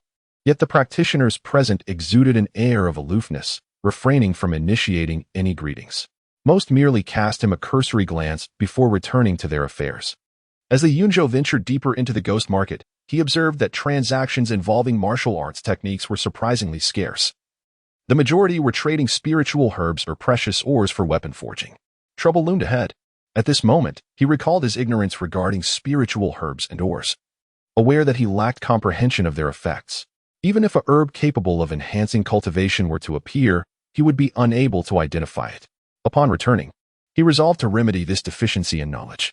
Nevertheless, his primary objective for this visit was to acquire a technique, with the secondary aim of seeking opportunities to eliminate a few formidable demons. Thus, he was not overly concerned. Eventually, he encountered an individual engaged in the trade of techniques. Cloaked in shadow, the figure's true appearance eluded him. However, judging by the silhouette and exposed skin, he appeared to be a middle-aged man. Yunzhou paused in front of him and noticed 3 tomes of techniques displayed before them. "May I peruse them?" he inquired. "Certainly. But you may only examine the first 3 pages. The remainder must be purchased," came the gravelly response from beneath the cloak. It was clear that one could not partake in free samples. If allowed to leaf through each page, it would suffice for the technique to be recorded. Yet, he had no intention of engaging in such unscrupulous behavior, for he was not lacking in funds and saw no need to conduct himself in such a shameless manner. Yunzhou crouched down and casually picked up a tome titled 8 Directions, Swallowing Clouds Technique. The name was quite imposing, yet he remained uncertain of its authenticity. After inspecting the first 3 pages, he confirmed that it was indeed genuine. However, the quality of the subsequent pages remained uncertain, for in such a place, trust was a rare commodity. Nevertheless, based solely on the first 3 pages, the 8 Directions Swallowing Clouds technique, while perhaps inferior to his enhanced Ice Profound skill, could rival the original Ice Profound skill bestowed upon him by Bai Ling, rendering it a respectable internal skill. He did not examine the other 2 tomes, as they were martial arts techniques, which he currently lacked no need for. "How shall we conduct the transaction?" he inquired, placing the technique back down. The cloaked figure raised 5 fingers. 5,000 taels of silver. Yunzhou shook his head. "That is exorbitant. Even if the 8 Directions Swallowing Clouds technique is acceptable, it is merely a matter of transcribing for the seller, and a single technique can be sold multiple times. Prior to my arrival, I discussed with Su Jinxian that a typical internal technique in a place like Weizhou generally costs around 3,000 to 4,000 taels of silver. Unless it is a unique offering, the price would be higher. If you are sincere in your purchase, take it for 4,000 taels," the seller countered, immediately slashing 1,000 from the price. Yet, it still felt too steep. Though he had no shortage of silver, he did not wish to be taken advantage of. 3,000 taels. "If you choose to sell, I will pay. If not, I shall seek elsewhere," he declared. The moment he spoke, voices beckoned from a distance, claiming they also had techniques available for sale, urging Yunzhou to come and see, emphasizing their fair prices. "Pay up." The cloaked man, witnessing this, promptly agreed. Yunzhou, unhurried, began to count out banknotes, revealing a thick stack of silver notes. In an instant, Numerous eyes turned towards him. Even the cloaked vendor was momentarily taken aback. Fat sheep. This sentiment echoed among many. Carrying such a substantial sum of money so openly, he was indeed a prime target. And many were on the verge of acting impulsively. However, although this was a ghost market devoid of rules and order, it was not a place for rash actions. A misstep could very well lead to becoming an unwitting pawn for others. Li Yunzhou appeared oblivious to the avaricious gazes surrounding him, swiftly counting out 3,000 taels of silver and handing them to the cloaked figure. Should there be any issues with the items? Do not hold it against me if I take your life. I still possess a modicum of integrity. The vendor accepted the banknotes, verifying their authenticity before presenting the 8 directions cloud-swallowing technique to Li Yunzhou. After casually flipping through a few pages and finding no discrepancies, he tucked the manual away, as he had further purchases to make and no time for meticulous scrutiny. Uncertain whether further cultivation of the 8 directions cloud-swallowing technique would elevate his internal energy to its utmost potential, he deemed it prudent to acquire additional texts. At the same price of 3,000 taels, he procured 2 more internal energy manuals from 2 other individuals, expending a total of 9,000 taels. The covetous stares around him diminished considerably, though there remained those who continued to observe his every move. He desired to make further purchases, yet no one else was offering internal energy manuals. My good fellow, I possess many fine items here. Are you certain you do not wish to take a look? Suddenly, a voice interjected. Chapter 73. Bounty. Li Yunzhou followed the sound and discovered that it came from an elderly man with somewhat graying hair, likely around 60, who was not cloaked to conceal his visage. What treasures do you possess? Li Yunzhou inquired curiously as he approached. Before the old man lay an array of jars and bottles. The elder stroked his grizzled beard and boasted, Here, I have a lethal poison capable of vanquishing inner strength warriors, a miraculous elixir that can neutralize all toxins, superior healing salves, and the indispensable corpse-dissolving powder for those who engage in murder and plunder. Each of these items is essential for any martial artist traversing the martial world. As he spoke, the old man lowered his voice. Young friend, many have set their sights upon you. If you do not procure some means of defense from me, I fear you shall not leave here unscathed tonight. What is the efficacy of this corpse-dissolving powder? Li Yunzhou inquired, intrigued by the powder, as it was indeed a crucial tool for those who kill and steal. Even the body of an inner strength warrior could be reduced to a pool of blood in an instant. While Li Yunzhou naturally doubted the claim, believing it to be somewhat exaggerated, he reasoned that as long as it could dissolve the remains of an inner strength warrior, a slightly slower effect would suffice. What is the price? A firm price of 100 taels of silver per vial, with each vial capable of dissolving 10 corpses. Then I shall take 2 vials. The price was somewhat steep, yet he did not haggle. If it proved ineffective, he would certainly return to overturn the old man's stall. This bounty is intriguing, though regrettably the price is a tad low. 5,000 taels for my head seems rather insufficient. Indeed, for someone like Li Yunzhou, who had slain the notorious old wolf of the evil wolf gang, possessing combat prowess that undoubtedly reached the 5th level of inner strength, the price seemed inadequate. It would take at least 10,000 taels to entice a master capable of ending his life. Suddenly, a commotion drew Li Yunzhou's attention. Was there a bounty on him? He quickly stowed the corpse-dissolving powder and hastened towards the throng. There, amidst the gathered crowd, stood a man clad in a gray cloak. Before him a sign proclaiming a bounty of 5,000 taels for his head. He was astonished to find that even in this ghost market, bounties were commonplace. Li Yunzhou scrutinized the scene, but the cloak obscured the identity of the man issuing the bounty. It would not be prudent to kill him, currently. He was a chief constable, and should he inadvertently reveal his identity, it could spell disaster for his family. Fortunately, there was no need for concern. The county magistrate and the constable were eager for Li Yunzhou's demise and would not intervene on his behalf. The man who proclaimed the bounty spoke in a hoarse voice, clearly not his true tone. Raise the price, for even if the authorities do not pursue the matter afterward, Li Yunzhou's life is worth far more than 5,000 taels. Suddenly, someone voiced interest in the bounty, lamenting the low price. Li Yunzhou glanced at the individual, noting that he was not wearing a cloak. Yet his stiff expression suggested he might be donning a mask made from human skin. I have no funds remaining, but if the price is unsatisfactory, I can offer a unique inner strength technique, guaranteed to be one that has not circulated in the market. After a moment's hesitation, the bounty man agreed to include the inner strength technique. A manual on the internal energy technique is worth approximately 3,000 taels, while 8,000 taels is about right. This task is one my brothers have taken on. The speaker was not the masked man, but rather a burly figure, his face adorned with a thick beard, accompanied by a man with a fair complexion. "Brother, you have overstepped your bounds. This task was first inquired about by me, and I am the one who discussed the price." The masked man glared menacingly at the bearded giant. How could a manual that has not circulated in the market possibly be valued at merely 3,000 taels? Selling it for 2,000 taels each time, if sold 5 or 6 times, would amount to a significant sum. The sale of such techniques is a venture ripe with profit. Yet many are reluctant to part with their unique skills, which is precisely why the bearded man sought to seize this opportunity. "What? Do you wish to spar with my brothers?" The bearded man's imposing aura suddenly intensified, exuding the presence of someone at the 5th level of internal energy, while the fair-skinned man beside him followed suit, emanating an aura of the 4th level to intimidate. Many began to retreat, fearing that a conflict might engulf them. The masked man displayed a glimmer of apprehension in his eyes, but ultimately refrained from confronting the bearded giant, instead directing his gaze toward the cloaked figure who had issued the bounty. "I merely inquire whom you intend to assign this task. You lack the courage to even confront us. With your capabilities, can you truly eliminate Li Yunzhou?" Before the bounty issuer could respond, the bearded man mocked him, clearly indicating that the masked man was no match for them. The masked man turned back, his eyes flashing with cold determination. One need not possess superior skills to take a life.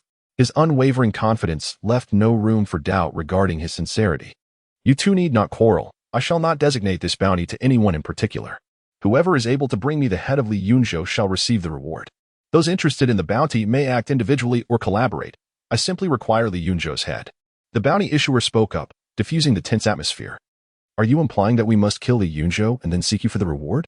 What if we cannot find you afterward? That would be a futile endeavor." The bearded man scoffed. "Without an upfront reward, you may enjoy your game at your own pace." The masked man expressed his disinterest and turned to leave. The others echoed similar sentiments. In this ghost market, one must tread carefully when purchasing, wary of counterfeit goods. To kill without prior payment would be folly. "Wait." The bounty issuer called out to the masked man. "You make a valid point, yet I too fear that you might take the money and run. If you are sincere, we can discuss this further. I have a solution that will satisfy everyone, but this is not the place for such conversation." "Good." Both the masked man and the bearded giant nodded in agreement. The bounty issuer rose. "Those interested in the bounty are welcome to join me for further discussion." With that, he made his way outside, and without hesitation, the masked man and the bearded giant followed his lead, along with 2 previously silent cloaked figures who silently trailed behind. It seems this hefty target possesses the audacity to eliminate Li Yunzhou. He is not to be trifled with. One of the cloaked figures was recognized as the individual who had previously brandished a handful of banknotes to purchase a martial art manual, which quelled the greed that had begun to stir within. Such cowardice, one might ponder. Does it not stand to reason that one need not possess superior cultivation to take a life? Perhaps he is adept in the art of poisoning. Or perhaps his true identity is that of a friend to Li Yunzhou, making him an easy target. Fearing this and that, it would be wiser to retreat home and seek solace in simpler comforts. Li Yunzhou trailed behind the group, continuing his journey as they traversed a thicket, finally coming to a halt approximately a kilometer from the ghost market. "Speak. What ingenious solution do you propose?" The last cloaked figure to join the assembly spoke first, his voice equally hoarse. Chapter 74. Full firepower. The individual who issued the bounty was quite pleased. Yet the man with the human skin mask and the bearded giant were far from happy, as they now faced 2 additional rivals. The group dispersed, each member assuming a vigilant stance. "My approach is rather straightforward. I shall reveal my true identity to a select few, ensuring that you need not fear executing someone without receiving your due reward." The bounty issuer was candid, asserting that this was the most effective method. Once identities were disclosed, there would be no apprehension regarding the aftermath of a kill without compensation. The man in the human skin mask shook his head, expressing skepticism. "What does it matter if we know your true identity? If we were to eliminate Li Yunzhou and you fail to deliver the promised payment, even the demise of your entire family would be of no consequence." The bearded giant and his companions nodded in agreement. Indeed, it was plausible that one could be so desperate to eliminate Li Yunzhou that they might be unable to produce the promised funds. "I have a solution," the cloaked figure interjected. "If you truly possess such wealth, you should present it to us now. Should you produce it, we shall naturally trust you, and you may retrieve your reward after we have dealt with Li Yunzhou." Li Yunzhou cast a wary glance at the speaker, sensing ill intent. "My friend, you jest. How could we possibly carry such a sum upon our person? The bounty issuer chuckled awkwardly, fully aware that if he were to reveal 5,000 taels of silver at that moment, the individuals before him would not hesitate to eliminate him. It would be far simpler to kill him than to contend with Li Yunzhou. Thus he could not afford to carry such wealth. The cloaked figure, growing impatient, declared, "If you cannot convince us that you can indeed provide the funds, then we must take our leave." As he spoke, disappointment washed over him, and he turned to depart. "Wait, I have a second proposition. If you remain unconvinced, I shall seek assistance elsewhere." The cloaked figure halted. "Speak." The bounty issuer clenched his teeth and, after a moment of searching his person, produced an object, stating, "Do any of you recognize this?" Li Yunzhou focused his gaze, realizing that the item was a 3-inch-long dagger made of gold, adorned with peculiar inscriptions that he could not decipher. The cloaked figure and the bearded giant also shook their heads, indicating their unfamiliarity with the dagger's significance. The secret decree of the Golden Dagger Alliance's leader? The man in the human skin mask ventured, revealing the dagger's origin. The bounty issuer nodded affirmatively. Indeed, it is the leader's secret decree from the Golden Dagger Alliance. This matter comes with the guarantee of Leader One. If you still doubt, you may inquire directly with him. The man in the human skin mask acknowledged. If Leader One vouches for you, then you are indeed trustworthy. I shall consult with him, and should there be any falsehood, your life shall be forfeit. The bearded giant added, to have Leader One's assurance, you must not be an unknown entity. Now, reveal your identity. Very well, the bounty issuer acquiesced, promptly lifting his hood to reveal a square-jawed visage. Li Yunzhou noted the resemblance to Xie Hong, the owner of the Iron Lion Pavilion. It soon became clear that this individual was Xie Jin, the elder brother of Xie Hong, explaining the motive behind the bounty on Li Yunzhou's head. The man wearing a human skin mask displayed a look of sudden realization. The news of Li Yunzhou's annihilation of the Iron Lion Pavilion and his subsequent seizure of all its assets had long since spread like wildfire throughout Lehigh County. In fact, several of them had witnessed the fierce battle on that day. Xie Jin nodded, stating, "The enmity of slaying a brother is one that cannot be shared lightly. However, my strength pales in comparison to Li Yunzhou's. Thus, I must trouble you all with this matter. Prepare the funds and the secret manuals. In due time, I shall present Li Yunzhou's head. To slay Li Yunzhou, mere words will not suffice. It is a test of skill." The three factions voiced their respective stances. "Brother, you have remained silent. Are you not here to claim the bounty?" Xie Jin suddenly turned his gaze towards Li Yunzhou, noticing that he had not spoken a word throughout the discourse. At that moment, the man in the mask and the burly figure all regarded Li Yunzhou with a hint of suspicion. Li Yunzhou gently nodded, "Not so." Xie Jin was taken aback. "If you do not seek the bounty, then what brings you here?" "To kill." The voice resonated, accompanied by an icy chill that seemed to freeze the very night breeze. Boom. In an instant, Li Yunzhou vanished like a bolt of lightning. The winds roared. Sand and stones danced wildly as he unleashed a palm strike. The force akin to tumultuous waves crashing relentlessly. The great strength diamond palm. This was his most formidable martial skill, an expression of power beyond the blade. And this moment marked the first time he would unleash his full strength after 5 extreme body-tempering breakthroughs, a complete and unreserved eruption of force. A terrifying surge of blood energy erupted from the crown of his head, akin to a plume of smoke, and under the weight of his formidable presence. The surrounding shrubs bowed low, snapping under the pressure, creating a scene of sheer horror, reminiscent of an ancient dragon in wrath. His target was the cloaked individual closest to him, who, caught off guard, raised his hand to retaliate just as Li Yunzhou's palm struck. The silver hand, both solid and fierce, shattered the man's arm in an instant, followed by a crushing blow to his chest. Boom. Under the immense force, the cloaked figure ballooned like an inflated object, only to explode violently, his flesh and bones scattering in all directions. Now, this was true combat. The thrill of unrestrained battle invigorated him, his blood surging and his spirits soaring. He bore no psychological burden, although these individuals bore him no personal grudge. Their intent to claim his life for the bounty rendered them foes. When faced with enemies, he had always believed in striking first. Slain a 5th-tier shape-shifting demon. Gained 27 years of power, current power, 33 years. To his surprise, it was not a human, but rather a shape-shifting demon. Li Yunzhou had anticipated that those who sought to kill him would be human warriors. The great strength diamond palm. Xie Jin gasped, recognizing the martial technique wielded by the suddenly violent assailant. The great strength diamond palm could only be cultivated by those who had completed 4 rounds of extreme body tempering. Those who attempted to train in it without having done so would suffer severe consequences, ranging from debilitating blood energy to death on the spot. The individual before me possesses the formidable prowess of the Great Strength Diamond Palm, signifying that he is a prodigy who has undergone 4 extreme body temperings. In a martial arts haven such as Yunzhou, he would be capable of dominating the region. Why have you suddenly resorted to taking a life? The burly man inquired, his body taut, his internal energy reaching its zenith. The mere act of confronting someone who dared to claim the bounty on Li Yunzhou resulted in that individual being obliterated by a single strike. Even if there was an element of surprise, it remains profoundly terrifying. Should he direct his formidable strength toward me, a mere 5th level of internal energy, I would surely meet my demise, without exception. Fool, why do you not flee? He intends to eradicate us all. Chapter 75. Lordly, spare me, fool. Why don't you run?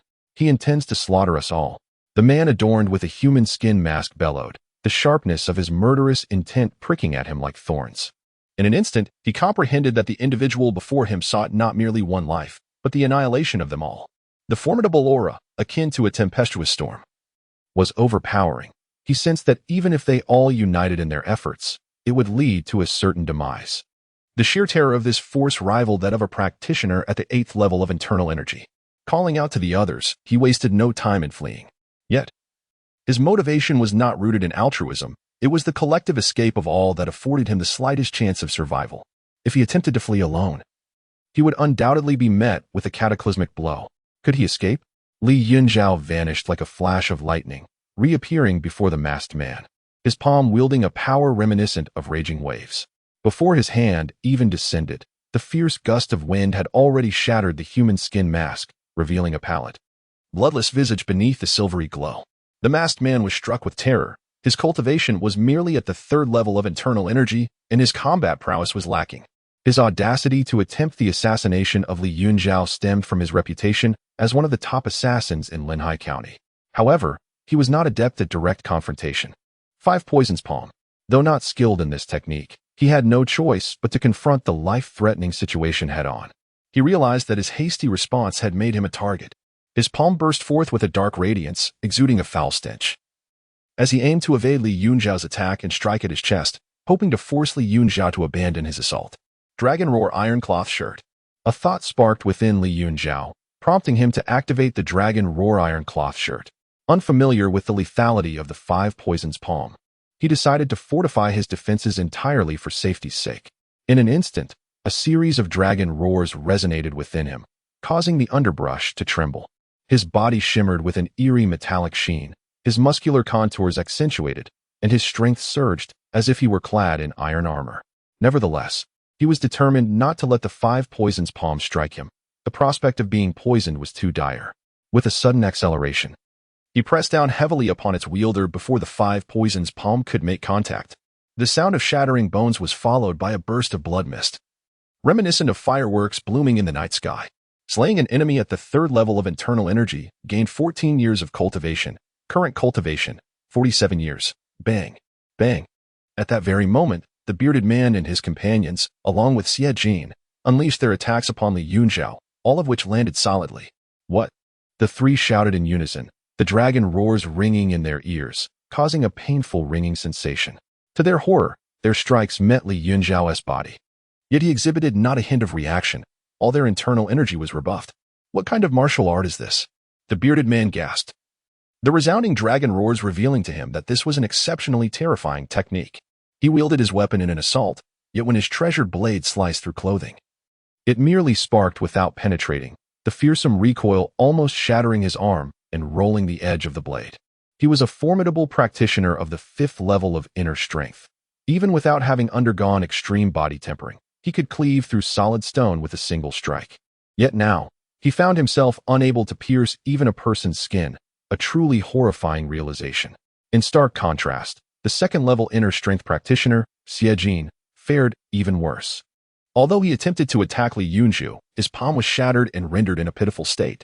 The bearded man's companion, though his fist remained intact, wore an expression of agony and disbelief. Dragon's Roar Iron Cloth, Li Yunzhou uttered. And with the 2nd level of inner strength combined with a physique refined through 5 instances of extreme tempering, he felt impervious to the assaults of blades and swords. Only those of the 8th or 9th level of inner strength could hope to breach his defenses, unless they were extraordinary beings who had undergone extreme tempering multiple times. Die. With a resounding crash, he struck back, sending the bearded man's companion's head deep into his chest cavity, killing him instantly. Slain, a 4th-level transforming demon. Gained 24 years of power, current power. 71 years, the bearded man's companion was, in fact, a formidable transforming demon. A testament to the multitude of such beings in the ghost market. Who are you, and why do you seek our demise? The ruthlessly brutal method employed by Li Yunzhou left Xie Jin trembling, his heart nearly torn asunder. He had merely placed a bounty on Li Yunzhou. Even if he had not pursued the bounty, there was no reason to slay them. At that moment, he had yet to realize that the very person he sought to kill was standing before him. He was Li Yunzhou. The sheer terror of Li Yunzhou was unfathomable, and he mocked himself for thinking he could take his head for a reward. The bearded man's voice quivered, his teeth chattering as he finally grasped the identity of the figure before him. Li Yunzhou. Although Xie Jin had not been present during the battle at the Iron Lion Pavilion, he had been there, having heard Li Yunzhou's voice. Moreover, such ruthless killing techniques were scarcely employed by anyone other than the notorious Li Yunzhou. Previously, he had found the voice somewhat familiar, but lacked the time for deeper contemplation amidst battle. Now, the realization struck him. In that instant, even he, despite his dullness, comprehended that during the battle at the Iron Lion Pavilion, Li Yunzhou had concealed the majority of his true strength. Regret coursed through him. Wishing he had not sought to kill Li Yunzhou for a mere handful of coins, especially now that Li Yunzhou was present. Recognizing me is commendable. Li Yunzhou did not deny it. At this juncture, the fate of the two men was already sealed, rendering denial unnecessary. Li Yunzhou? Xie Jin nearly lost his composure. He had unwittingly placed a bounty on Li Yunzhou's head right before him, a grievous misstep. Furthermore, who had claimed that Li Yunzhou's combat prowess was merely at the 5th level of inner strength? He was undoubtedly above the 8th level, a prodigy tempered 4 times. Fear not, I shall spare you for the time being. Li Yunzhou reassured Xie Jin, then, with a swift motion, unleashed a palm strike that stirred a cloud of dust. Lordly, spare me. I never intended to harm you. I merely sought to deceive for a bit of coin. The bearded giant, nearly paralyzed by fear, cast aside all semblance of dignity and immediately pleaded for mercy. Did you think I was unaware of your transformation into a formidable beast? Even without this revelation, encountering me would spell your demise. The unwavering and formidable diamond palm continued its relentless assault. I shall fight you to the bitter end. The bearded giant's expression shifted dramatically as a surge of demonic energy erupted from his body, amplifying his aura in an instant. If death is inevitable, let it be known to Li Yunzhou that he is not to be trifled with. A wave of demonic energy surged forth from his blade, slicing through the air and striking Li Yunzhou's hand in an instant. A blade's aura? Li Yunzhou raised an eyebrow, realizing yet another formidable beast had mastered martial techniques. It was no wonder that humanity was overshadowed by these demons. While demons could learn the martial arts of humanity, the reverse was not true. With a resounding crash, the diamond palm, steadfast and powerful, shattered the blade's aura and collided forcefully with the bearded giant's weapon. Chapter 76, Has the Fat Sheep Returned? Boom. The burly man with a beard trembled as he felt an overwhelming force surge through the hilt of his sword, an unstoppable torrent. In his astonished gaze, a web-like fissure rapidly spread across the blade. Li Yunzhou had shattered his treasured sword with bare hands. What kind of monster was this? Bang! In the next instant, the sword exploded into fragments, and under the immense force, the shards whistled back violently, striking him and creating a multitude of bloody holes in his body. No! With a horrifying scream, he was turned into a sieve, with scarcely a whole piece of flesh left on him. A 5th-tier transformation demon dead? Li Yunzhou's palm strike had never even touched him. He was killed by the very fragments of his own shattered weapon. Witnessing this, Xie Jin felt his heart rend in despair, collapsing to the ground like a pile of mud. This fierce deity had unexpectedly come to the ghost market. A turn of events he had never anticipated, and he realized he could not escape his doom tonight. Slain a 5th-tier transformation demon. Gained 27 years of power, current power, 98 years, speak. Apart from you and one high of the Golden Sword Alliance, who else participated in the bounty on my head? As the turbulent bloodlust and boiling killing intent subsided, Li Yunzhou finally turned his gaze to the utterly drained Xie Jin.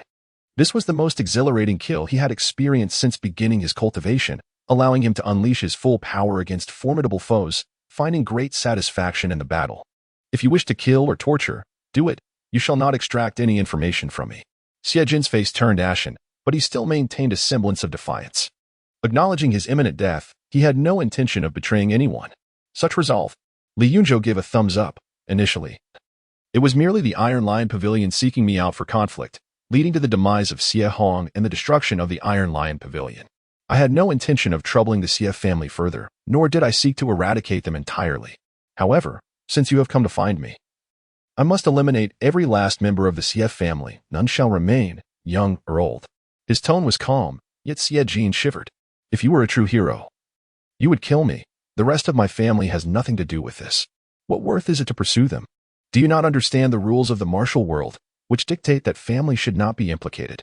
Xie Jin's expression was one of madness, his eyes bloodshot.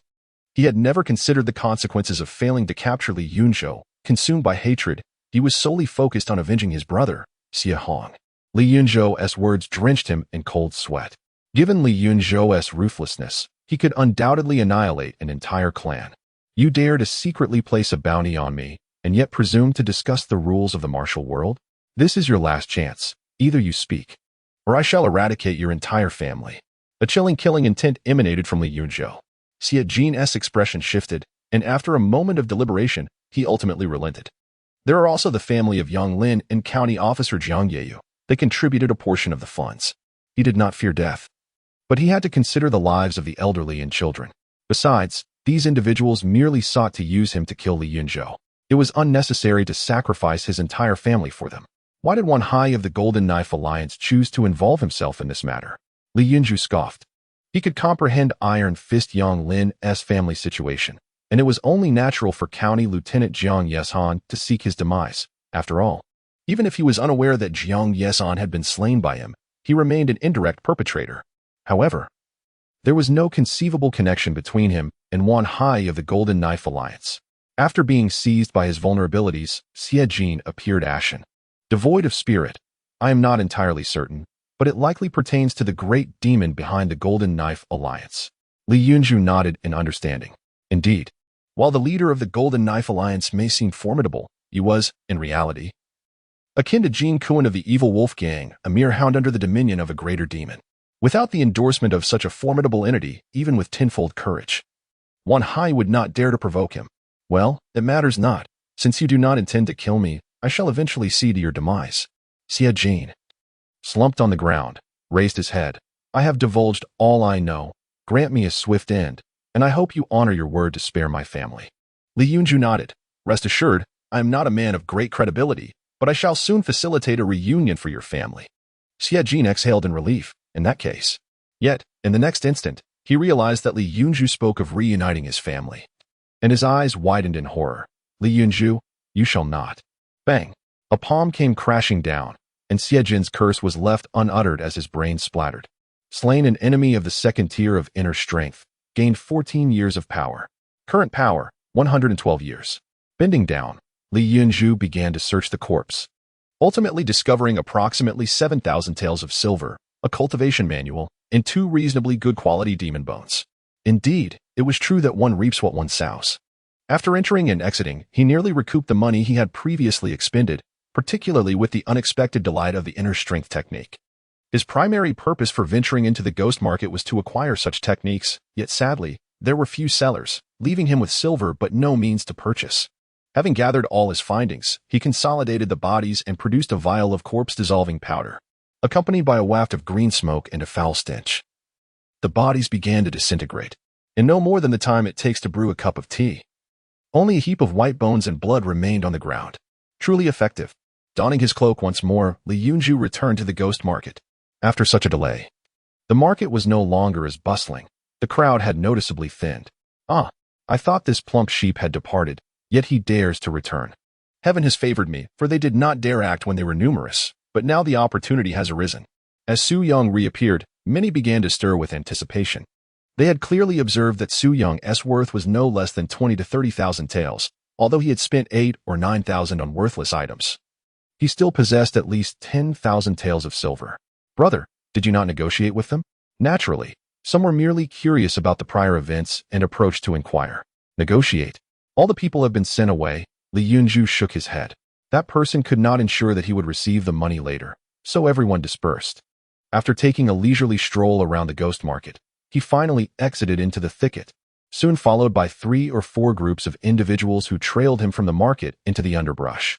Whether it be 2 or 3, they're all part of a group. Even the old man who previously sold him the corpse powder swiftly packed up his stall and pursued him into the ghost market alongside a companion. This individual, carrying such a substantial sum of money, has returned after clearly having departed. His fate now seems sealed. Some onlookers emerged from the ghost market to gaze into the distance. Yet none pursued. With the notorious Poison King, Cui Yun, involved, his demise is all but assured. However, with so many eyes upon him, a fierce confrontation is undoubtedly imminent. The allure of wealth stirs the heart, and it is puzzling to see a novice so brazenly flaunting themselves in such a perilous locale. Do you not find this situation peculiar? Those who have cultivated their inner strength to survive until this day are seasoned veterans. It is unthinkable they would make such a fundamental blunder. Upon uttering these words, an eerie silence enveloped the surroundings. Are you suggesting he is laying a trap? A chill ran down everyone's spine. To dare to cast bait in the ghost market signifies an extraordinary confidence in one's own abilities. Chapter 77. The sky-rending technique. Do not let him escape. Such a plump target is rare. Through the thicket, several groups of individuals sprinted forth, their internal energies exploding, stirring up clouds of dust from the ground. In total, there were 4 groups comprising 10 individuals who pursued while remaining vigilant of one another, for in this realm, everyone was both hunter and prey. One could never know when someone, in a moment of madness, might abandon the chase of the fat sheep to turn against them. With so many of us, dividing the spoils would not be easy. If a conflict broke out, at least half would perish. Suddenly, one spoke up. If you fear death, then return. Those who desire wealth must be prepared to fight. Such opportunities do not come easily. Everyone yearned for riches, and each must rely on their own abilities. At this, the speaker fell silent. His intention was to intimidate a few competitors, yet he found himself surrounded by individuals equally willing to risk their lives for fortune. After all that was said, finding the target was paramount. That individual was no fool and might have already fled far away, thought Cui Yun inwardly. He was unconcerned about their numbers. These individuals might not even locate the prize target. However, he had tampered with the corpse-reducing powder sold to them. Confident he could pursue effectively, the groups remained silent, soon emerging from the underbrush to behold an open area ahead where the fat sheep stood with a knife in hand, seemingly waiting. Has he fled? Cui Yun's eyes widened as he halted his steps, sensing that the other was anticipating their arrival. I've been waiting for quite a while. Is your robbery always this sluggish? Can you even kill? Yunzhou's gaze swept over the scene. Aside from the elderly man who had sold him the corpse-reducing powder, he recognized no one else, though he had encountered them at the ghost market. Despite their cloaks, each bore distinct characteristics. The old man, while warning him of being targeted, followed closely to rob him. Such behavior was rather unscrupulous. He gazed at the elderly vendor. Though the powder was costly, it was remarkably effective, yet it seemed he would not be able to procure it again in the future. Cui Yun shook his head. Young friend, do not misunderstand. I merely wish to witness a grand battle, not to rob. Yunzhou did not believe this claim. He realized that, unexpectedly, he had not fled, leaving the old man uncertain. Bold indeed. It appears you have intentionally lured us out. May I know your name? The foremost individual barked. None were fools. Upon witnessing Yunzhou waiting there, they understood his intentions, fishing for prey. They had employed this tactic themselves, ensnaring many unsuspecting victims. Yet today, the tables had turned. There is no need for the dead to know my name, Yunzhou replied, not rushing into action, pondering how he could eliminate them all. He had expected to draw only 2 or 3, yet unexpectedly, so many had come, with about 10 individuals belonging to different factions and positioned at various distances. If they were to engage him directly, he was confident of annihilation. However, if 1 or 2 attempted to flee, he would lack assurance. He resolved to conceal some of his strength, allowing them to cluster together before unleashing his abilities. The primary reason for his uncertainty was their dispersion. They remained wary of one another, with distances between them exceeding 7 to 8 meters. Moreover, in the absence of certainty about complete annihilation, it is advisable to refrain from exposing the eagle claw technique and the great strength diamond palm. Both of these martial arts are prone to revealing his identity. Should he fail to eliminate everyone and his strength be exposed, it would be disastrous if the enemies were frightened into hiding. Enough chatter, hand over the money. And we may spare your life, a cloaked figure wielding a spear coldly declared, emanating an imposing aura that stirred a tempest. The presence of a 6th-level internal energy practitioner, coupled with 2 companions by his side, granted him the audacity to utter such words. Very well. Without hesitation, Li Yunzhou produced all his banknotes, placing them beneath a stone on the ground before retreating 10 paces. The onlookers were momentarily stunned. In the night breeze, the banknotes fluttered slightly beneath the stones, igniting a fervent desire within all present. Yet, they were acutely aware that whoever dared to reach for the banknotes would surely invite the wrath of all. Only those with the courage to engage in such endeavors, possessing at least 3rd or 4th level internal energy, could hope to pursue wealth through deadly means without courting their own demise. Even the spear-wielding cloaked man displayed a hint of trepidation, refraining from seizing the banknotes immediately. The atmosphere grew tense as all began to silently gather their internal energy, for they discerned that the stack of banknotes presented by Li Yunzhou was even more substantial than previously observed, likely exceeding 20,000 taels. In a place like Linhai County, this constituted a fortune of considerable magnitude. No one dares to take it? Then I shall destroy it, Li Yunzhou suddenly proclaimed as the ground beneath him erupted. He launched himself like a bolt from a crossbow, raising his blade to strike the banknotes. You dare? Stop him. At this critical moment, hesitation was not an option. Bang, bang, bang. With heightened tension, no one took the time to contemplate further. They feared Li Yunzhou would obliterate the vast sum. In an instant, all rushed towards the banknotes with unparalleled speed, including Cui Yun, who had claimed to be merely a spectator. At this juncture, the hierarchy of strength became evident. The spear-wielding cloaked man was indeed the strongest, yet surprisingly, Cui Yun was also a master of 6th-level internal energy. Another man, brandishing a heavy sword, exuded a 6th-level internal energy aura, shattering the earth beneath him as he surged ahead of many. The trio led the charge, closely followed by their companions. The banknotes are ours. The individuals trailing began to quarrel among themselves, attacking one another, and chaos ensued. Get out of the way. Even the 3 6th-level internal energy experts, including Cui Yun, engaged in combat, each striking at the other. As for Li Yunzhou, with the brothers behind him embroiled in conflict, who would pay him any mind? Now is the time. A glint of cold light flashed in Li Yunzhou's eyes. His intent was not to destroy the banknotes, but to draw these individuals together for a decisive strike, and to his surprise, he succeeded. With a sidestep, he disregarded the banknotes on the ground, evading the strongest trio of Cui Yun, and instead turning his blade towards the chaotic melee behind him. Boom! A magnificent surge of blood energy erupted from the crown of his head, akin to a signal fire, as the ice profound energy surged wildly. Under the guidance of his mental discipline, it infused into the spectral bone blade. Li Yunzhou was taken aback by the seamless gathering of everyone, launching an all-out assault. Death. Ice profound energy. The 9th form of the splitting blade. Gripping the blade with one hand, he executed a sweeping strike, unleashing a torrent of ice-blue blade energy that swept forth, and under the terrifying force of freezing, crystalline ice rapidly formed upon the ground.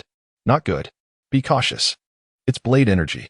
The combatants, entangled in their fierce struggle, were abruptly awakened by the overwhelming aura, shouting in alarm.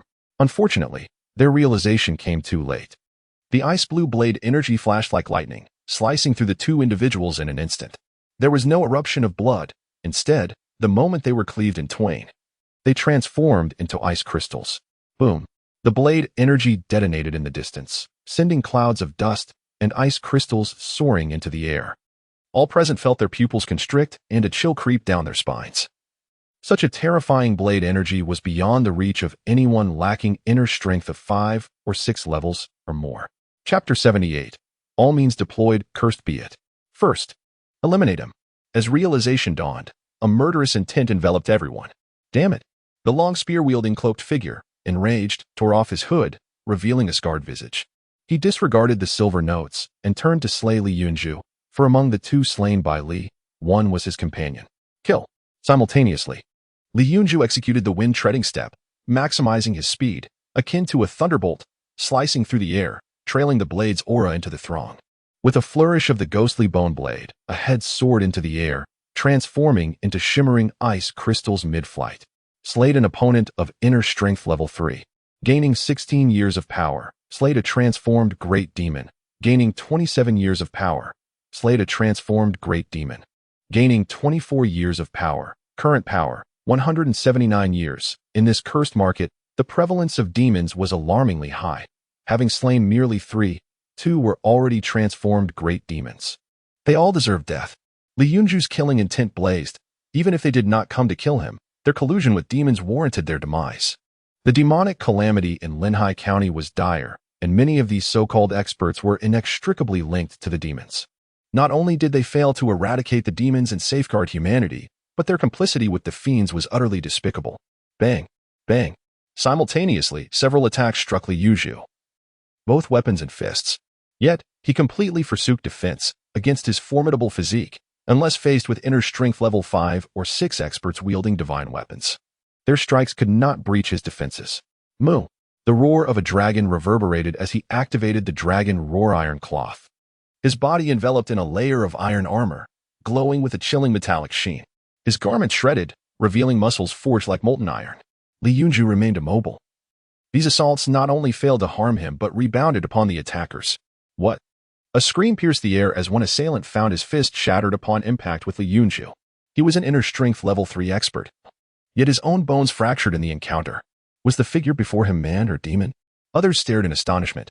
While their weapons remained intact, their hands, gripping the weapons, felt as though they would break, racked with excruciating pain. Are you merely tickling me? Li Yunzhou retaliated with a swift stroke of his blade, sending 2 more heads soaring into the air. Slayed an opponent of inner strength level 4, gaining 18 years of power, slayed a transformed great demon. Gaining 24 years of power, current power, 221 years. Thus far, of the 10 attackers, 5 had perished, with nearly every group losing a member to him. The silver notes on the ground were now disregarded. All blades turned towards him. Die, you wretches. The long spear-wielding expert lunged, thrusting from afar. Li Yunzhou paid him no heed, darting towards another foe. Boom. The spear struck empty air, creating a massive crater in the ground, while Li Yunzhou had vanished from sight. A wail erupted. A figure flew backward, collapsing to the ground like a broken doll, unable to rise. Once more, he unleashed a blade of energy, slaying the final adversary, leaving only Cui Yun and 3 others, all of inner strength level 6, remaining in the arena. The 3 individuals encircled Li Yunzhou, seething with rage. In a mere moment, their companions had been utterly annihilated by Li Yunzhou, leaving only the 3 of them. Who on earth are you? The master wielding the spear, filled with trepidation, discerned that the figure before him possessed but a cultivation of the 2nd layer of inner strength, yet his terrifying prowess was unparalleled. A practitioner of the 2nd layer of inner strength, slaying those of the 3rd or 4th layers was akin to slaughtering chickens or dogs. His inner strength was astonishingly formidable. In the realm of body refinement, he had at least reached the 4th limit of refinement, if not the fabled 5th. Otherwise, one of such a low cultivation level could not possibly exhibit such dreadful combat capabilities. When had Linhai County produced such a prodigy? Or was he a dragon crossing the river from afar? Yet, what business could such a genius have in Linhai County? I am your father. Li Yunzhou spoke without preamble. Surrounded by 3 formidable masters, he preferred to resolve the conflict swiftly. Otherwise, there was a chance some might escape. With a sudden movement, he transformed into a streak of light, charging towards the cloaked master. Among the 3, this individual was likely a formidable demon in disguise, potentially the strongest. Hence Li Yunzhou aimed to eliminate him first. Altogether, do not allow him to pick us off one by one, Cui Yun bellowed, his inner strength surging to its zenith. Simultaneously, the spear-wielding master sprang into action, his spear darting forth like lightning, emitting a sharp, piercing wail. Come at me, Li Yunzhou exclaimed. The temperature around them plummeted, swiftly blanketed in frost, while a terrifying aura descended, sending shivers through Cui Yun and his companions. As if their very souls were on the verge of shattering, as though they were being pressed against by a chilling blade, their bodies covered in goosebumps. The intent of the blade. He unleashed his most potent technique, aiming to swiftly eradicate the 3 masters. This was the first time he had employed blade intent in combat since his breakthrough in inner strength, and it felt far less taxing than during his body refinement stage. He sensed an elevation in the power of his blade intent. Cracking blade, 9-fold shattering of metal. A streak of silver light erupted in the darkness. As under the enhancement of blade intent, the ghostly bone blade sang with a resonant clang, its sharp intent seemingly cleaving the night itself. The cloaked figure, suspected to be a demon in disguise, changed countenance, fully aware of the immense pressure this strike carried. With a roar, he hastily raised his blade to block. Yet the next instant, the ghostly bone blade descended with tremendous force. Boom. In the wake of the colossal impact, he trembled, the ground beneath him fracturing, his body plummeting as his muscles bulged. The eyes behind the cloak were filled with disbelief. Such overwhelming power was far beyond what one of the 4th limit of body refinement could possess. In that instant, cold sweat drenched his back. He had unwittingly provoked a peerless monster of the fifth limit of body refinement. Suddenly, he felt a lightness in his hand. The weight that had felt as heavy as a mountain had vanished. Had he managed to block it? Elation surged within him as he raised his gaze, only to realize that he had not merely blocked it. The opponent had severed his weapon with ease, the treasured blade continuing its relentless descent. What kind of blade was this? Before he could fully process the thought, the ghostly bone blade cleaved him from head to toe, bisecting his very being. Before a scream could escape, the formidable shape-shifting demon, comparable to a sixth-level practitioner of internal energy, met its demise on the spot. Slaying a fourth-level enemy grants 20 years of power. Slaying a shape-shifting demon grants 24 years of power. Slaying a shape-shifting demon grants 33 years of power. Current power, 298 years. The Poisonous Hand King. Cui Yun and the expert wielding a spear were astounded. A demon of such caliber had been cleaved in two, both man and weapon severed as if by divine intervention. Was this truly not a monster? Death, you shall not be spared. The two of them became even more resolute in their determination to eliminate Li Yunzhou. Once such a terrifying expert was provoked, failing to eradicate him would inevitably lead to their own downfall. Moreover, the shape-shifting demon's death had afforded them a fleeting opportunity to attack. A spear and a sword tore through the night sky, both aimed directly at Li Yunzhou. Chapter 79. Enhancing the 8 directions cloud-swallowing technique desiring to seize an opportunity? Li Yunzhou was suddenly turned around, his fingers striking forth like the talons of a hawk, seizing the gun barrel with such ferocity that the long spear could advance no further. Boom. Simultaneously, he executed a swift strike, sending Cui Yun's sword flying from his grasp. The sword soared high, while Cui Yun's arm trembled, his tiger's mouth splitting apart, as though he had been struck by a colossal mountain. The sheer, unyielding strength of this man's physique proved to be his most formidable attribute. It felt as though he were not a mere human, but a primal dragon from the annals of ancient times. Under the overwhelming force, Cui Yun found himself unable to resist being swept away. This individual must be a prodigy who had undergone 5 rounds of ultimate body tempering. No one else could possess such tyrannical strength at the second level of internal energy. A flash of lightning coursed through Cui Yun's mind, his expression one of disbelief. Such prodigies were exceedingly rare even in the Grand Wu dynasty. And yet one had emerged from the small region of Linhai County. No wonder he had the audacity to fish for trouble in a place like the Ghost Market. The opponent was not a mere lamb for slaughter, but a ravenous wolf. The true sheep were individuals like himself and his companions. What? The spear expert's pupils constricted as he realized that his spear had been halted by bare hands. After countless battles, he had never encountered anyone capable of dismantling his spear techniques so effortlessly. Release. With a deafening roar, he trembled the long spear, attempting to pierce Li Yunzhu's heart. Yet, despite exerting every ounce of strength, the spear remained immovable in Li Yunzhu's grip. Come forth. Li Yunzhou swung his arm, pulling the spear expert toward him.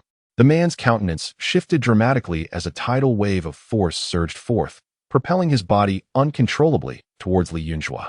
Alas, he hastily relinquished his grip on the spear. But it was too late. A sharp intent swept past him, and his body instantly crystallized into an icy figure. Flee! Cui Yun's soul fled in terror, abandoning his fallen sword as he desperately dashed into the distance. Did he not desire my wealth? Why has he fled? Boom. As he spoke, Li Yunzhou hurled the seized spear with tremendous force. Under the weight of such terrifying power, it pierced through the air and struck Cui Yun's back, embedding itself into a distant boulder. Cui Yun's face turned ashen, hot blood gushing from the fist-sized gash in his body, enveloped by an overwhelming sense of helplessness as he slowly collapsed to the ground. Slayed an enemy of the 6th level of internal energy, gaining 22 years of power. Slayed an enemy of the 6th level of internal energy, gaining 22 years of power. Current power, 342 years. Delight. Li Yunzhou beamed at the sight of his power exceeding 300 years, enough to indulge for a while longer. He began to search the bodies, scouring the battlefield. However, these individuals were relatively impoverished, yielding only over 3,000 taels of silver.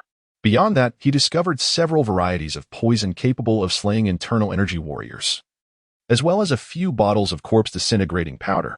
Yet, not a single martial arts manual was to be found. After excavating the demon bones and gathering all the corpses to sprinkle with the disintegration powder, he descended from the flowing cloud cliff, returning to the city. After a moment, a few figures emerged from the thicket. They were all deceased. I recognize this attire. It seems to belong to the Poison Hand King, Cui Yun. Upon witnessing the skeletal remains left by the corpse powder, a wave of horror swept over the onlookers.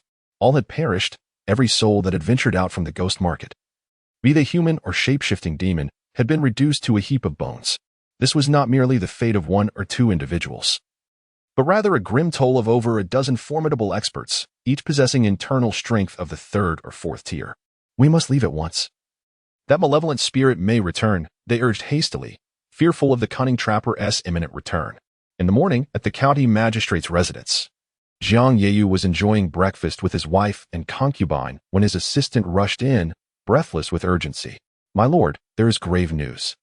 The abruptness of such a proclamation caused Jiang Yeyu to frown deeply. Speak. Word had just arrived that last night. Every member of the Xie and Yang families had been slaughtered, with only the servants and guards remaining alive. It was reported that after committing the bloodbath, the assailants had set fire to the residences of both families. Li Yunzhou, Jiang Yeyu's pupils constricted, his mind racing to the notorious figure. For both the Xie and Yang families harbored enmity against him. Furthermore, just yesterday, he had dispatched Xie Jin to the ghost market to place a bounty on Li Yunzhou. The very next day, the Xie family had met their demise. Such coincidences were too implausible.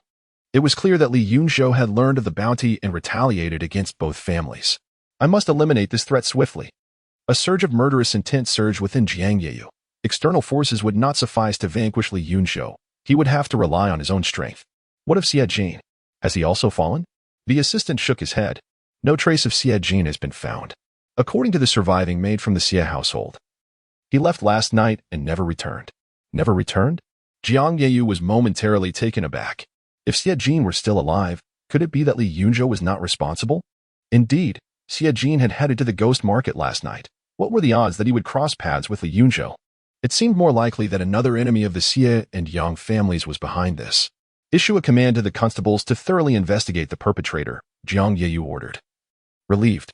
Truth be told, he held a certain trepidation towards Li Yunzhou's brutality. He had no desire to confront him unless absolutely necessary. Li Yunzhou was utterly unrestrained. If he were not dispatched immediately, the consequences would be dire, not just for himself, but for his entire family. The assistant departed swiftly to relay the orders to the constables. Could it truly be the work of Li Yunzhou? In the Golden Blade Alliance, Wan Hai could hardly remain composed upon hearing of the annihilation of the Xie and Yang families. His thoughts immediately turned to Li Yunzhou. If he was indeed involved, could this be linked to the bounty? If so, his own participation in the bounty might expose him, especially if Xie Jin, in a moment of weakness, revealed anything. With Li Yunzhou's ferocious nature, retaliation against the Golden Blade Alliance would be inevitable. Send someone to the county magistrate's residence to inquire about the events concerning the Xie and Yang families, and recall our experts from the field to bolster our defenses. Yet, even after taking these precautions, he felt a lingering unease and hurried to consult the great demon behind the Golden Blade Alliance. As the 8 directions cloud-swallowing technique appeared on his panel, Li Yunzhou finally set down the secret tome. Last night was filled with chaos and destruction. After departing from the ghost market, he proceeded to eliminate the Yang and Xie families. By the time he returned, it was already the dead of night, and he fell into a deep slumber without giving a thought to the martial arts manual. As for the Yamen, he had now ascended to the position of captain, no longer needing to report at dawn. He slept soundly until the sun had risen high in the sky, then awoke to eat and contemplate the manual. The Bafang Tuanyun Gong was a formidable practice, rivaling the ice profound energy bestowed upon him by Bai Ling. After reviewing all the techniques, Li Yunzhou concluded that the most potent was indeed the Bafang Tuanyun Gong, which, despite lacking the unique properties of the ice profound energy, cultivated a robust internal force far exceeding that of typical martial arts. This was precisely the method he sought. His relentless search for technique stemmed from the fact that none of the arts he practiced could harness his full potential, preventing his internal energy from reaching its utmost strength.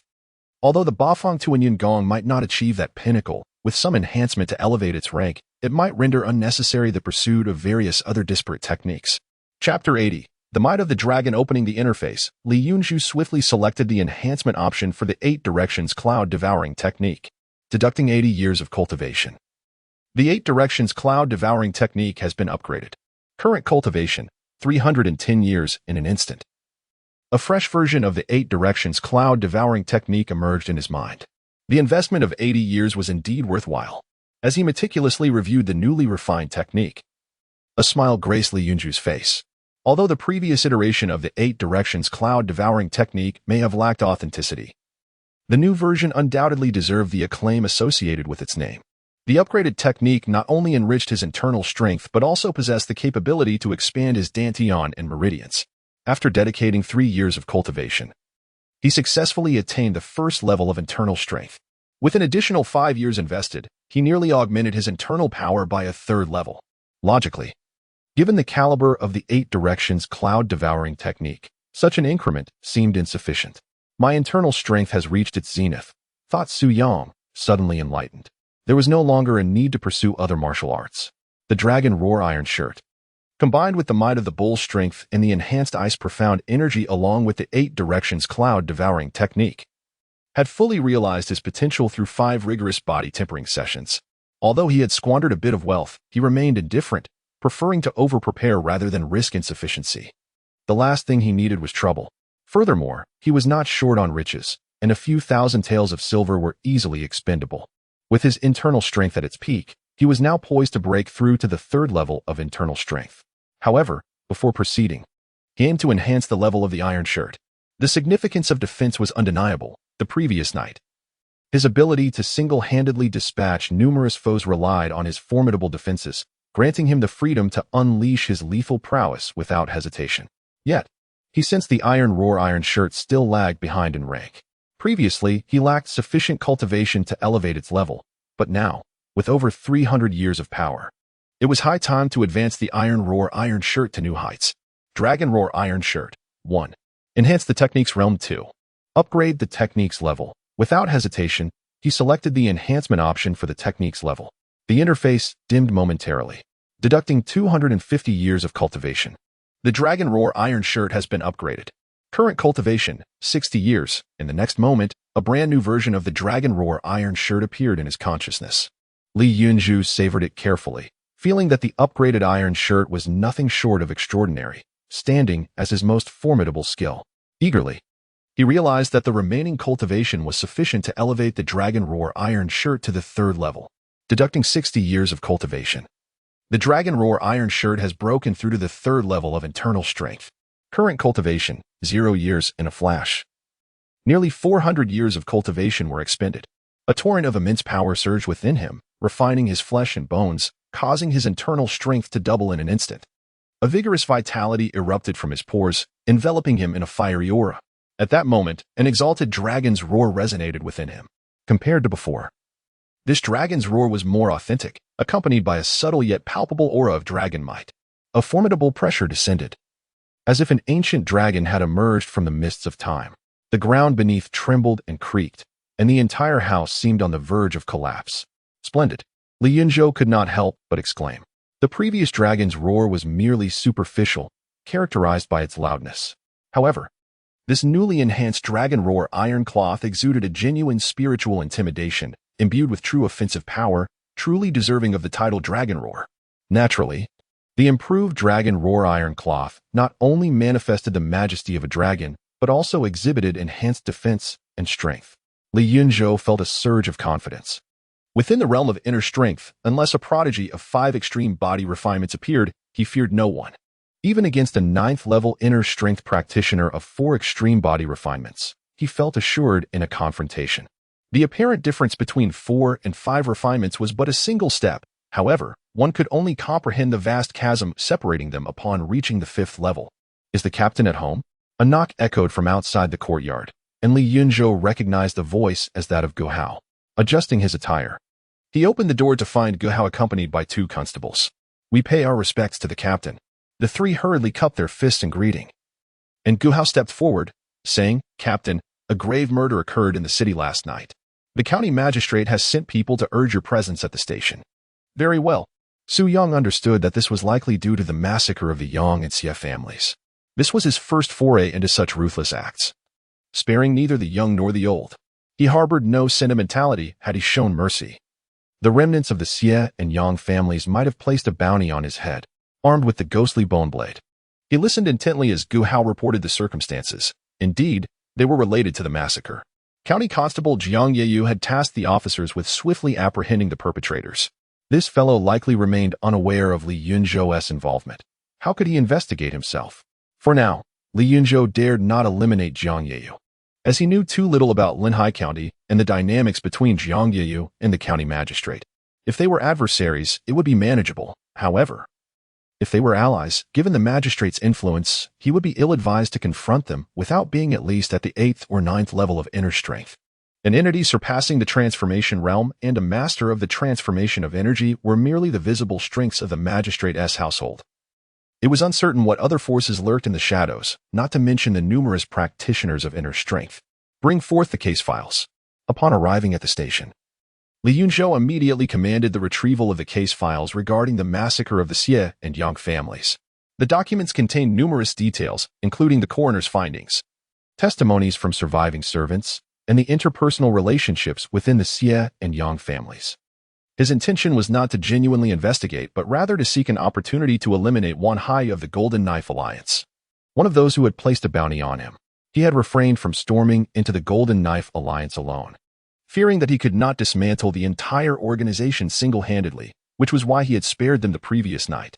Indeed, he soon discovered in the files that Xie Jin had personal connections with Wan Hai, having visited him just yesterday. Send the order, gather everyone. Li Yunzhou shouted towards the door, and soon the precinct bustled with activity. Within a short span of tea time, a gathering of 60 or 70 constables was formed. Let us depart, Li Yunzhou commanded with a grand gesture, stepping outside first. Has the chief already discerned the culprit from the case files? Guhao approached, his face brimming with admiration. He too had perused the documents, yet found himself utterly perplexed, unable to ascertain who had annihilated the Xie and Yang families. With his head held high, Li Yunzhou strode ahead, not deigning to look back as he remarked, the Golden Blade Alliance is highly suspicious. Guhao, momentarily bewildered, refrained from considering any personal vendetta, for outwardly, there appeared to be no animosity between Li Yunzhou and the Golden Blade Alliance. How did you deduce that, Chief? Guhao inquired, puzzled. Li Yunzhou shot Guhao a stern glance, choosing not to elaborate further. He merely required a pretext to search the Golden Blade Alliance. Given their dubious dealings, they would inevitably resist the constable's search.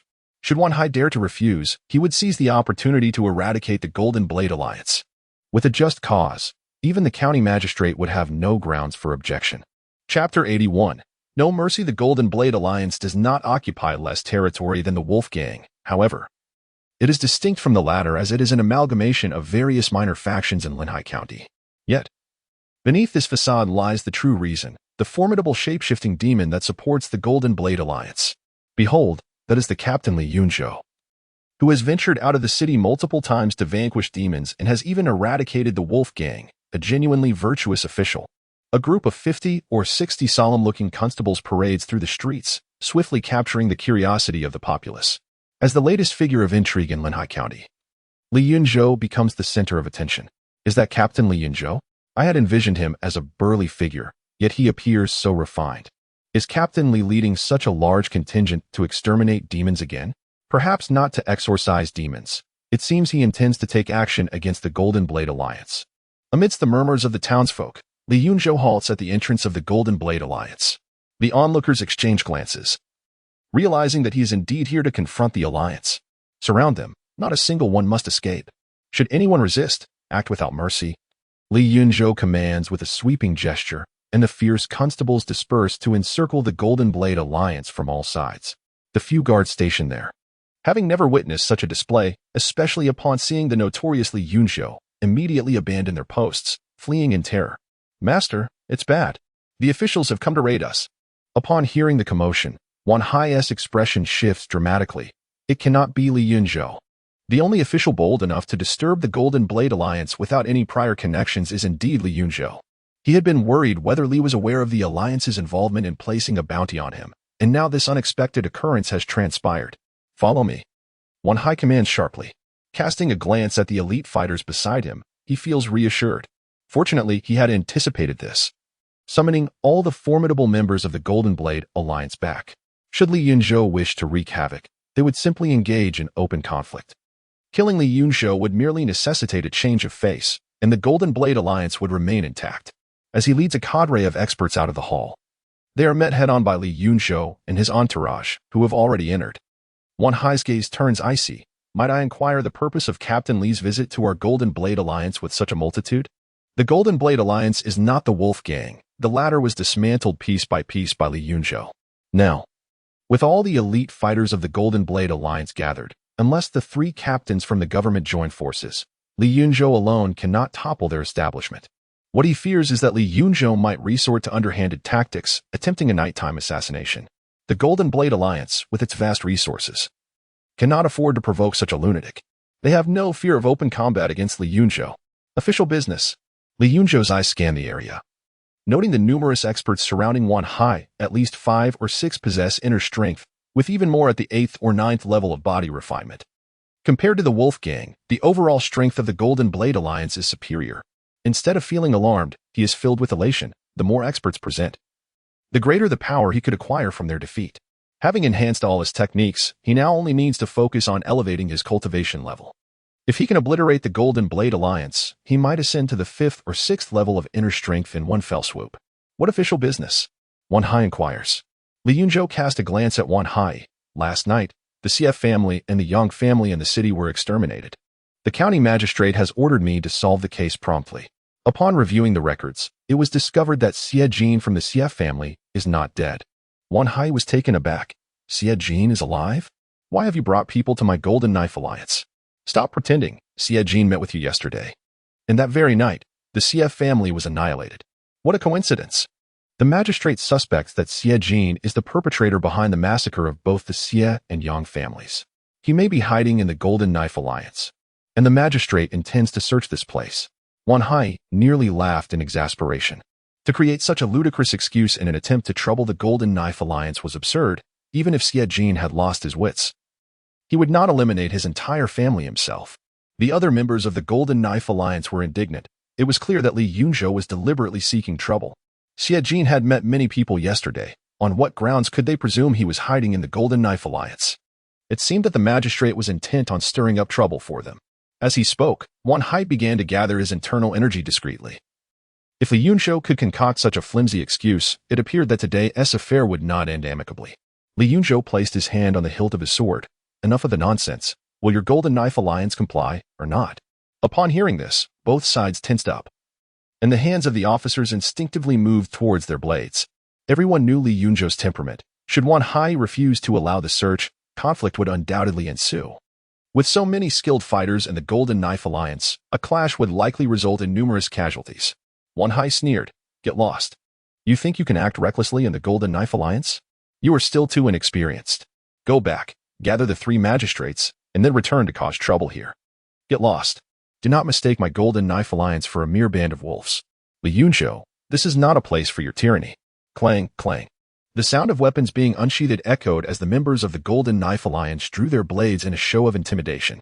An invisible aura spread throughout the courtyard, enveloped in a chilling atmosphere. Dare to draw blades against the Imperial officers? The Golden Knife Alliance intends to rebel. Brothers, draw your swords. Guhao's furious roar led the charge. Even though the Golden Knife Alliance appeared stronger on the surface, he was unafraid, blindly trusting Li Yunzhou, knowing he would not act without assurance. Clang, clang.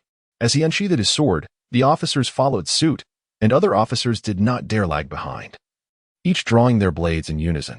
The invisible momentum of the 2 factions clashed, stirring up a tempest. Li Yunzhou, have you considered the consequences? If a fight breaks out, will you still desire your skin intact? With the situation escalating, Wan Hai hesitated again. It was not fear of Li Yunzhou, rather, if they truly engaged in combat. Even if they emerged victorious, the Golden Knife Alliance would still suffer significant losses. The Golden Knife Alliance obstructs the Imperial investigation and draws blades against officers. Execute them without mercy.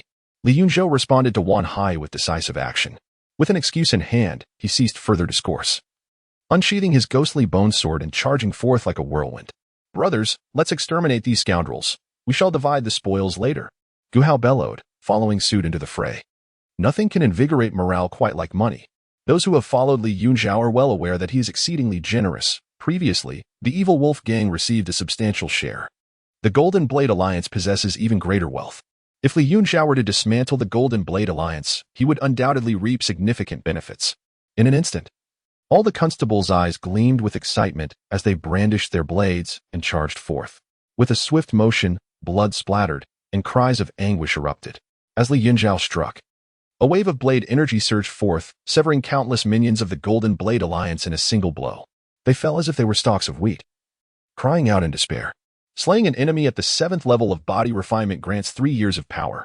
Slaying an enemy at the 9th level of body refinement grants 5 years of power. Slaying an enemy at the 8th level of body refinement grants 4 years of power. The Golden Blade Alliance is rife with formidable opponents. If he does not eliminate some of their experts first, many constables may perish today. Should too many constables fall, who would dare to follow Li Yunzhou in the future? Chapter 82. The emergence of the great demon. The atmosphere shifted as Wan Hai's expression changed. How could Li Yunzhou, renowned for his claw technique, have also attained the realm of blade energy? It was the split blade of the Iron Lion Pavilion, recognized by some in the crowd, who gasped in astonishment. It had been but a short while since Li Yunzhou had annihilated the Iron Lion Pavilion, yet he had already cultivated their split blade to such a profound level. Typically, a martial artist reaches the 7th level of inner strength to separate their inner energy from their body. But separating inner energy does not inherently grant the ability to unleash blade energy. The manifestation of blade energy is reserved for those who have achieved extraordinary mastery over their technique. In that moment, many members of the Golden Blade Alliance wore grim expressions. Although they had numerous skilled fighters, they could not withstand the widespread carnage wrought by Li Yunzhou's blade energy. Fools, do not panic. All inner strength experts, join me in taking down Li Yunzhou. Wan Hai bellowed. Despite the unexpected strength displayed by Li Yunzhou, they were not without recourse, especially with a great demon standing guard behind them. However, the demon would not intervene unless absolutely necessary. Once it did, the stakes would be entirely different. Wait for you. Li Yunzhou glanced at Wan Hai before unleashing another wave of blade energy, reaping lives with abandon. Those beneath the level of inner strength stood little chance against the blade energy, and with the Golden Blade Alliance clustered together, after one more strike, 5 or 6 body refinement warriors fell. Clear the way. Wan Hai, accompanied by 5 or 6 inner strength experts, attempted to approach Li Yunzhou, only to be thwarted by his subordinates. If this continued, he would find himself unable to reach Li Yunzhou before his men were all slain. Ascend. As he spoke, he leapt into the air, charging toward Li Yunzhou above the throng. Li Yunzhou, employing the wind-treading steps, darted into the crowd, deliberately avoiding direct confrontation with Wan Hai and his elite, with his right hand wielding the sword and his left hand delivering powerful punches. He moved through the throng like a tiger among sheep, leaving a trail of fallen foes in his wake. In mere moments, the elite of the Golden Blade Alliance above the 7th level of body refinement were nearly exterminated, the ground stained crimson with blood. At this juncture, his subordinates had begun to engage the members of the Golden Blade Alliance in close combat, and Wan Hai, along with his experts, surrounded Li Yunzhou in the center. Beasts, perish. In an instant, 3 or 4 weapons imbued with inner strength struck toward Li Yunzhou. He deftly evaded all blades, swiftly positioning himself beside an inner strength level 1 opponent, plunging the ghostly bone blade into the man's chest. Slaying an inner strength level 1 enemy grants 10 years of power. Current power, 63 years. No matter how many sheep there are, they cannot contend with a ferocious tiger. Withdrawing his blade, Li Yunzhou, as if strolling through a garden, effortlessly cleaved through another wave of blade energy, dispatching 7 or 8 more body refinement warriors. Beasts. Wan Hai's eyes blazed with fury. In a mere span of time, Li Yunzhou had decimated over a dozen of the Golden Blade Alliance's body refinement experts, several of whom had been on the brink of breaking through to inner strength. What is it to bully the weak? Have the courage to face me. A level 4 inner strength expert shouted. Li Yunzhou's speed was remarkable. This was the fundamental reason he could continue his slaughter of body refinement warriors even while encircled by them. Li Yunzhou's gaze fell upon the challenger. Good. He had long suppressed his power, yet these individuals truly believed that he possessed only this level of skill. With a thunderous crack, the air reverberated as Li Yunzhou's figure suddenly vanished from his original position, instantly reappearing before the 4th level internal energy master, delivering a swift slash. The blade sliced through the void like a bolt of lightning. The opponent barely managed to raise his sword in defense before being sent flying. Half of his body cleaved asunder by the phantom bone blade. He had utterly failed to withstand the strike. A 4th level internal energy master was slain in a single blow. This scene left Wan Hai and his companions in utter shock, reminding them that Li Yunzhou had previously dispatched even the formidable demon behind the evil wolf gang without exerting his full strength. Slayed a 4th level internal energy enemy. Gained 18 years of power, current power, 96 years. Seizing the moment, Li Yunzhou glanced around and noted the brutal struggle between his subordinates, the constables, and the Golden Blade Alliance, resulting in casualties. However, as he had eliminated most of the body refinement masters from the Golden Blade Alliance, the constables held the advantage, causing their adversaries to retreat in disarray. Boom, boom. Attacks from Wan Hai and his cohorts surged from all directions, but Li Yunzhou deftly evaded them, swiftly severing the throat of a third-level internal energy master. Leader, we are no match for him. After 3 masters had perished in succession, the remaining members finally felt a chill of fear. At this rate, Li Yunzhou would inevitably slay them all. Wan Hai understood the implication behind his subordinate's words and was somewhat intimidated by Li Yunzhou's prowess. Without hesitation, he turned and shouted towards the Grand Hall. I implore you, esteemed one, to intervene. We are no match for Li Yunzhou. His audacity to confront Li Yunzhou was not solely based on his subordinates, but rather the powerful demon lurking in the shadows. Useless fools. A furious roar emanated from within a tower, followed by the shattering of windows as a figure surged forth, imbued with an overwhelming aura. At last, he has appeared. Li Yunzhou observed as a wild-haired figure emerged, exuding a primal energy, akin to a meteor hurtling from the distant tower. Before the figure even arrived, its oppressive presence spread like a tidal wave, causing those below the internal energy level to struggle for breath. Comparable to a 5th-level internal energy master, it surpassed even the wolf demon of the evil wolf gang. In light of this aura, Li Yunzhou instantly assessed that the demon behind the Golden Blade Alliance was of a higher caliber than the wolf demon. Though few demons roamed the city, those who managed to establish dominion were certainly not weaklings. Everyone retreat, he bellowed. Engaging with a demon of such magnitude could easily result in collateral damage that would slay those within a 3 to 4 meter radius. Even those at the 2nd or 3rd level of body refinement, if they retreated only 5 or 6 meters, would still suffer harm. Li Yunzhou, today you shall meet your end. You have chosen the wrong place to wreak havoc upon the Golden Blade Alliance. Wan Hai and his companions shouted. Their spirits lifted as if they could already envision Li Yunzhou's bloody demise. With a swift motion, Li Yunzhou unleashed the Phantom Bone Blade, and 2 heads soared into the air. Slayed a 4th-level internal energy enemy, gained 18 years of power. Slayed a 3rd-level internal energy enemy, gained 16 years of power, current power, 145 years. Yuan Hai's expression froze, and the smile vanished from his face. The great demon has already manifested. Yet Li Yunzhou astonishingly remains, seemingly preoccupied with slaying. Such superfluous words. With the emergence of the demon, there is no reason to hold back.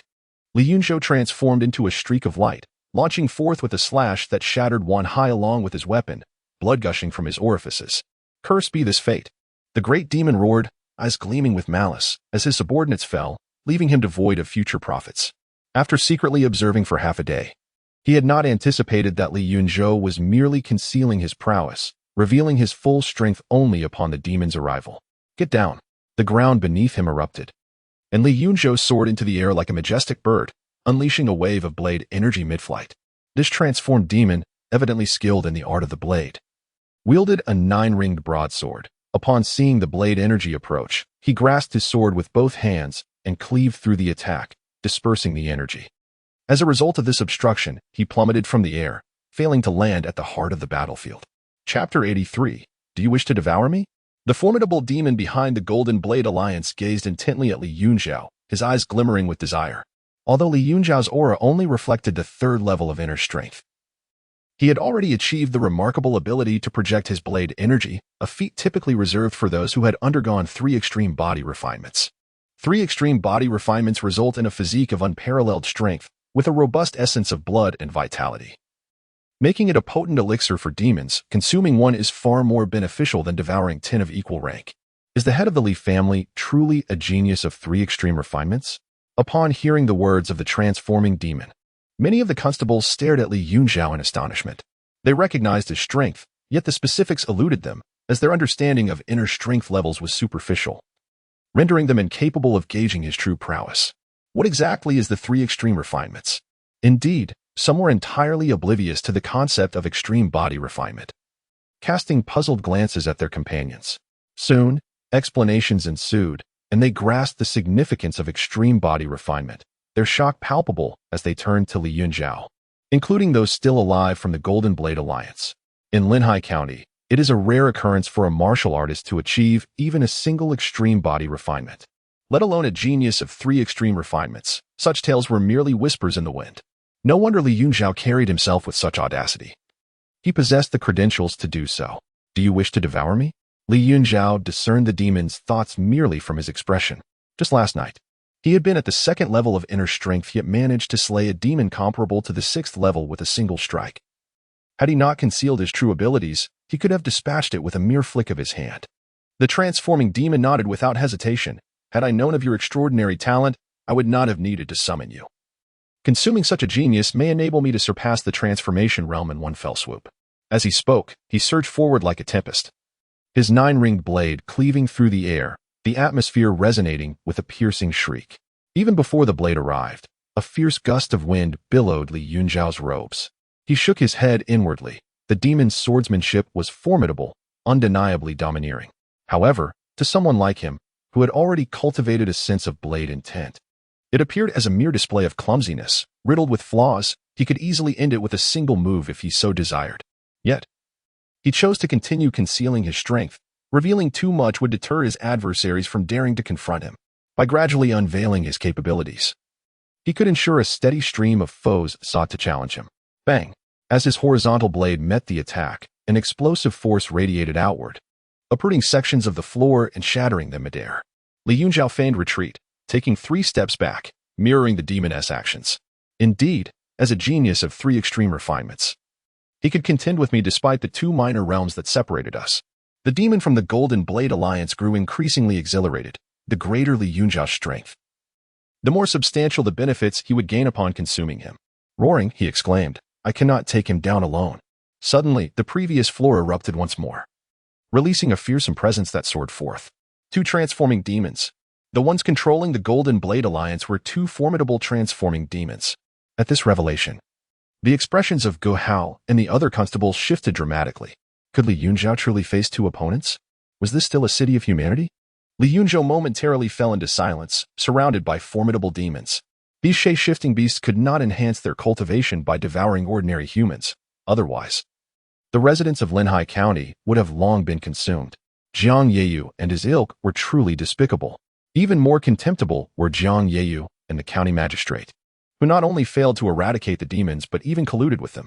Another appearance of such a creature would mean certain death.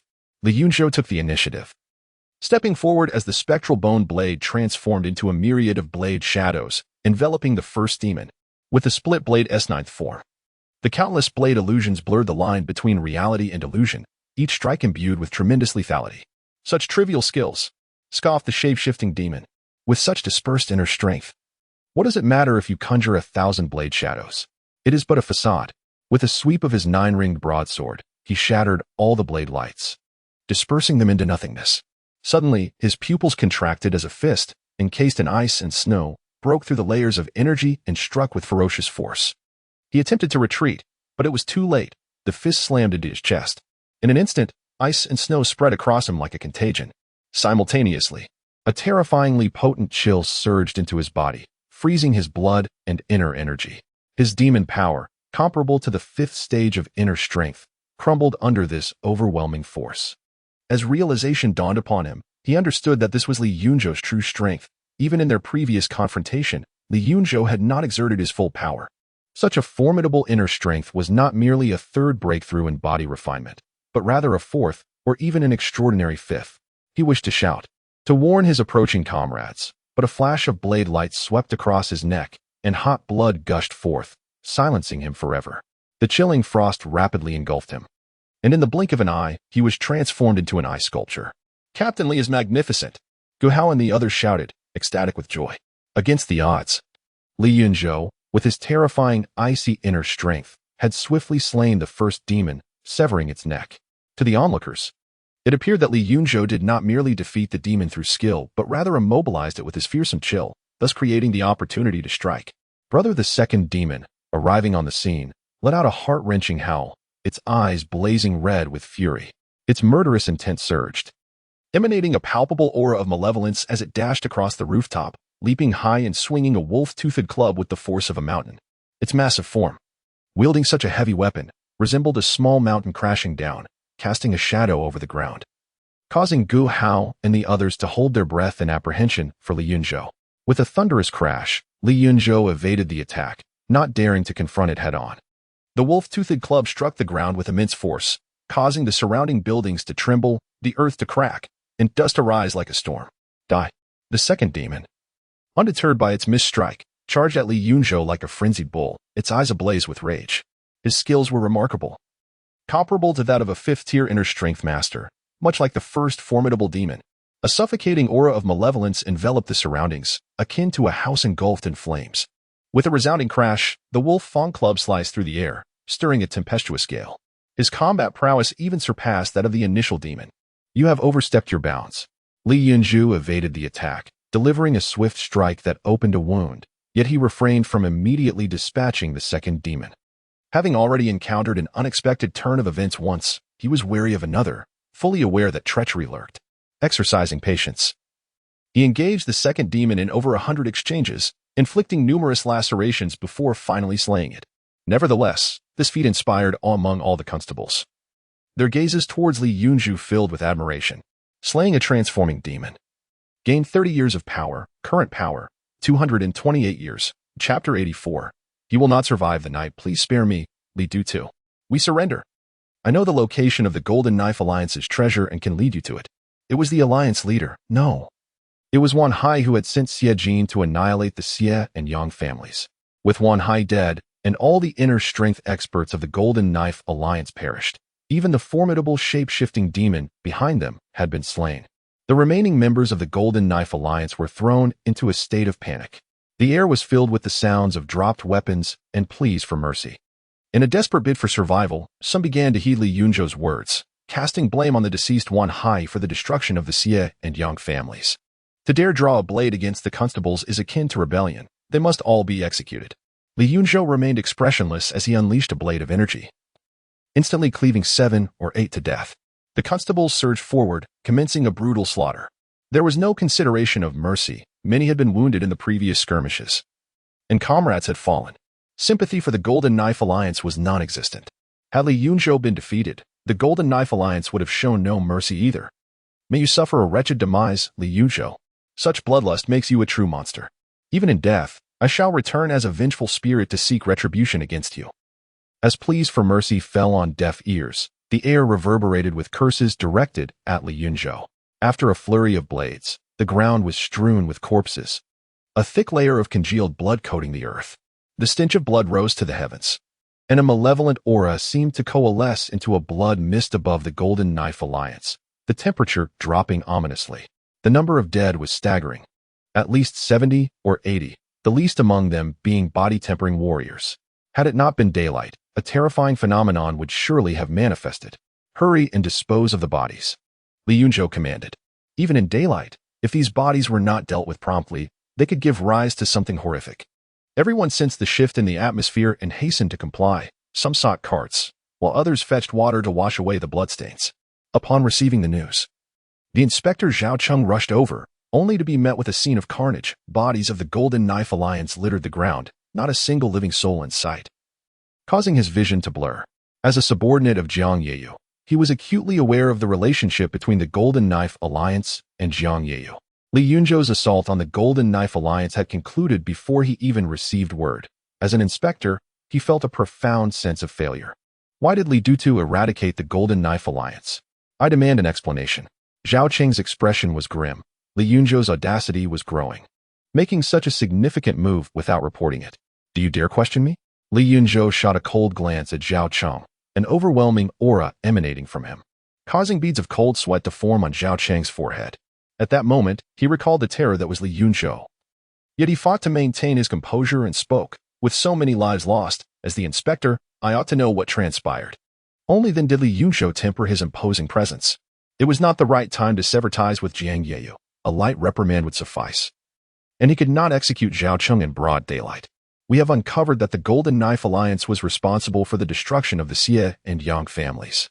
The members of the Golden Knife Alliance resisted arrest and conspired with demons, leading to their complete annihilation by my brothers. Zhao Cheng nearly laughed in disbelief. The Golden Knife Alliance bore no grudge against the Xie and Yang families. How could they possibly have orchestrated their downfall? Li Yunzhou is clearly using his official duties as a pretext to hunt for demons in the city. This fellow is utterly unrestrained. And the key issue is that County Lieutenant Jiang Yeyu has yet to dismiss him. But is there any evidence? He quickly added. It is not that I do not trust Captain Li, but the magistrate's office conducts its cases based on evidence. Li Yunzhou shook his head. There is no evidence. Yet the members of the Golden Blade Alliance have just confessed to this matter. If you do not believe me, you may inquire with the brothers. Zhao Qing glanced at the other constables and found them all nodding in agreement. This left him bewildered. Could it truly be that the Golden Blade Alliance had annihilated the Xie and Yang families? He then turned to his former subordinates and saw them also affirming the claim. Since the Golden Blade Alliance members had acknowledged it, he requested Captain Li to manage the subsequent affairs, and he would report the matter. He dared not prolong his entanglement with Li Yunzhou. The corpses strewn about warned him that Li Yunzhou was not to be trifled with. He hurriedly departed to report the matter to County Lieutenant Jiang Yeyu. Ridiculous. How could the Golden Blade Alliance possibly be the culprits behind the destruction of the Xie and Yang families? Jiang Yeyu erupted in anger. He had brokered the affair between the Golden Blade Alliance and Xie Jin, and Wan Hai could not have possibly obliterated the Xie family. Perhaps Li Yunzhou was aware of the bounty, intending to eliminate the Xie and Yang families first, then use the situation as a pretext to eradicate the Golden Blade Alliance. Zhao Cheng, with a humble demeanor, clasped his hands and said, My lord, this matter should not be doubted. I inquired with several constables with whom I have good relations, and they all confirmed that the members of the Golden Blade Alliance indeed admitted that Wan Hai was responsible for the annihilation of the Xie and Yang families. There must be some misunderstanding, Jiang Yeyu thought, as he pressed Zhao Cheng for details on how Li Yunzhou managed to destroy the Golden Blade Alliance. The Golden Blade Alliance was not a mere pack of wolves. They boasted numerous masters of inner strength. And the two great demons behind them were far more formidable than those backing the wolf demon gang. The situation unfolded thusly. Zhao Qing recounted the events he had learned, and Jiang Yeyu's expression darkened further with each word. These useless fools. Why did they not all join forces against Li Yunzhou instead of allowing him to defeat them one by one? Li Yunzhou could not be allowed to remain. He must be eradicated swiftly. Jiang Yeyu had never imagined that Li Yunzhou possessed the strength to eliminate the Golden Blade Alliance. Two shape-shifting demons comparable to the 5th level of inner strength, along with 5 or 6 experts of inner strength, had utterly failed to contend with Li Yunzhou. Whether the Golden Blade Alliance was destroyed mattered little to him. The troubling fact was that Li Yunzhou was still alive. It now appeared that Xie Jin had likely perished as well. Not only had he died, but he had also revealed the bounty to Li Yunzhou, leading to the retribution against the Xie and Yang families and the Golden Blade Alliance. Jiang Yeyu himself had a hand in this. And now it seemed that Li Yunzhou would soon seek vengeance against him. His own strength was likely equivalent to the 6th level of inner strength. After carefully analyzing Li Yunzhou's capabilities, he concluded that having battled for so long against a demon comparable to the 5th level of inner strength, Li Yunzhou's prowess must indeed exceed that threshold. A genius who had undergone 3 extreme body tempering sessions was truly remarkable, but regrettably, he could not be utilized for his own purposes. Jiang Yeyu rose to depart. He could contend with someone at the 6th level of inner strength, albeit at a certain cost, but there was someone else who would be even more eager to eliminate Li Yunzhou, the county magistrate of Linhai County. Li Yunzhou's rampant slaughter in the city disrupted the delicate balance of demonic forces within and outside Linhai County. Should he eradicate the great demons within the city, the ones lurking outside would become emboldened without fear. The true source of trouble lies not with the county lieutenant, but with the county magistrate. He promptly met with Guo Chunwen, the magistrate of Linhai County, to report the matter. Sir, Li Yunzhou must be swiftly eliminated. Any delay could jeopardize that crucial affair. Guo Chunwen, seated behind his desk, emanated an aura of authority that demanded respect without the need for anger. In these tumultuous times, it is unwise to invite unnecessary complications. You need not concern yourself with this matter. I shall arrange for it to be handled. Jiang Yeyu, upon hearing this, felt a surge of relief. This official takes his leave. As Jiang Yeyu departed, a formidable figure emerged from behind the screen, a man with thick black hair, resembling an iron tower. Had Li Yunzhou been present, he would have recognized this individual as Tang Jun, a formidable demon who had transcended the realm of transformation and served in the magistrate's court. You have heard the situation. Arrange for someone to deal with Li Yunzhou. No one must interfere with that affair. Guo Chunwen replied. It is not as simple as you presume. He has slain numerous demons and has become a hero in the eyes of the people. I dare not use my authority to execute him, nor even to dismiss him from his post. To wield power in this manner would only escalate the situation.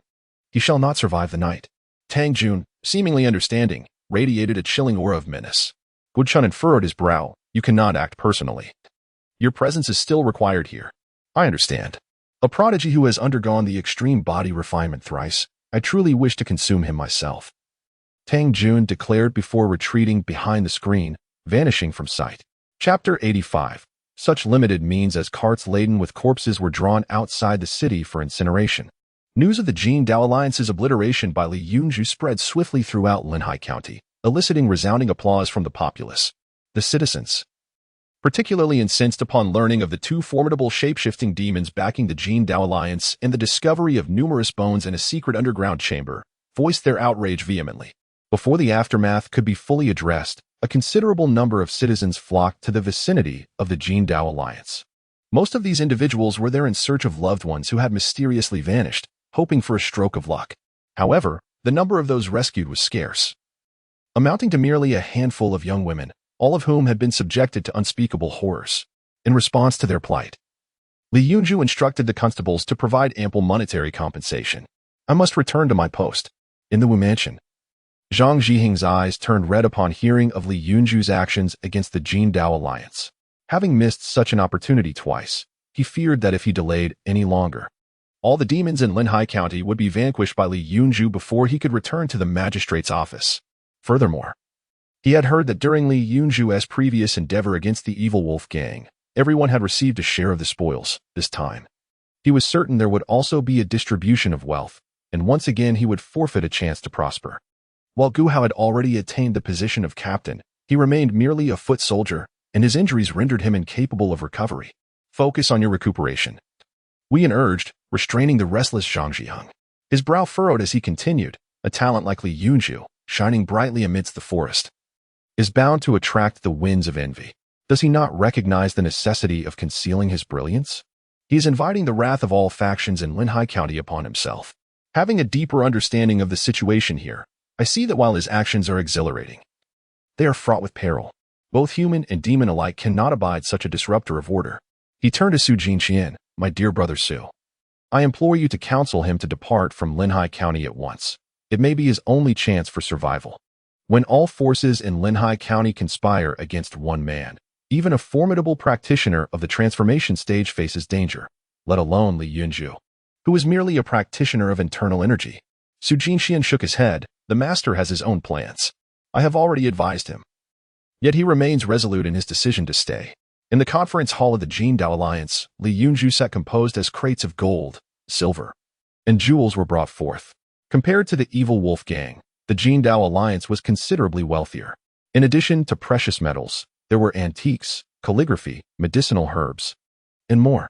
However, Li Yunzhou found little interest in these riches. In Linhai County, even wealth found no avenues for expenditure. Beside him lay an exquisite box recently presented by Gu Hao, adorned with numerous gemstones, housing several aged tomes. He casually picked one up, revealing a method for cultivating internal energy. At this juncture, he had no need for such techniques, as he had yet to fully cultivate what he had acquired in the ghost market. He set it aside and reached for another volume. This time, it was a manual on boxing techniques. After perusing a few pages, he discerned that its quality fell short of that of the Iron Mountain Fist from the Iron Lion Hall, leading him to discard it once more. The third book was a treatise on swordsmanship, titled Jinshan Knife Technique, which he recognized as the very technique employed by the formidable shape-shifting demon he had encountered. Li Yunzhou read with great interest, realizing that to elevate his sword intent, he required a technique to nourish it. Jinshan Knife Technique, beginner level, unbeknownst to him. He had completed a thorough reading, and the Jinshan Knife Technique materialized on his interface. This Jinshan Knife Technique is indeed quite suitable for me.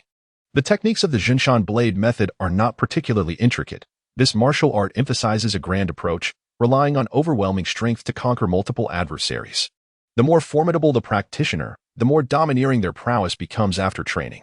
Despite undergoing 5 rounds of extreme body refinement, he has yet to master a technique that fully harnesses his immense and fierce strength.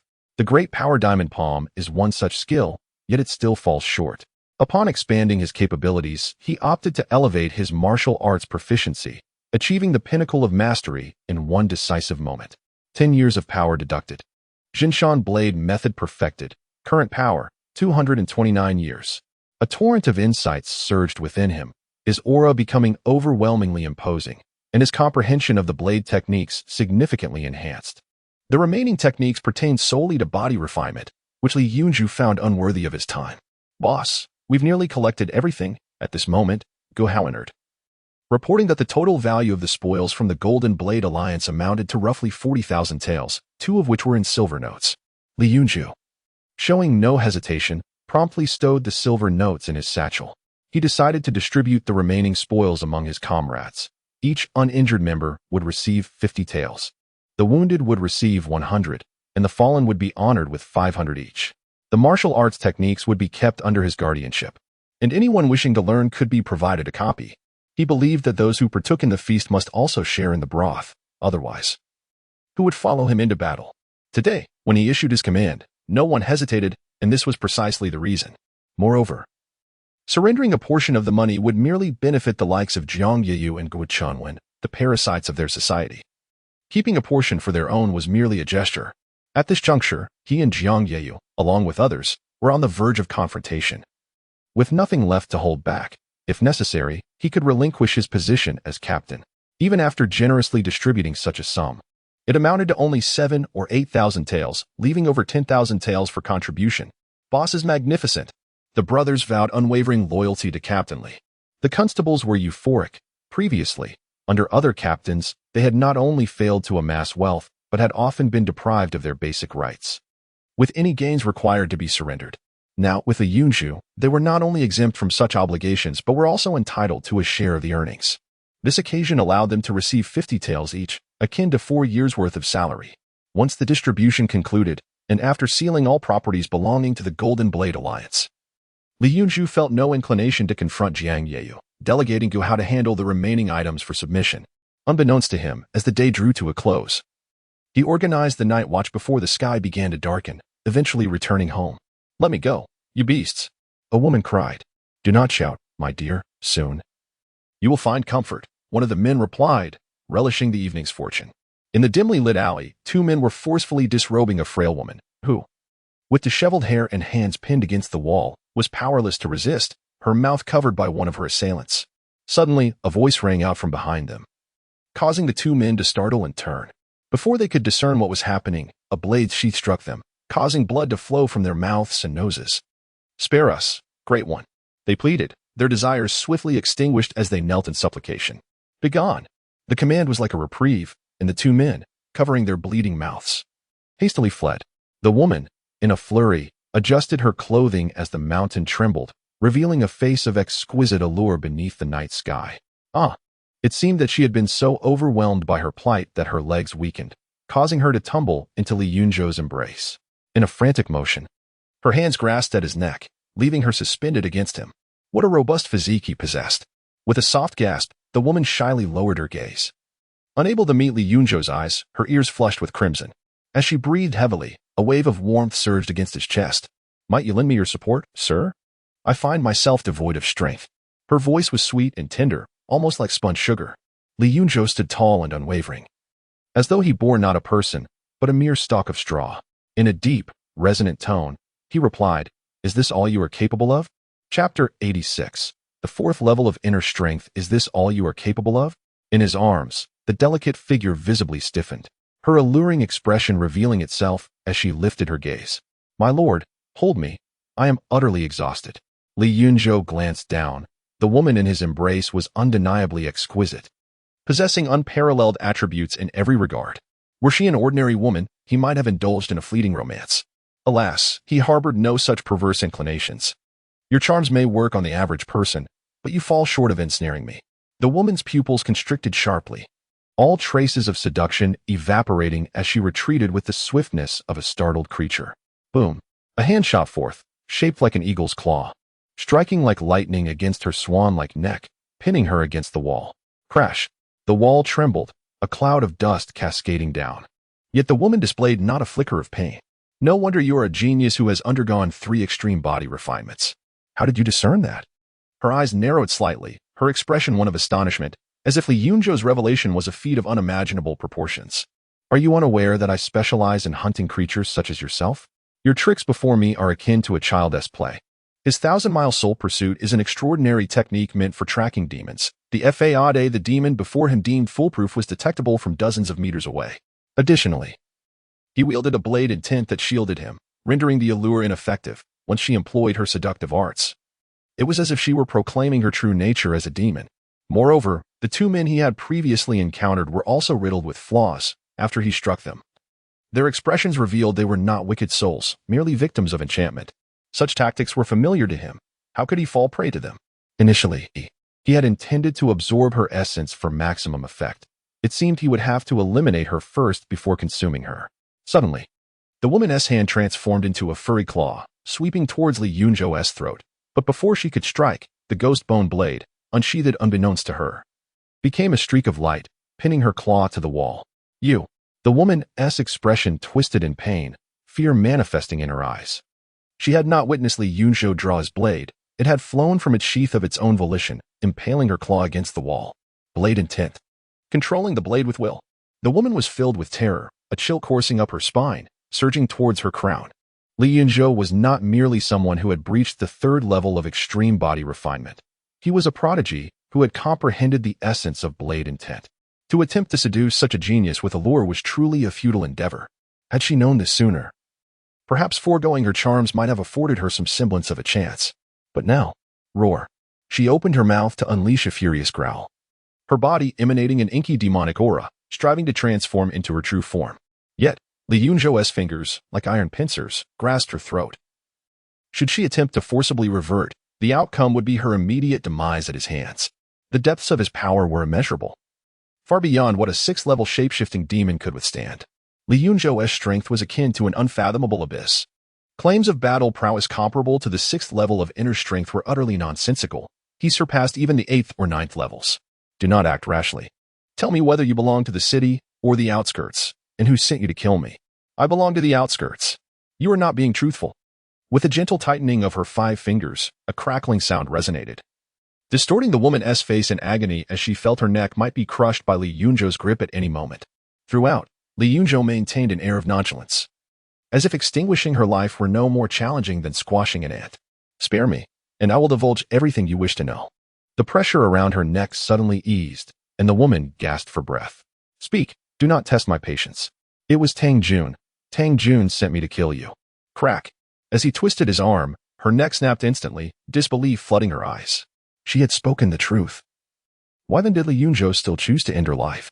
A potent aura of demonic energy spread, and moments later, the colossal corpse of a fox demon materialized, which Li Yunzhou discarded carelessly.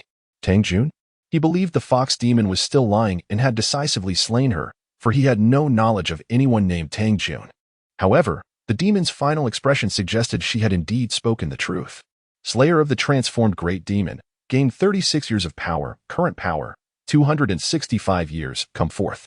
He suddenly called into the distance, and with a sound of rushing air, Su Jinxian appeared before him. After glancing at the fox demon's corpse, Su Jinxian clasped his fist in respect. I have seen the esteemed one. Li Yunzhou nodded lightly. Why have you been following me? Since leaving the yamen. He had sensed Su Jinxian lurking in the shadows but chose not to confront him. Su Jinxian replied, Brother Wu Yun mentioned today that all forces in Linhai County would conspire against you. I was concerned for your safety, hence my discreet following. I beg for your forgiveness. Dispose of the body. Do not follow me any longer. Instead, focus on enhancing your cultivation. Your current level is of no assistance to me and only serves as a burden. Also, inquire with Wu Yun about which expert or great demon in Linhai County is named Tang Jun. Understood. Su Jinshuan's face flushed with shame as he bent down to lift the fox demon's corpse before vanishing into the night with a few swift movements.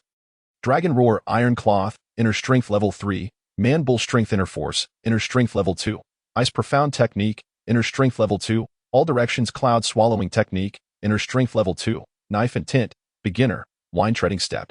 Great Accomplishment, Great Strength Diamond Palm, Beginner, Eagle Claw Technique, Beginner. Current Power, 265 years. Gazing at the array of plus signs, Li Yunzhou felt a throbbing headache. The multitude of techniques requiring advancement made his more than 200 years of power feel utterly insufficient. The most formidable knife and tint had not been enhanced in ages. And the great strength diamond palm, his strongest combat skill, was still at the beginner stage, as was the eagle claw technique. First, He would elevate his cultivation to inner strength level 4, and if any power remained, he would then enhance his combat skills. 8 years of power would elevate the man-bull strength to inner strength level 3. 20 years of power would elevate the all directions cloud-swallowing technique to inner strength level 3.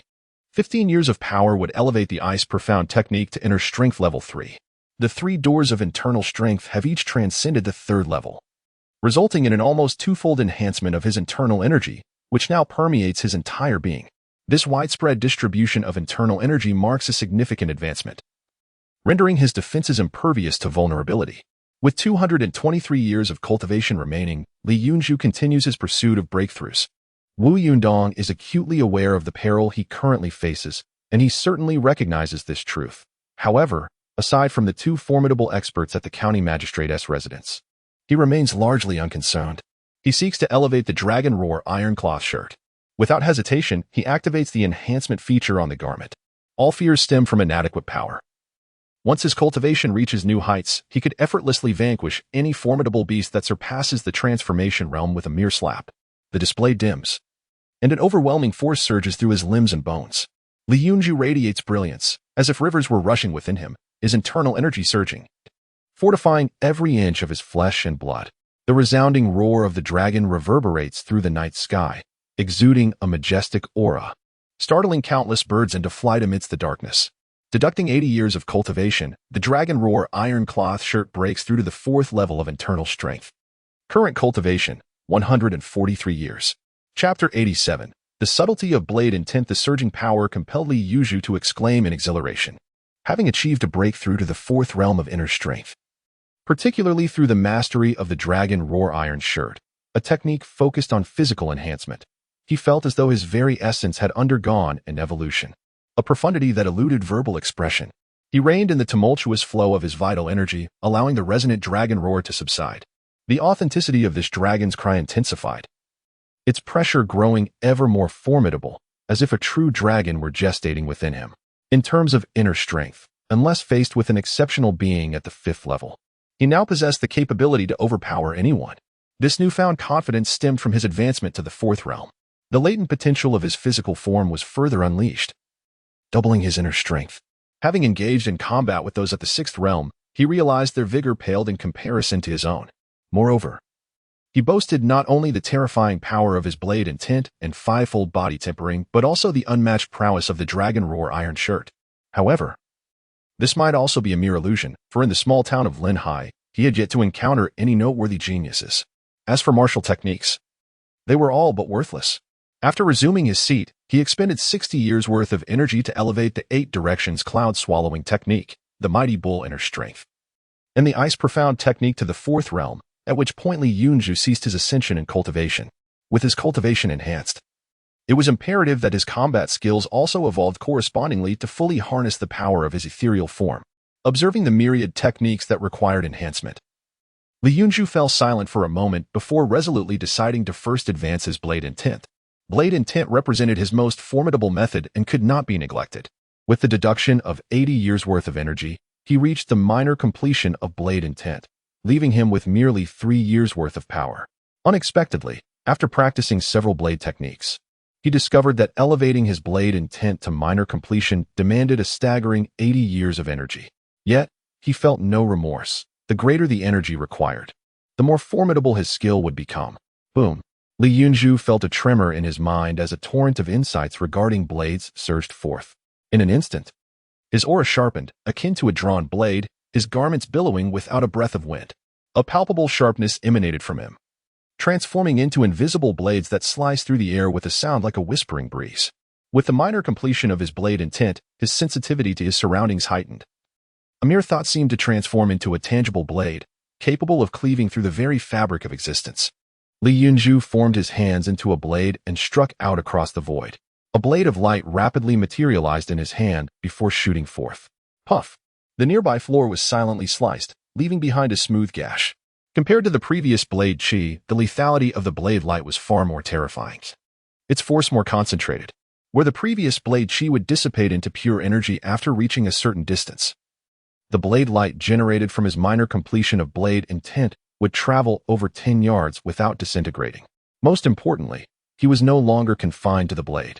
With his minor completion of blade intent, every fist, palm, and even the simplest of blades of grass could serve as a weapon. Certainly, the technique of wielding fists and feet cannot possibly match the formidable power of a treasured blade. The nascent understanding of the sword's essence, when complemented by the art of swordsmanship, would undoubtedly ascend to unparalleled heights. The initial manifestation of this sword intent filled him with elation.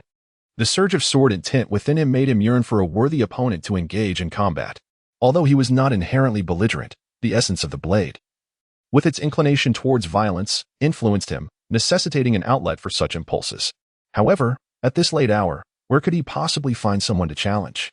In that moment, he found himself wishing for a few adversaries to appear at his doorstep. Forcing down the fervor of his martial spirit, Yunzhou turned to sleep. As the night slipped quietly away, with the dawn's first light breaking, a fox demon leapt from the drunken moon tower, traversing between the rooftops, eventually alighting in the rear courtyard of the county magistrate's residence, transforming into a captivating female figure. Previously, this place had been the scene of a fierce battle, with walls and structures laid to waste, yet now everything had returned to its former state. Upon entering the courtyard, the fox demon approached the door of the room that Bai Ling intended to enter, respectfully raising her hands. "My lord, the little demon Hu Liner has matters to report. May I request an audience?" Had Yunzhou been present, he would have instantly recognized this fox demon as the one captured by Lin Feng and his companions upon his arrival in this realm. Her voice was enchanting, evoking a visceral thrill. The door swung open, revealing Tang Jun, robust and imposing as an iron tower. Emerging from within, "If you dare to employ your seductive arts here again, do not blame me for removing your tongue." His bulging muscles seemed ready to burst through his clothing.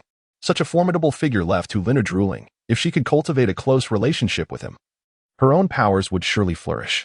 Regrettably, he appeared utterly impervious to her charms, prompting her to suppress her thoughts and quickly lower her head. The little demon dares not. Internally, she couldn't help but criticize, for Tang Jun was indeed a peculiar individual.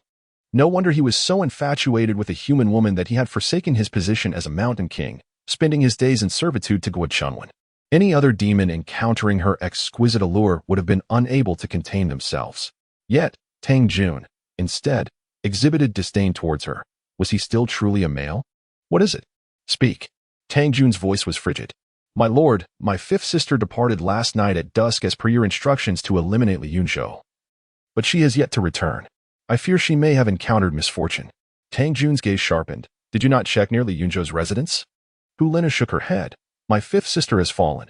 How could I dare approach Yunzhou? I beseech you, my lord, to rescue her. If she is in trouble, I fear your sister may have been flayed alive. My presence there would be futile. Return to the drunken moon tower. I shall arrange for someone to investigate, and I will inform you once I have news." He had no time to verify whether a fox demon had been slain at Yunzhou's home. Nothing was more pressing than maintaining his position here. If he could depart, he would not have relinquished a genius tempered through 3 extreme body refinements to a fox demon. In recent days, a mysterious expert had been lurking in the shadows, and he dared not leave, lest he grant them an opportunity to invade. "Yes, my lord." The little demon takes her leave. With that, Hu Liner transformed back into a fox, leaping onto the wall and swiftly vanishing from Tang Jun's sight. What a useless creature. She couldn't even kill someone at the 3rd level of internal strength. Aside from seducing men, she possesses no other skills. Once Hu Liner had disappeared, Tang Jun's frustration erupted. He suspected that Hu Liner's 5th sister had likely perished in a failed attempt, for it was inconceivable that she would not return home throughout the night. If she could not defeat a shape-shifting demon comparable to the 6th level, then it was certainly futile against one at the 7th or 8th level. After a moment's reflection, Tang Jun turned back to the room and informed Guo Chunwen that the attempt on Yunzhuo's life has failed. Advise him to concoct an excuse today and arrange for Yunzhou to leave the city. Chapter 88. The 8 Martial Hall at Dawn. Yunzhou leisurely enjoyed his breakfast at a roadside stall before making his way to the station, the ghost bone blade in hand. Initially, the 3 chief officers took turns overseeing the station, but with Wu Yun and Guo Feng both recuperating from injuries at home, he found himself stationed there daily. "Greetings, Chiefly." "Good day, Lordly." As he walked, he encountered numerous townsfolk, all of whom greeted him with utmost respect. The common people harbored no fear of his fierce reputation, for his blade was never aimed at them. It was only ever drawn against beasts. Such a chief was one they wished to see more of, eager to see the vile creatures that oppressed the populace of Linhai County dealt with accordingly. After a while, Li Yunzhou entered the station. "Chief, who are we vanquishing today?" At his command, his brothers would face any peril without a flicker of hesitation. However, upon surveying the scene, Li Yunzhou noticed that all the constables were eagerly rubbing their fists, brimming with the anticipation of a grand undertaking. His comrades, having tasted success, yearned to dismantle more factions and reap the rewards. Gu Hao approached, sharing the sentiment. "It seems we have become addicted to the spoils." Li Yunzhou too longed to dismantle further factions, yet he was wary of indiscriminate slaughter. He was uncertain which remaining factions in Linhai County might be in collusion with the demons. Let them cultivate diligently and enhance their strength. There will be ample opportunities to slay demons ahead, he instructed, before retreating to his office. No sooner had he seated himself than Gu Hao entered, accompanied by Su Jinxian. "Leave us," Li Yunzhou commanded. Once Gu Hao departed, Su Jinxian revealed the purpose of his morning visit. "Last night, you tasked me with inquiring whether there was a master or great demon named Tang Jun in Linhai County. I have come with news regarding this matter." Wu Yun informed him that there was no master by that name in Linhai County, only the son of the Qingzhou gang's leader, also named Tang Jun, who had vanished many years ago. The absence of any individual named Tang Jun left Li Yunzhou pondering. Could it be that the fox demon's words were mere fabrications? "Depart now. I have a batch of demon bones for you to handle," he instructed. "Understood. I take my leave." With no useful information, Li Yunzhou dismissed Su Jinxian and called Gu Hao back. "What is it, Chief?" Gu Hao inquired with a bow. Li Yunzhou gestured for him to sit before speaking. "There is nothing pressing. I merely wish to know which remaining factions in Linhai County might have connections to the demons, or if there are any easily locatable nests of major demons outside the city." Having lost his former prowess, he could not afford to wait for the enemy to come to him. He intended to take the initiative in hunting the demons. Gu Hao's eyes brightened with understanding. He recognized Li Yunzhou's restless spirit. Word around town is that both the Ape Martial Hall and the Drunken Moon Pavilion are rumored to have dealings with demons. Outside the city, there is a place called Huangjia Village, said to be home to a den of yellow weasels. How has the Drunken Moon Pavilion entangled itself with demons? Li Yunzhou raised an eyebrow, his expression one of incredulity. While he had not heard of Huangjia Village or the Ape Martial Hall, he was well aware of the Drunken Moon Pavilion's notorious reputation in Linhai County, having visited it on several occasions without any inkling of its connections to demons.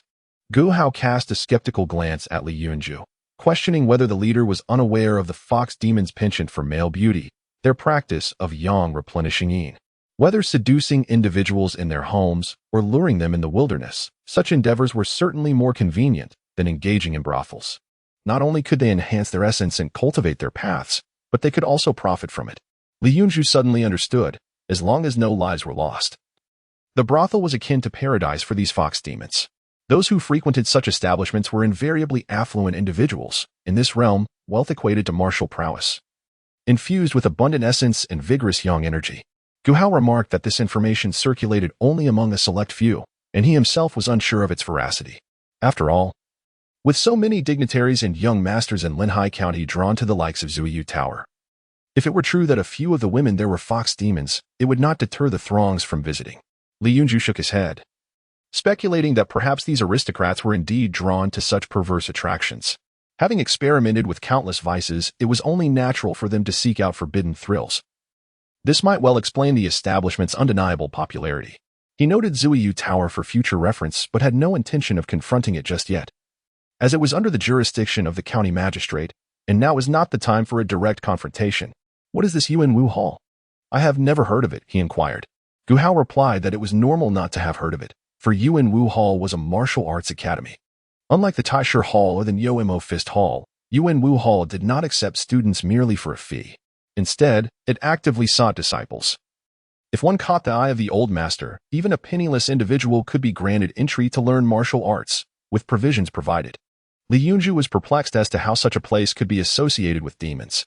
As Gu Hao elaborated, he gradually grasped the origins of Yunzhou Hall. An ancient ape had transformed into a spirit in the mountains, creating a unique martial art, and believing itself to be a sage comparable to humanity's ancestors. It ventured into human society to impart its teachings and seek successors. Initially, some believed this was an enlightened creature, flocking to become its disciples. The old ape accepted students and diligently instructed them.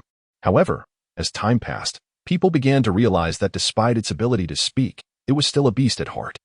The number of disciples dwindled, and although many were taken in, none ever successfully graduated. Eventually, one disciple escaped and revealed that after a period of training, the old ape would consume its students once they had grown strong and vigorous. What a beast indeed! Yunzhou noted that many of these formidable demons exhibited peculiar traits that were hard to articulate. The demons outside the city adhered to certain rules, consuming humans in a regulated manner. In contrast, those within the city were solely focused on profit, delegating all unsavory tasks to their subordinates. This old ape was particularly bizarre, coming into human society to teach martial arts. Li Dutu, Zhang Daniu, seek an audience, suddenly called out a voice from outside. Li Yunzhou and Gu Hao paused their conversation and summoned Zhang Daniu to enter. Moments later, the county magistrate was set to leave the city for an inspection and requested that the leader select 2 capable individuals to accompany him as guards. Jiang Yeyu intends to bring his own men to escort him out of the city? Li Yunzhou was taken aback, wondering if Zhang feared for his life outside the city walls. I see now. With a gesture, Li Yunzhou dismissed Zhang Daniu and swiftly made arrangements, selecting Gu Hao and a constable named Du Yunliang to accompany him. Gu Hao was considered a trusted confidant, hence his inclusion. Du Yunliang, on the other hand, was the most accomplished among the constables, having attained the 8th level of body refining. It was rumored that he had once been on the verge of breaking through to the internal energy realm, yet failed to do so before turning 40, resulting in a decline in his vitality and a drop in strength to the 8th level of body refining, despite being more seasoned than Wu Yun. I have had the honor of meeting the esteemed captain. May I inquire what orders you have? Du Yunliang asked, his countenance resolute. The choice of this individual was also influenced by his reputation for integrity among the many constables, as he had always been at the forefront during encounters with the Evil Wolf Gang and the Golden Blade Alliance. Prepare your equipment. We shall embark on an official duty together, he instructed. Once assembled, he led Du Yunliang and Gu Hao to the logistics area to each acquire a horse, soon locating Jiang Yeyu, who was ready to set off. Chapter 89. Master Yuan. Apart from Li Yunzhou and 2 others, Jiang Yeyu did not bring anyone else. As the county lieutenant of Linhai County, responsible for public order and city defense, he was not in a civilian position. Thus, Jiang Yeyu's cultivation could not be low. Having more than a couple of constables at the first or second stage of body tempering would be futile. Hence, Li Yunzhou was only permitted to select 2 head constables to accompany him. Of course, one could argue that he was not entirely without assistance. The coachman, upon closer inspection, revealed himself to be an expert. His arms were robust, his fists calloused, and his eyes sparkled with a keen light.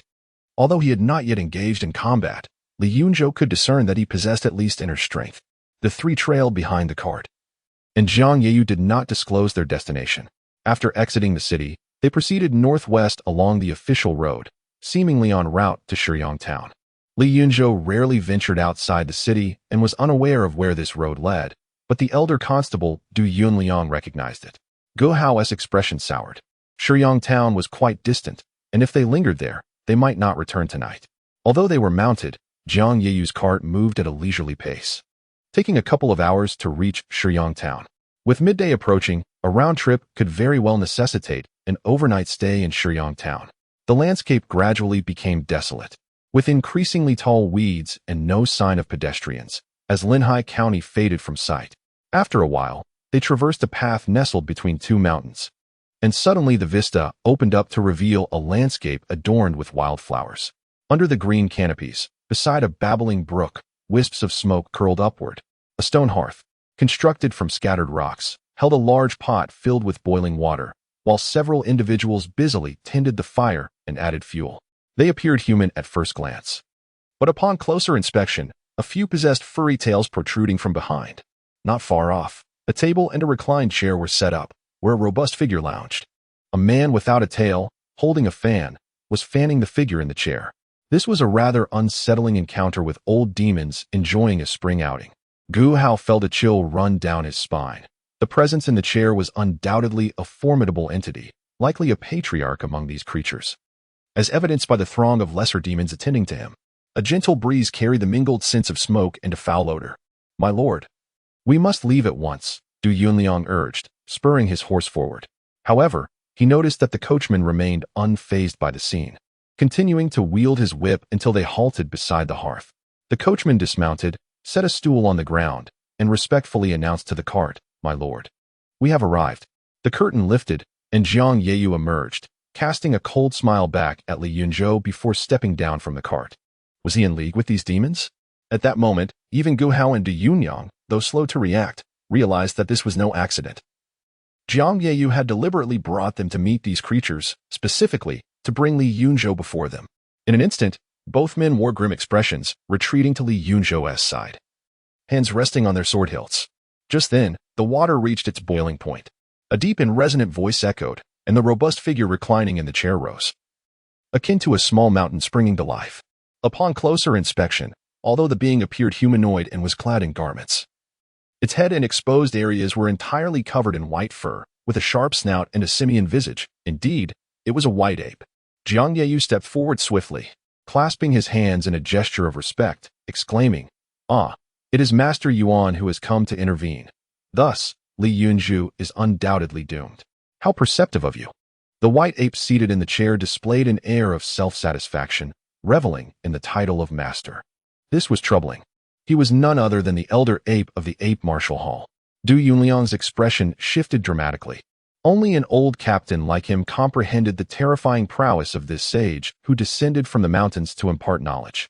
While it was common knowledge that Linhai County harbored monsters, those creatures typically lurked in the shadows, rarely revealing their existence. When this elder ape had previously entered the city in his true form, it had caused quite a stir throughout Linhai County. What? He is the elder ape of the Ape Martial Hall? Gu Hao's countenance darkened. If this elder ape was indeed from the hall, he was likely not less than 70 or 80 years old, a fearsome age. Yet, the white ape in the recliner appeared rather youthful. "Do not speak. We must flee." Although this elder ape may be arrogant, his martial prowess is undoubtedly formidable. Du Yunyang brandished his whip, intending to turn and escape. But out of the corner of his eye, he caught sight of Li Yunzhou dismounting his horse and advancing forward. "Chief, do not act impulsively," Gu Hao cried out. The elder ape had lived for far too long, even though Li Yunzhou had single-handedly vanquished 2 transforming demons the previous day at the Golden Blade Alliance. He still harbored concerns for Li Yunzhou's safety. The two of them also dismounted, albeit hesitantly, for their own cultivation levels rendered them mere burdens in following Li Yunzhou. Before long, Li Yunzhou approached the elder ape, and the individuals tending the fire ceased their labor, each retrieving a knife and positioning themselves on either side of the elder ape. Li Yunzhou's gaze swept across the scene, discerning that not all were demons. Several were genuine humans, untainted by transformation. He found the situation absurd. Was this what one might call indiscriminate teaching? "Master Yuan, I am Li Yunzhou, a prodigy who has achieved 3 extreme body refinements. Are you satisfied with our offering?" Jiang Yeyu presented a somewhat sycophantic smile. The white ape's face beamed with delight as he nodded, responding, "Indeed, I am most satisfied. In my years traversing the mortal realm, this is the first time I have encountered such a youthful genius with 3 extreme body refinements. Alas, he has been misguided by an incompetent teacher. Were I to instruct him, a 5th extreme body refinement would not be beyond reach. However, even if he has broken through to inner strength, it is of little consequence. His talent remains, and he may simply reinforce his foundations." The elder ape scrutinized Li Yunzhou from head to toe, nodding as he spoke.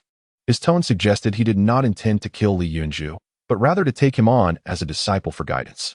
Jiang Yeyu's expression shifted dramatically. "Master, we require you to eliminate Li Yunzhou."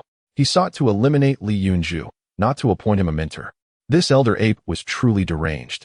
Instead of seizing the miraculous opportunity of the 3 extreme body refinement, he sought to take on a disciple, as if he were a sage tasked with enlightening the world. The expression on the white ape's face darkened. "Are you attempting to instruct me?" A formidable aura enveloped the surroundings, causing Jiang Yeyu to feel as though he were weighed down by an immense boulder. His countenance soured, yet he dared not utter a word, not even to mention Gu Shanwan, who had orchestrated the entire affair. He understood that should he provoke the white ape, the latter would care little for Gu Shanwan's status, and would not hesitate to end his life. The white ape's gaze shifted towards Li Yunzhou, who, in a gentler tone, declared, "Kneel before me as a disciple and inherit my legacy, or face death." Li Yunzhou was left speechless. With such an unwavering obsession, one could easily mistake the old ape for one possessing unparalleled martial prowess in need of a successor. Chapter 90. The essence of Fist. Jiang Yeyu felt a wave of anxiety, fearing that Li Yunzhou would consent to the proposal. Li Yunzhou's gaze shifted towards the white ape, which appeared deceptively youthful, its complexion rosy with minimal wrinkles, its coat gleaming with a silky sheen, exuding a hint of ethereal grace. He chuckled. To take you as my master, only to be killed and consumed by you? The white ape shook its head, replying earnestly. I genuinely seek a disciple to inherit my teachings. Those who are too foolish to grasp my skills meet their demise at my hands. You, however, are different. At such a tender age, you have already achieved the formidable physique of a triple internal strength warrior through 3 rounds of extreme body refinement. Your extraordinary talent assures me that you will master my arts. Follow me, and I shall assist you in resolving matters with Tang Jun. With sincerity etched across its face and a gaze devoid of deceit, the ape appeared as a fervent martial enthusiast, intent solely on finding a worthy successor for its unparalleled skills. Yet, the very words it spoke were far from human. The notion of slaying disciples for their inability to learn was grotesque. Tang Jun again. Was today's ordeal not orchestrated by Jiang Yeyu? Li Yunzhou's expression sharpened. The words of the fox spirit rang true, revealing that even the white ape had been summoned by Tang Jun, with Jiang Yeyu merely responsible for guiding him here. I have no affinity for monkey boxing, Li Yunzhou declared, shaking his head. The white ape's countenance darkened with evident fury. Do you dare to insult my martial art? It was a simian, not a mere monkey, and to liken its technique to monkey boxing was a grave affront, a taunt to its pride. In an instant, the white ape's disciples glared at Li Yunzhou with ire. Yuan Gang, show him my technique, but do not harm him. Despite the anger, the white ape had no intention of killing Li Yunzhou. It merely sought to impart a lesson. Li Yunzhou, intrigued, yearned to witness the prowess of the white ape's martial arts, which drove it to seek out a prodigious disciple. A towering ape demon emerged, its arms level with its knees, its limbs as robust as tree trunks. Yet, its fur was not white, but rather a shade of gray. Among the many disciples, aside from a few humans, the rest were apes, none of whom shared the white ape's pristine hue. Yuan Gang, the gray ape, remained silent as he bounded forward with remarkable speed, unleashing a punch. A plume of black smoke enveloped him, his sinews crackling, and demonic energy surged forth. Boom! The sound reverberated like a muted thunderclap. His fist cleaved through the air, sending ripples through the atmosphere, causing a tempest that bent the surrounding flora. This was evidently a metamorphosed demon of considerable strength, comparable to a 4th internal strength warrior, yet like the white ape, it retained its primal form. Impressive. Li Yunzhou's eyes glimmered. Though the punch seemed unremarkable, it possessed a certain finesse. Among those he had sparred with, Yuan Gang's technique was the most refined, eclipsing even the likes of Xie Jin and Xie Hong from the Iron Lion Hall. Indeed, the white ape silently acknowledged, recognizing that Yuan Gang's strike was executed with remarkable skill, achieving a level of mastery in martial arts, unless faced with an opponent whose strength vastly surpassed his own. Such a perfected technique would certainly dominate. Alas, he still fell short in confronting me. Li Yunzhou mused quietly. His Storm Fist and Iron Mountain Fist both reached the pinnacle of perfection, rendering lower-tier martial arts insignificant to him, as he effortlessly overpowered Yuan Gang. A surge of dark energy erupted from his fist, and the moment Yuan Gang's punch was about to connect, he stepped forward, delivering a powerful blow to Yuan Gang's chin from beneath his armpit. Iron Mountain Fist. As solid as iron, it's might akin to a mountain. The lack of strength exhibited by Xie Jin and Xie Hong was not a failure of the Iron Mountain Fist itself, but rather a reflection of their inadequate training. The lethality of a perfected Iron Mountain Fist is formidable. Otherwise, the Iron Lion Pavilion would not have thrived for so many years. With a resounding crack, bones shattered, and blood splattered as flesh flew apart. Yuan Gang's entire visage contorted as if struck by a colossal mountain, his massive frame helplessly propelled backward, stirring up clouds of dust upon impact. Onlookers gazed in shock. Yuan Gang lay lifeless, his jaw obliterated, and his cervical vertebrae fractured. Slay a transformed great demon. Gained 27 years of power, current power, 30 years, senior brother. He has slain our senior brother. Let us attack together. The disciples of the white ape charged forward, filled with rage. The perfected Iron Mountain Fist. The white ape, startled, rose from his recliner, his eyes gleaming with excitement rather than anger at Li Yunzhou for killing Yuan Gang. The young man's ability to master the Iron Mountain Fist to perfection only deepened his admiration. Bang! Another figure was sent flying, landing lifelessly on the ground. The white ape observed that his 7 or 8 disciples were utterly powerless against Li Yunzhou. Like a leisurely stroll, Li Yunzhou moved effortlessly, leaving a trail of foes sent hurtling away, each destined for death. His fists were as formidable as mountains, exuding unparalleled dominance. Your bloodlust is excessive. It requires temperance. For it does not align with my ideals. The ground beneath the white ape exploded as he soared into the air like a great bird. Boom. The sky darkened abruptly. A fierce aura radiating outward, causing Jiangyu and his driver to retreat in alarm, their faces etched with terror, though the white ape feigned nonchalance. His strength was undeniably terrifying. A fist imbued with demonic energy shot forth, aimed directly at Yunzhou. In the mountains where no tigers roam, monkeys claim kingship. Thinking themselves superior beasts, Yunzhou retaliated with a punch that met the demonic fist head-on, producing a thunderous clash of energies.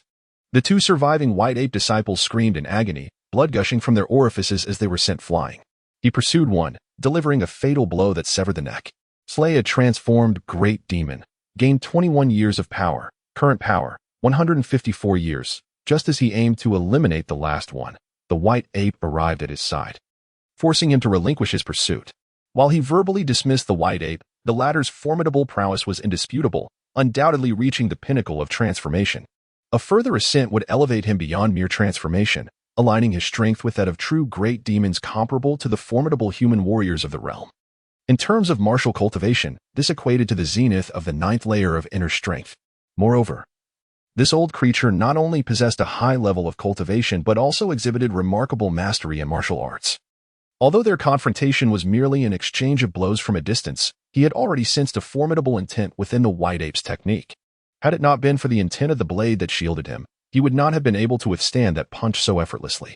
He had not anticipated that the first being he would encounter, possessing such cultivated intent, would not be a human, but rather a formidable ape demon. What do you think of my fist technique? The white ape, assuming the role of a mentor, unleashed another punch. The force of the punch reverberated, causing the earth and stones around them to explode, as if an invisible power were propelling a dragon-like force towards Yunzhou. Mediocre. With such limited prowess, you aspire to be my master? You fall woefully short. Boom. Terrifying vitality surged from his crown, causing his physique to swell significantly. Yunzhou ceased to restrain himself. All his strength surged forth, his internal energy roaring like a raging river, while his sinews emitted a resounding thunder.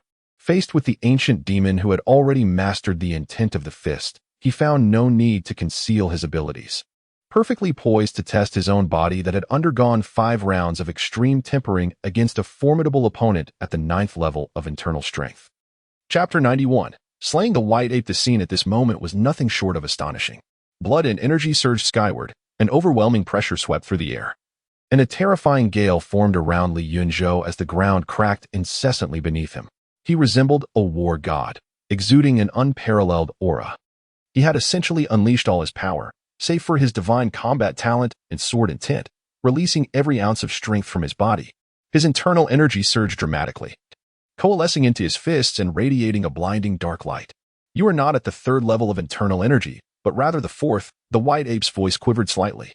After Yunzhou unleashed his full power, the white ape sensed the true depth of his cultivation. However, it was not Yunzhou's level that astonished him, but rather the formidable vitality and internal energy that surged within him, attributes that could not possibly belong to one who had merely undergone the 3rd level of body refinement. Boom.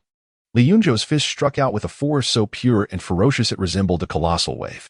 The earth, the serpentine soil, and any semblance of fist intent were all obliterated beneath the weight of his power. When their fists collided, the white ape could hardly endure a breath before being sent reeling back, its demonic aura dissipated by the shockwave. Bang, bang. With each step the white ape took backward, the ground crumbled beneath its weight. It sought to dissipate the force, yet found itself utterly incapable of doing so in that moment. The sheer physical strength it faced was not mere internal energy that could be redirected. It was a raw force that demanded to be endured. Was old Yuan truly repelled by a single punch from Yunzhou? Jiang Yeyu's pupils constricted sharply. Disbelief etched across his face. Here was a formidable creature, akin to one at the 9th level of internal energy, who had manifested fist intent. Yet it faltered before Yunzhou. Who, then, was the true demon? How does my punch fare? Yunzhou roared, his internal energy surging like a tempest. He launched forward, akin to a soaring dragon, and delivered another devastating blow. The air erupted with a thunderous roar, creating visible shockwaves that shattered countless flowers and plants. To possess mere brute strength is the hallmark of a fool, devoid of technique.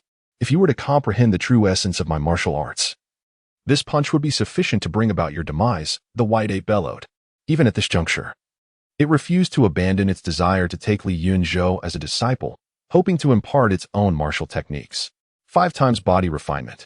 After their fists met, the white ape discerned that Li Yunzhou was not merely at the 3rd level of body refinement, but rather the legendary and terrifying 5th level. Only those who had achieved such a pinnacle could wield such tyrannical strength, capable of disregarding the white ape's fist intent entirely. Aside from the 5th level of body refinement, only those who also grasped the true essence of martial arts could contend with him, yet Li Yunzhou's fist bore no such essence. Boom. Another fist descended with unyielding ferocity, akin to a meteor plummeting to earth, creating a massive crater upon impact. The violent force caused the white ape's clothing to shred, revealing its snowy white fur as it staggered back in panic. You presumptuous beast! Amongst my human ancestors, there are countless martial sages. Why would I need a creature like you to teach me the true essence of martial arts? Your meager skills are insufficient even to match my strength. Yet you dare to speak of instruction? Li Yunzhou roared, his voice resonating like thunder. He had already mastered a good portion of sword intent. As for the rudimentary level of fist intent, he hardly regarded it with any seriousness. If he were to unleash his blade intent, he could swiftly subdue the white ape in just a few moves. However, it is rare to encounter a worthy adversary capable of exchanging blows with him.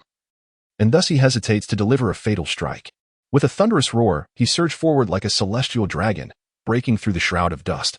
And in a fleeting moment, he caught up with the retreating white ape, his fist erupting with dark radiance as he launched a powerful blow. To belittle my martial arts is to invite death.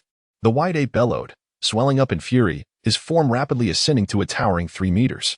His white visage, fearsome fangs, and sinewy muscles coiled like serpents, while his fur stood erect like needles. An even more formidable fist intent surged within him, causing the ground to tremble beneath their feet. With a resounding crash, his colossal fist, imbued with a potent demonic aura, struck downwards, further sinking the earth beneath. In that moment, Li Yunzhou sensed a measure of pressure.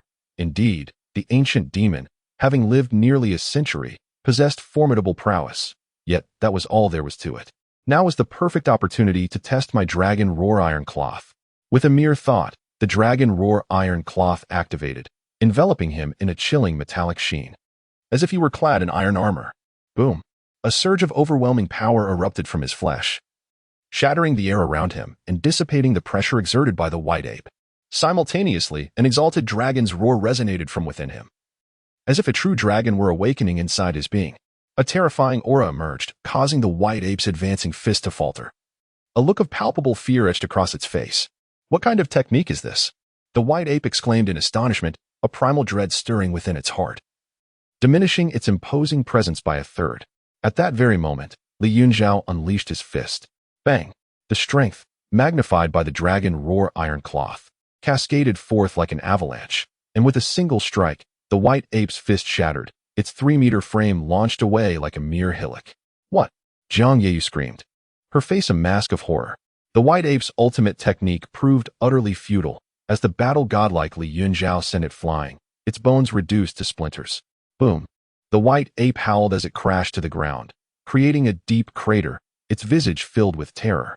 Realizing the dire situation, it scrambled to escape. Yet, Li Yunzhou was relentless, descending upon the white ape's chest like a meteor from the heavens, forcing it back to the ground. With a sickening splat, the white ape spewed blood, its ribcage crushed under the immense force, feeling as if it were being crushed by an immovable mountain. Through its eyes, the metallic gleam of Li Yunzhou's fist loomed larger, and with a thunderous impact, it struck the ape's face, driving its head back into the earth. 1 punch. 2 punches. Everyone watched in horror as the brutal scene unfolded, until the white ape's head, the size of a grinding stone, was utterly deformed. Its life essence spilling onto the ground, its body no longer moving.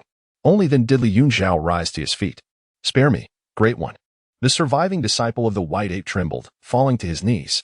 He had witnessed the death of a demon comparable to the 9th level of internal strength at the hands of Li Yunzhou. Guo Hao and Du Yunliang felt parched, stunned that the long-dominant demon of Linhai County had been toppled by a single individual. He's a prodigy of 5-time ultimate body refinement. How could such a marvel emerge from a place like Linhai County? Jiang Yeu and his carriage driver were utterly astonished, their eyes filled with incredulity. By now, Even the slowest of them had come to realize that only a peerless genius, possessing the legendary 5-time ultimate body refinement, could slay a great demon like the White Ape, who had mastered the essence of martial arts at the 4th level of internal strength.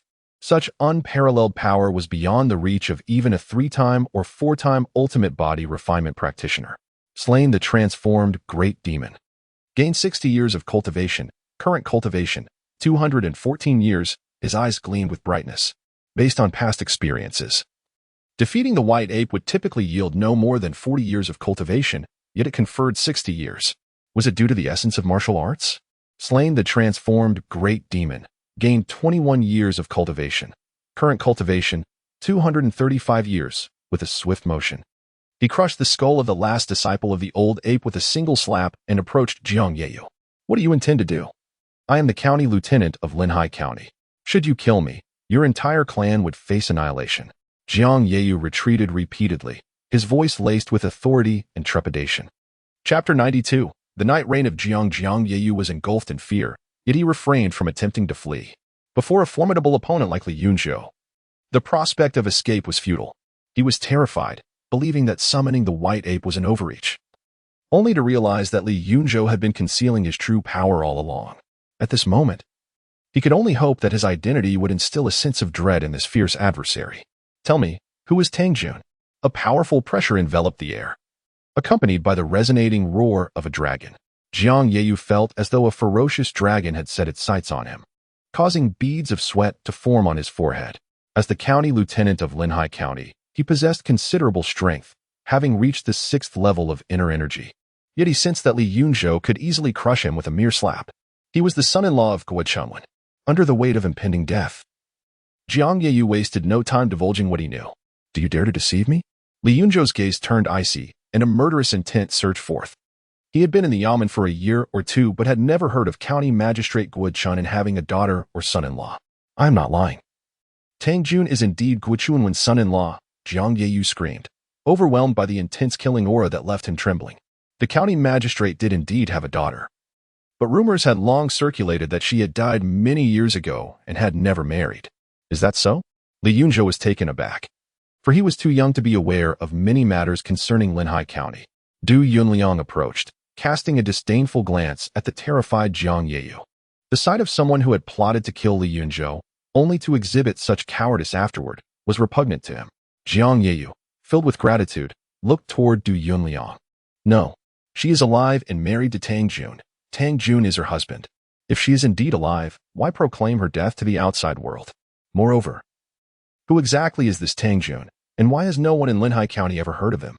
The esteemed son-in-law of the county magistrate is nothing more than a nameless individual here. How peculiar. And the county magistrate's only daughter, who is alive, is falsely reported dead. Release me, and I shall reveal more. I will depart from Linhai County and refrain from causing you any further trouble. This time, Jiang Yeyu refrained from being direct, negotiating for his life, fearing that Yunzhou would strike him down if he spoke too freely. Very well, Yunzhou nodded slightly. You must swear. Jiang Yeyu, sensing the ease with which Yunzhou acquiesced, began to harbor doubts. Speak if you wish, Yunzhou said, losing his patience. He had little interest in the reasons behind the daughter of the county magistrate being alive yet falsely declared dead. These individuals had already provoked him, and it was only a matter of time before he eliminated them all, including county magistrate Guo Chunwen. As for secrets, knowing them was preferable, but ignorance held no consequence.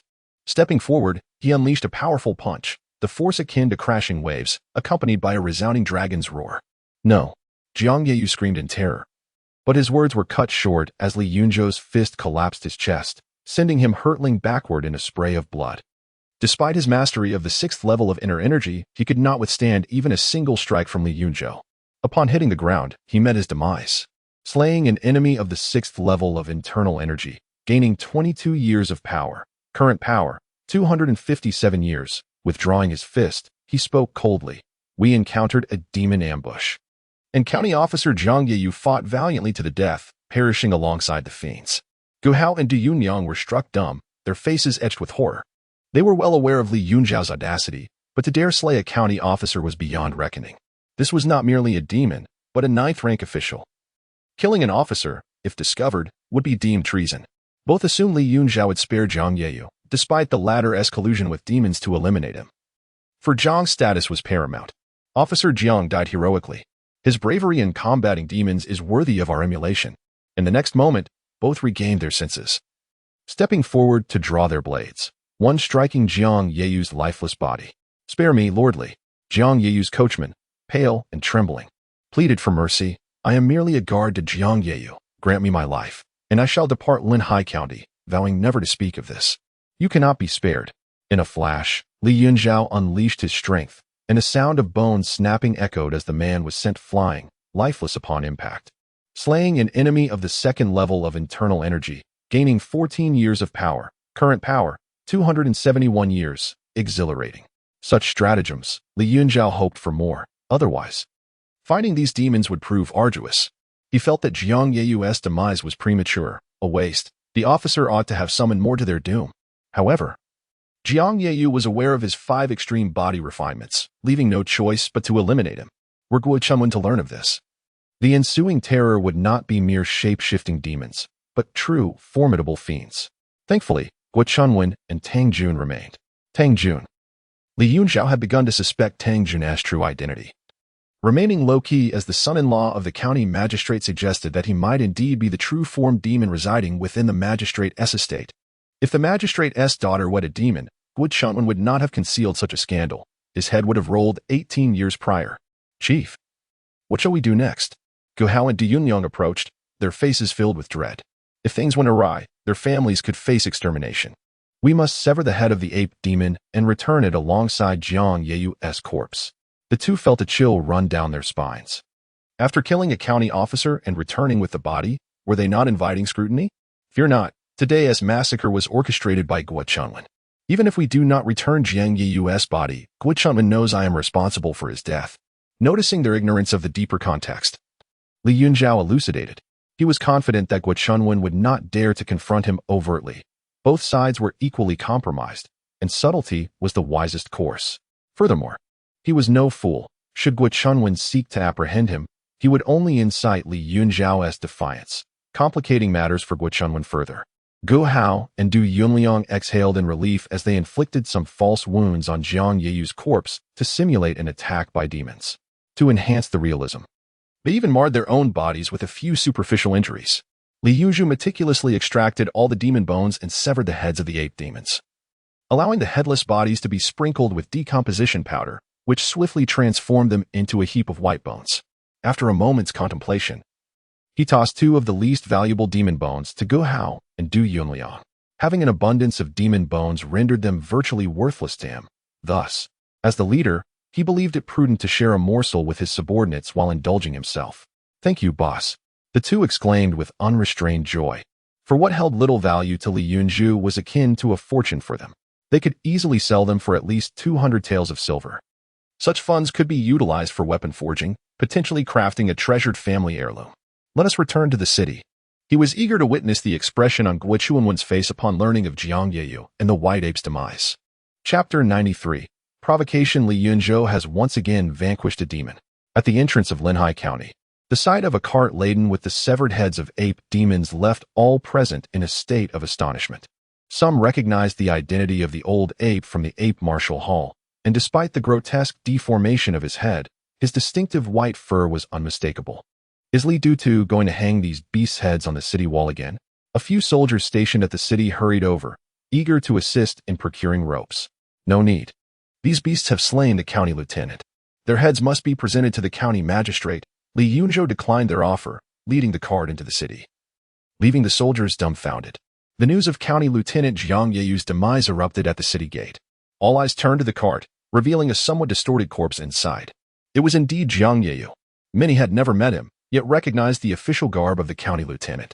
For years, he had been the highest-ranking official to meet such an untimely end in Linhai County, prompting speculation of an impending purge against the surrounding demons, which elicited silent approval from the crowd. Nonsense. That corpse is clearly not the work of a demon.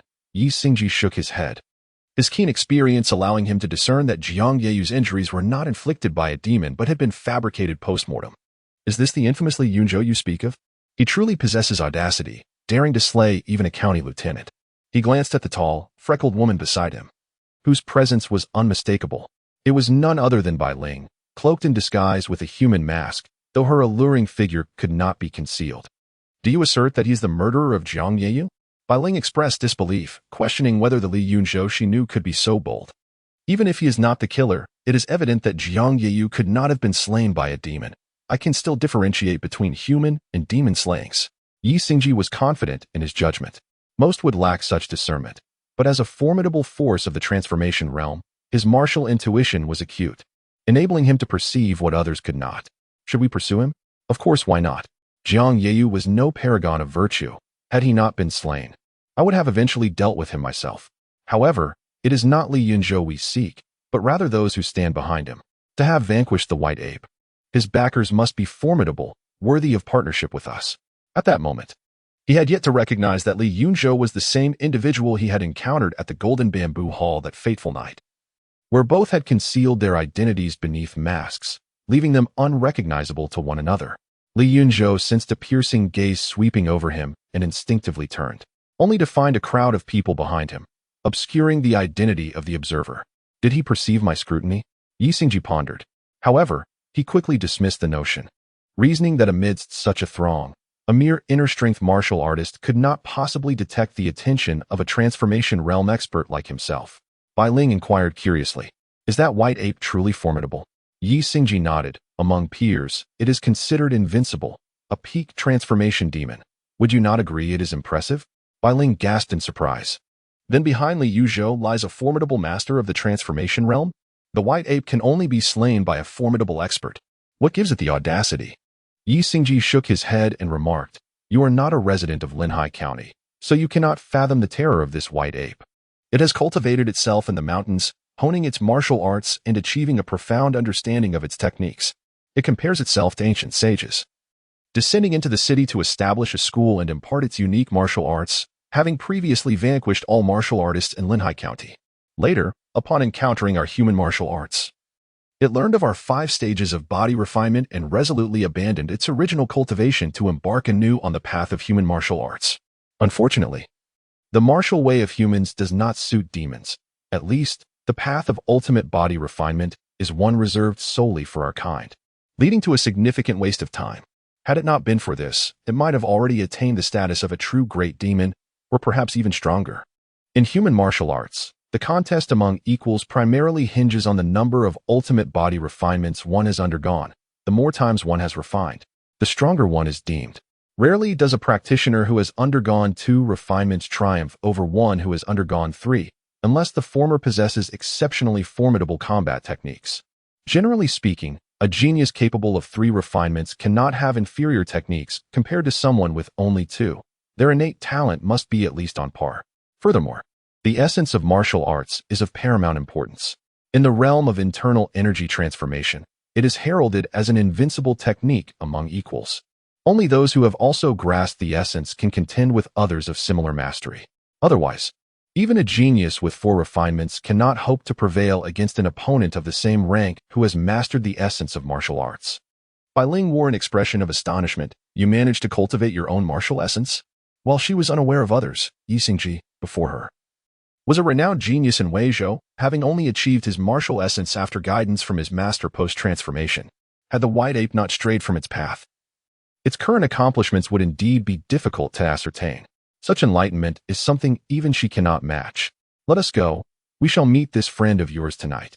Bai Ling cast a glance at the departing Li Yunzhou and followed Yi Xingji away. At the county office of Linhai, a flurry of hurried footsteps disrupted the tranquility.